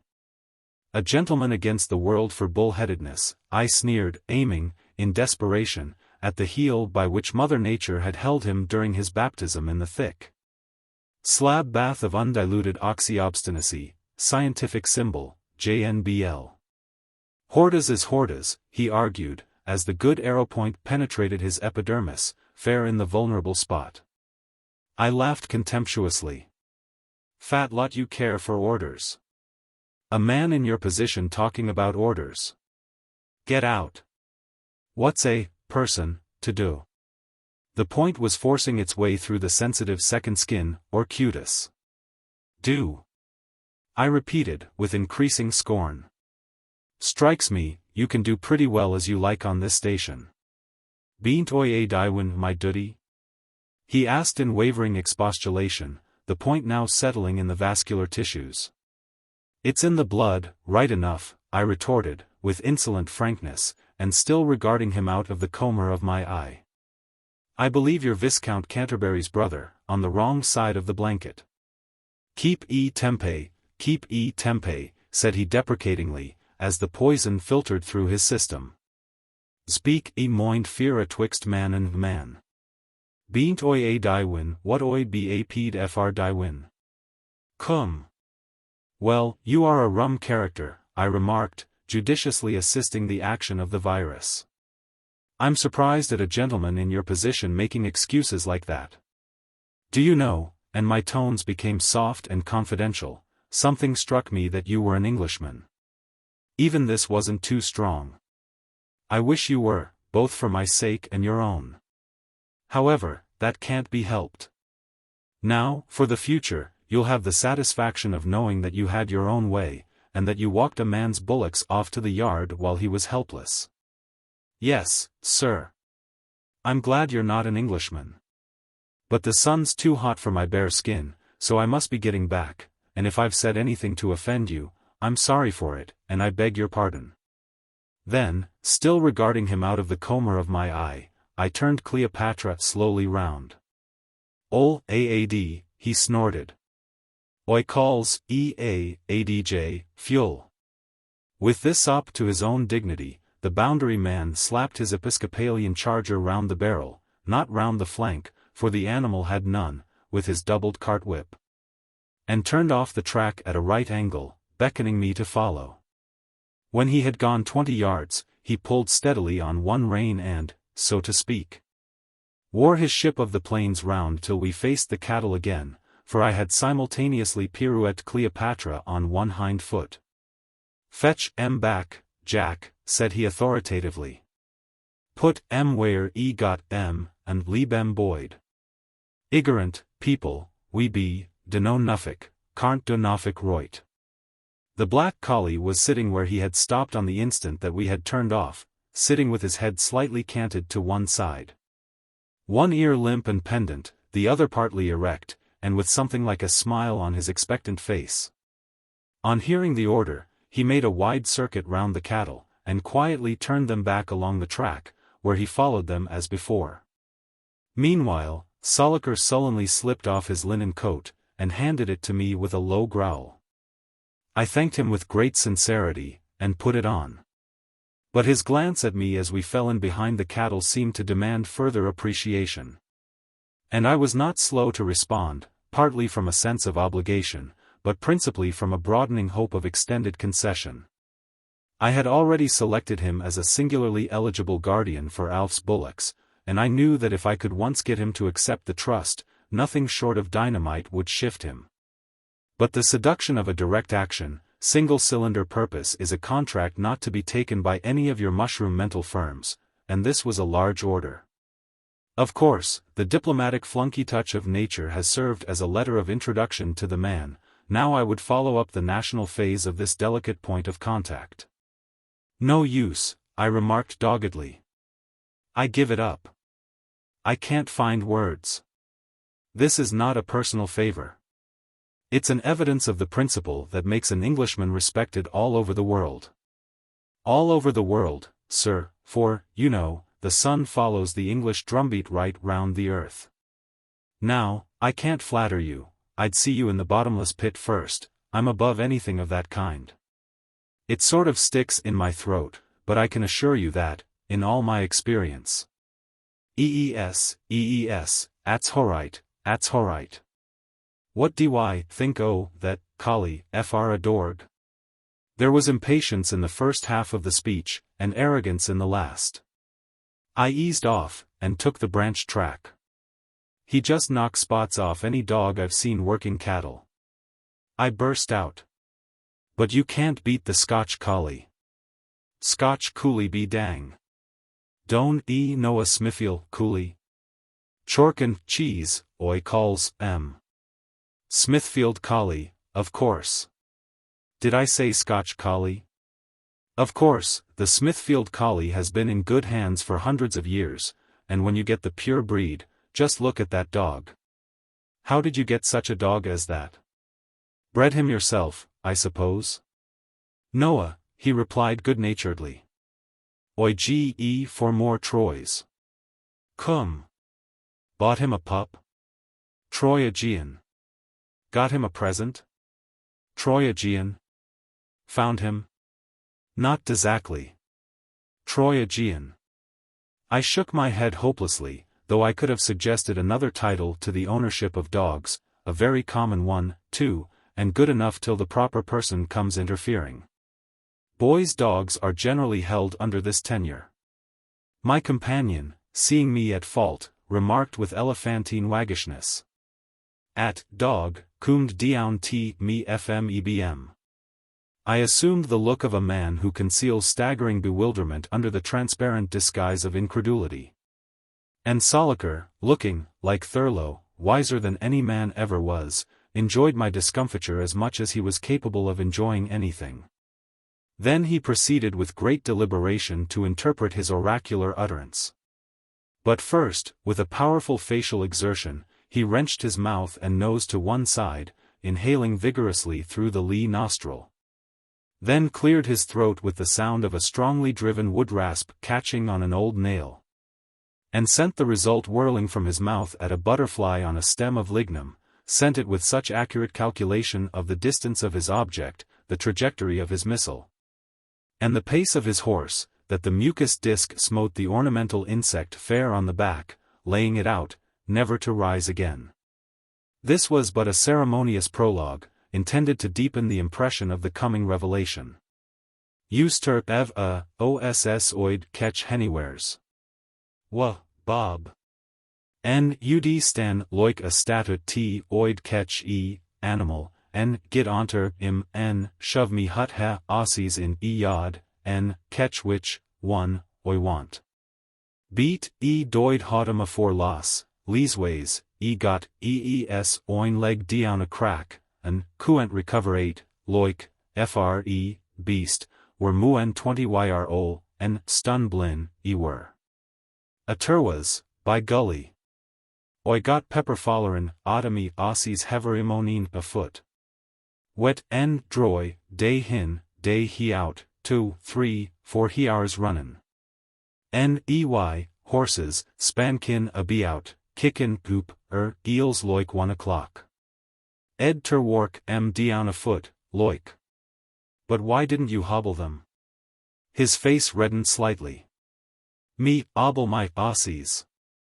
Tell what, lad, ats frwy clonian Aussies beant no good, aside English Aussies. Ain't got more GTS na snoipy. GTS shooked outen ma gallerpin in obbles. Tell oi seed my horses, a gallerpin for good he hours, en me otta all toim. No Aussies ud dur sich gallerpin in obbles. Don preach obbles ter me, lad. Oi got good Aussies. No man betta, Aussies fit fr a gentleman, ani clonian Aussies es clonian fauts, ahd Turkech, el Turkech. 15 months, hevery day on it, wet en droy, day hin, day he out. 2, 3, 4 he hours runnin', horses, spankin a be out, kickin, oop, eels loik 1 o'clock, en gittin, was, steed betta, en betta. Toims, oi see me a moose losin' tempe. I turned away my face to conceal my emotion. Soliker went on. A codebull, one emonin las winte, he out oi goose, course. En my Aussies, ednt en mu en started trampin loik, en everything quiet, zabath, en nobody about fr moils, en horf goose, Aussies loik billio. Horf goose, arfways reown, he paddock, en inter stockyad en boyds, en at dorge sedin in panel a watchin of loik neo, augi seount fr at, lad? Don at nonpuls be? Cum. It does, indeed. You didn't put him on the horses? Noah, help me Bob. Neve clapped haze hunter not oi seed hote my Aussies, a yodin of fr me. My missus, she loza hongel fetched dog, down fmebm. Ats wi oi calls, Jack. I see, said I admiringly.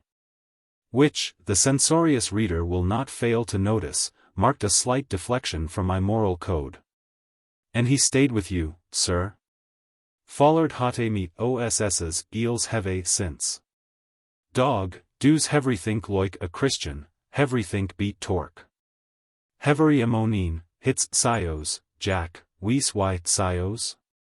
An horf goose Jack, hound self, en fetches sios. Hote breakfast hits Aussies, Jack, fetch Aussies. An horf trots Jack, en precinctly Aussies be in yod, en dog, a sedin, in panel, a watchin of Beats all. I murmured, thinking how the Munchausens run in all shapes. Then, desiring to minister occasion to this somewhat clumsy practitioner, I continued, I suppose you drop across some whoppers of snakes in your rounds, sir?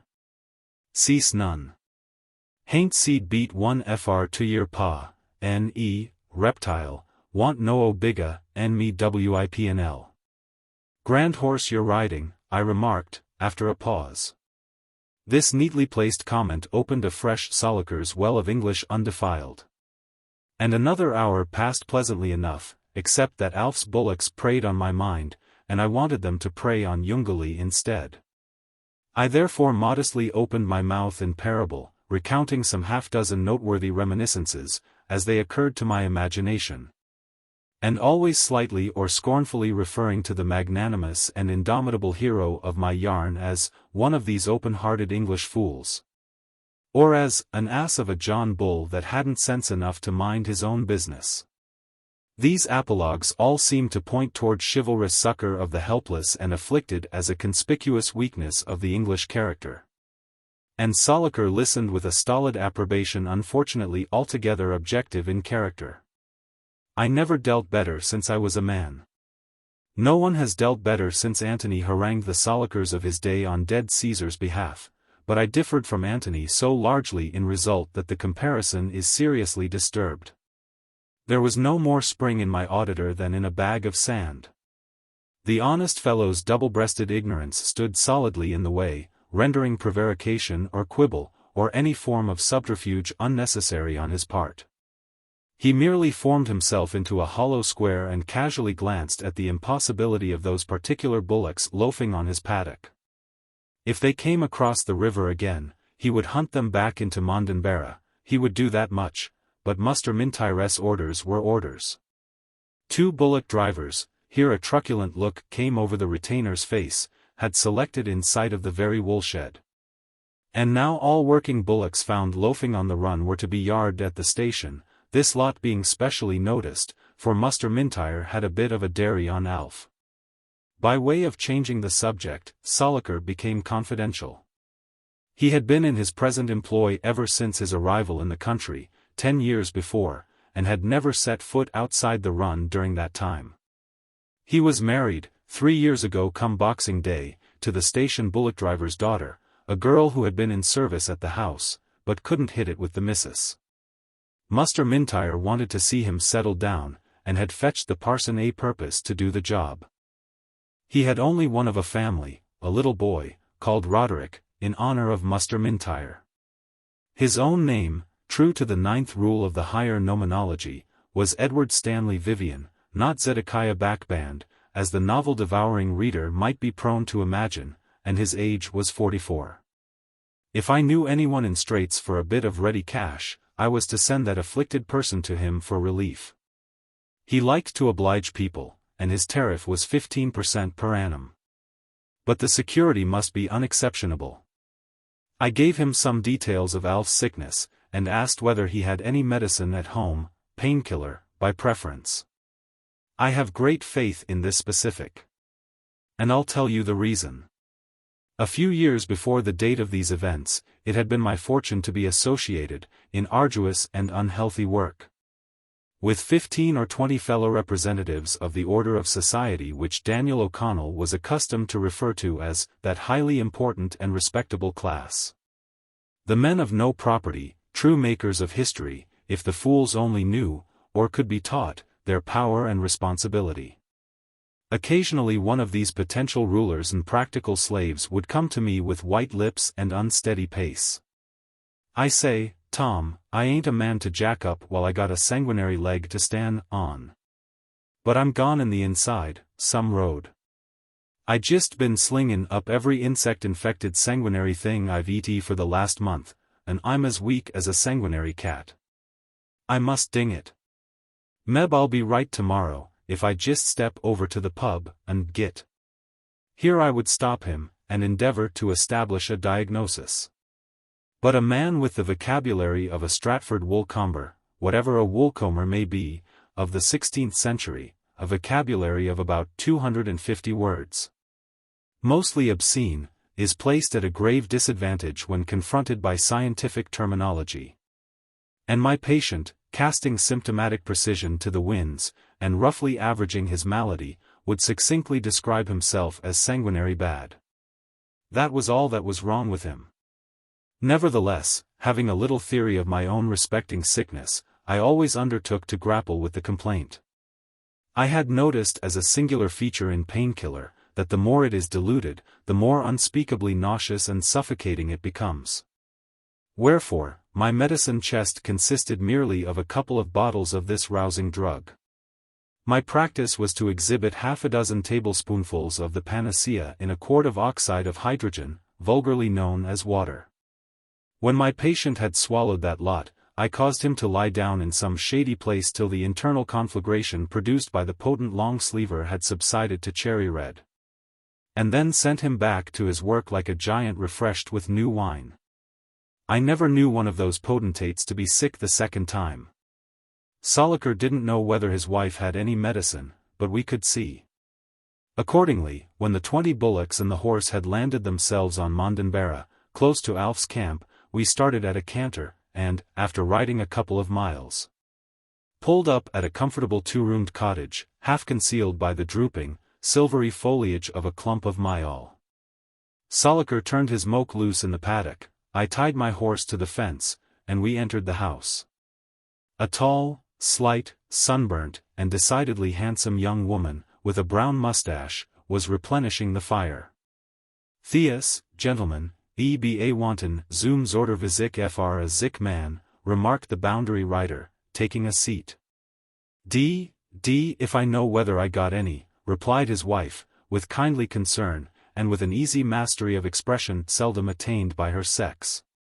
I'll find out in about 2 twinklins of a goat's tail. Sit down and rest your weary bones, as the sayin' is. I shoved the kettle on when I seen you comin'. She opened a box, and produced a small, octagonal blue bottle, which she held up to the light. Chlorodyne, she explained, and there's some left, better luck. Good thing to keep about the house, but it ain't equal to painkiller for straightenin' a person up. She handed me the bottle, and proceeded to lay the table. I endeavored to make friends with Roddy, but he was very shy, as bush children usually are. He's a fine little fellow, ma'am, I remarked. How old is he? He was 2 years and 7 months on last Friday week, she replied, with ill-concealed vainglory. No, said I petulantly. What is his age, really and truly? Just what I told you. She replied, with a sunny laugh. Think I was tryin' to get the loan o' you? Well, so help me God. There. Helener, murmured her husband sadly. And, as he spoke, an inch of Helener's tongue shot momentarily into view as she turned her comely face, overflowing with merriment, toward me. My ol' man was cut out for a archdeacon, she remarked. I tell him it's all in the way a person takes a thing. But it's better to be that way nor the other way. And he ain't a bad ol' sort, give the divil his due. Anyway, that's Roddy's age, wrote in his dad's Bible. I laid my hand on the boundary rider's shoulder. Look here, sir, said I impressively, you're an Englishman, and you're proud of your country. But I tell you we're going to have a race of people in these provinces such as the world has never seen before. And, as I looked at the child, I drifted into a labyrinth of insoluble enigmas and perplexing hypotheses, no new thing with me, as the sympathetic reader is by this time well aware. The boundary rider shook his head. Noah, he replied dogmatically. Climate plays ol' Guzebri y, heverythink hout air. Clonians beant got no chest, nmon a greyhound. And he placed his hand on his own abdomen to emphasize his teaching. Wy Luke at eezf, Luke at eoss, even. Ees, jura, and Rodil bgs sichanuthi. Poor leetle, weed. He took the child on his knee with an air of hopeless pity, and awkwardly but tenderly wiped the little fellow's nose. I was still lost in thought. We are the merest tyros in ethnology. Nothing is easier than to build Nankin palaces of porcelain theory, which will fall in splinters before the first cannon shot of unparleying fact. What authority had the boundary man or I to dogmatize on the coming Australian? Just the same authority as Marcus Clarke or Trollope, or Froude, or Francis Adams, and that is exactly none. Deductive reasoning of this kind is seldom safe. Who, for instance, could have deduced, from certain subtly interlaced conditions of food, atmosphere, association, and whatnot, the development of those silky honors which graced the upper lip of the Australian? No doubt there are certain occult laws which govern these things, but we haven't even mastered the laws themselves, and how are we going to forecast their operation? Here was an example. Vivian was a type Englishman, of his particular subspecies, his wife was a type Australienne, of the station bullock driver species. And their little boy was almost comically Scottish in features, expression, and bearing. Where are your theories now? Atavism is inadmissible. And fright is the thinnest and most unscientific subterfuge extant. The coming Australian is a problem. Mrs. Vivian overwhelmed me with instructions concerning Alf, and frankly urged me to hurry back to his assistance. I paid little heed to her advice, for I knew he would soon come round. And in the meantime, my mind was fully occupied with his team. After drinking a cup of tea, I shook hands with her, and lingered at the door, looking at her husband, as he amused himself with Roddy. "I'll leave your coat on the fence, Mr. Vivian," said I at length. "All right. You want to be as lively as God let you," said the excellent woman, accompanying me to my horse. "I won't be satisfied till I see you off." Very well, thought I, on your own head be it. So I took off the linen coat, and handed it to her. "You should, kep on a inside shirt," she remarked kindly. "Them shoulders o' yours'll give you particular hell tomorrow. Why, you're like a boiled crawfish now. Hides like that o' yours," she added, testing with her finger and thumb the integument on my near flank, as I hastily placed my bare foot in the stirrup. "Ain't worth a tinker's dam for standin' the sun." For the information of people whose education may unhappily have been neglected, it will be right to mention that the little morsel of chewed bread which a tinsmith of the old school places on his seam to check the inconvenient flow of the solder is technically and appropriately termed a tinker's dam. It is the conceivable minimum of commercial value. The sun was still above the trees when I unsaddled Cleopatra at my camp, and resumed my clothes. The bullock bells were ringing among the lignum, as the animals exerted themselves to make up for lost time. "And how are we now?" said I, assuming a cheerful professional air, as I swung myself on the platform of the wagon. "I've secured a drop of one of our most valuable antiphlogistics, which is precisely what you require, as the trouble is distinctly anthrodemic. You'll be right in a couple of days." "No, Collins," replied Alf gently, "I'll never be right, in the sense you mean. I won't take any medicine. I've done with everything. Help me to turn over again, please, and give me another drink of water. I want to tell you something." After giving him a turn over, I took the billy and replenished it at the river. Before getting into the wagon again, I emptied the contents of Mrs. Vivian's bottle into half a pannikin full of the oxide of hydrogen, and stirred the potion thoroughly with a stick.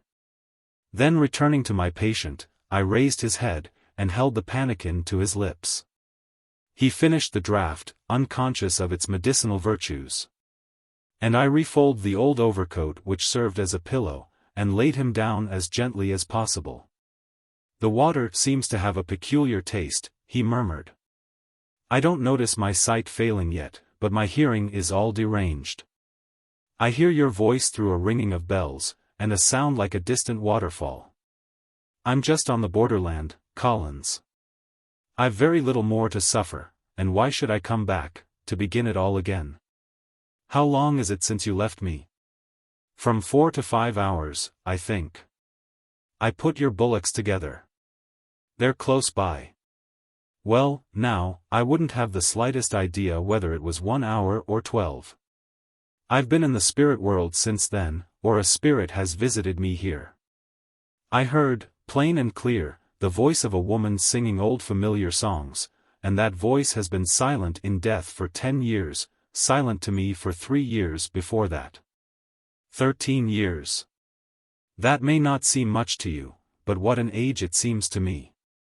It was no dream, Collins, I saw everything as I see now, but I heard her glorious voice as I used to hear it in our happy days.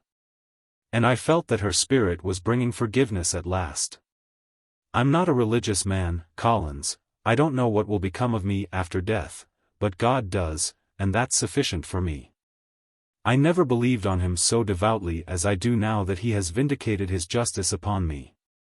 I praise him for avenging an act of the blindest folly and heartlessness. And I thank him that my punishment is over at last. There. Listen. No, it's nothing. But it was a favorite song of hers. And while you were away I heard her sing it, with new meaning in every syllable. My poor love. Alf, Alf, I remonstrated, compose yourself, and go to sleep if you can. The tears of feebleness had accumulated in the hollows of his sunken eyes, and, not having the use of his hands, he was throwing his head from side to side to clear them away. Did you ever make a terrible mistake in life, Collins? He asked, at length. Before I could reply, he resumed absently, when I was a boy, away on the Queensland border, I knew a squatter, as fine a fellow as ever lived, and this man married some young lady in Sydney. and brought her to live on the station. A few months afterward, he came home unexpectedly at about 2 o'clock one morning, and found his place occupied by an intimate friend of his own, a young barrister, who was staying at the station as a guest. He managed to conceal his discovery, and, within the next few days, he got his friend to draw out a new will, by which he left everything, without reservation, to his wife. A day or two after completing the will, he took his gun and went out alone, turkey shooting. He didn't come home that night. And next day one of the station hands found him at a wire fence, shot straight through the heart. Accidentally, of course. But we knew better. It might have been accidental, Alf, I suggested. There's a lot of supposition in the story. None, Collins. Before going out with his gun, he wrote a letter to my father, and sent it by a trustworthy black fellow. My father got the letter about 10 o'clock at night. And he had a horse run in at once, and started off for the station through a raging thunderstorm, arriving next day only in time to see his friend's body before it was moved to the house. My father was terribly cut up about it. He was manager of an adjoining station at the time. Now let me tell you another true story, pursued Alf dreamily. 5 years ago, I knew a man on the Maru, a tank sinker, with a wife and 2 children. The wife got soft on a young fellow at the camp, and everybody, except the husband, saw how things stood. Presently the husband began to circulate the report that he was going to New Zealand. In the meantime, he sent the 2 children to a boarding school in Wagga. He was in no hurry. Afterward, he sold his plant to the station, and bade goodbye, in the most friendly way, to all hands, including the Don Juan. Then he started across the country to Wagga, alone with his wife, in a wagonette. Are you listening? Attentively, Alf. But suppose I boil your billy, Anne. 2 years afterward, a flock was sold off the station I was speaking of, for Western Queensland. And one of the station men went with the drover's party, to see the sheep delivered. Curious coincidence, he met on the new station his old acquaintance, the tank sinker, with his 2 children and a second wife. The tank sinker told him that his first wife had died soon after leaving the Maru, and that he had changed his mind about going to New Zealand. Am I making myself clear? Yes, so far. You know the man you're speaking of? Slightly. I delivered goods to him once on the Maru, and casually heard the scandal that was in the air. Well, the shearing came round on the Maru just as the station man got back from Queensland.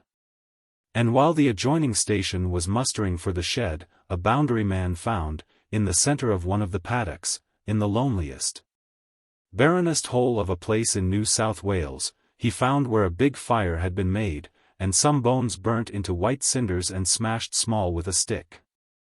He kicked the ashes over, and found the steel part of a woman's stays, and the charred heel of a woman's boot, and even a thimble and a few shillings that had probably been in her pocket.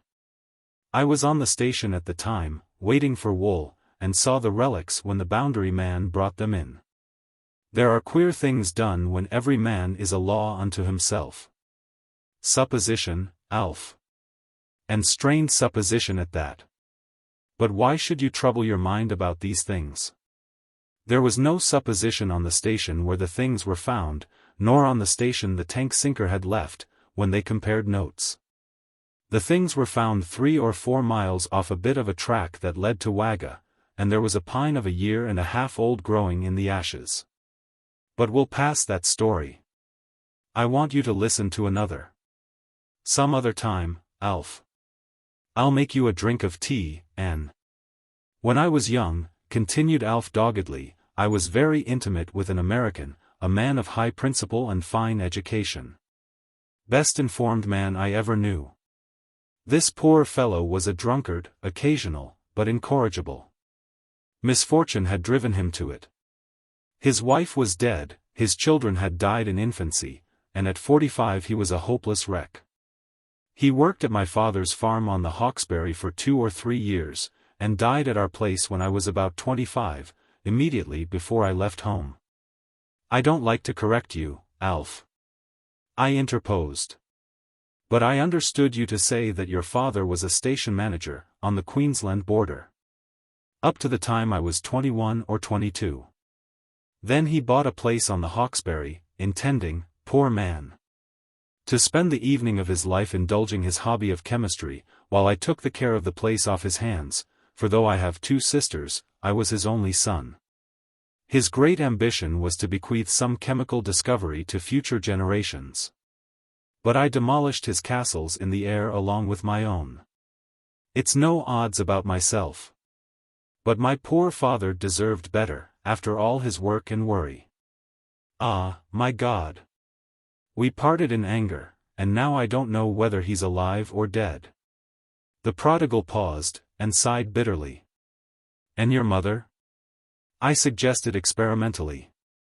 She was an invalid for several years before I left home, replied Alf, his tone fulfilling my anticipation. Have you ever noticed that the prodigal son of real life, in 19 cases out of 20, speaks spontaneously and feelingly of his father, with, perhaps, a dash of reverent humor? Whereas, to quote Menenius, he no more remembers his mother than an 8-year-old horse? This is cruel beyond measure, and unjust beyond comment, but, sad to say, it is true. And the platitudinous tract liar, for the sake of verisimilitude, as well as of novelty, should make a memo of it. Amongst all the hard cases of my acquaintance, I can only think of one whose mother's unseen presence is a power, and her memory a holy beacon, shining, by the way, with a decidedly intermittent light. Unfortunately, a glance along the 39ths yet to come shows me that this nobly spurious type of prodigal Jack the Shellback, vassal of Runnymede Station, will not come within the scope of these memoirs. Alf dreamily resumed his inconsequent story. However, this Charlie Cross, or Yankee Charlie, was an old Victorian digger. About 12 years before his death, he was working on Inglewood, with a mate that he would have trusted, and did trust, to any extent, and in any way. But it was the old story. He got a friendly hint, and watched, for weeks, without betraying any suspicion. At last he was satisfied. Then he carefully laid down his line of action, and followed it to the end. One day, his mate, sitting on the edge of the shaft, ready to put his foot in the rope, suddenly overbalanced, and went down head foremost. Of course, Cross was close beside him at the time, and no one else was in sight. Cross gave the alarm, and, in the meantime, went hand under hand down the rope, intending, like Bruce, to mack sicker, for the shaft was only about 40 feet deep. But it happened that the man's neck was broken in the fall. Cross forgave his wife, and never breathed a word of his discovery or his vengeance. But in spite of this, the woman seemed to live in fear and horror. During the next couple of years, luck favored him, and he made an independence. He invested his money judiciously. But there's no guarantee for domestic happiness. In fact, there's no guarantee for anything. First, his 2 surviving children died of diphtheria. Then his wife followed, dying, Cross assured me, of a broken heart. He sorrowed for her more deeply, perhaps, because she had cost him so dear, and this, no doubt, was what drove him to drink. Very probably, I replied. But, Alf, this taxing of your mind is about as good for you just now as footballing or boxing. Are you a smoker? No. That's what I feared. Now, take my advice, and give yourself absolute rest, while I boil. One more story, Collins, as well authenticated as any of the 3 I have told. I knew a young fellow of between 25 and 30. This won't do, I interposed firmly, for he had become restless and excited. Why should you allow your mind to dwell so exclusively on the manifestations of one particular phase of moral aberration, and, to do bare justice to womanhood, an exceedingly rare one, except among the very highest and the very lowest classes? Unless you handle such questions in a scientific spirit, you'll find them, or unfortunately, you won't find them, envelop your reasoning faculties in a most unwholesome atmosphere. The perpetual brooding over any one evil, however fatal that evil may be, naturally sideblinds the mind into a narrow fanaticism which is apt to condone 10 times as much wrong as it condemns. And you drift into the position of the man who strains at the moderate drinker, and swallows the usurer. We see this in the Good Templar, the social purity person, the trades unionist, and the moral faddist generally. Musonius Rufus sternly reminded Epictetus that there were other crimes besides setting the Capitol on fire. "Have you done?" asked Alf, coldly but gently.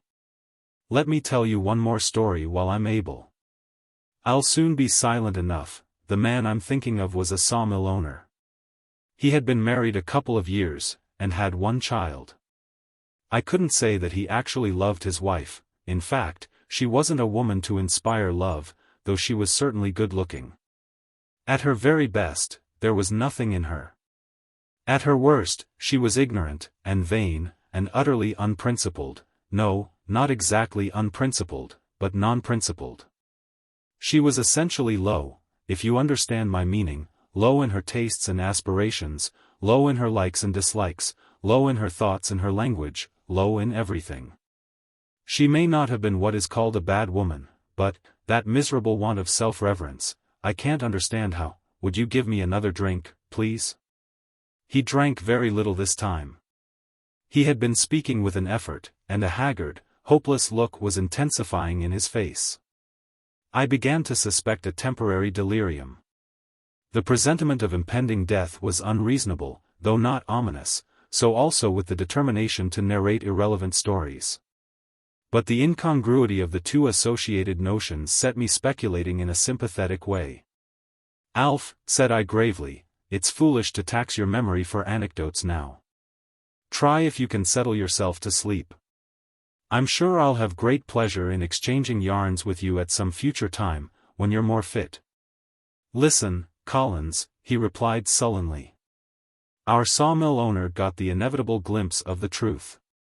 He was blind before, now he was incredulous. He condescended to play the spy, and he was soon satisfied. This time it was a government official clerk of the local court, a black-legged vagabond, with interest at headquarters, about the vilest rat, and certainly the vilest-looking rat that ever breathed the breath of life.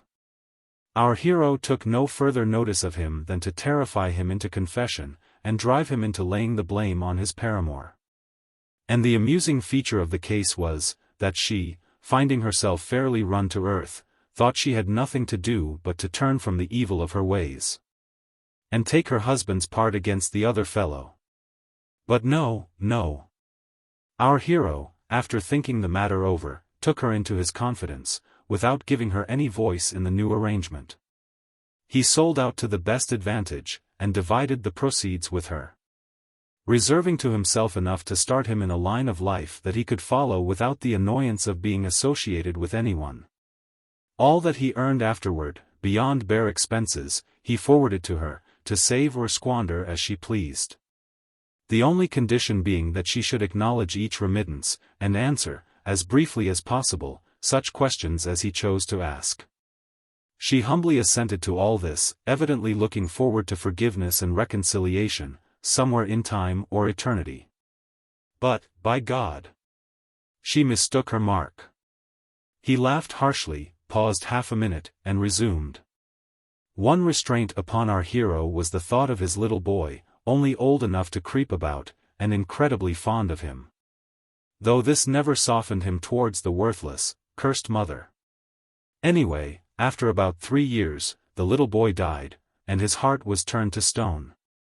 Still, through mere bitterness and obstinacy he followed the course he had adopted, meeting with a run of success that surprised himself. The very curse that was on him seemed to protect him from the mishaps that befell other men in his line of work. And he found life worth living for the sake of hating and despising the whole human race, including himself. There's no pleasure like the pleasure of being a devil, when you feel yourself master of the situation, and, now I've done, Collins. That's right. I've been thinking how to fix things for you till you're able to. First, I have one question to ask you, persisted Alf. You noticed that all these men acted differently. Which of them acted right, or did any of them? You know, There are two other courses open, to appeal to the law, or to pass the matter over quietly, for fear of scandal. Is either of these right? One course must be right, and all the others must be wrong. By this time, I had made up my mind to humor him. Well, I replied. It happens that I have given the subject some thought, as I intend, if I can find time, to write a few words on the varied manifestations of jealousy in the so-called Shakespeare plays. You're familiar with the plays, of course? I've read bits of them. Possibly you remember, then, that Posthumus, in Cymbeline, on receiving proofs of his wife's infidelity, we know her to be loyal. But that doesn't affect his proofs, harbors not one thought of revenge toward the man who has supplanted him. Indeed, as an artistic illustration of Iachimo's immunity from retribution, Posthumus is afterward represented as disarming and sparing him in battle, a concession he wouldn't have made to an ordinary enemy. He looks to Imogen alone. Nothing but the sacrifice of her life will satisfy him. On the eve of the same battle, we find him, though seeking for death himself, still gloating over the handkerchief supposed to be stained with her lifeblood. Very well. Now Troilus in Troilus and Cressida, is a man very much resembling Posthumus in temperament, brave, resolute, truthful, unsuspicious, and more liberally endowed with muscle than brains. But this has nothing to do with it, interrupted Alf. I was asking your opinion as to which of the four acted rightly, or did any of them? Yes, Alf, I'm coming to that. I was going to remark that, though the temperamental conditions of Posthumus and Troilus are apparently so similar, mind, and their position as betrayed husbands so identical, we find them acting in directly opposite ways. Troilus entertains no thought of revenge upon his faithless wife, he gives his whole attention to the correspondent. Now let us glance at Othello. Here is a man who, allowing for his maturer age, is much like the Briton and the Trojan in temperament, even to the extent of being more liberally endowed with muscle than. But you're not answering my question, moaned Alf. Which of the four acted right? Well, I replied, I'm afraid my conclusions won't have the rounded completeness we value so much in moral inferences unless I'm allowed to empanel Leontes, in The Winter's Tale, as well as Othello, and thus work from a solid foundation. But we'll see. I'll put my answer in this way. A casual thinker might pronounce it impossible to lay down any hard and fast rule of conduct here, on account of necessary diversity in conditions. He would, perhaps, argue that, though abstract right is absolute and unchangeable, the alternative wrong, though never shading down into right, varies immeasurably in degree of turpitude. So that the action which is intrinsically wrong may be more excusable in one man than in another, or under certain conditions than under others. Now, I'm not going to deny that it lies within our province, as rational beings, to classify wrongs, provided we do so from a purely objective standpoint. I shall endeavor to deal with that issue by and by. I merely notice. Stop. Stop, interrupted Alf, rolling his head from side to side. Answer my question. Well, if you must have it like a half-raw potato, I give my vote in favor of Potiphar IV, the sawmill man. I don't see what better he could have done. It wasn't the most romantic course, perhaps, but I'm not a romantic person, rather the reverse, and it meets my approval. And your deliberate conviction is that he acted rightly, mind? Assuredly he did. That is what I was driving at, but now you have to take my conclusion as an ipse dixit, rather than as a theorem. The misanthropy of the gentleman's afterlife is another question, and one which would lead us into a different, and much wider, region of philosophy. But I think we'll find it interesting to trace, step by step, from its genesis to its culmination, the involuntary process of thought which led each of your Potiphars, separately, to his independent action. We can't embark on this inquiry just now, Alf, for we shall have to grapple with the most minute and subtle shades of psychical distinction, and we shall have to deal largely in postulates. For though I want to tell you something, Collins, interrupted Alf, in a tone now free from all trace of the distraction and constraint which made it painful to listen to him. Like poor Cross, I feel impelled to place my tragedy on record, but in one man's memory only. I trust entirely to your discretion. Did you know I was a married man? No. I certainly didn't, I replied, recalling myself, for I had been half listening to a sound in the lignum. But as he spoke there flashed across my mental vision the picture of his wife, a tawny-haired tigress, with slumbrous dark eyes. A Circe, whose glorious voice had been silent in death for 10 years, and lost to him for 3 years longer. Hence, by some sequence worth tracing, the voluntary exile, the Ishmaelite occupation. The morbid, malevolent interest in the Messalinas at large, and the generally pervading smell of husks. This, let me tell you, is what comes of meddling with tawny-haired tigresses, who harass a man out of individuality, and then die or abscond, leaving him like the last cactus of summer. No young fellow could have started in life with a fairer prospect than I had, continued Alf, in a grave, composed tone. But I was guilty of one deliberately fiendish and heartless action, and following upon that action, I made a mistake that nothing but death can absolve. I married a woman, who, I believe, was divinely assigned to me as a punishment. I'll tell you the whole story. Wait, Alf, said I hastily. I must leave you for a few minutes. Do you want anything before I go? Nothing, thank you. Don't stay long. You may be sure I won't. Try if you can go to sleep. I jumped off the wagon. There was no time to lose. During the last few minutes, a peculiar cadence in the sound of Alf's bells had told me, just as surely as words could have done, that the bullocks were mustered, and traveling away. My horses were not far off, and, to save time, I took Alf's saddle and bridle from under his wagon. As I did so, I heard his voice, low and monotonous. I paused involuntarily. Oh Molly! Molly, my girl, my poor love, my darling. I hurried away, and put the saddle and bridle on Bunyip. Body oh me! I thought, can a tawny-haired tigress be called Molly? This must be seen into when I have time.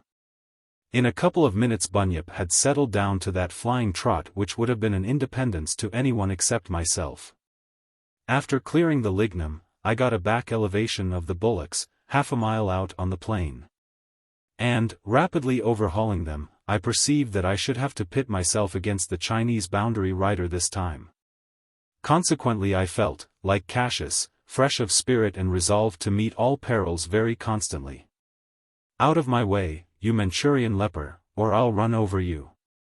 I shouted gaily, as I swung round the cattle, turning them back. Mucka-hilo. Sunling, Aya, Ilo, remonstrated the unbeliever, drawing his horse aside to let them pass.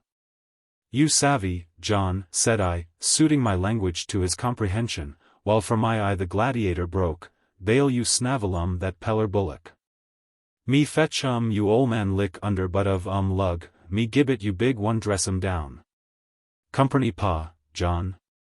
The Chinaman had turned back with me, and, as if he had been hired for the work, was stolidly assisting to return the cattle to the spot whence he had taken them. Why don't you speak for yourself, John? I asked, thanklessly quoting from the familiar hexameter, and lighting my pipe as I spoke. European damn logue, responded the heathen in his blindness. In contradistinction to the Asiatic and the Australian, who are scrupulously honest, I observed pleasantly. You savvy who own that peller bullock, John? Wallagal Alp, replied the pagan promptly. Me call all him bullock tootly time to mola, all lee, tootly time next day, all lee. All lee, John, you collar that peller bullock one more time, me manhandle you, pull off you dud, tie you on ant bed, all lee same spread eagle, cut off you eyelid, like ye do long a China. Bimeby sun jump up, roast you I tootly day, bulldog ant combali, eat you meat, pick you bone, bimeby you tumble down die, go like it dibble dibble, budgery fire long a that peller. You savvy, John? "Me tell Lee missa smite you lesque," replied John doggedly. "All Lee, you name Colin, you belong a gully men clown, all Lee, you kill Lee me bimeby, all Lee." With this the discomfited Mongol turned his horse in the direction of Mondenbera homestead, and, like a driver starting an engine when there is danger of the belt flying off, gradually worked up his pace to a canter, leaving me in possession of the field.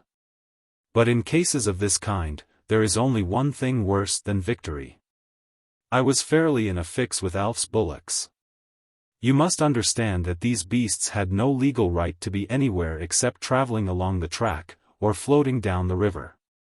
If they scattered off the track, not being attended by some capable person, their owner would, there and then, and as often as this occurred, be liable for trespass. 20 times a day, if you like, and a shilling per head each time. If I wished to remove them across a 5 or 10 mile paddock, the only way I could legally do so would be by means of a balloon. The thousands of homeless bullocks and horses which carry on the land transport trade had to live and work, or starve and work, on squatters' grass, year after year. So the right to live, being in the nature of a boon or benefaction, went largely by favor, like the slobbery salute imagined by poets, and poor Alf was no favorite with anyone. The managers of all these 3 stations were out of reach, and besides, there was no great hope in appealing to any of them. Yunguli homestead, across the river, was about 16 miles distant. And hungry Mintire, from what I knew of him, was little likely to make concessions to any member of the guild whose representatives had selected within sight of his wool shed. Yunguli was avoided by all the floating population of the country, and particularly by those who couldn't afford to be independent, forasmuch as there was nothing there but Highland pride, and Highland eczema and hunger. Most squatters have titles. Mintire had 2, which were used indifferently. One of these was derived from the hunger, the other from the eczema. And, of all Alf's enemies, perhaps the most inveterate was the Chinaman's boss, Mr. Smythe, managing partner of Mondenbera. This gentleman, whose exclusiveness took the very usual form of excluding all considerations not tending to his own profit, and whose refinement manifested itself to the vulgar eye chiefly in cutting things fine about the station, had, a couple of years previously, taken Alf in the very act of running one of his own bullocks out of the station cattle. An altercation had ensued, followed by a summons. And Alf had been mulcted in 5 shillings trespass, with 6 guineas costs, besides having to travel 70 or 80 miles to court, and the same distance back to his wagon. This was trying enough to a man of Alf's avaricious and irascible bent. It had caused him to speak a word in private to Mr. Smythe. And, from that time forward, the squatter hated the bullock driver considerably more than he hated sin, and feared him more than he feared his reputed maker.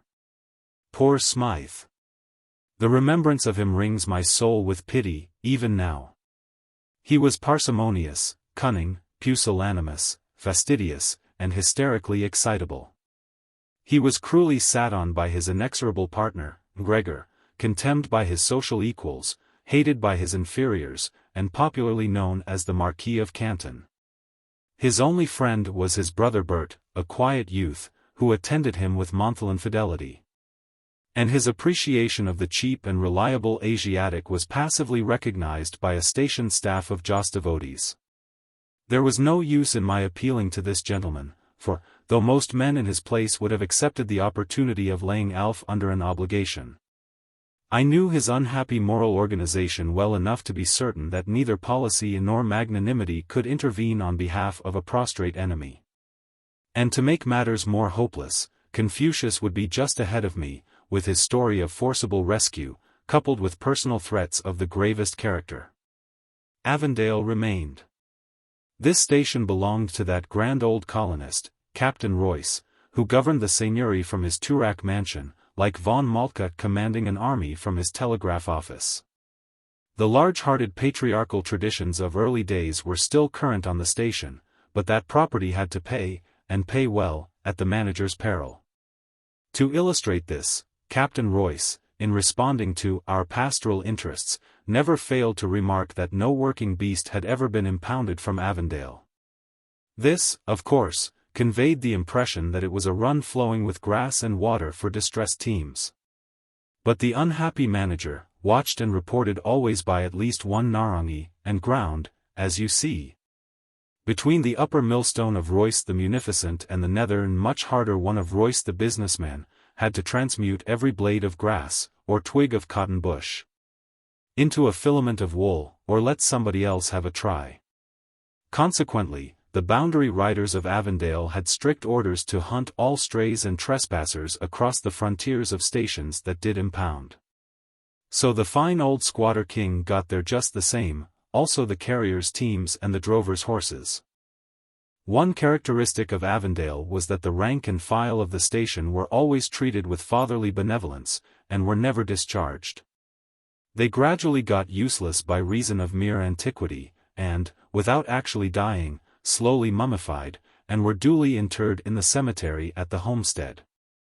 In view of the rigorous usages specified, it was no marvel that a deficiency in the Avondale clip of '83 had led to the resignation of Mr. Angus Cameron, and the installation of a new manager a few weeks before the date of these incidents. But the appointment of a strange boundary rider to the paddock adjoining Alf's camp, an event which had taken place 3 or 4 months before the same date, seemed like a sudden angle and break in the corridor of time. Avondale home station was 9 miles distant. I had never met the new manager, but his name was Wentworth St. John French, and, by all accounts, he acted up to it. Popular rumor likened him to the man with the whole pound of tobacco, who had sworn against borrowing or lending. Mr. French could afford to be independent of such men as Alf, but couldn't afford to establish a precedent for invalid carriers loafing on the run. Of course, you wouldn't look at the thing in that light, but then, your name is not Wentworth St. John French, and you wouldn't do for a manager of Avondale. You would have the run swarming with a most tenacious type of trespassers before you knew what you were doing. Moreover, the moral responsibility, if any, of the matter rested on Mondenberra, not on Avondale. Neither had I ever seen the new Avondale boundary man, but I was prejudiced against him also. It required no deep dive into the mysteries of nomenology to augur ill from the nickname of Terrible Tommy. The title was, of course, satirical, the man an imbecile and fickle windbag. Still, this name was better than the manager's. Evidently, my only chance was to deal directly with someone of the boundary men. I had already failed to melt the musing Briton's eyes. And though I had, in a sense, prevailed over the Mongol, I could make no use of him, so I found myself hanging, as you might say, by one strand, that strand being Terrible Tommy. I must enlist this man, I mentally concluded, as a willing accomplice, and, by my faith, I'll do so before I leave him. I care not an he be the devil, give me faith, say I. By this time, the sun was just setting. I left the bullocks near the boundary fence, turned Bunyip adrift, and placed the saddle and bridle where I could find them again. Then crossing into Avondale, I picked my way through a belt of tall lignum, sloppy with warm water, and alive with mosquitoes. Then on through scattered timber until, a mile from the fence, appeared the one-roomed abode of the man I wanted. I knew where to find the place, having stayed there one night when Bendigo Bill was in charge of the paddock. But now, nearing the house, how I wished I had that frank, good-hearted old Eureka rebel to deal with instead of the hard-featured, sandy-complexioned man whom I saw carrying home a couple of buckets of water on a wooden hoop. Our old friends, the irresistible and the immovable, were about to encounter once more. "Evening, sir," I cooed, with an urbanity born of the conditions already set down. "Good evenin'," Squire Western's expression. "Ye maun gang further, ye ken, for fiant hate o' sipper ye se hae frae me the nicht. Die el tak ye lang-legged, lazy loon, flichterin' rune, why, ye're good evenin', sir, an' sick clishmaclaver. Awa, why ye? Dinna come fleechin' tae me. The Kintras Iyy, sick havrils, comin' sundunin' on puir folk at henna mickle mair near enough fur thur ein sells. Tak af ye'r coatin' wark, ye glaket el tak ye, wa for ye gurnin at? Good save, s. I snarled, wagar ye mac, sick, explore. Who door ye tack on ye till miska a body sae sares ye day, ye bletherin, cuff. Hey ye gat oot the rang side your bed the morn. IRG tack, me for a reef randy, IR wa, the diel fashes ye the noo. Ye ken, a was compit dune iont the bundery, and a thocht a wad donner oren, hey a wee bit crack why, ye the nicked. A wanted te ken wa like mon year new monager mict be, and te spear twa3 ither things furby. Bit sin, year sae scrunty, ye mon tack, year dom sipper till year ein bethenket ava, and ale gang awa, bok till ma ein comp he. And I turned away with unconcealed resentment and contempt. Hod a wee, said the boundary rider, setting down his buckets, and slapping the back of his neck. Ye ken, amsae oricam y, thur afu mustikis that whiles a cannabit cam awa, te the biggin. Cam awa, te the biggin, and rest yersel. The irresistible had scored this time. Such is life. I helped Tommy out of his embarrassment by an occasional, mun, interjected into his apologetic and cordial monologue. And so we reached the hut, where, after directing me to a seat, he filled a billy with some of the water he had brought, and hung it on the crook. And what day they see ye? He asked, turning his back to the fire, and surveying me with a kindly interest which made me feel as uneasy as if I had been sleeping in a fowl house. Tam Collins, I replied readily, though interrupted by a fit of coughing as I pronounced my surname. Ye'll no be een o them callums o, octor mochty, he inquired eagerly. A kent them wheel. I shook my head. And what day they see yersel? I asked. Tam Armstrong anither tam, ye ken. And were ye fray? Wa pairt o the kintra was ye born in sign. A boggy-looking place for a man to carry his integrity safely across. However, I replied. Ye se ablins be acquent why yon auld sang. Bra lads on yarrow braes. That wander through the bloomin' heather. A wheel, a was born on the braes o yarra. Ye ken, the times gain lang why me sin a rin a boot the braes, and piud the gowans fine. I, mun. Ayy, mun, rejoined my companion, echoing my homesick sigh. G ken a wadna thocht ye was a Selkirkshire mon. A wad hay thocht ye was fray Lanarkshire, ir ablins fray. War micht ye be fray yersel? I interrupted desperately. He seemed about to reply, but checked himself, and looked at me absently. Then he turned to the fire, took his canister from the shelf, and mechanically measured out a handful of tea. He stood gazing into the fire till recalled to himself by the boiling of the billy, then a triumphant smile invaded his stern features. He took the billy off the crook, threw the tea into it, clapped both hands on my shoulders, and quoted with fine effect that lucid passage from Burns. By a tour. Ma Gutcher has. A hay whosen lee. A fur by ma bony sell. The lad o ecclefeckin. Ha ha ha. The lad o ecclefeckin, ye ken know the lass o ecclefeckin. Losh. A hay whiles laugh at myson guy near daft at yon. The lad o ecclefeckin. He gave way to another burst of hilarity, in which I sincerely joined.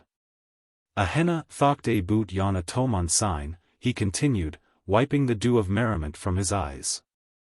Bit ye hay brochtet bok the nicht. The lad o ecclefeckin. Ha ha ha. I, mun, am fray ecclefeckin, and ma father afore me. Sign, a hay bin a ip and dune air sheer, fray een fair till anither why, nout. Brawley day a ken Moskile, and Mahlin, and Lufflia, and the auld brig o dune, fur by a ween ither spots ye se ablins here tell o dot. Ye'll hae seen Alloway Kirk? I conjectured. Seent. I, he replied magnificently. A thocht Nathan oat. Ye what? I retorted, in the mere wantonness of power. Ye hae seen yon auld haunted kirk, war witches and warlocks hangin' loopit, and auld Nick himsel, scrut his pipes and gart them skirl, till roof and rafters did dirl. Ye hae keekit intil yon eerie auld ruin, and sign ye Donard awa, and thocht Nathan oat. Be ma Saul, Bobby Burns didna think Nathan oat. Ha! Tommy was now laying the table. He made no reply to my rebuke, but the forced and deprecating smile which struggled to his face showed that the irresistible had scored again. But one of the most unpleasant experiences I can now recall to mind was the sitting down with that unsuspecting fellow mortal to his soda bread and cold mutton, while I smiled, and was a Scotchman. The easy victory, tested by that moral straightedge we all carry, made me feel as mean as a liveried servant. And when Tommy requested me to ask a blessing, and sat with his elbow on the table and his face reverently veiled by his hand, whilst I wove a protracted and incoherent grace from the lowland vocabulary, I seemed to sink to the level of a prince's equerry. In fact, I would almost as soon make one of a crowd to hurrah for a governor as go through such an ordeal again. My truthfulness, perhaps the only quality in which I attain an insulting preeminence, seemed outraged to the limit of endurance as I looked forward to the inevitable detection, soon or late, of the impromptu deception which, in spite of me, was expanding and developing like a snake lie, or an election squabble. However, I contented myself with directing the stream of conversation, and leaving the rest to Tommy. It transpired that he had been 4 months in his present situation, and only 9 in the country altogether. He had got employment on Avondale by a lucky chance, and, though engaged only for 6 months, entertained hopes that he might be baptized into the billet, to the permanent exclusion of Bendigo Bill. For menial employment on Avondale was like membership in a church, only that, to the carnal mind, there was more in it. Moreover, the initiation was attended with greater ceremony, and the possibility of expulsion was kept further in the background. Once admitted into Avondale fellowship, the communicant might turn out a white sheep or a black one. But he was still a sheep, whilst all outside the fold, white or black, as the case might be, were goats. This may be illustrated by the incident which had just given Tommy the footing of an unbaptized believer, provisionally admitted amongst the elect. He gave me the account, so far as it affected himself, and Bendigo Bill, sitting on the same kerosene case, long afterward narrated the episode fully. 2 years before the date of this record, Bendigo Bill's mind, such as it was, had been disturbed by the discovery of gold at Mount Brown. As time went on, the occasional sight of northward-bound drays and packhorses revived the old lunacy in its most malignant form, till the demoniac at last gave formal notice of his intention to leave the station, and push his fortune on the diggings. His resignation was in due course forwarded to Captain Royce, whereupon that potentate sent him a peremptory order to mind his paddock, and not make an infernal exhibition of himself. The demon quaked and collapsed for the time, and Bill, in his proper person, acquiesced with the humility customarily manifested by Avondale people when Captain Royce was conducting the other side of the argument. But the evil spirit was scotched, not killed. And Bill became a harmless melancholic, dwelling on old-time memories of the diggings, and gradually lying himself into the conviction that, if he had gone to Mount Brown, he could have told by the lay of the country, unerringly, and at the first glance, where the gold was. Things being in this posture, there reached Avondale, in the winter of '83, a vague, intangible brood of somebody expecting to hit it on Mount Brown. And, shortly afterward, Bill, in a vision of the night, found himself paddocking a bit of 4-foot ground for a free, lively, 6-inch wash, running something like 10 ounces to the dish-rough. Shoddy, water-worn gold. Next night the dream was repeated, but with this addition, that the dreamer bent the point of his pick whilst hooking out of a sort of pocket in the pipe clay a flat, damper-shaped nugget that he could hardly lift. The third night found the ground richer than ever. But Bill, knowing it to be a dream, and having no way of permanently retaining the gold he might get under such conditions, very wisely contented himself with taking accurate observations of his landmarks, so that he might know the place again when he saw it by daylight. Whilst so engaged, his attention was attracted by 2 emus, which resolved themselves, respectively, into Captain Royce and Mick Magee, the latter being an old mate of his own, accidentally killed on the Jim Crow, about 15 years before. This made the assurance of the thrice-repeated dream triply sure, for the emu is one of the luckiest things a person can dream about. And its identification with Captain Royce was as good as an old boot thrown by that awesome magnate. Whilst its association with Mick Magee made the cup of blessing overslop in all directions, Mick having been, in the days of his vanity, a man that brought luck with him wherever he went, particularly in shallow ground. So Bill wiped from the tablet of his memory everything except the picture of a place where 2 gullies met, after the fashion of AY, and formed a bit of a blind creek, running between low ranges broken here and there by the outcrop of a hungry white quartz. His dream intuitively conveyed the further knowledge that the surrounding country had been prospected for a few floaters, and the creek, lower down, rooted up for Bear Tucker. While this little spur of made ground, between the prongs of the Y, remained intact, and there was the jeweler's shop. Again Bill, emboldened by the unholy afflatus caught from his earlier life, gave notice to the manager. This time following up his action by buying a horse and spring cart from a tank sinker, and conditionally selling his own 2 horses. Then came Captain Royce's ukase, to the effect that no man must be allowed to swag the country, ragged and homeless. With the story in his mouth that he had been boundary riding on Avondale for 10 years. Therefore, Bill's notice was passed over with the contempt it merited.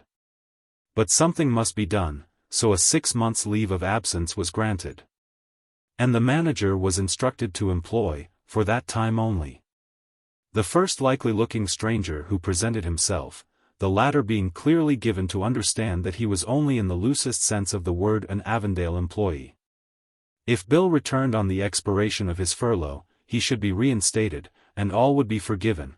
If he failed to return, such default would be taken as evidence of contumacy. Excommunication would promptly follow, and the station would thereby be acquitted of all responsibility touching any destitute old bummer who might swag the country with the yarn that he had been boundary riding on Avondale for 10 years. Captain Royce could be stern enough when he let himself out. The emu section of the dream being thus partly fulfilled, Bill clutched at a release in any form. And it happened that, simultaneously with the arrival of Captain Royce's mandate, came Tom Armstrong and his mate, Andrew Glover, from a job of ringing on the Yanko. The manager, being named Angus Cochrane, plumped Tom into the vacancy, and supplied him with a couple of old station horses. Bill remained a few days longer, teaching Tom the routine of his work. Then the manager slacked off, and Bill harnessed his horse and fled northward, not because he disliked Avondale, but because he liked it so well that he was impatient to make Captain Royce such a bid for the property as that nabob couldn't think of refusing, with any hope of luck afterward. On my mentioning Alf's bullocks, Tom told me that he had heard bells among the lignum in the corner of Mondanbanna, a few nights before, and had next morning found 20 bullocks and a bay horse on the Avondale side of the fence. He knew that the chow had passed them on to him to save trouble, so he immediately passed them back to the chow. Next evening, his neighbor had redelivered them to Avondale FOB. And in the morning, Tom returned them to Mondanbarra COD. Next night, the untiring Asiatic had them back on Avondale OR. And in the morning, Tom did what he should have done at first, put them across the river onto the station from whose bourne no trespasser returned. The ensuing adventures of the bullocks you already know. Tom had acquired, without any severe wrench of his finer feelings, the boundary man's hostility to the bullock driver, and was cultivating the same with all the energy of his race. His title, after all, was no more quizzical in its application than that of Ivan the Terrible. And to understand how nasty a station vassal can sometimes make himself, you must know a little concerning the manners none and customs beastly of the time and place wherein our scene is laid. And, to my unspeakable disgust, I found that though Tom had never met Alf personally, the unfortunate outlaw was his Dr. Fell too. And the very spirit of Leviticus breathed in his tone as he informed me that gin he had umquil kent the nout belanget te yon ilhertet raf. He wad hae wummelt them o'er the burn, the Lachlan a burn. Oh, my country, lang syne, and no faz hit himsel, why ony sick fiddlefike. Nothing but extreme caution would do here. The brutal truth of my unwarranted solicitude for the sick man would certainly cause friction, and might spoil all. So, in a few well-chosen words, I informed Tom that there was a trifle between Alf and me, and he was sick, just when I wanted to keep him on his feet for a while. Would Tom, and my patois became so hideously homely that, for the reader's sake, I have to paraphrase it, would Tom, as a personal favor to me, call round at Alf's camp, morning and evening, for a few days, and in the meantime keep his bullocks safe? No answer. The silken bond of our nationality wouldn't stand such a strain. Then I slowly drew out my pocketbook, and, with the stifled sigh of a thrifty man, handed my compatriot one of the 4 one-pound notes which excluded me from the state of grace enjoyed by Lazarus. Remarking, half sullenly, that he couldn't be expected to take all this trouble for nothing, and though I was a poor man like himself, it would pay me to get Alf at work again.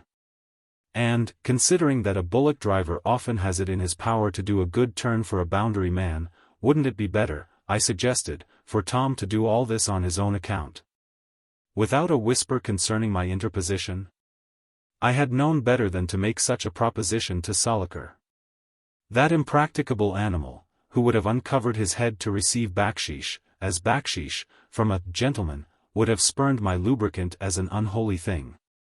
And woe to Alf's bullocks if he had caught them again. But I wasn't surprised to find my modus vivendi accepted by this passive product of a social code fabricated and compiled in the nethermost pit, a code which, under the heading of thrift, frankly teaches the poor to grind each other without scruple, whilst religiously avoiding all inquiry into the claims of the rich, a code, in fact, which makes the greasing of the fat pig a work holy unto the Lord. The keen selfishness of my proposal touched a kindred chord in poor Tom's bosom. The mettlesome casting of my spread upon the waters, in sure hope of finding a mackerel after many days, awoke his admiration, whilst an immediate and prospective advantage to himself stood out through it all. Yet, under this crust of clannishness, cunning, and money-hunger, there lay a fine manhood. I saw the latter come to the surface a few months afterward. But that is another episode. And I must confine myself to the case before the court. Tom knew of an island among the lignum, where the bullocks would be safe, and he would put them there in the morning, after he had visited Alf. But I must take the bells off first. I thanked him with a sincerity out of all keeping with my accent, and shortly afterward drew the intolerable conference gently to a close.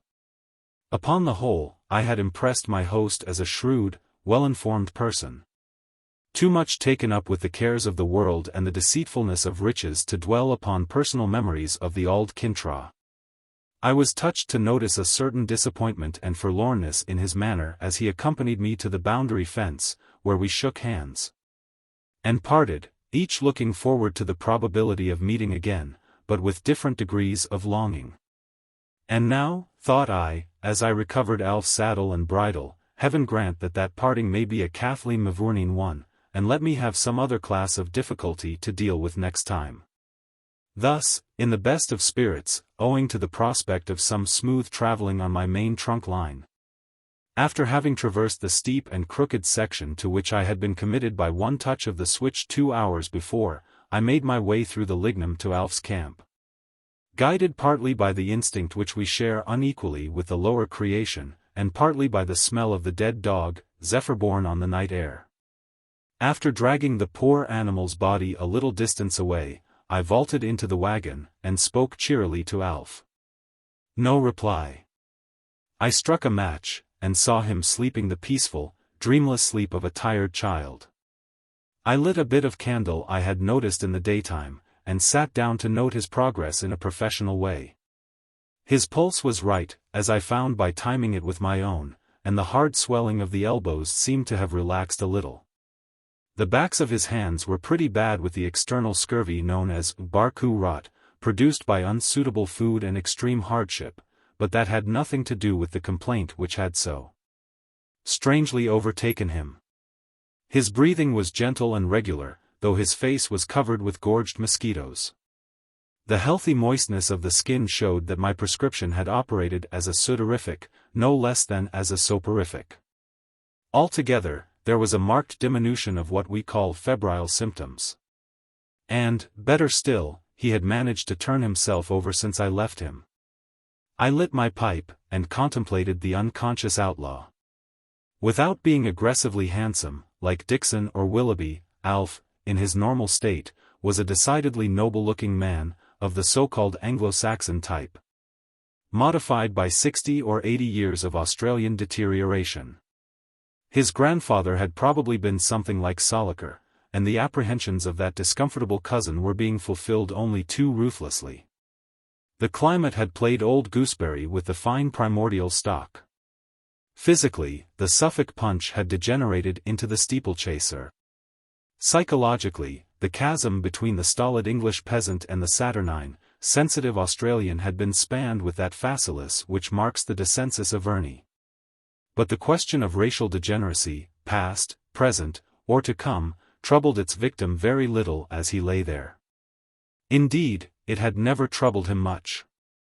He was one of those men who cannot learn to think systematically, but who make up their deficiency by feeling the more intensely.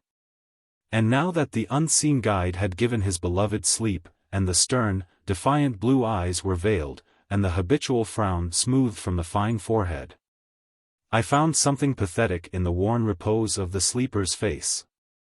Presently, drifting into a philosophic mood, I placed my propositions in order, and, by the inductive system applicable in such cases, read his history like a book, right back to the time when, according to a popular, though rather tough, assumption, he had lain helpless and imbecile on his mother's knee, clad in a white garment about 4 feet long, and with a pulsating soft place on the top of the bald head which wobbled on his insufficient neck like a rain-laden rose on a weak stalk.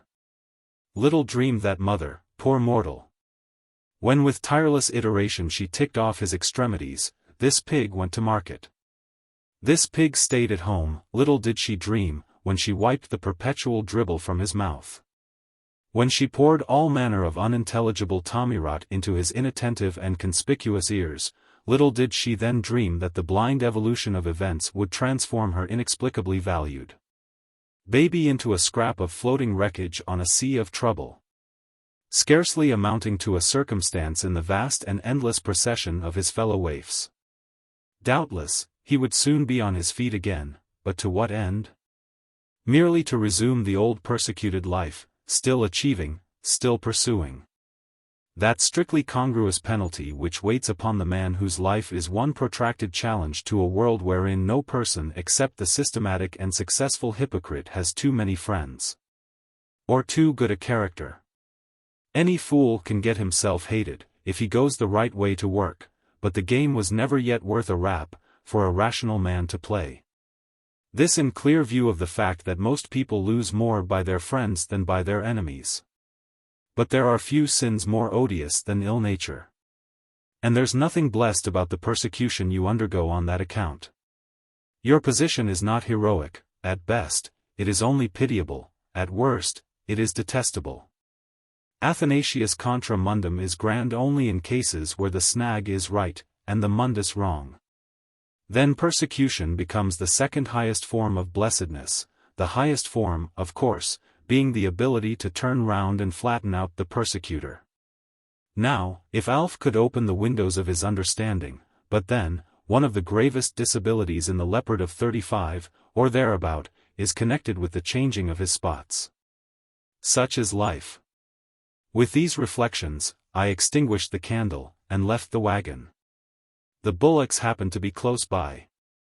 After the manner of workers, they had collected themselves on a piece of open ground. Some folded asleep, head to flank, while others lay chewing meditatively, reviewing the events of the day, and wondering what the morrow might bring forth. Amidst the reposing group stood the hardy bay horse, the world forgetting, by the world forgot. For, contrary to popular supposition, the horse has not half the innate sagacity of the ox, though he is to a much greater extent the creature of habit, and therefore appears more teachable. By the light of a good half-moon, now declining in the west, I got the 2 bells off without much trouble, and threw them under the wagon. Then, in case the Confucian might be an earlier bird than the lad o' Ecclefechan, I put the bullocks and horse across the boundary fence, carefully replacing the brush I had removed for their passage. From there I struck across to the sound of Cleopatra's bell, and brought my 2 most useful friends to where the most valuable was still chained up. In 10 minutes, I had packed my share of the things that make death bitter, and in another half-hour I had left Mondenberra behind, and was well into Avondale, working out in my own mind an abstruse ethical problem, which would have no interest for the shallow-pated reader. And so ends the day. But not the narrative. I am mindful of my promise.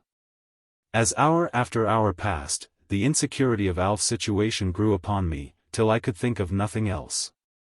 Philosopher-seer, I might say, as it has pleased heaven to fashion me. I confess I could arrive at no definite forecast of the order which the outlaw's affairs would assume at the next turn of the kaleidoscope. But I knew that it was in the nature of the kaleidoscope to turn. In due time, the stars dimmed and disappeared. The deep blue of the southeastern sky paled to a greenish tint, like the underside of a melon, changing slowly to an opaline hue. Then imperceptibly succeeded a blush of shell pink, presently shot with radial bars of dusky red. And now every object above the horizon stood vividly revealed through the limpid air, soon to be blurred, distorted, or entirely withdrawn from view.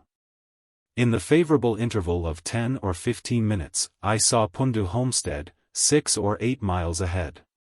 In the intermediate distance appeared a moving dip, which, as I was traveling at a walk, brought my field glass into use. Only an iron-grey man, in a pith hat, driving a pair of chestnuts in a buggy. No business of mine, I thought, in my human short-sightedness. And I was lowering the glass, when the figure of another traveler crossed its field. This last was a person bearing a startling resemblance to Mungo Park, inasmuch as he was evidently a poor white man, with no mother to bring him milk, no wife to grind his corn. The solitude of the place made the contrast between the 2 travelers impressive. I replaced the glass, thinking, with sorrow rather than conceit, that I could make a better world myself, with my eyes shut. There was no irreverence in the thought. The irreverence is on the part of any profane reader who forges the Creator's endorsement to that good old rule and simple plan which was, is, and ever shall be, the outcome of individualism. But the good old rule, as you shall perceive, worked happily in this instance. Now try to imagine a writer of fiction deliberately inventing an incident which seems to strike at the very root of his own argument. Then you will have some idea of the analyst's stern veracity as opposed to the mere expediency of the novelist. I was within a quarter of a mile of the swagman when the buggy overtook him. The driver drew up to a walk, apparently yarning with Mungo. And I nearly tumbled off my horse when I saw him stop on the off-lock, and wait whilst the swagman deposited Bluey on the footboard and himself on the seat. Then the chestnuts tossed their heads, and the buggy resumed its way, surging across the crab-holes like a canoe on rough water. My soul went forth in a paean of joy, for, exactly as the perfect circle of a flying scrawl bespoke Giotto, this action bespoke Stewart of Kultopa, now masquerading under a pair of strange horses. Here was my opportunity. Figuratively, I would put Alf in a basket, with a note pinned to his bib, and leave him on Stewart's doorstep. Those whose knowledge of the pastoral regions is drawn from a course of novels of the Geoffrey Hamlin class, cannot fail to hold a most erroneous notion of the squatter. Of course, we use the term squatter indifferently to denote a station owner, a managing partner, or a salaried manager. Lacking generations of development, there is no typical squatter. Or, if you like, there are 1,000 types. Hungry Mintire is one type, Smythe, petty, genteel, and parsimonious, is another, patriarchal Royce is another. Montgomery kind, yet haughty and imperious, is another, Stewart is another. My diary might, just as likely as not, have compelled me to introduce, instead of these, a few of the remaining 995 types, any type conceivable, in fact. Except the slender-witted, virgin-souled, overgrown schoolboys who fill Henry Kingsley's exceedingly trashy and misleading novel with their insufferable twaddle. There was a squatter of the Sam Buckley type, but he, in the strictest sense of the word, went to beggary. And, being too plump of body and exalted of soul for barrow work, and too comprehensively witless for anything else, he was shifted by the angels to a better world, a world where the Christian gentleman is duly recognized, and where socialistic carpenters, vulgar fishermen, and all manner of undesirable people do the washing up. Stuart, it must be admitted, was no gentleman. Starting with a generous handicap, as the younger son of a wealthy and aristocratic Scottish laird, he had, during a colonial race of 40 years, daily committed himself by actions which shut him out from the fine old title.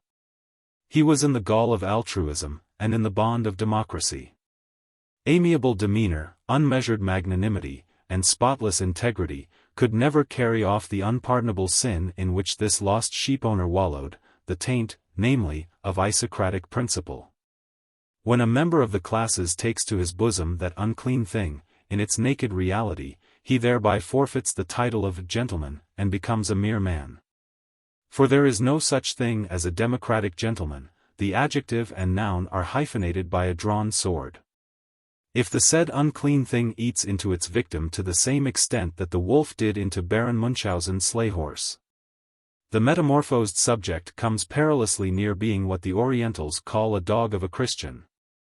For there is no such thing as a Christian gentleman, except as loosely distinguished from the Buddhist, Parsi, or Mohammedan gentleman. Try the transposition, gentleman Christian. And why not, since you have the gentleman this or that?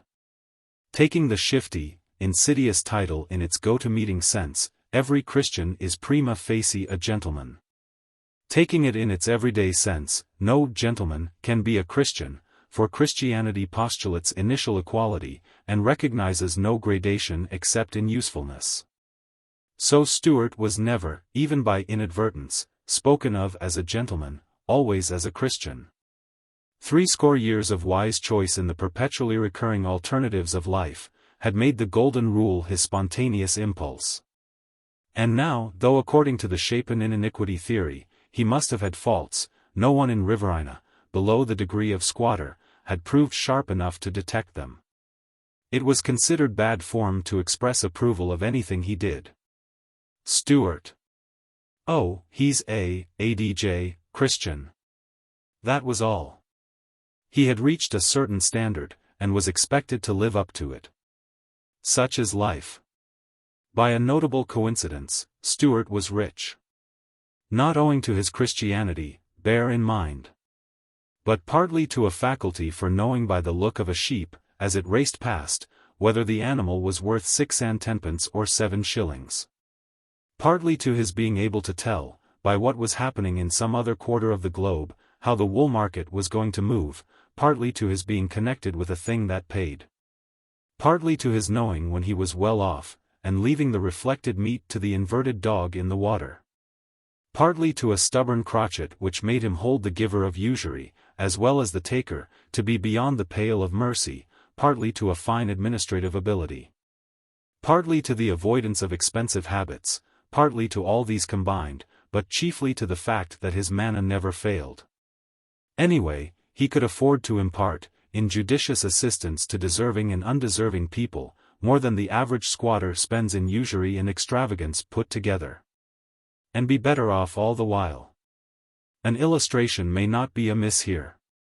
I'll tell you what I saw in the Mia Mia paddock, on Kultopa, during the autumn and winter of '83, that is, from 6 to 9 months before the date of this discursive, yet faithful, record.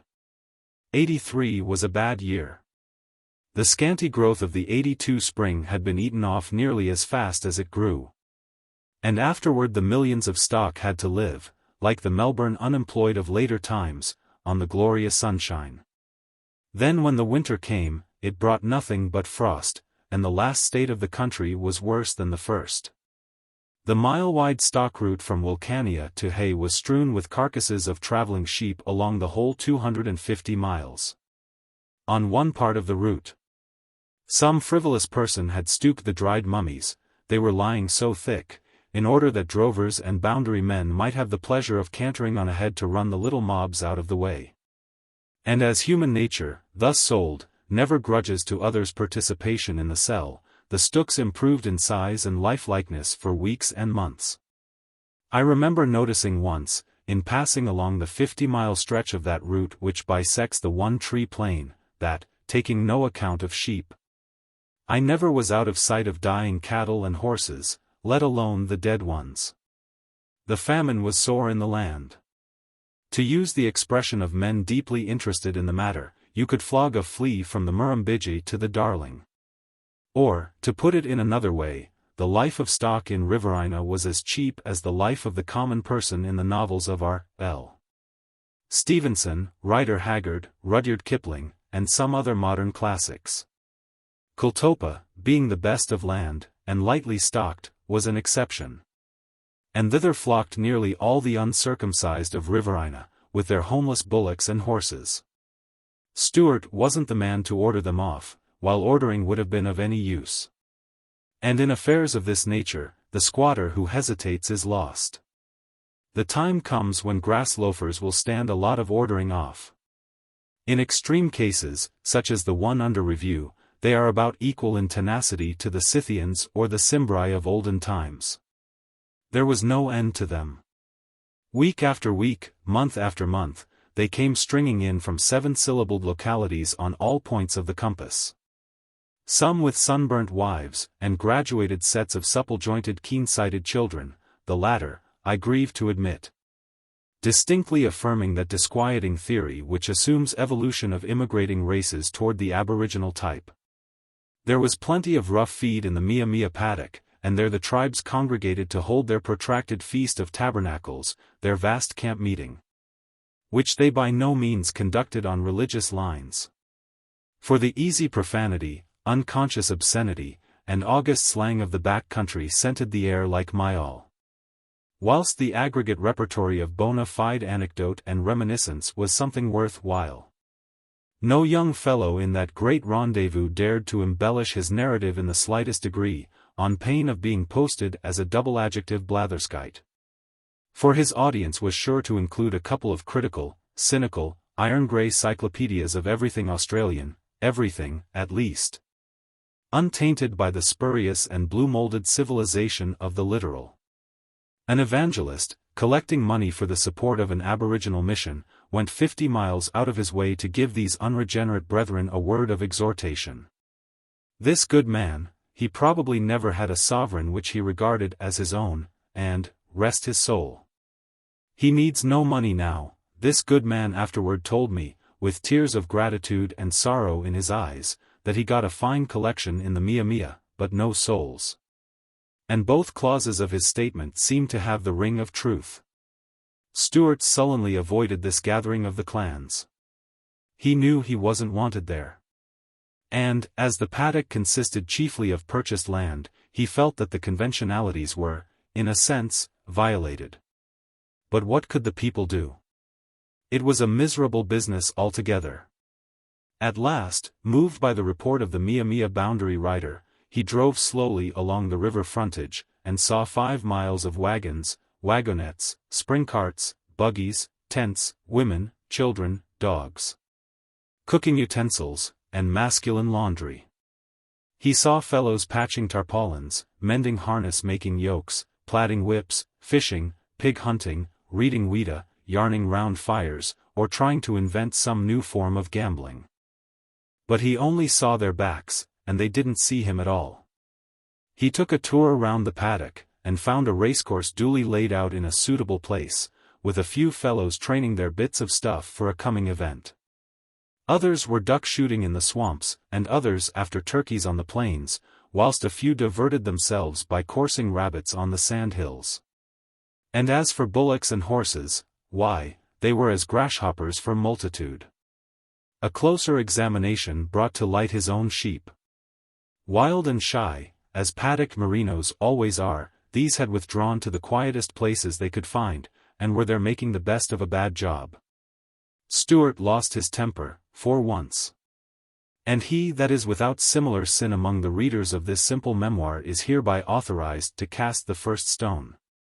He allowed the sun to go down upon his wrath. Next morning, he rallied up all his station hands, mustered the Mia paddock, distributed the sheep elsewhere over the run, and thus washed his hands of all responsibility touching the welfare of his guests. Toward spring, he drove round the camps again, pausing here and there to give the trespassers a bit of his mind. Now, boys, I must get you to shift. Lots of perishing teams not able to get down out of the back country till now, and all making for this paddock. Must leave a bit of grass for them when they come. And more to the same effect. So the settlement gradually broke up, and things returned to their normal monotony. But not altogether so. Some of the nomads wanted land, and had means to back their desire. Rambling leisurely over the station paddocks, with the county map for reference, these people saw where the most eligible allotments were, and presently picked the eyes out of the run. In some cases, shifting straight from their camps to their selections. Such is life. St. Peter, I should imagine, had narrowly watched the squatter's attitude when the Assyrian came down like a person flying from perdition. Afterward, he had noted with approval that the new selectors were treated with the same forbearance and benevolence they had formerly experienced as refugees.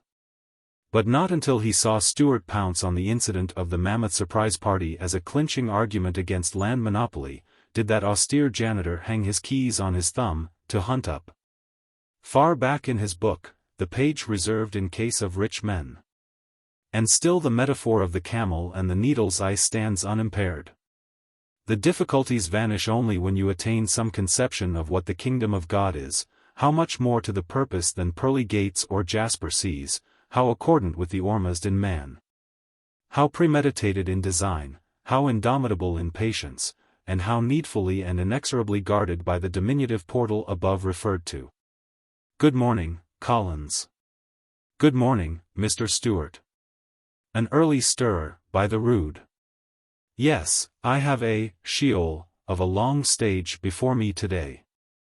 Been traveling all night? Only since about 12.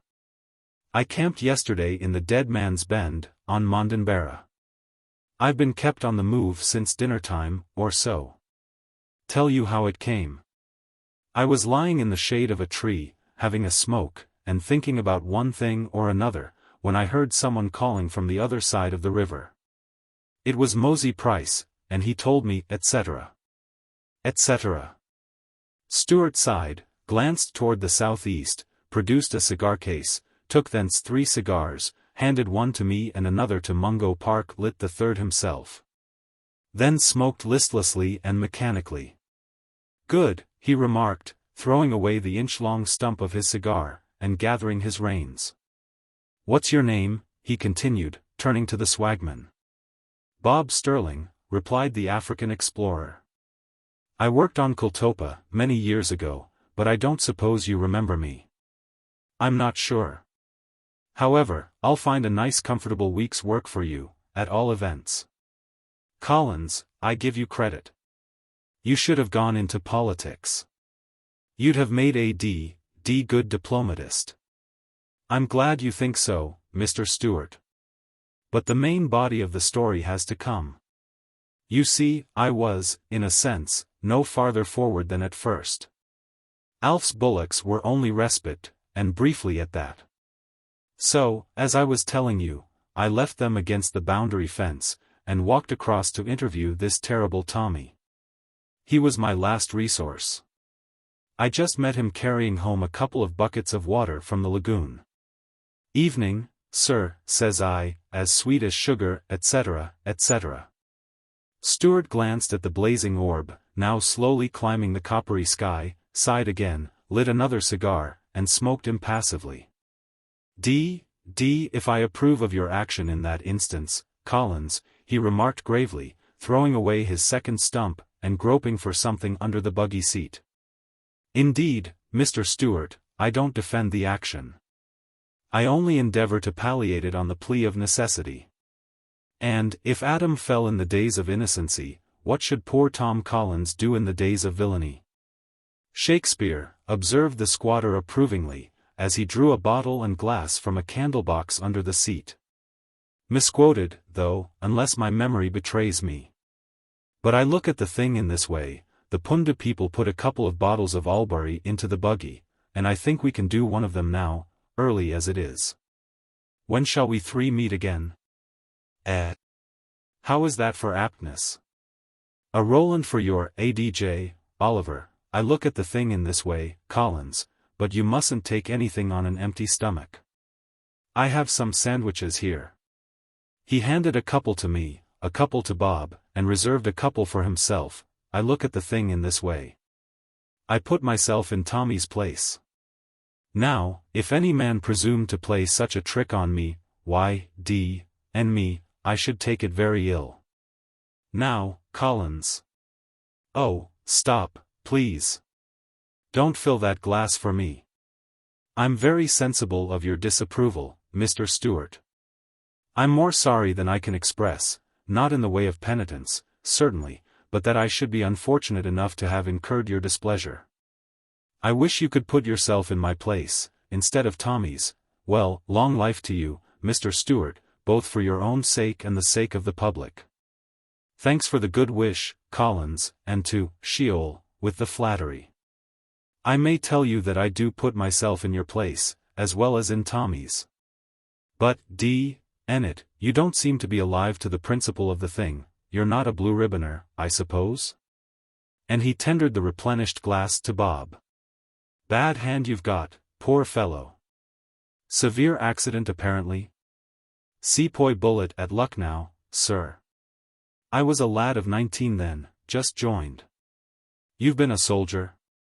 Yes, sir, I was an ensign in the Queen's 64th.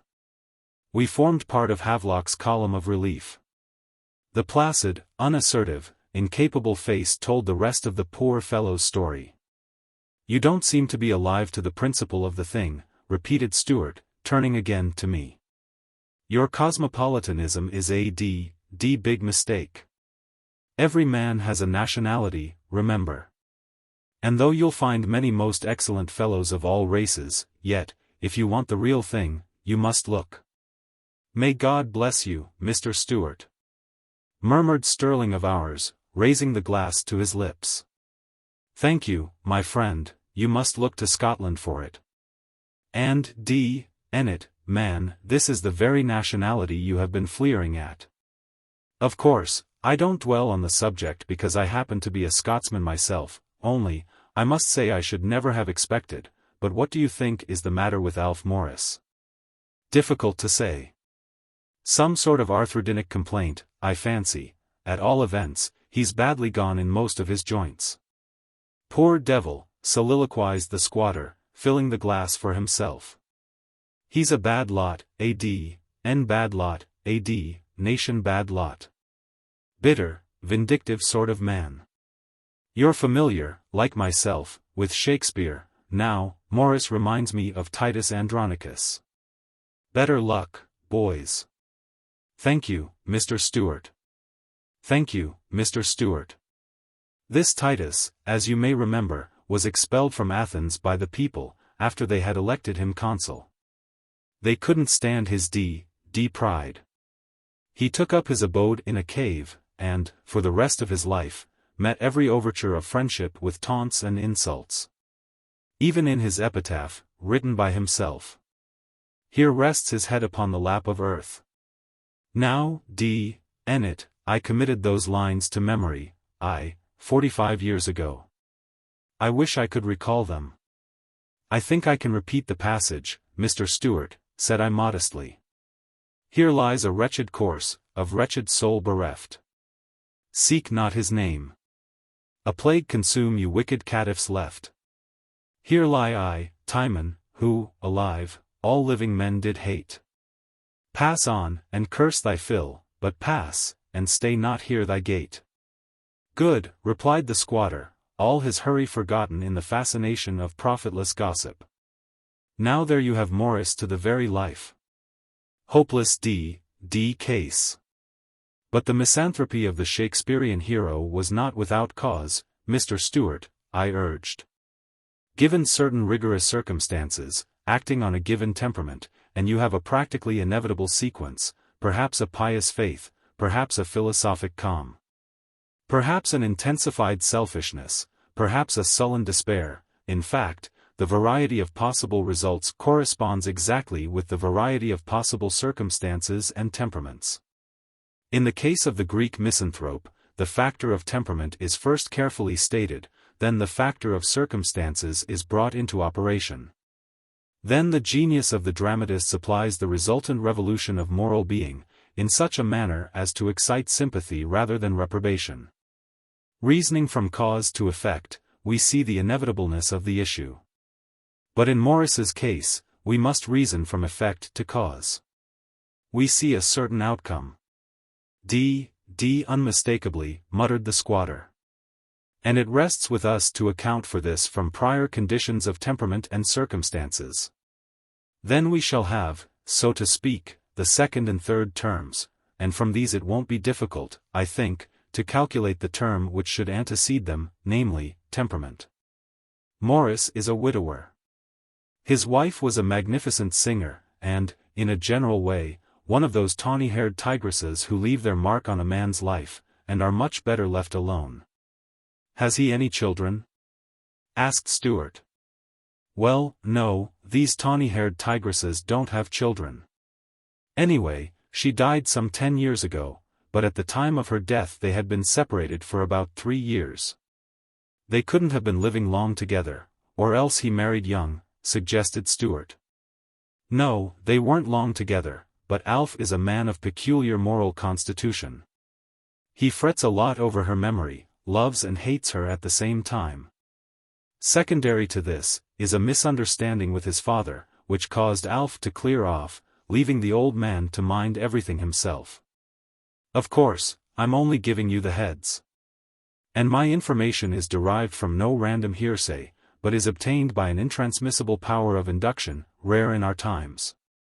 Thought as much, muttered Stewart. It remains, then, I continued, to determine the temperament which, acted upon by these circumstances, has given the result which is already before us. Now, I think that temperament, though, perhaps, tending to the volcanic, must have been a sensitive and an amiable one, however it may have soured and hardened into misanthropy and avarice. We can't all be philosophers, Mr. Stewart. If there's one thing I hate like Sheol, replied the squatter gravely, it is the quoting of Scripture as against my fellow creature. But in it, we are told that, when the righteous man turneth away from his righteousness, and committeth iniquity all the days of his vanity which God giveth him under the sun, he shall be likened unto a foolish man that built his house upon the sand. You know the rest.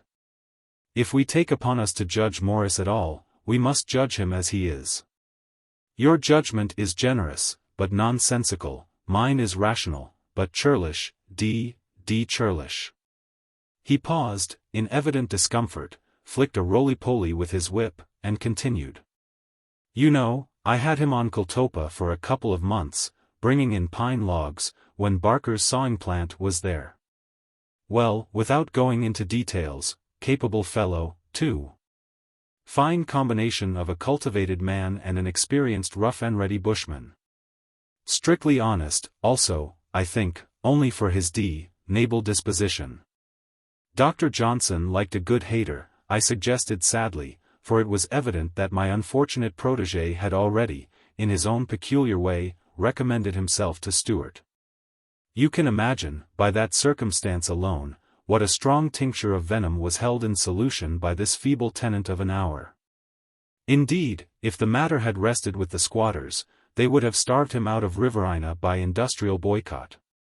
But the in-transport of wool, and the out-transport of goods, are cares that, as a rule, fall to the lot of the forwarding firms, and these resemble George IV. In having no predilections, though, let us hope, the similarity ceases here. Hence, the jolly good soul of a carrier, with lots of spring in him, the man who seldom buys any groceries, whose breath often smells like broached grog cargo, and who makes a joke of camping for a few weeks with a load on his wagon, is very naturally passed over in favor of the misanthrope who neither asks nor gives quarter. And the personal popularity of the latter with his own guild is not enhanced by this preference. Dr. Johnson B.D., replied the squatter warmly. What is his dictum worth? What the Sheol entitled him, for instance, to sneer at the very element of population that has made Britain a nation? You know what I allude to. Now, speaking with strict impartiality, it strikes me forcibly that the finest prospect England ever saw is the road that leads from Scotland. He checked himself, and continued in a gentler tone. That just reminds me of a very able article I read some time ago, I think it was in Blackwoods. The writer proves that your Shakespeare must have imbibed his genius, to a great extent, in Scotland. He grounds his argument partly, and I think, justly, on the fact that the best play in the collection is a purely Scottish one. He makes a strong point, I remember, of the expression, blasted heath. Say from whence, upon this blasted heath you stop our way, making night hideous? And so forth. Yes, I replied mechanically. And then, avoiding the eye of the grand old saint, and hating myself as a buffoon, I continued. My own conjecture is that something must have occurred to irritate the dramatist whilst he was writing that passage, and the expression slipped from his pen unawares. Never, replied Stuart. No man under the influence of petty irritation ever wrote anything like the passage where that expression occurs. Criticism is not your forte, Collins. The writer I'm speaking of sees a landscape photographed in those two words. Pardon me for saying that your talent seems to run more in the line of low comedy acting. I don't like referring to it again, but and at all, my interest in you personally makes me feel very strongly over your interview with this Tom Armstrong. Indeed, Mr. Stuart, I can't tell you how sorry I am to have fallen in your estimation. But you were speaking of Alf Morris when I unfortunately drew you from the subject. To return to Morris. Do you know how he came to leave the bland country, some 5 or 6 years ago? Well, yes, I replied reluctantly, rates are a lot higher here than there. Did you ever hear that he shot anyone? A boundary rider, for instance? The kernel of truth in that report, Mr. Stuart, is that he spoke of a certain boundary rider as a man that deserved shooting. How do you know? Well, in the first place, I'm only allowing for fair average growth in the report. And in the second place, when a person shoots a boundary man, he's not allowed to just change his district, and go his way in peace. Sometimes he is. I'll tell you how it happened with Morris. And the man who had a profanely long stage before him settled into an easy position, his heels on top of the splashboard, and his arms behind the back of the seat, whilst Bob held the reins. It was on Mirrabooka. O'Grady brothers had owned the place for a few years. But they were careless and intemperate, great lovers of racehorses, and extravagant all round. Familiar faults with people named O'Grady, I remarked. You're perfectly right. They got involved, and had to sell the place. Prescott bought it, and it was about a month after he had taken possession that the thing occurred. During the O'Grady's time, the bullock drivers had made a thoroughfare of the run, zigzagging from one tank to another, and passing close to the home station. Prescott determined to put a stop to this. He locked all the gates on the track, and secured the tanks with cattle-proof fences, and kept his men foxing the teams day and night. And along with all this, he prosecuted right and left. Hard on the bullockies, of course, and far from generous on Prescott's part, but it acted as a check. And in a couple of months the track was closed for good. However, just in the thick of the trouble, Morris crossed the run, and, of course, fared neither better nor worse than the rest. One evening he was seen taking down a fence and camping at a new tank, a couple of miles from the homestead. And at 9 or 10 o'clock that night he rode up to the station, and asked to see Mr. Prescott. When Prescott appeared, Morris drew him aside and told him, as cool as a cucumber, that he wanted to make a deposition before him as a magistrate. To the effect that he had just shot a man for attempting to remove his bullocks. Prescott refused to take the deposition just then, but he had a pair of horses put in a wagonette, and took the storekeeper with him, to accompany Morris to where the thing had happened. When they got there, and the sign of a body could they find, but Morris showed them the spot, and strictly charged them to note it well. Then he refused to have anything more to do with the business, and went after his bells, while Prescott and the other fellow returned to the station, cooeying and listening as they went. They overtook the man on the way, with a revolver bullet hole through his arm, and the bullet lodged in his side. Of course, he was one of the station men. I forget his name at the present moment, but it's no matter. When they got the chap home, and found there was nothing dangerous, Prescott had his horse saddled at once, and followed the track till he came to Morris's wagon. From there he went to the bells, and found Morris minding his bullocks. They had a long conference, and Prescott went home. Next morning, Morris continued his journey. And when he unloaded, about 60 miles this side of Mirabuka, he came right on to Riverina. Now, Collins, you put a big value on your acumen, and your sagacity, and your penetration, and all the rest of it. What do you make of that story? Mind, I vouch for the truth of it. There's a hitch somewhere, Mr. Stewart. Confess you're at fault, N.U. I am at fault, for once. Good, replied the squatter complacently.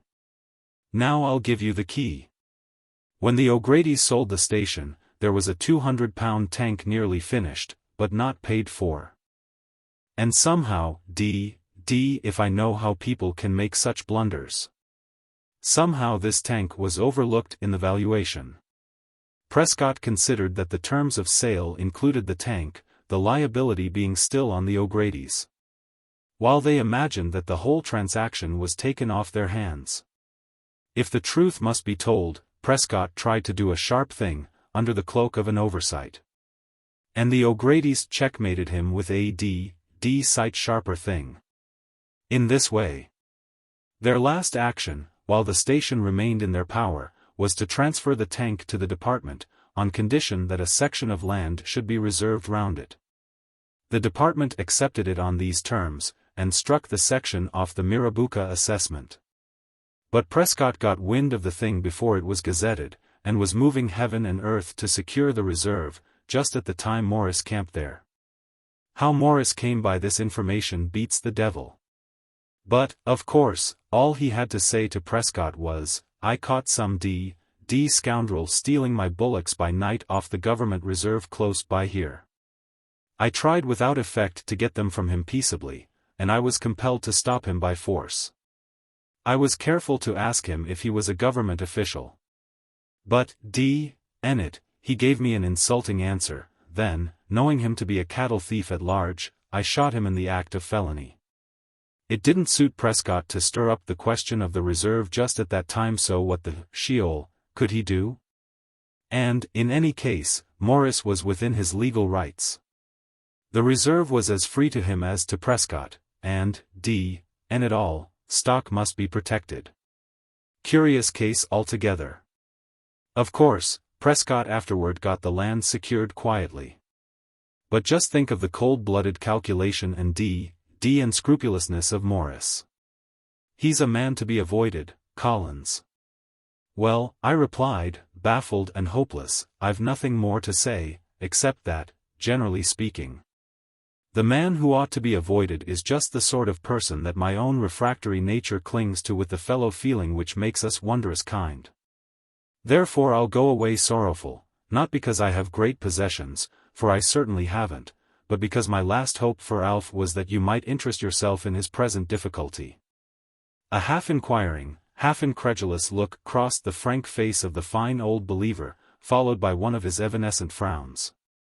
Why, man, haven't I arranged that already with Bob here, said he, resuming a normal position on the seat, and taking the reins from his companion's hand. We're going straight to the Dead Man's Bend. Never you fear, I'll see Morris through. I'll never forget your kindness, Mr. Stewart. Nonsense. But isn't it a most remarkable thing, what we're too apt to call a mere coincidence? Here I find Bob footsore, through walking in bad boots. And while I'm wondering what in the devil's name to do with him, you tell me of Morris, and I see immediately why Bob was placed in my way. It's the legislation of an unsleeping providence, Collins, nothing short of it. We meet with these divine adjustments of circumstances every day of our lives, if we only choose to recognize them. Thinking over these things makes me feel devilish small in my own eyes, but all the more confident, knowing that not a sparrow falls to the ground without O.D. in it. Look where the sun has got to. Goodbye. I mightn't see you again. I've sold Kultopa. Surely not. I crowded out. Going to Queensland. They'll tell you about it at Pundu. Goodbye. Goodbye, Mr. Stewart. Chapter 5. Wednesday, January 9th. Trinidad Pad, per Sam Young. Conclave. Introductory. On the evening of Tuesday, the 8th, I had called officially at Mondenbara Homestead. No one was visible except Bert Smythe, the managing partner's younger brother, who was leaving the store, with a ring of keys on his finger. His icy response to my respectful greeting revived certain memories connected with the Chinese boundary man, and Warrigal Alf's bullocks, as related in last chapter. In the fewest words possible, Bert informed me that Mr. Smythe was in Melbourne, and wouldn't be back for another week. If I chose to leave the K form with himself, it would be filled up and posted to our central office immediately on Mr. Smythe's return. Which would save me the trouble of calling at the station again for some time. I gave him the K form, and he was moving away toward the barracks, when I asked him if he could let me have a bob's worth of flour and a bob's worth of tea and sugar. Without a word, he turned back to the store, and supplied the articles required, whilst I monologued pleasantly on the topics of the day. When I inquired where I would be likely to find a bit of grass, he glanced at my half-starved horses, and I honored him for the evident accession of sympathy which dictated his ready reply. He informed me that the only available grass was to be found in the near end of Sam Young's paddock, and proceeded to give me directions that a child might follow. Fixing these in my mind, I went round by the slaughter yard, to solicit from the Tunguzan butcher a pluck for pup. And, altogether, by the time I reached Sam Young's paddock, night had imperceptibly set in. The atmosphere was charged with smoke, probably from some big fire among the spinifex, far away northward, and a nucleus of brighter light on the meridian showed the position of a gibbous moon. Yet the hazy, uniform light, disciplining the eye to its standard, seemed rather like a noonday dulled to the same shade. The temperature was perfect for comfort, so I fared well enough. Whilst with respect to my horses, I could only hope that Bert had been unfaithful to his chief and clan. Now for the record of Wednesday, the 9th. Just at sunrise. One glance round the vicinity brought me out of my possum rug with an impression that there was nothing but roguery to be found in villainous man. The country on all sides was as bare as the palm of your hand, and my horses, a quarter of a mile away, were nibbling at the stumps of cotton bush. Breakfast, however, was the first consideration, as I hadn't bothered about supper on the previous night, though filling my water bag at a tank on the way. Whilst baking a johnny cake of such inferior quality as to richly deserve its backcountry designation, and meanwhile boiling my quart pot on a separate handful of such semi-combustibles as the plain afforded, I found myself slowly approached by a Chinaman, on a roan horse. And though it is impossible to recognize any individual Chow, I fancied that this unit bore something more than a racial resemblance to the one from whom I had recovered Alf's bullocks. Moreover, he was riding the same horse. "Mornin', John," said I condescendingly. "You scoot long a home station big one hurry." "Lee dee boundly," replied the early bird, in his mechanical tone. "Borick this you paddock, John?" "My plully paddock, all lee." "You name Sam Young?" "Paul Sam Young," corrected the boundary man. You want a glass you holes, tootly de goo glass? Me lay you on, all lee. It is the voice of a god, and not of a man. I replied. Have drink tea, Paul? Have bit dupang? Where me find grass? Trinidad paddock, all leaplully goo glass. How me fetch that peller? Paul dismounted, and, declining my meager hospitality, gave me copious information respecting the Trinidad. The nearest corner of this paddock was only 8 miles away, but it would be expedient to go round by certain tracks, making the distance 12 or 14 miles. It was a small paddock, 5 by 2 being portion of a 5 by 10, recently divided. There was no water in it. It was crossed by a shallow billabong which had been dammed when the dividing fence was erected. But the first flood in the Lachlan had burst an opening in the embankment, so that even at the end of the previous winter there was no water in the paddock. Except a drop of sludgy stuff in the excavation. Hence the grass. There was no stock in the Trinidad, and no one in charge. There were 2 station men, with a team of bullocks and scoop, cleaning out the dam and repairing the bank. But they wouldn't see anything. Also, Mr. Smythe was away in Melbourne, and wouldn't be back for another week. Of course, it took me about half an hour to champollion all this information from the cryptical utterances of the friendly Asiatic. You all same Christian, I remarked, packing away my breakfast service. You go long a good place bimeby. Me Christian all same you, he replied, not without dignity, convelt plully long time. Paul, Christian name. Splink what tell, all lee. With this he bade me a civil goodbye, and went his way. Then I saddled up and started for the Trinidad. Mentally placing Mr. Smythe, Bert, and myself, in one dish of the moral scale, and this undesirable alien in the other, with an unflattering upshot to the superior race. And this conclusion was more than verified when I reached my destination. The grass was something splendid. Any island or peninsula of plain among the tall lignum would do for a camp. And there was a good waterhole about a mile away, with only a low, slack fence to cross. Between one thing and another, it might have been about 3 in the afternoon when, with pup reposing by my side, I finally settled down to an after-dinner smoke from the sage meerschaum often deservedly noticed in these annals. The 2 greatest superphysical pleasures of life are antithetical in operation. One is to have something to do, and to know that you are doing it deftly and honestly. The other is to have nothing to do, and to know that you are carrying out your blank program like a good and faithful menial. On this afternoon, the latter line of inaction seemed to be my path of duty, even to the extent of unharnessing my mind, so that when any difficulty did arise, I might be prepared to meet it as a bridegroom is supposed to meet his bride.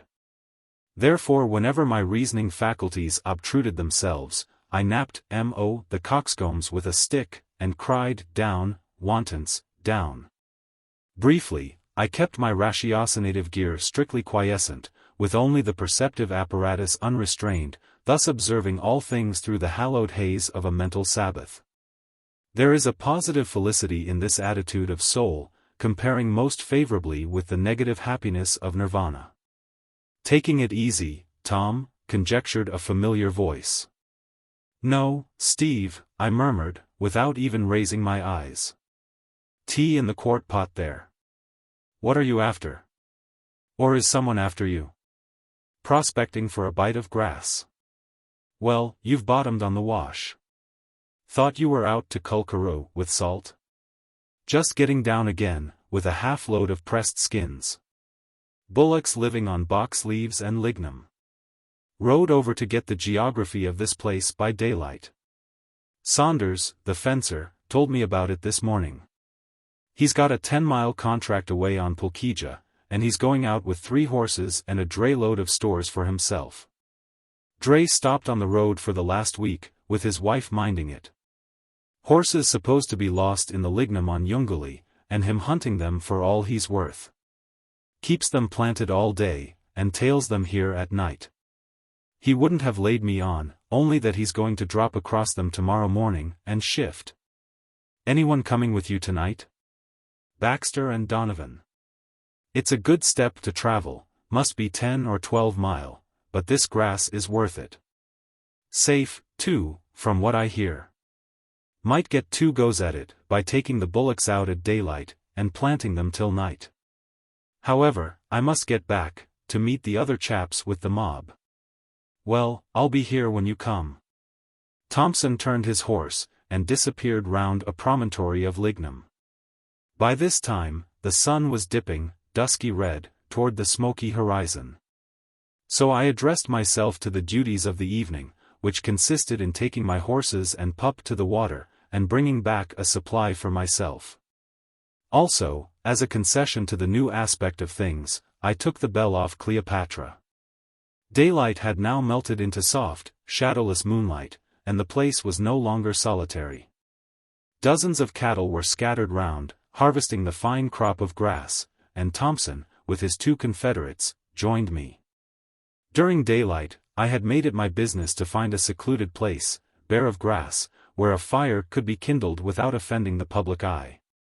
And to this spot the 4 of us repaired to see about some supper. Before the first match was struck, a sound of subdued voices behind us notified the coming of 2 more interlopers. One of these was Stevenson, a tank sinker, now on his way northward with 22 fresh horses, fresh, by the way, only in respect of their new branch of industry. For the draft was made up entirely of condemned coachers from Hay, and broken-down cab horses from Victoria. The other arrival was a Dutchman, who brought his 2 10-horse teams. A thrifty, honest, sociable fellow he was. Yet nothing but the integrity of narrative could possibly move me to repeat his name. It was Hellsmock, with the O sounded long.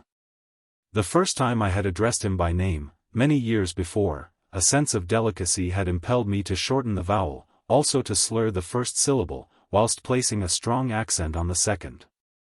But he had corrected me, just as promptly as Mr. Smythe would have done if I had called him Smith, and far more civilly. He had even softened the admonition by explaining that his strictness arose from a justifiable family pride, several of his paternal ancestors having been man-o'-war captains. And one an admiral, in which cases, the name would certainly seem appropriate. But some continental surnames are sad indeed. The roll call of Germany furnishes, perhaps, the most unhappy examples. There are bona fide German names which no man of refinement cares about repeating, except in a shearer's hut or a gentleman's smoking room. "Shadowed you chaps," remarked Stevenson, replying to the bullock driver's look of inquiry. And he also applied himself to the kindling of a small fire. "Gees, missed my old camp by about 10 chain," cheerfully observed Saunders, entering the arena with a billy in one hand and a small calico bag in the other. "I was makin' for her when I heard you, fellows, talkin'. More the merrier, I suppose." And he set about making a third little fire. "Giddin' out with loadin', Hellsmock?" asked Donovan, while we waited the boiling of the billies. "You's giddin' den mit der los wool," replied the Dutchman. "I make der slow your nay, but, by Yingo, I muse saved der horses." "Ought to change that name of yours, Jan," remarked Thompson, with real sincerity. "It's an infernal name for children to hear." "Literally so," commented Stevenson. "Alter it to John Sulphurburnin," suggested Baxter. "How'd Jack Brimstone Reek do?" asked Donovan. "Give it the aristocratic touch," proposed Stevenson. "Sign yourself Jean Fumée de l'Offer." "Why not the scientific turn?" I asked. "Make it Professor John Oxysulphuret, FRS, foreigner wrestling for celebrity." "My idear's blue blazes," put in Saunders bluntly. "Thank you, gentlemen," replied the genial Mynheer. "Mineself, I inioe der yoke. But I am proud of my name. Mit mine forefathers, it have strock der jolly goot fear of got into der Spanier, und der English." "No wonder," sighed Thompson, purposely misconstruing the honest vindication. And it'll have the same effect on anybody that considers it properly. But for that very reason, it's not a decent name. It is ein alt name, Domson, argued the Dutchman. Old enough, rejoined Thompson gloomily. It was to the fore when Satan was slung out of heaven, and it'll be going as strong as ever when we're trying to give an account of ourselves. It won't be a joking matter then. Nor was it any longer a joking matter for our assembly. Soon, however, the billies were taken off the fires, and spiritual apprehension forthwith gave place to physical indulgence. After supper, we adjourned to the open plain. The night was delicious. And for half an hour the Congress was governed by that dignified silence which backcountry men appreciate so highly, yet so unconsciously. Then the contemplative quiet of our synod was broken by the vigorous barking of Saunders' dog, at a solitary box tree, indicating a possum treed in full sight. "Gostrith, that on't do," muttered the fencer, hastily starting toward the dog. "That's visible to the naked eye about 3 mile on a night like now." "Recalls the most perfect pun within my knowledge," remarked Stevenson. A lady, traveling by coach, had a pet dog, which annoyed her fellow passengers till one of them remonstrated. "I'm surprised that you don't like my dog," says the lady, "he's a real Peruvian." "We don't object to your Peruvian dog," says the passenger, "but we wish he would give us less of his Peruvian bark." Before our company had recovered from the painful constraint induced by this unfathomable joke, Saunders resumed his place, holding the dog by a saddle strap taken from his own equator. "Dead spit of my poor old monkey," remarked Thompson sadly, as he caressed the dog. "Never felt the thing that's on me more distinctly than when I lost poor monkey." "Well, I offered you a $5 for him," rejoined Donovan. "Never knowed a man to have luck with a thing that he'd refused a good bid for." "Picked up a bait, I suppose?" "Monkey would never have stayed with you," replied Thompson. "That dog would have broke his heart if he'd been parted from me. Tell you how I lost him. Last winter, when I was loaded out for Kenilworth, where I met Cooper, you might remember it was dry, and frosty, and miserable, and the country as bare as a stockyard. And mostly everybody loafing on Kultopa. Well, I dodged round by Yunguli, stealing a bite of grass here, and a bite there, and traveling by myself, so as not to be worth ordering off the runs. And staying with the bullocks every night, and keeping them in decent fettle, considering. So, one evening, I left the wagon on that bit of red ground at the 15-mile gate, and tailed the bullocks down in the dark to sample the grass in old Soliker's horse paddock.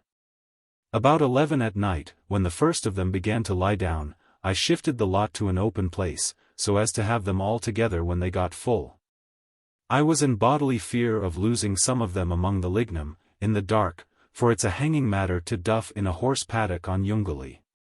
I knew old Soliker was as regular as clockwork, and I was safe till sunrise, so I intended to rouse up the bullocks just before daylight, to lay in a fresh supply.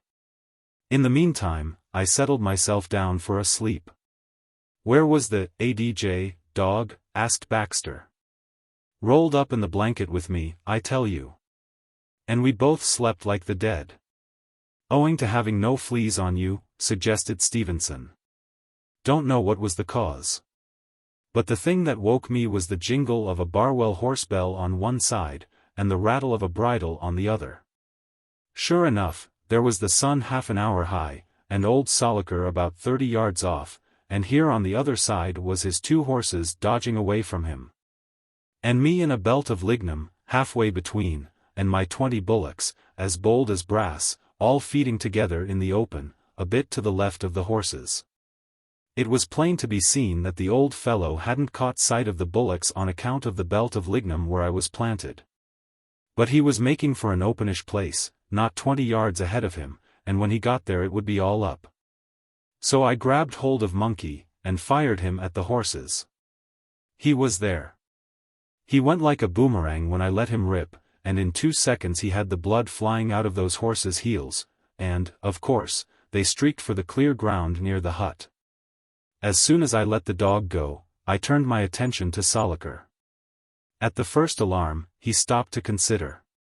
Then, when the horses shot past him, with the dog eating their heels, he rubbed his chin for about 2 minutes, and me trusting Providence all I was able, then he gave a sort of snort, and said, "Well, I be dang." And with that he turned round and went toward his hut. That was the signal for me to clear, and in 15 minutes I had all my stock in safety bar poor monkey. And I never saw him from that day to this. You, ADJ, fool. Why didn't you hunt for him? Asked Donovan. And didn't I hunt for him till I was sick and tired? I spent half that day hunting for him. And next morning I went back 7 mile, and called at the hut to ask Mrs. Soliker if her old man had seen a magpie steer, with a bugle horn, anywhere among the lignum. And when I got clear of the hut, I whistled till I was black in the face, and still no dog. I hunted everywhere, and still no dog. Vanished out of the land of the living. That dog would never leave me while he had breath in his body, and when he didn't come back, after he had chivied the horses, I might have. SHSHSH, whispered Stevenson. And, following the direction of his look, we discerned the approaching figure of a man on horseback. Ben Cartwright, observed Baxter, after a pause. Anybody else comin', I wonder? Seems like as if people couldn't find a bit o' grass without the whole ADJ country jumpin' it. I move that all trespassers ought to be prosecuted with the utmost vigor o' the ADJ law, remarked Donovan aloud, as the newcomer dismounted and liberated his horse, a few yards away. We should certainly be justified in taking the opinion of the court on a test case, added Stevenson. Suppose we make an example of Cartwright? Oh, I beg your pardon. For the intended sacrifice was just collapsing into an easy position beside the speaker. Been scoutin' for you, fellows, this last half hour, he remarked sociably, but in the suppressed tone befitting time and place. Seen samples o' your workin' plant, and knowed who to expect. Heard the dog barkin', geez now. Soft collar we got here, ain't it? How did you find it? Asked Thompson. No Jack Ling, at the Bory paddock, about 4 mile out there. Well, I worked on his horse paddock last night, and he follered me up this mornin', and talked summons. But I ain't very fiery tempered, the way things is geez now. And I got at the soft side o' the ADJ, idolater, and he laid me on here. Reckoned I'd mose likely fine company. One good point about a chow boundary man, observed Thompson. So long as you don't interfere with his own paddock, he never makes himself nasty. My own experience of the morning led me to endorse this judgment. Wherefore, if John didn't exactly rise in the estimation of the camp, he certainly reduced his soundings in its detestation. Comin' down with wool? Asked Baxter. Comin' down without wool, or wagon, or any ADJ thing, replied Cartwright. Just loafin' loose. Bullock's deadbeat. Left the wagon tarpaulined at the Jumpin' Sandhill, a fortnight ago. 5 gone out o' 18 since then, and 3 more dead if they ony knowed it. Good for trade, I suppose. Had any supper? Asked Thompson. Well, no. Run out o' tucker today, and reckoned I'd do till I found time to go to Bulligal tomorrow. While 3 or 4 of the fellows placed their eatables before Cartwright, Thompson remarked. You gave me a bit of a start. When I saw you coming, it reminded me of one time I got snapped by barefooted Bob, on Wawinya, while McGregor owned the station. For all the world such a night as this smoky moonlight, and as good as day. I'd had a fearful perisher coming down with the last wool, and I was making for the Murray, by myself. Stealing a bite of grass every night, and getting caught, altogether, 5 times between Hay and Barma. Well, I knew there was rough feed in the tin hut paddock. So I crawled along quietly, and loosed out after dark, in that timber where the Coolamon hole is.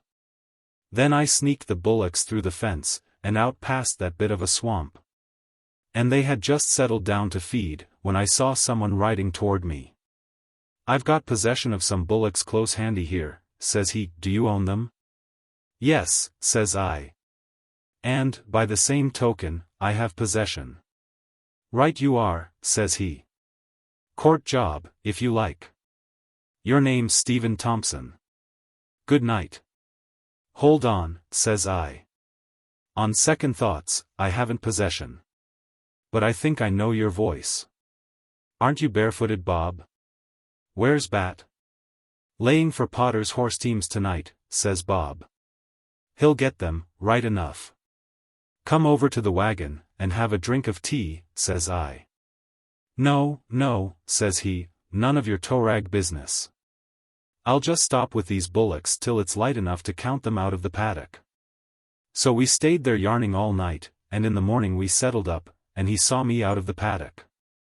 Nicest, civilest fellow you'd meet, but no more conscience than that kangaroo dog of Tom's. He and Bat had been 4 or 5 years away north toward the Gulf, and had just come down. McGregor used to keep them up to their work. Sent them away somewhere about the Diamantina, shortly after this affair, and now Bob. Speak oh, the divil, growled Baxter. You done it, you blatherin' fool. Look behind you. Now there's a bob ahead, or a summons, for every individual of us. Might have had more sense. Thompson, as you will remember, had heard of Bob's decease, but had since learned the fallacy of the report.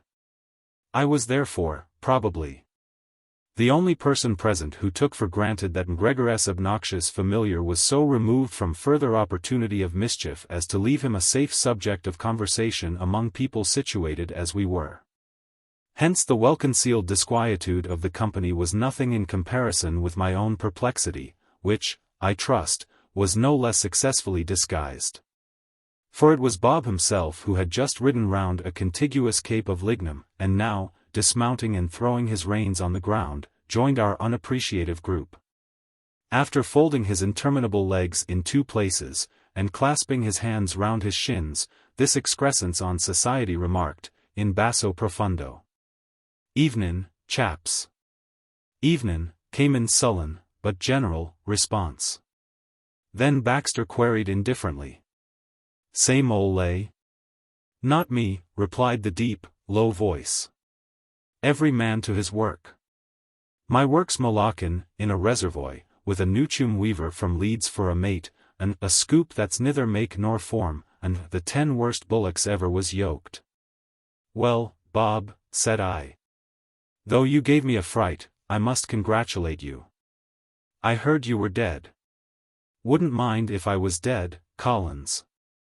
Where's Bat? I asked. Gone to a better billet, and the leonine voice deepened to hoarseness. Restin', in the shadow of a lonely rock, as the Bible says. I buried him by my own self, way out back, 8 or 10 months ago. Many's the time I wish I was with him, for I'm dog-tired of everything goin'. Best-hearted feller ever broke bread, Bat was. And the prettiest rider ever I seen on a horse. Yes, poor old chap's gone. You'd thought he was onny asleep when. No further word was spoken for a couple of minutes. Then Stevenson asked. How long since you came down? 5 months since I left the Diamantina. Grand grass there, and most o' the road down. I come with some fats as fur as Wilcania. And a drover took charge o' them there, and my orders was to come on to Mondenbarra. I been here goin' on for 3 weeks, wrastlin' with that reservoir, and cursin' McGregor and Smythe for bein' man-eaters, and myself for bein' a born fool. Then why don't you leave? Asked Thompson. How can I leave without a settlin' up? And why the Sheol don't you get a settlin' up? Asked Donovan. How am I goin' to get a settlin' up, when McGregor don't know me from a crow, and says Smythe'll represent him in the meantime? And Smythe says his hands is tied on account o' McGregor, or else he'd dem soon give me the run. Nice way for a man to be fixed, after me breakin' my neck since I was 15, to make McGregor what he is. 18 solid years clean throwed away. How did you find us here, unless you was, ADV? Well, after somebody? Asked Baxter, still suspicious of the dog with a bad name.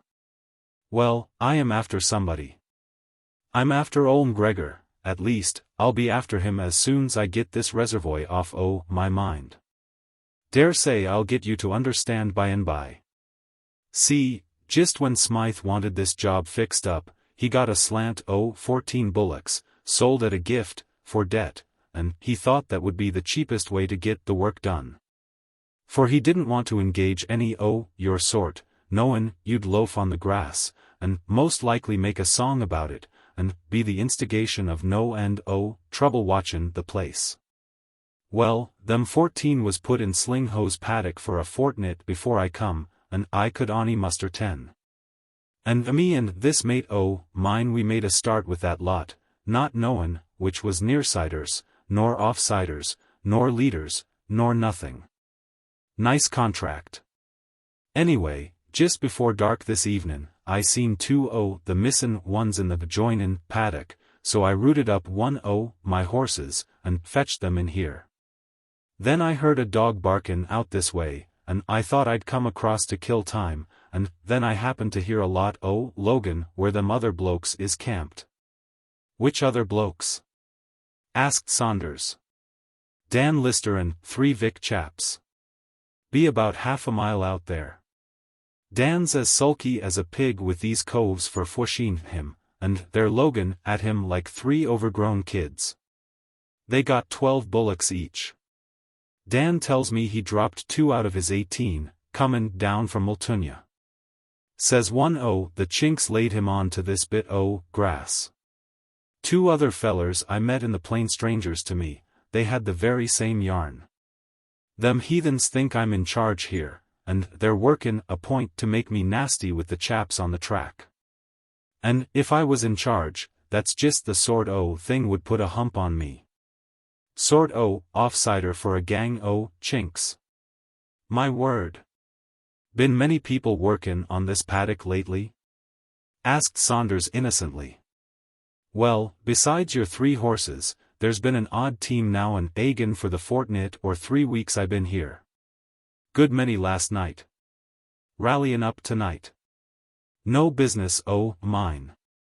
Too busy shiftin' mullock to know what's goin' on. Way the world, I suppose. Anyway, Smythe's gittin' a slant to come to an understandin' with McGregor about me. And if it ain't satisfactory, there'll be bad feelin' between us. I want to be kep' at my own proper work, or else sacked and squared up with, not shoved into a job like this the minute I show my face, with that young pup cheekin' me for callin' him Bert. Mr. Smythe, if you please, says he. Hope I'll live to see him with Bluey on his back. Well-matched pair, McGregor and Smythe, remarked Donovan thoughtfully.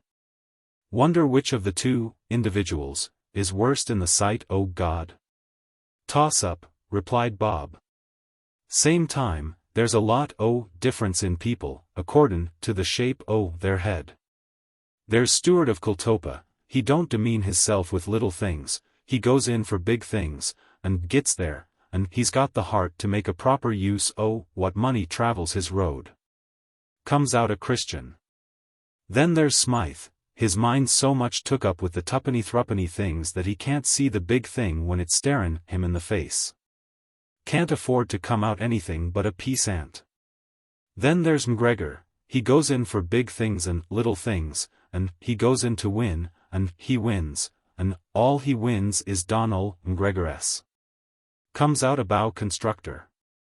Do you think he'll shift Smythe from Mondenberra, as he did Pratt from Bolka? I asked. Ain't he doin' it all the time, replied Bob. He's got Smythe frightened of him now, and beginnin' to hate him like fury, besides. That's McGregor's lay. By and by, Smythe'll be dreamin' about him all night, and wishin' he was game to poison him all day, and when he feels enough haunted, McGregor'll make him an offer, and he'll sell out like a bird. I should be inclined to reverse the situation, remarked Stevenson. I should make him glad to sell out to me. My word, you'd do a lot, replied Bob. I seen smarter men nor you took down through tryin' to work points on the same old McGregor. Tell you what I seen on Wawinya, about 3 year ago, just before me and poor Bat was put on the diamantina. Feller name O. Tregarves, from Bendigo, he selected a lot o' land on Wawinya, and made up his mind he'd straighten Gregor. Bit of a Barryite, he was. Well off for a selector, too. And he done a big business back and forrid to Vic with cattle. Mixed lots, of course, with stags and ole cows that no fence would hold. North of Ireland feller, name o' Moore, was managin' Wawinya at the time, and Gregor was a good deal about the station, talking a sort o' interest in this Tregarves. Well, things was so arranged that the cousin Jack's cattle was always gettin' into our paddocks, and the rule was that his people had to come to the home station to get leave to hunt 'em. And a man was sent along o' them as a precaution. And, generally, by the time they found the cattle, there was one or two o' the fattest o' them short. Remedy for that game, remarked Stevenson. I should have laid a trap. Just what Tregarves done, rejoined Bob. One day there was a stranger among our cattle, a fine big white bullock, and Tregarves's brand on him. We run this mob into the yard before dinner, to get a beast to kill, and turned 'em all out again, bar the white one, but he was in the killin' yard all the afternoon. Dusk in the evening, the white bullock was shot. And, just in the nick o' time, when the head was slung in the pigsty, and the hide was hangin' on the fence, raw side up, who should pounce on us but old Tregarves, and young Tregarves, and a trooper. No mistake, Moore looked a bit gallied on it, and he hummed and hawed, and threatened to brain Tregarves if he laid a hand on the hide. Anyhow, the trooper took charge o' the hide. And both the Tregarveses struck matches and examined the head in the pigsty. Next mornin', a warrant was served on Moore, but, of course, he was bailed. Then the court day come on. And Tregarves swore to a knowledge that a white bullock of his was among the Wawinya cattle, and he give evidence about the finned-in o' the skin, and swore to the head he seen in the pigsty.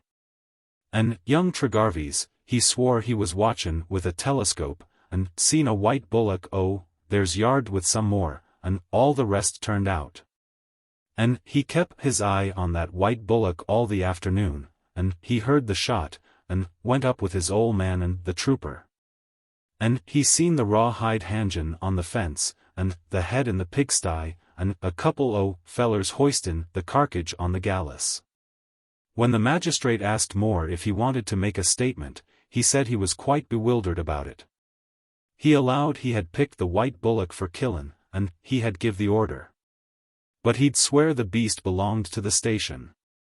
So the hide was spread out on a bit o' tarpaulin in the floor o' the court. And there was only one brand on it, and that brand was Gregor's DMG off rump. Mind you, this is only what I was told. My orders was to keep clear till the case was over. And it was only a day or two follerin' that me and poor Bat got our orders for the diamantina. Anyhow, Moore wanged it on to Tregarves for malicious prosecution. And it cost the cousin Jack a good many hundred before he was done with it. As for young Dick Tregarves, he got 4 years for perjury. So they'll be just about lettin' him out now, if he's got the good conduct remission. Beast changed, suggested Thompson. Yes. That was the idea. Some different dodge next time. Changed just at dusk, and shot the minute after. I had the station bullock all ready, before ever Tregarves's one was yard. Dead spit o' one another, down to the shape o' their horns, bar the brands, of course, Tregarves's beast havin' NT near shoulder, and JH conjoined under half circle off ribs. I had him halfways back to the paddock again when Tregarves thought he was identifyin' him in the killin' yard. So he fell in, simple enough. And between one thing and another, and bein' follered up like the last dingo on a sheep station, old Tregarves was glad to sell out to Gregor, before all was over. Yes, Stevenson. Lord, mercy on Gregor if you got a holt of him. My word. Where the ADJ Sheol, do you reckon on bein' shoved into when you croak, Bob? Asked Donovan, with a touch of human solicitude. "Well," replied Bob pointedly, as he unfolded his long angles to a perpendicular right line, "I got good hopes o' goin' to a place where there's no admittance for swearers. Ain't ashamed to say I repented 8 or 10 months ago. Guarantee you fellers ain't heard no language out o' my mouth since I set down here. Nor, aunt, never again. Well, take care o' yourselves, chaps." And, without further farewell, Bob removed his lonely individuality from our convention. "Anointed, ADJ. Savage," remarked Donovan, as the subject of his comment receded into the hazy half-light of the plain, where his horse was feeding. "Uncivilized person," added Baxter. "Well, yes," conceded Thompson. "Same time, he's got the profit of his unprofitableness, so to speak. Hard to beat him in the back country. You'd have to be more uncivilized than he is. And I saw that very thing happen to him, 4 or 5 weeks ago, out on Gulumbulla." Thompson paused experimentally, then continued, "Yes, I saw him put through, till he must have felt a lot too tall in proportion to his cleverness." Another tentative pause. "But it took the very pick of uncivilization to do it." A prolonged pause, while Thompson languidly filled and lit his pipe. Still the dignified indifference of the camp remained unruffled. Thompson might tell his yarn, or keep it to himself. Once already during the evening his tongue had run too freely. "What I'm thinking about," he continued, in a tone of audible musing, "is that I forgot to tell Bob, when he was here, that I had a long pitch with Dan O'Connell, 3 or 4 nights ago." "Boundary man on Gulumbulla," I suggested apathetically. "Got acquainted with Bob years ago, when he was making himself useful on Mugajina, and Bob was making himself obnoxious on Wawinya, or Bulka." "No. They never met till 4 or 5 weeks ago," replied Thompson, with inimitable indifference, though now licensed to proceed without damage to his own dignity. "Dan's an old acquaintance of yours, isn't he?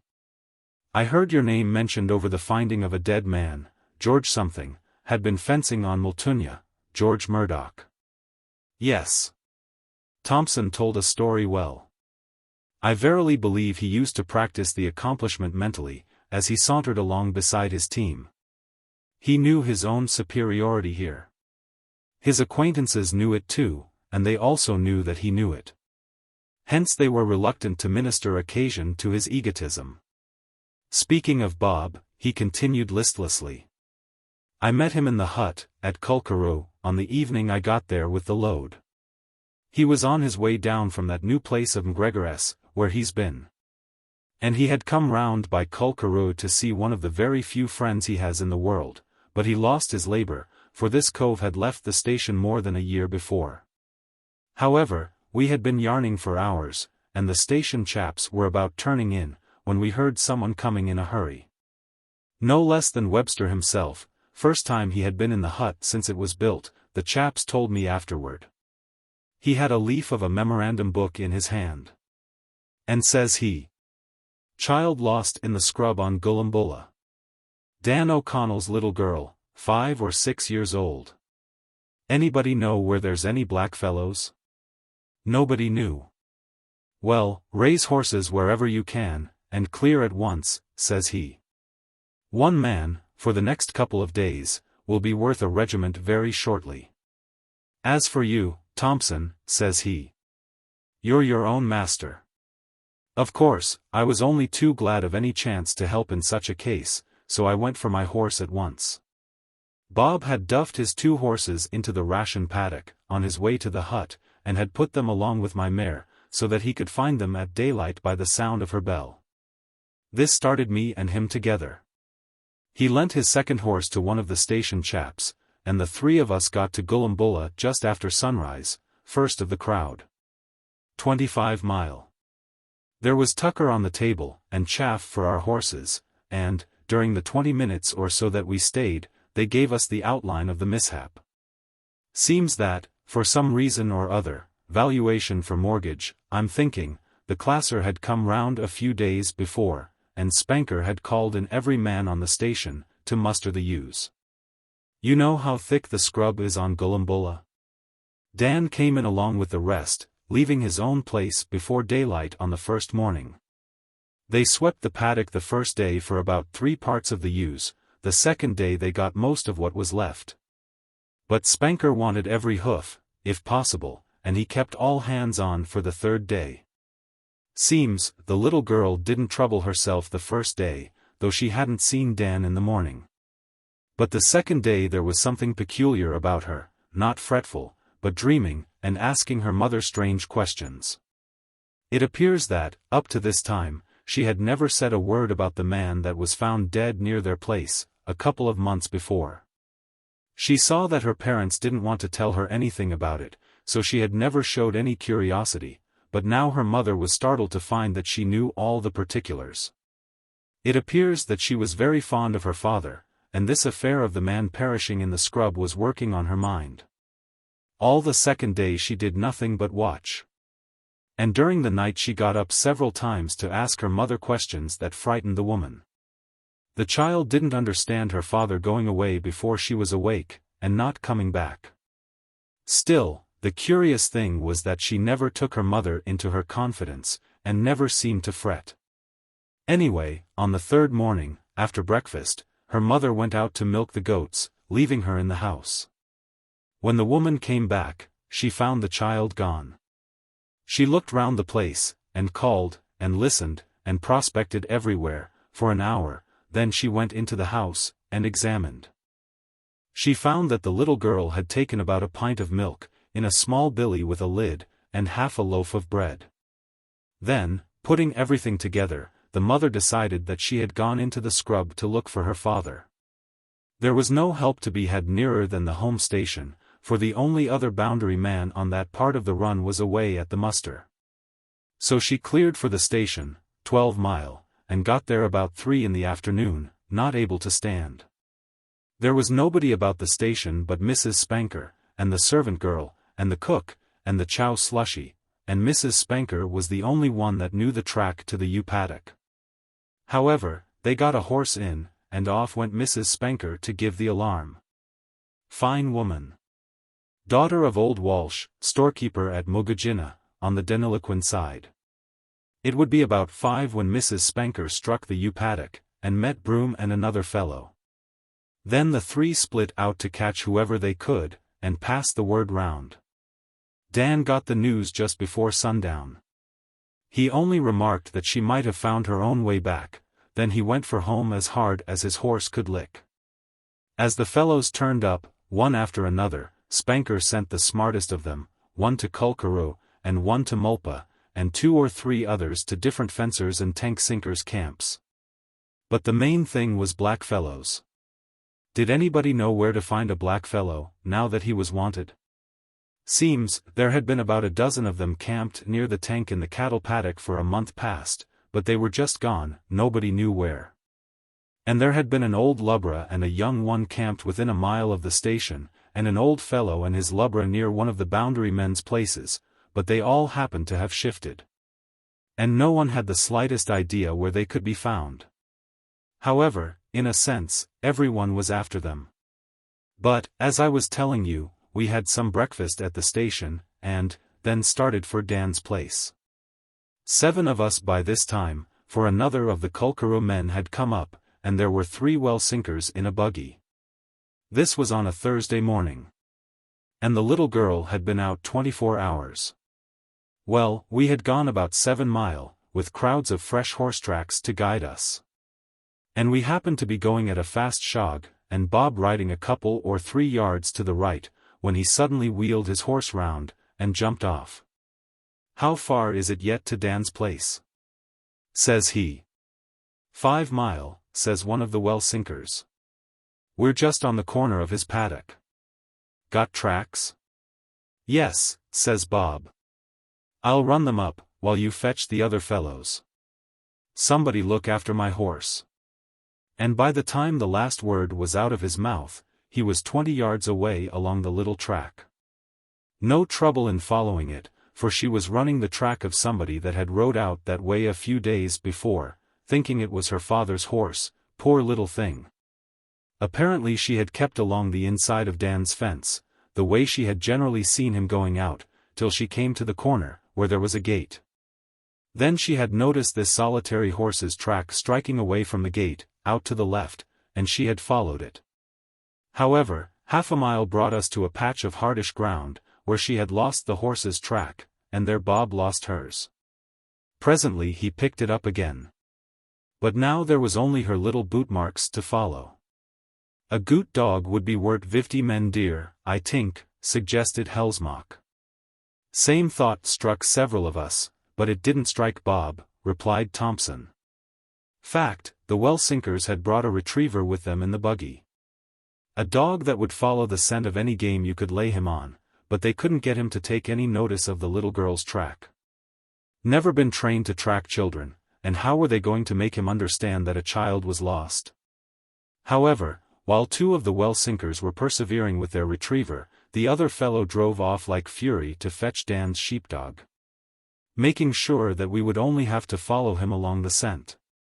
In the meantime, I walked behind Bob, leading both our horses. Give him his due, he's a great tracker. I compare tracking to reading a letter written in a good business hand. You must look at what's under your eye. You must see a lot at once, and keep a general grasp of what's on ahead, besides spotting each track you pass. Otherwise, you'll be always turning back for a fresh race at it. And you must no more confine yourself to actual tracks than you would expect to find each letter correctly formed. You must just lift the general meaning as you go. Of course, our everyday tracking is not tracking at all. However, Bob run this little track full walk, mile after mile, in places where I wouldn't see a mark for 50 yards at a stretch, on account of rough grass, and dead leaves, and so forth. One thing in favor of Bob was that she kept a fairly straight course, except when she was blocked by porcupine or supplejack, then she would swerve off, and keep another middling straight line. At last Bob stopped. "Here's where she slept last night," says he, and we could trace the marks right enough.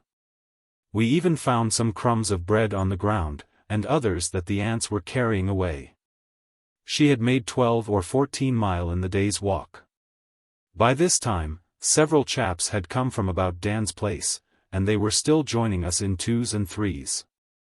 As fast as they came, they scattered out in front, right and left, and one cove walked a bit behind Bob, with a frog bell, shaking it now and then, to give the fellows their latitude. This would be about 2 in the afternoon, or half past, and we pushed along the tracks she had made only a few hours before, with good hopes of overtaking her before dark. The thing that made us most uneasy was the weather. It was threatening for a thunderstorm. At this time we were in that unstocked country southeast of the station. Suddenly Bob rose up from his stoop, and looked round at me with a face on him like a ghost. "God help us now, if we don't get a black fellow quick," says he, pointing at the ground before him. And, sure enough, there lay the child's little copper-toed boots, where she had taken them off when her feet got sore, and walked on in her socks. It was just then that a tank sinker drove up, with Dan and his dog in the buggy. "Poor old Rory," I interposed. "Much excited?" "Well, no. But there was a look of suspense in his face that was worse. And his dog, a dog that had run the scent of his horse for hundreds of miles, all put together, that dog would smell any plain track of the little stocking foot, only a few hours old. And would wag his tail, and bark, to show that he knew whose track it was. And all the time showing the greatest distress to see Dan in trouble, but it was no use trying to start him on the scent. They tried 3 or 4 other dogs, with just the same success. But Bob never lost half a second over these attempts. He knew. Anyway, it was fearful work after that, with the thunderstorm hanging over us. Bob was continually losing the track. And us circling round and round in front, sometimes picking it up a little further ahead. But we only made another half-mile or 3/4, at the outside, before night was on. I dare say there might be about 25 of us by this time, and 18 or 20 horses, and 2 or 3 buggies and wagonettes. Some of the chaps took all the horses to a tank 6 or 8 mile away, and some cleared off in desperation to hunt for blackfellows. And the rest of us scattered out a mile or two ahead of the last track, to listen. They had been sending lots of tucker from the station, and before the morning was grey everyone had breakfast, and was out again. But, do what we would, it was slow work. And Bob was the only one that could make any show at all in running the track. Friday morning, of course, and by this time the little girl had been out for 48 hours. At 9 or 10 in the forenoon, when Bob had made about half a mile, one of the Kulkaroo men came galloping through the scrub from the right, making for the sound of the bell. "Here, Bob," says he. "We've found the little girl's billy at the fence of Peter's paddock, where she crossed. Take this horse. About 2 mile, straight out there." I had my horse with me at the time, and I tailed up Bob to the fence. He went full tilt, keeping the track that the horse had come, and this fetched us to where a couple of chaps were standing over a little billy, with a lump of bread beside it. She had laid them down to get through the fence, and then went on without them. The lid was still on the billy, and there was a drop of milk left. The ants had eaten the bread out of all shape. But Bob was through the fence, and bowling down a dusty sheep track, where a couple of fellows had gone before him. And where we could all see the marks of the little bare feet, for the stockings were off by this time. But in 60 or 80 yards this pad run into another, covered with fresh sheep tracks since the little girl had passed. Nothing for it but to spread out, and examine the network of pads scattered over the country. All this time, the weather was holding up, but there was a grumble of thunder now and then, and the air was fearfully close. At last there was a coo-ee-ee out to the left. Young Broom had found 3 plain tracks, about half a mile away. We took these for a base, but we didn't get beyond them. We were circling round for miles, without making any headway. And so the time passed till about 3 in the afternoon. Then up comes Spanker, with his hat lost, and his face cut and bleeding from the scrub, and his horses in a white lather, and a black lubra sitting in the back of the buggy. And the Mulpa stock keeper tearing along in front, giving him our tracks. She was an old, grey-haired lubra, blind of one eye, but she knew her business, and she was on the job for life or death. She picked up the track at a glance, and run it like a bloodhound. We found that the little girl hadn't kept the sheep pads as we expected. Generally she went straight till something blocked her, then she'd go straight again, at another angle. Very rarely, hardly ever, we could see what signs the lubra was following, but she was all right. Uncivilized, even for an old lubra. Nobody could yabber with her but Bob. And he kept close to her all the time. She began to get uneasy as night came on, but there was no help for it.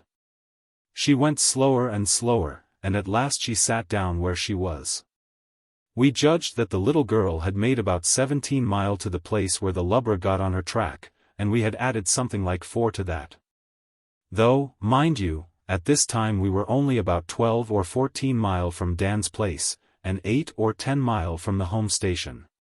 Longest night I ever passed, though it was one of the shortest in the year. Eyes burning for want of sleep, and couldn't bear to lie down for a minute. Wandering about for miles, listening. Hearing something in the scrub, and finding it was only one of the other chaps, or some sheep.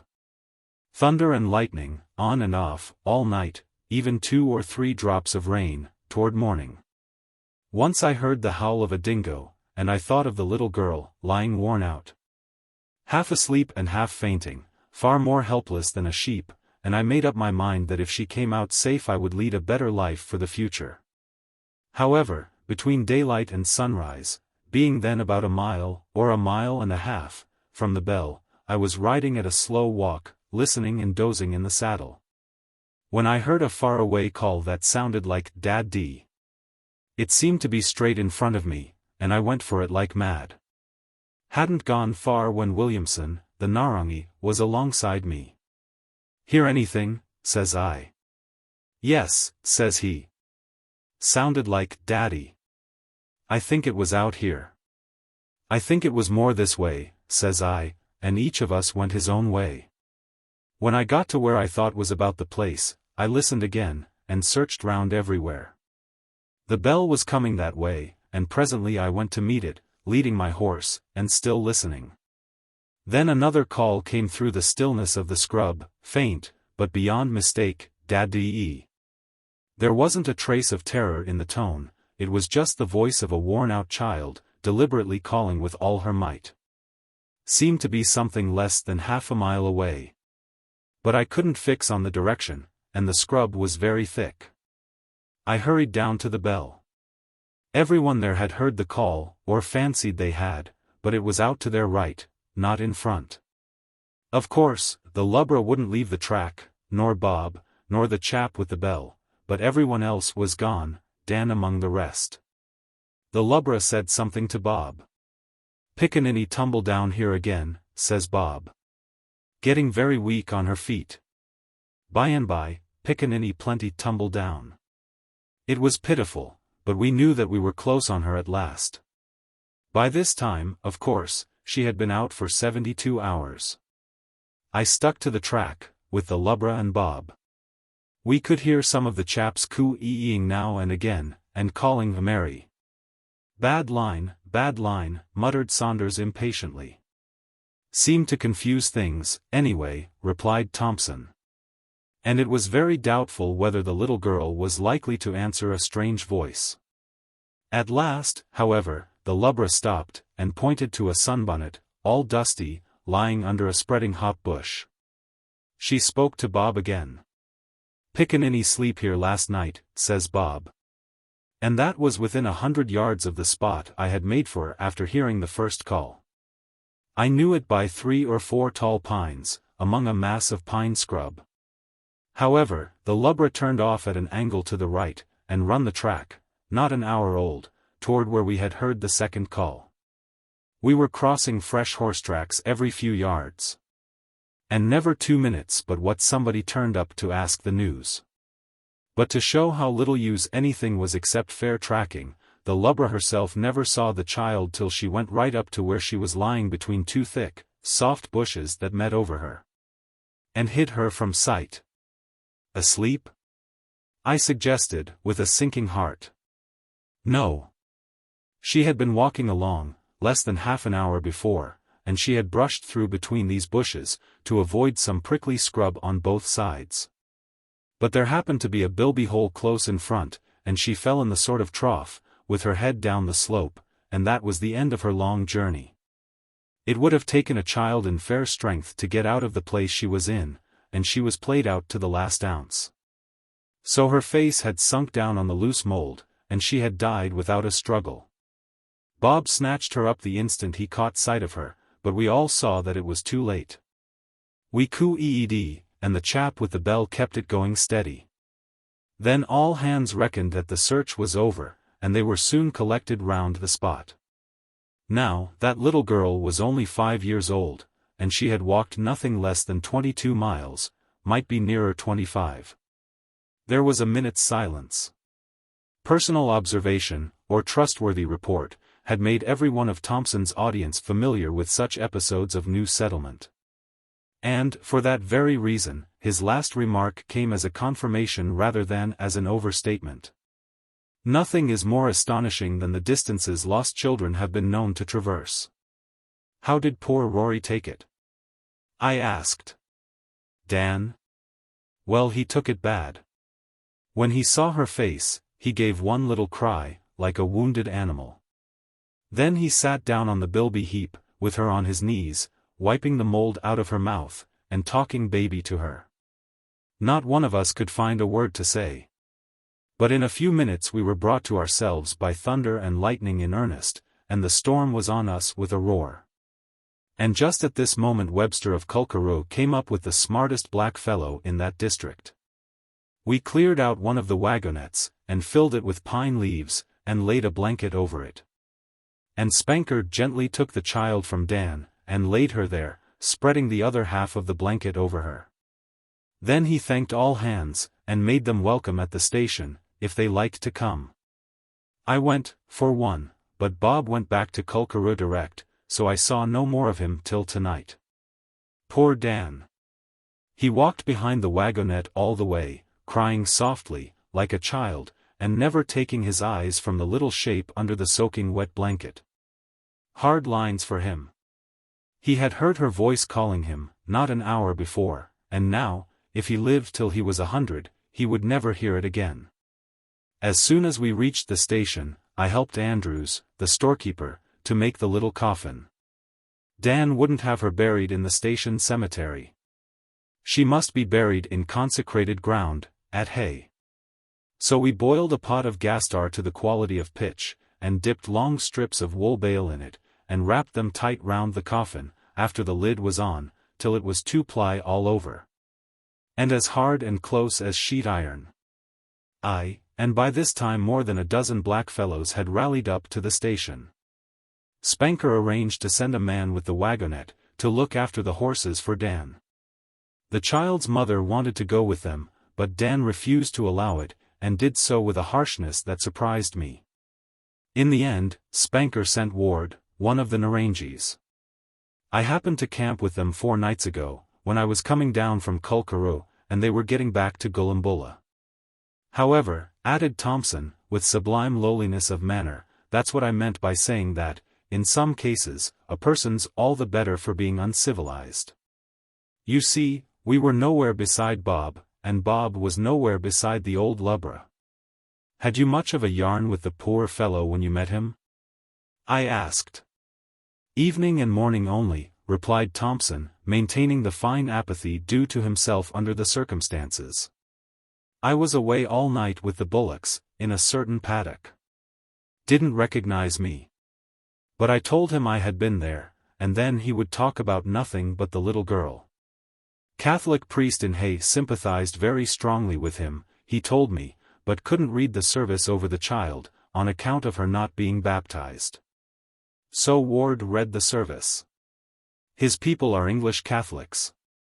Most likely Spanker thought of this when he sent Ward. Dan didn't seem to be as much cut up as you'd expect. He was getting uneasy about his paddock. And he thought Spanker might be at some inconvenience. But that black beard of his is more than half white already. And, something like me, I never thought of mentioning this to Bob when he was here. Absence of mind. Bad habit. This Dan has much to be thankful for, remarked Stevenson, with strong feeling in his voice. Suppose that thunderstorm had come on a few hours sooner, what then? There was a silence for some minutes. Tell you what made me interrupt you, Thompson, when I found fault with singing out after lost kids, observed Saunders, at length. Instigation, oh, many a poor little child, perishin unknownst. Seen one instance when I was puttin' up a bit o' fence on Grundle, 134 chain and some links, 40-odd links, if I don't disremember. Top rail and 6 wires. Just cuttin' off a bend o' the river, to make a handy cattle paddock. They'd had it fenced off with deadwood, 12 or 15 years before. But when they got it purchased they Nate Raleigh went in for a proper fence. And, you can't lick a top rail and 6 wires, with 9-foot panels. You're a bit of an authority on fencin', remarked Baxter Drilly. Well, as I was sayin', continued Saunders. This kid belonged to a married man, name o' Tom Bracey, that was workin' mates with me. One night when his missus drafted the lot she made one short. And she hunted roon, and called, and got excited, and you couldn't blame the woman. Well, we hunted all night me, and Tom, and Cunningham, the cove that was engaged to cart the stuff onto the line. Decent, straightforward chap, Cunningham is, but a sheol of a liar when it shoots him. Course, some o' you fellers knows him. Medium-size man, but one o' them hard, wiry, deep-chested, deceivin' fellers. See him slingin' that heavy red gum stuff about, as if it was broad palin'. Course, he was on'y 23. And fellers o' that age don't know their own strength.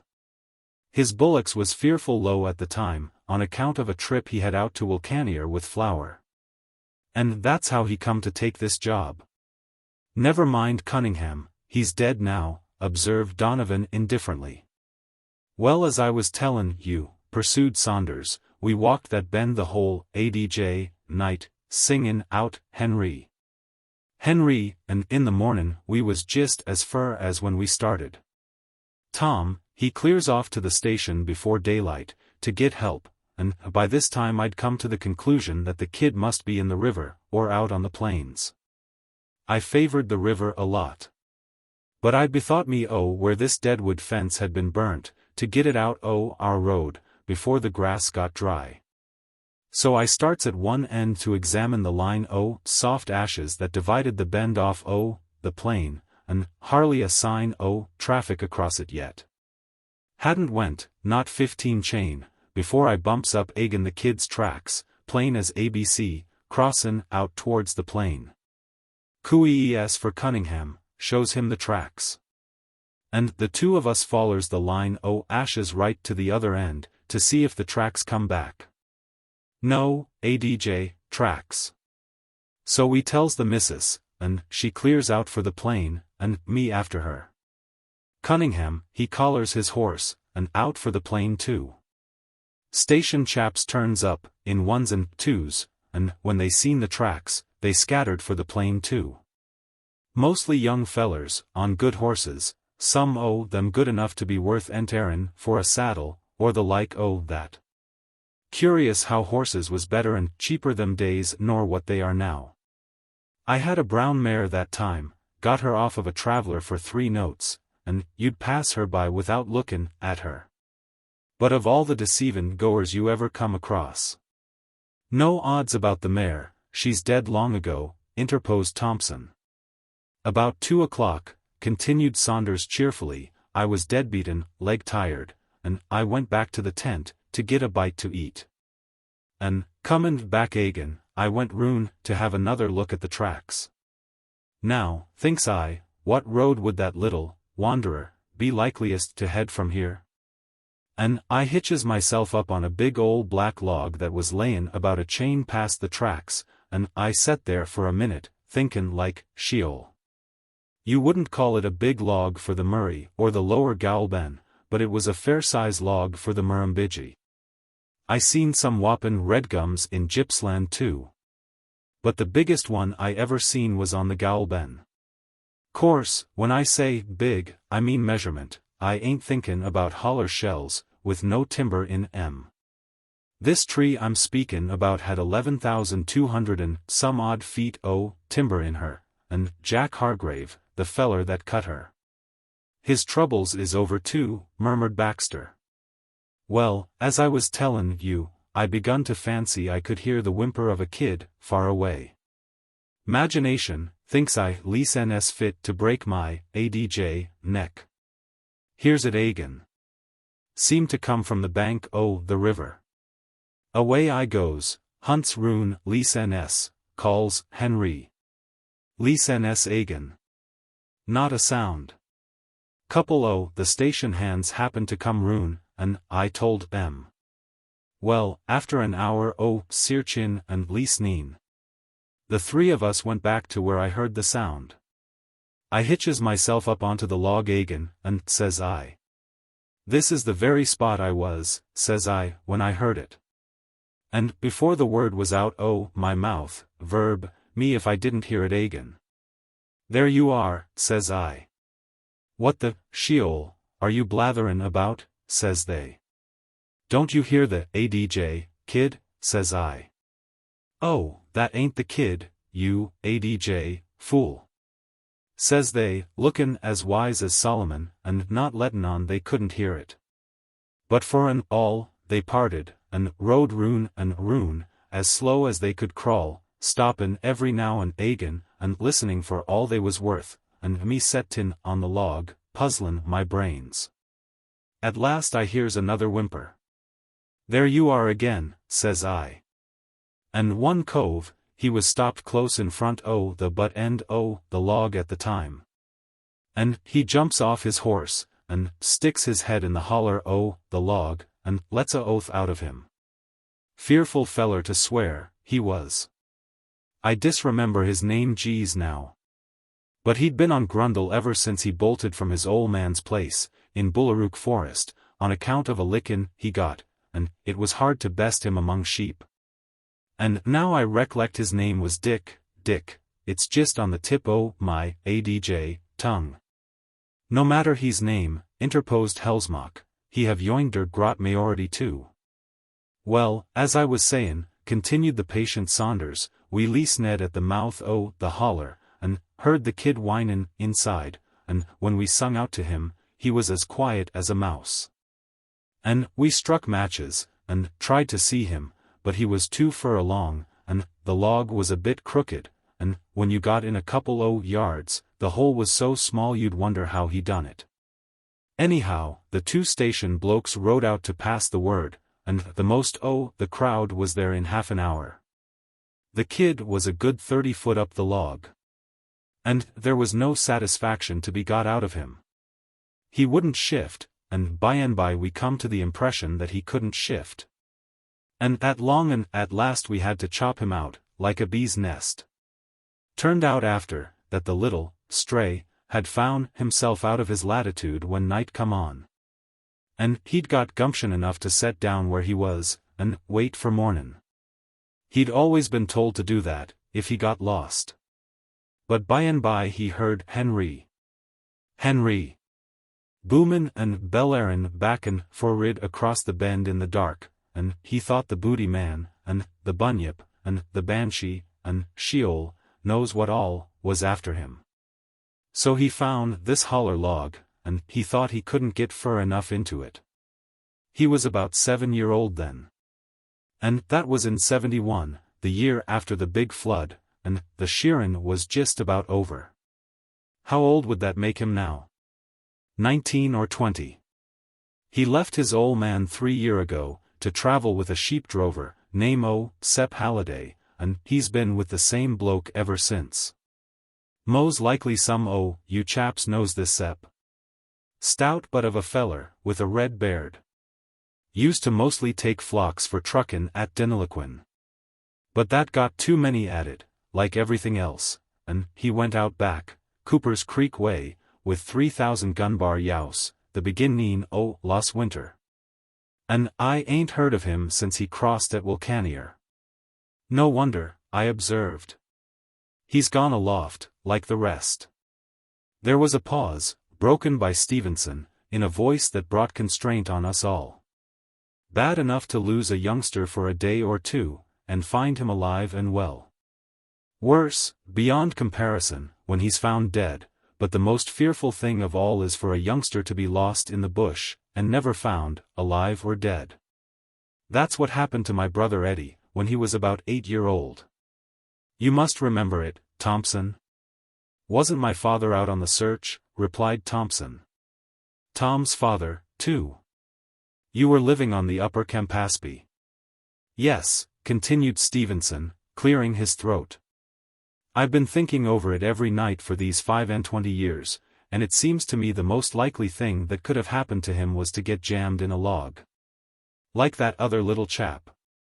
Then after 5 years, or 10 years, or 20 years, the log gets burned, and nobody notices a few little bones, crumbled among the ashes. I was 3 or 4 years older than Eddie, he resumed hoarsely, and he just worshipped me. I had been staying with my uncle in Kyneton for 3 months, going to school. And Eddie was lost the day after I came home. We were out, gathering gum, 4 of us altogether, about 1.5 miles from home. And I got cross with the poor little fellow, and gave him 2 or 3 hits, and he started home by himself, crying. He turned round and looked at me, just before he got out of sight among the trees. And that was the last that was ever seen of him alive or dead. My God! When I think of that look, it makes me thankful to remember that every day brings me nearer to the end. The spot where he turned round is in the middle of a cultivation paddock now, but I could walk straight to it in the middle of the darkest night. Yes, he started off home, crying. We all went the same way so soon afterward that I expected every minute to see him on ahead. At last we thought we must have passed him on the way. No alarm yet, of course. But I was choking with grief, to think how I'd treated the little chap, so I gave Maggie and Billy the slip, and went back to meet him. I knew from experience how glad he would be. Ah well. The time that followed is like some horrible dream. He was lost at about 4 in the afternoon, and there would be about a dozen people looking for him, and calling his name, all night. Next day, I dare say there would be about 30. Next morning, my father offered £100 reward for him, dead or alive, and 5 other men guaranteed £10 each. Next day, my father's reward was doubled. And 5 other men put down their names for another £50. Next day, government offered £200. So between genuine sympathy and the chance of making £500, the bush was fairly alive with people. And everyone within 30 miles was keeping a lookout. No use. The search was gradually dropped, till no one was left but my father. Month after month, he was out every day, wet or dry, and my mother waiting at home, with a look on her face that frightened us, waiting for the news he might bring. And, time after time, he took stray bones to the doctor, but they always turned out to belong to sheep, or kangaroos, or some other animal. Of course, he neglected the place altogether, and it went to wreck, and our cattle got lost. And he was always meeting with people that sympathized with him, and asked him to have a drink, and you can hardly call him responsible for the rest. However, on the anniversary of the day that Eddie got lost, my mother took a dose of laudanum, and that brought things to a head. My father had borrowed every shilling that the place would carry, to keep up the search. And there was neither interest nor principal forthcoming, so the mortgagee, Wesleyan minister, I'm sorry to say, had to sell us off to get his money. We had 3 uncles. Each of them took one of us youngsters, but they could do nothing for my father. He hung about the public houses, getting lower and lower, till he was found dead in a stable, one cold winter morning. That was about 4 years after Eddie was lost. Stevenson paused, and restlessly changed his position, then muttered, in evident torture of mind. Think of it. While he was going away, crying, he looked back over his shoulder at me, without a word of anger, and he walked up against a sapling, and staggered, and I laughed, great God, I laughed. That was the end of the tank sinker's story, and silence fell on our camp. Doubtless each one of us recalled actions of petty tyranny toward leal, loving, helpless dependents, or inferiors in strength, actions which now seemed to rise from the irrevocable past, proclaiming their exemption from that moral statute of limitations which brings self-forgiveness in course of time. For an innate Jehovah sets his mark upon the Cain guilty merely of bullying or terrifying any brother whose keeper he is by virtue of superior strength, and that brand will burn while life endures. Conversely, does such remorse ever follow disdain of authority, or defiance of power? I, for one, have never experienced it. Soon a disquietude from another source set my mind at work in troubled calculation of probabilities. At last I said, would you suppose, Steve, that the finding of George Murdoch's body was a necessary incitement among the causes that led to the little girl's getting lost? Domson's asleep, murmured Helsmock. I tink dey all asleep. I was used droppen off mineself. And in 2 minutes, his relaxed pose and regular breathing affirmed a kind of fellowship with the rest, in spite of his alien birth and objectionable name. But I couldn't sleep. Dear innocent, angel-faced Mary. Perishing alone in the bush. Nature's precious link between a squalid past and a nobler future, broken, snatched away from her allotted place in the long chain of the ages. Heiress of infinite hope, and dowered with latent fitness to fulfill her part, now so suddenly fallen by the wayside. That quaint dialect silent so soon. And forever vanished from this earth that keen, eager perception, that fathomless love and devotion. But such is life. Yet it is well with her. And it is well with her father, since he, throughout her transitory life, spoke no word to hurt or grieve her. Poor old Rory. Reaching Gulumbulla, after his sorrowful journey, his soft heart would be stabbed afresh by the sight of 2 picture books, which I had posted a fortnight before. And how many memories and associations would confront him when he returned to his daily round of life? How many reminders that the irremediable loss is a reality, from which there can be no awakening? How many relics to be contemplated with that morbid fascination for the requickening of a slumbering and intolerable sense of bereavement? But the saddest and most precious of memorials will be those little copper-toed boots that she left along the way. Deepest pathos lies only in homely things, since the frailness of mortality is the pathetic center, and mortality is nothing but homely. Hence, no relic is so affecting as the half-worn boots of the dead. Thus in the funeral of that gold escort trooper, when I was but little older than poor Mary. The armed procession, the dead march, the cap and sword on the coffin, seemed so imposing that I forthwith resolved to be a trooper myself. That ambition passed away.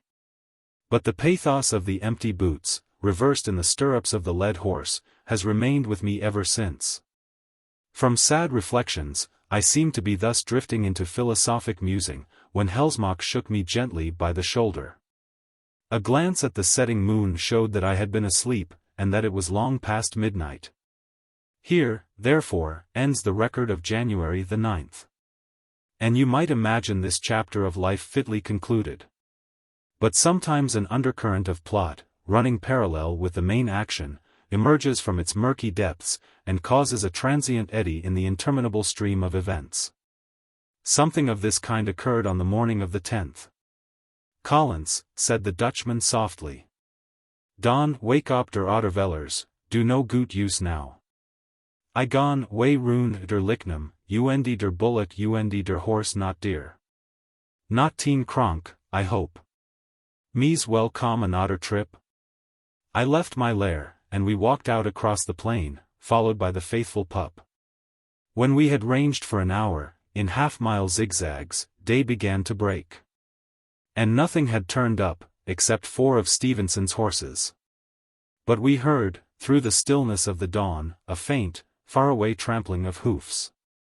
We headed for the sound, and presently found ourselves meeting 3 or 4 dozen of mixed bullocks and horses convoyed by 5 mounted Chinamen. We stood aside to let them pass.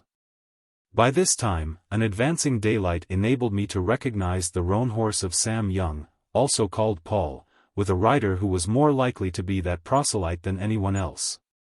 At all events, he turned upon me the light of a countenance, broad, yellow, and effulgent as the harvest moon of pastoral poetry. And, like a silver clarion, rung the accents of that unknown tongue.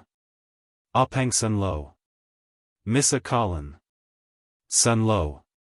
Plepa week, me plulilia, all lee, neck time, you plulilia, all lee.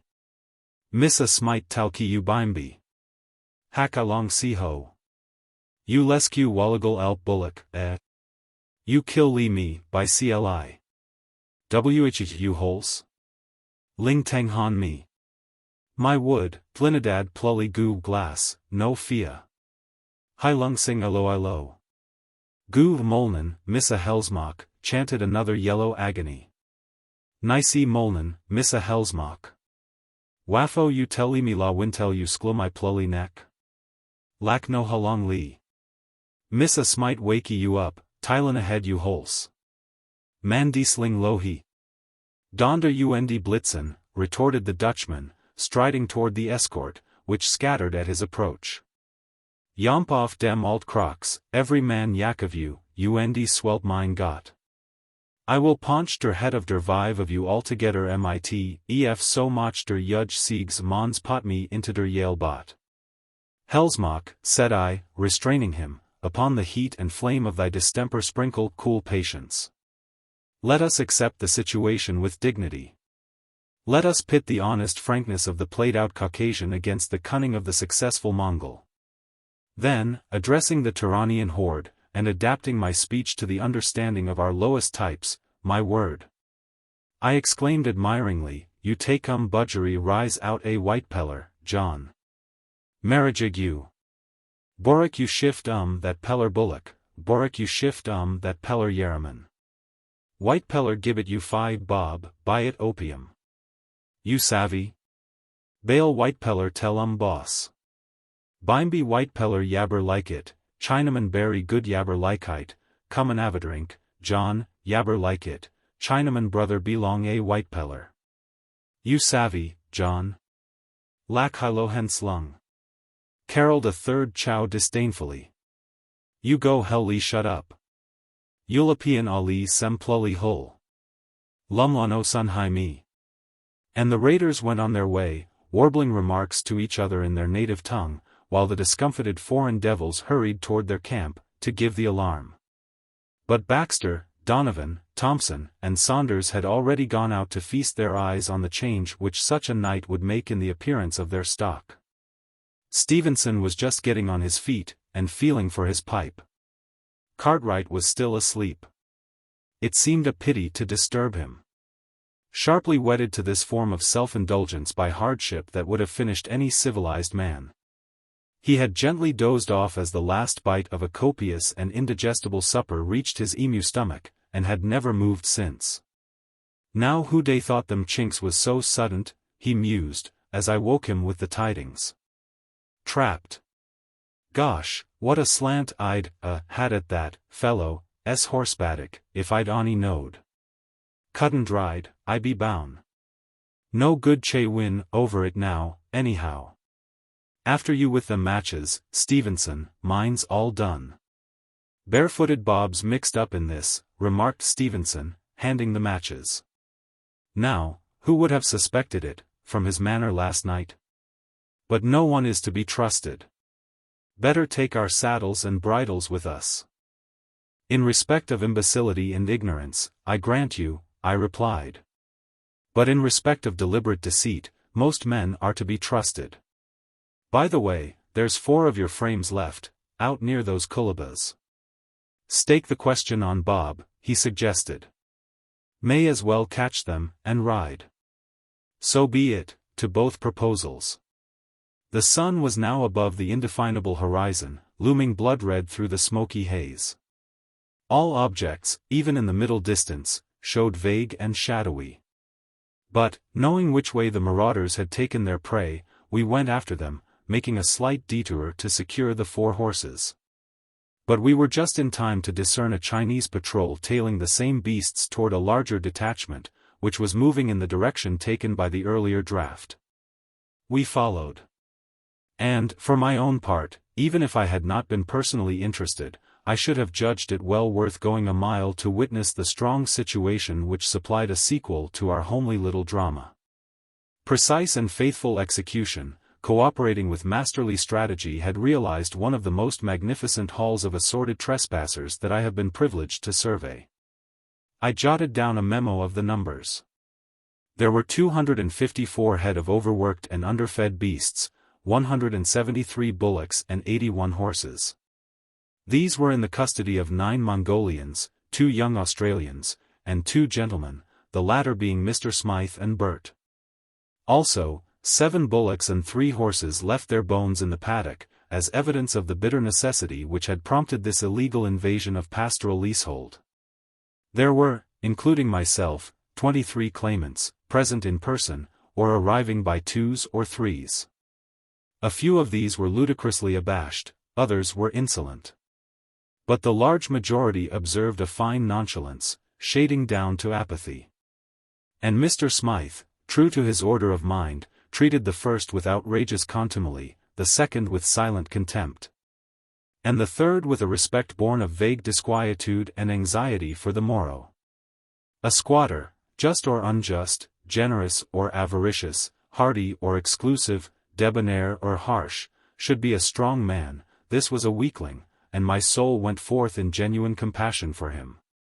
The 3 hours occupied in sorting out and settling up, furnished, perhaps, as varied and interesting experiences to me as to anyone else in the cast. First, a thrill of dismay, altogether apart from the drama. And afterward, the fortuitous cognizance of a bit of byplay in the main action. My horses, of course, were among the captives, each of them with both hobble straps buckled round the same leg. Early in the reception, whilst treating for them, I was fairly disconcerting Mr. Smythe with my affability, when that sudden consternation came over me. Where was Pup? I put the 2 pairs of hobbles round Bunyip's neck, and saddled Cleopatra without delay. The gallant beast, as if he knew the need for dispatch, bucked straight ahead till he merged into an easy gallop. A few minutes brought me to the camp, and my anxiety was dispelled. The chaps had hung their tucker bags on some adjacent lignum, out of reach of the wild pigs, but at a height accessible to pup. The absence of the owners, though desirable, would not have been absolutely necessary to the performance which followed. For a kangaroo dog can abstract food with a motion more silent, and certainly more swift, than that of a gnomon's shadow on a sundial. So I returned to the scene of interest, accompanied by Bunyip and pup. 12 or 15 of the outlaws, having secured their saddle horses, were sternly ordering the Chinamen to refrain from crowding the stock. The grass in this corner of the paddock was especially good, and these unshamed delinquents rode slowly through and through the mob, each vainly trying to identify and count his own. While now and then one would pass out to overbear some encroaching pagan by loud-spoken interrogations respecting a bay mare with a switched tail, or a strawberry bullock with wide horns, such ostentatious inquiry being accompanied by a furtive and vicious jabbing of Evidence's horse, or Evidence himself, with some suitable instrument. Yet batch after batch was withdrawn and paid for, while the red sun rose higher, and Mr. Smythe became impatient and crusty, by reason of the transparent dallying. Hellsmock, after protracted and patient sorting, brought out 19 of his horses, and paid for 20, besides his hack. He said he would have to borrow a whip from someone, to doster yacket of the impracticable animal that remained in the mob. Relevantly, one of the chows had a stock whip, the handle of which represented about 6 months' untiring work on a well-selected piece of myall. Hellsmock had all along been pained by the incongruity of such a gem in such keeping. And now, having discharged his trespass liability, the iron-wristed Hollander politely borrowed this jewel from its clinging owner, and so recovered his horse without difficulty. Then, when the bereaved boundary man followed him across the plain, intoning psalms of remonstrance, Hellsmock, making a playful clip at a locust, awkwardly allowed the lash to curl once and a half round the body of John's horse, close in front of the hind legs. The cheap and reliable rider saved himself by the mane, but he let the stock whip go at that. Smythe, high-strung and delicate, in spite of his stock-keeper's rig-out, was taking little interest in anything except the shillings he collected. At last, with a heart-drawn sigh, he beckoned to his brother. "You must meet me with the buggy, Bert, when this is over. I have a splitting headache. We can do without you now." Alas! What doth a station manager with splitting headaches? Answer, ye pastoralists. Stevenson had just drafted and paid for his batch, when barefooted Bob stalked up, bearing an unmistakable scowl on his frank face, and a saddle on his shoulder.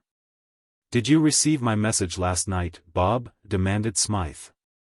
"Well," drawled Bob, "I couldn't say whether it was last night or this mornin', but I got your message right enough." "And why didn't you turn up?" "Why didn't I turn up?" repeated Bob thoughtfully. "Praps you'll be so good as to inform me if my work's cleanin' out reservoirs or mindin' paddocks?" "But you should be loyal to your employ," replied Smythe severely. "Mayoneen, I shouldn't turn dog," conjectured Bob. "No more I don't. I ain't tennin' dog on anybody when I stick to my own work, and keep off of goin' partners with opium and leprosy.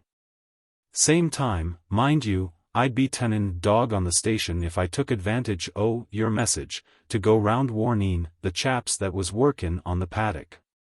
Way I was situated, the clean thing was to stand out. And that's what I done."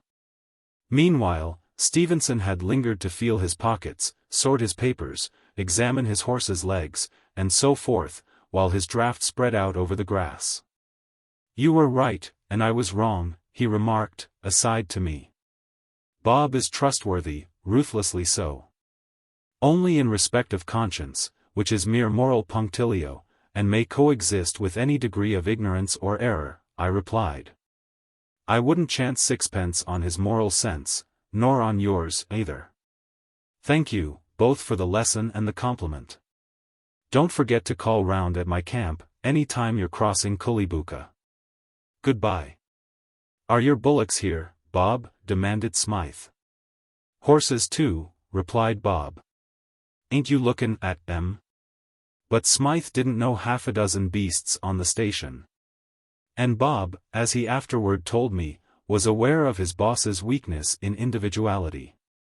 Take them and get to work then, retorted Smythe. How many bullocks are you working? He added, with sudden suspicion, his idea evidently being that Bob might wish to do a good turn to some of the bullock drivers. Well, I'm workin' 10, but. I'll have no but about it, snapped Smythe. Take your 10, and go. Right, drawled Bob, and he slowly strode toward one of his own horses. And look sharp, you fellows, vociferated Smythe. This paddock must be cleared within 15 minutes, or I shall proceed to more extreme measures.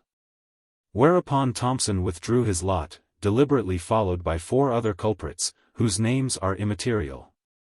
Meanwhile, Bob had some trouble in sorting out his 10, often slowly crossing and recrossing the paths of Donovan and Baxter, in their still more arduous and long-drawn task. At last the eagle eye of the squatter counted Bob's 10, accompanied by his spare horse, as he tailed the lot toward his camp. And the same aquiline optic tallied off an aggregate of 36 to Baxter and Donovan, who, to my own private knowledge, had entered the paddock with 34. This disposed of the whole muster. Months afterward, when the 2 Mondenbera bullocks had been swapped away into a team from the Sydney side, I camped one night with Baxter and Donovan, who discussed, in the most matter-of-fact way, their own tranquil appropriation of the beasts. Each of these useful scoundrels had the answer of a good conscience touching the transaction. They maintained, with manifest sincerity, that Smythe's repudiation of the bullocks, and his subsequent levy of damages upon them as strangers and trespassers, gave themselves a certain right of trover, which prerogative they had duly developed into a title containing 9 points of the law. Not equal to a pound receipt, of course, but good enough for the track. And throughout the discussion, Bob's name was never mentioned, nor his complicity hinted at. Such is life.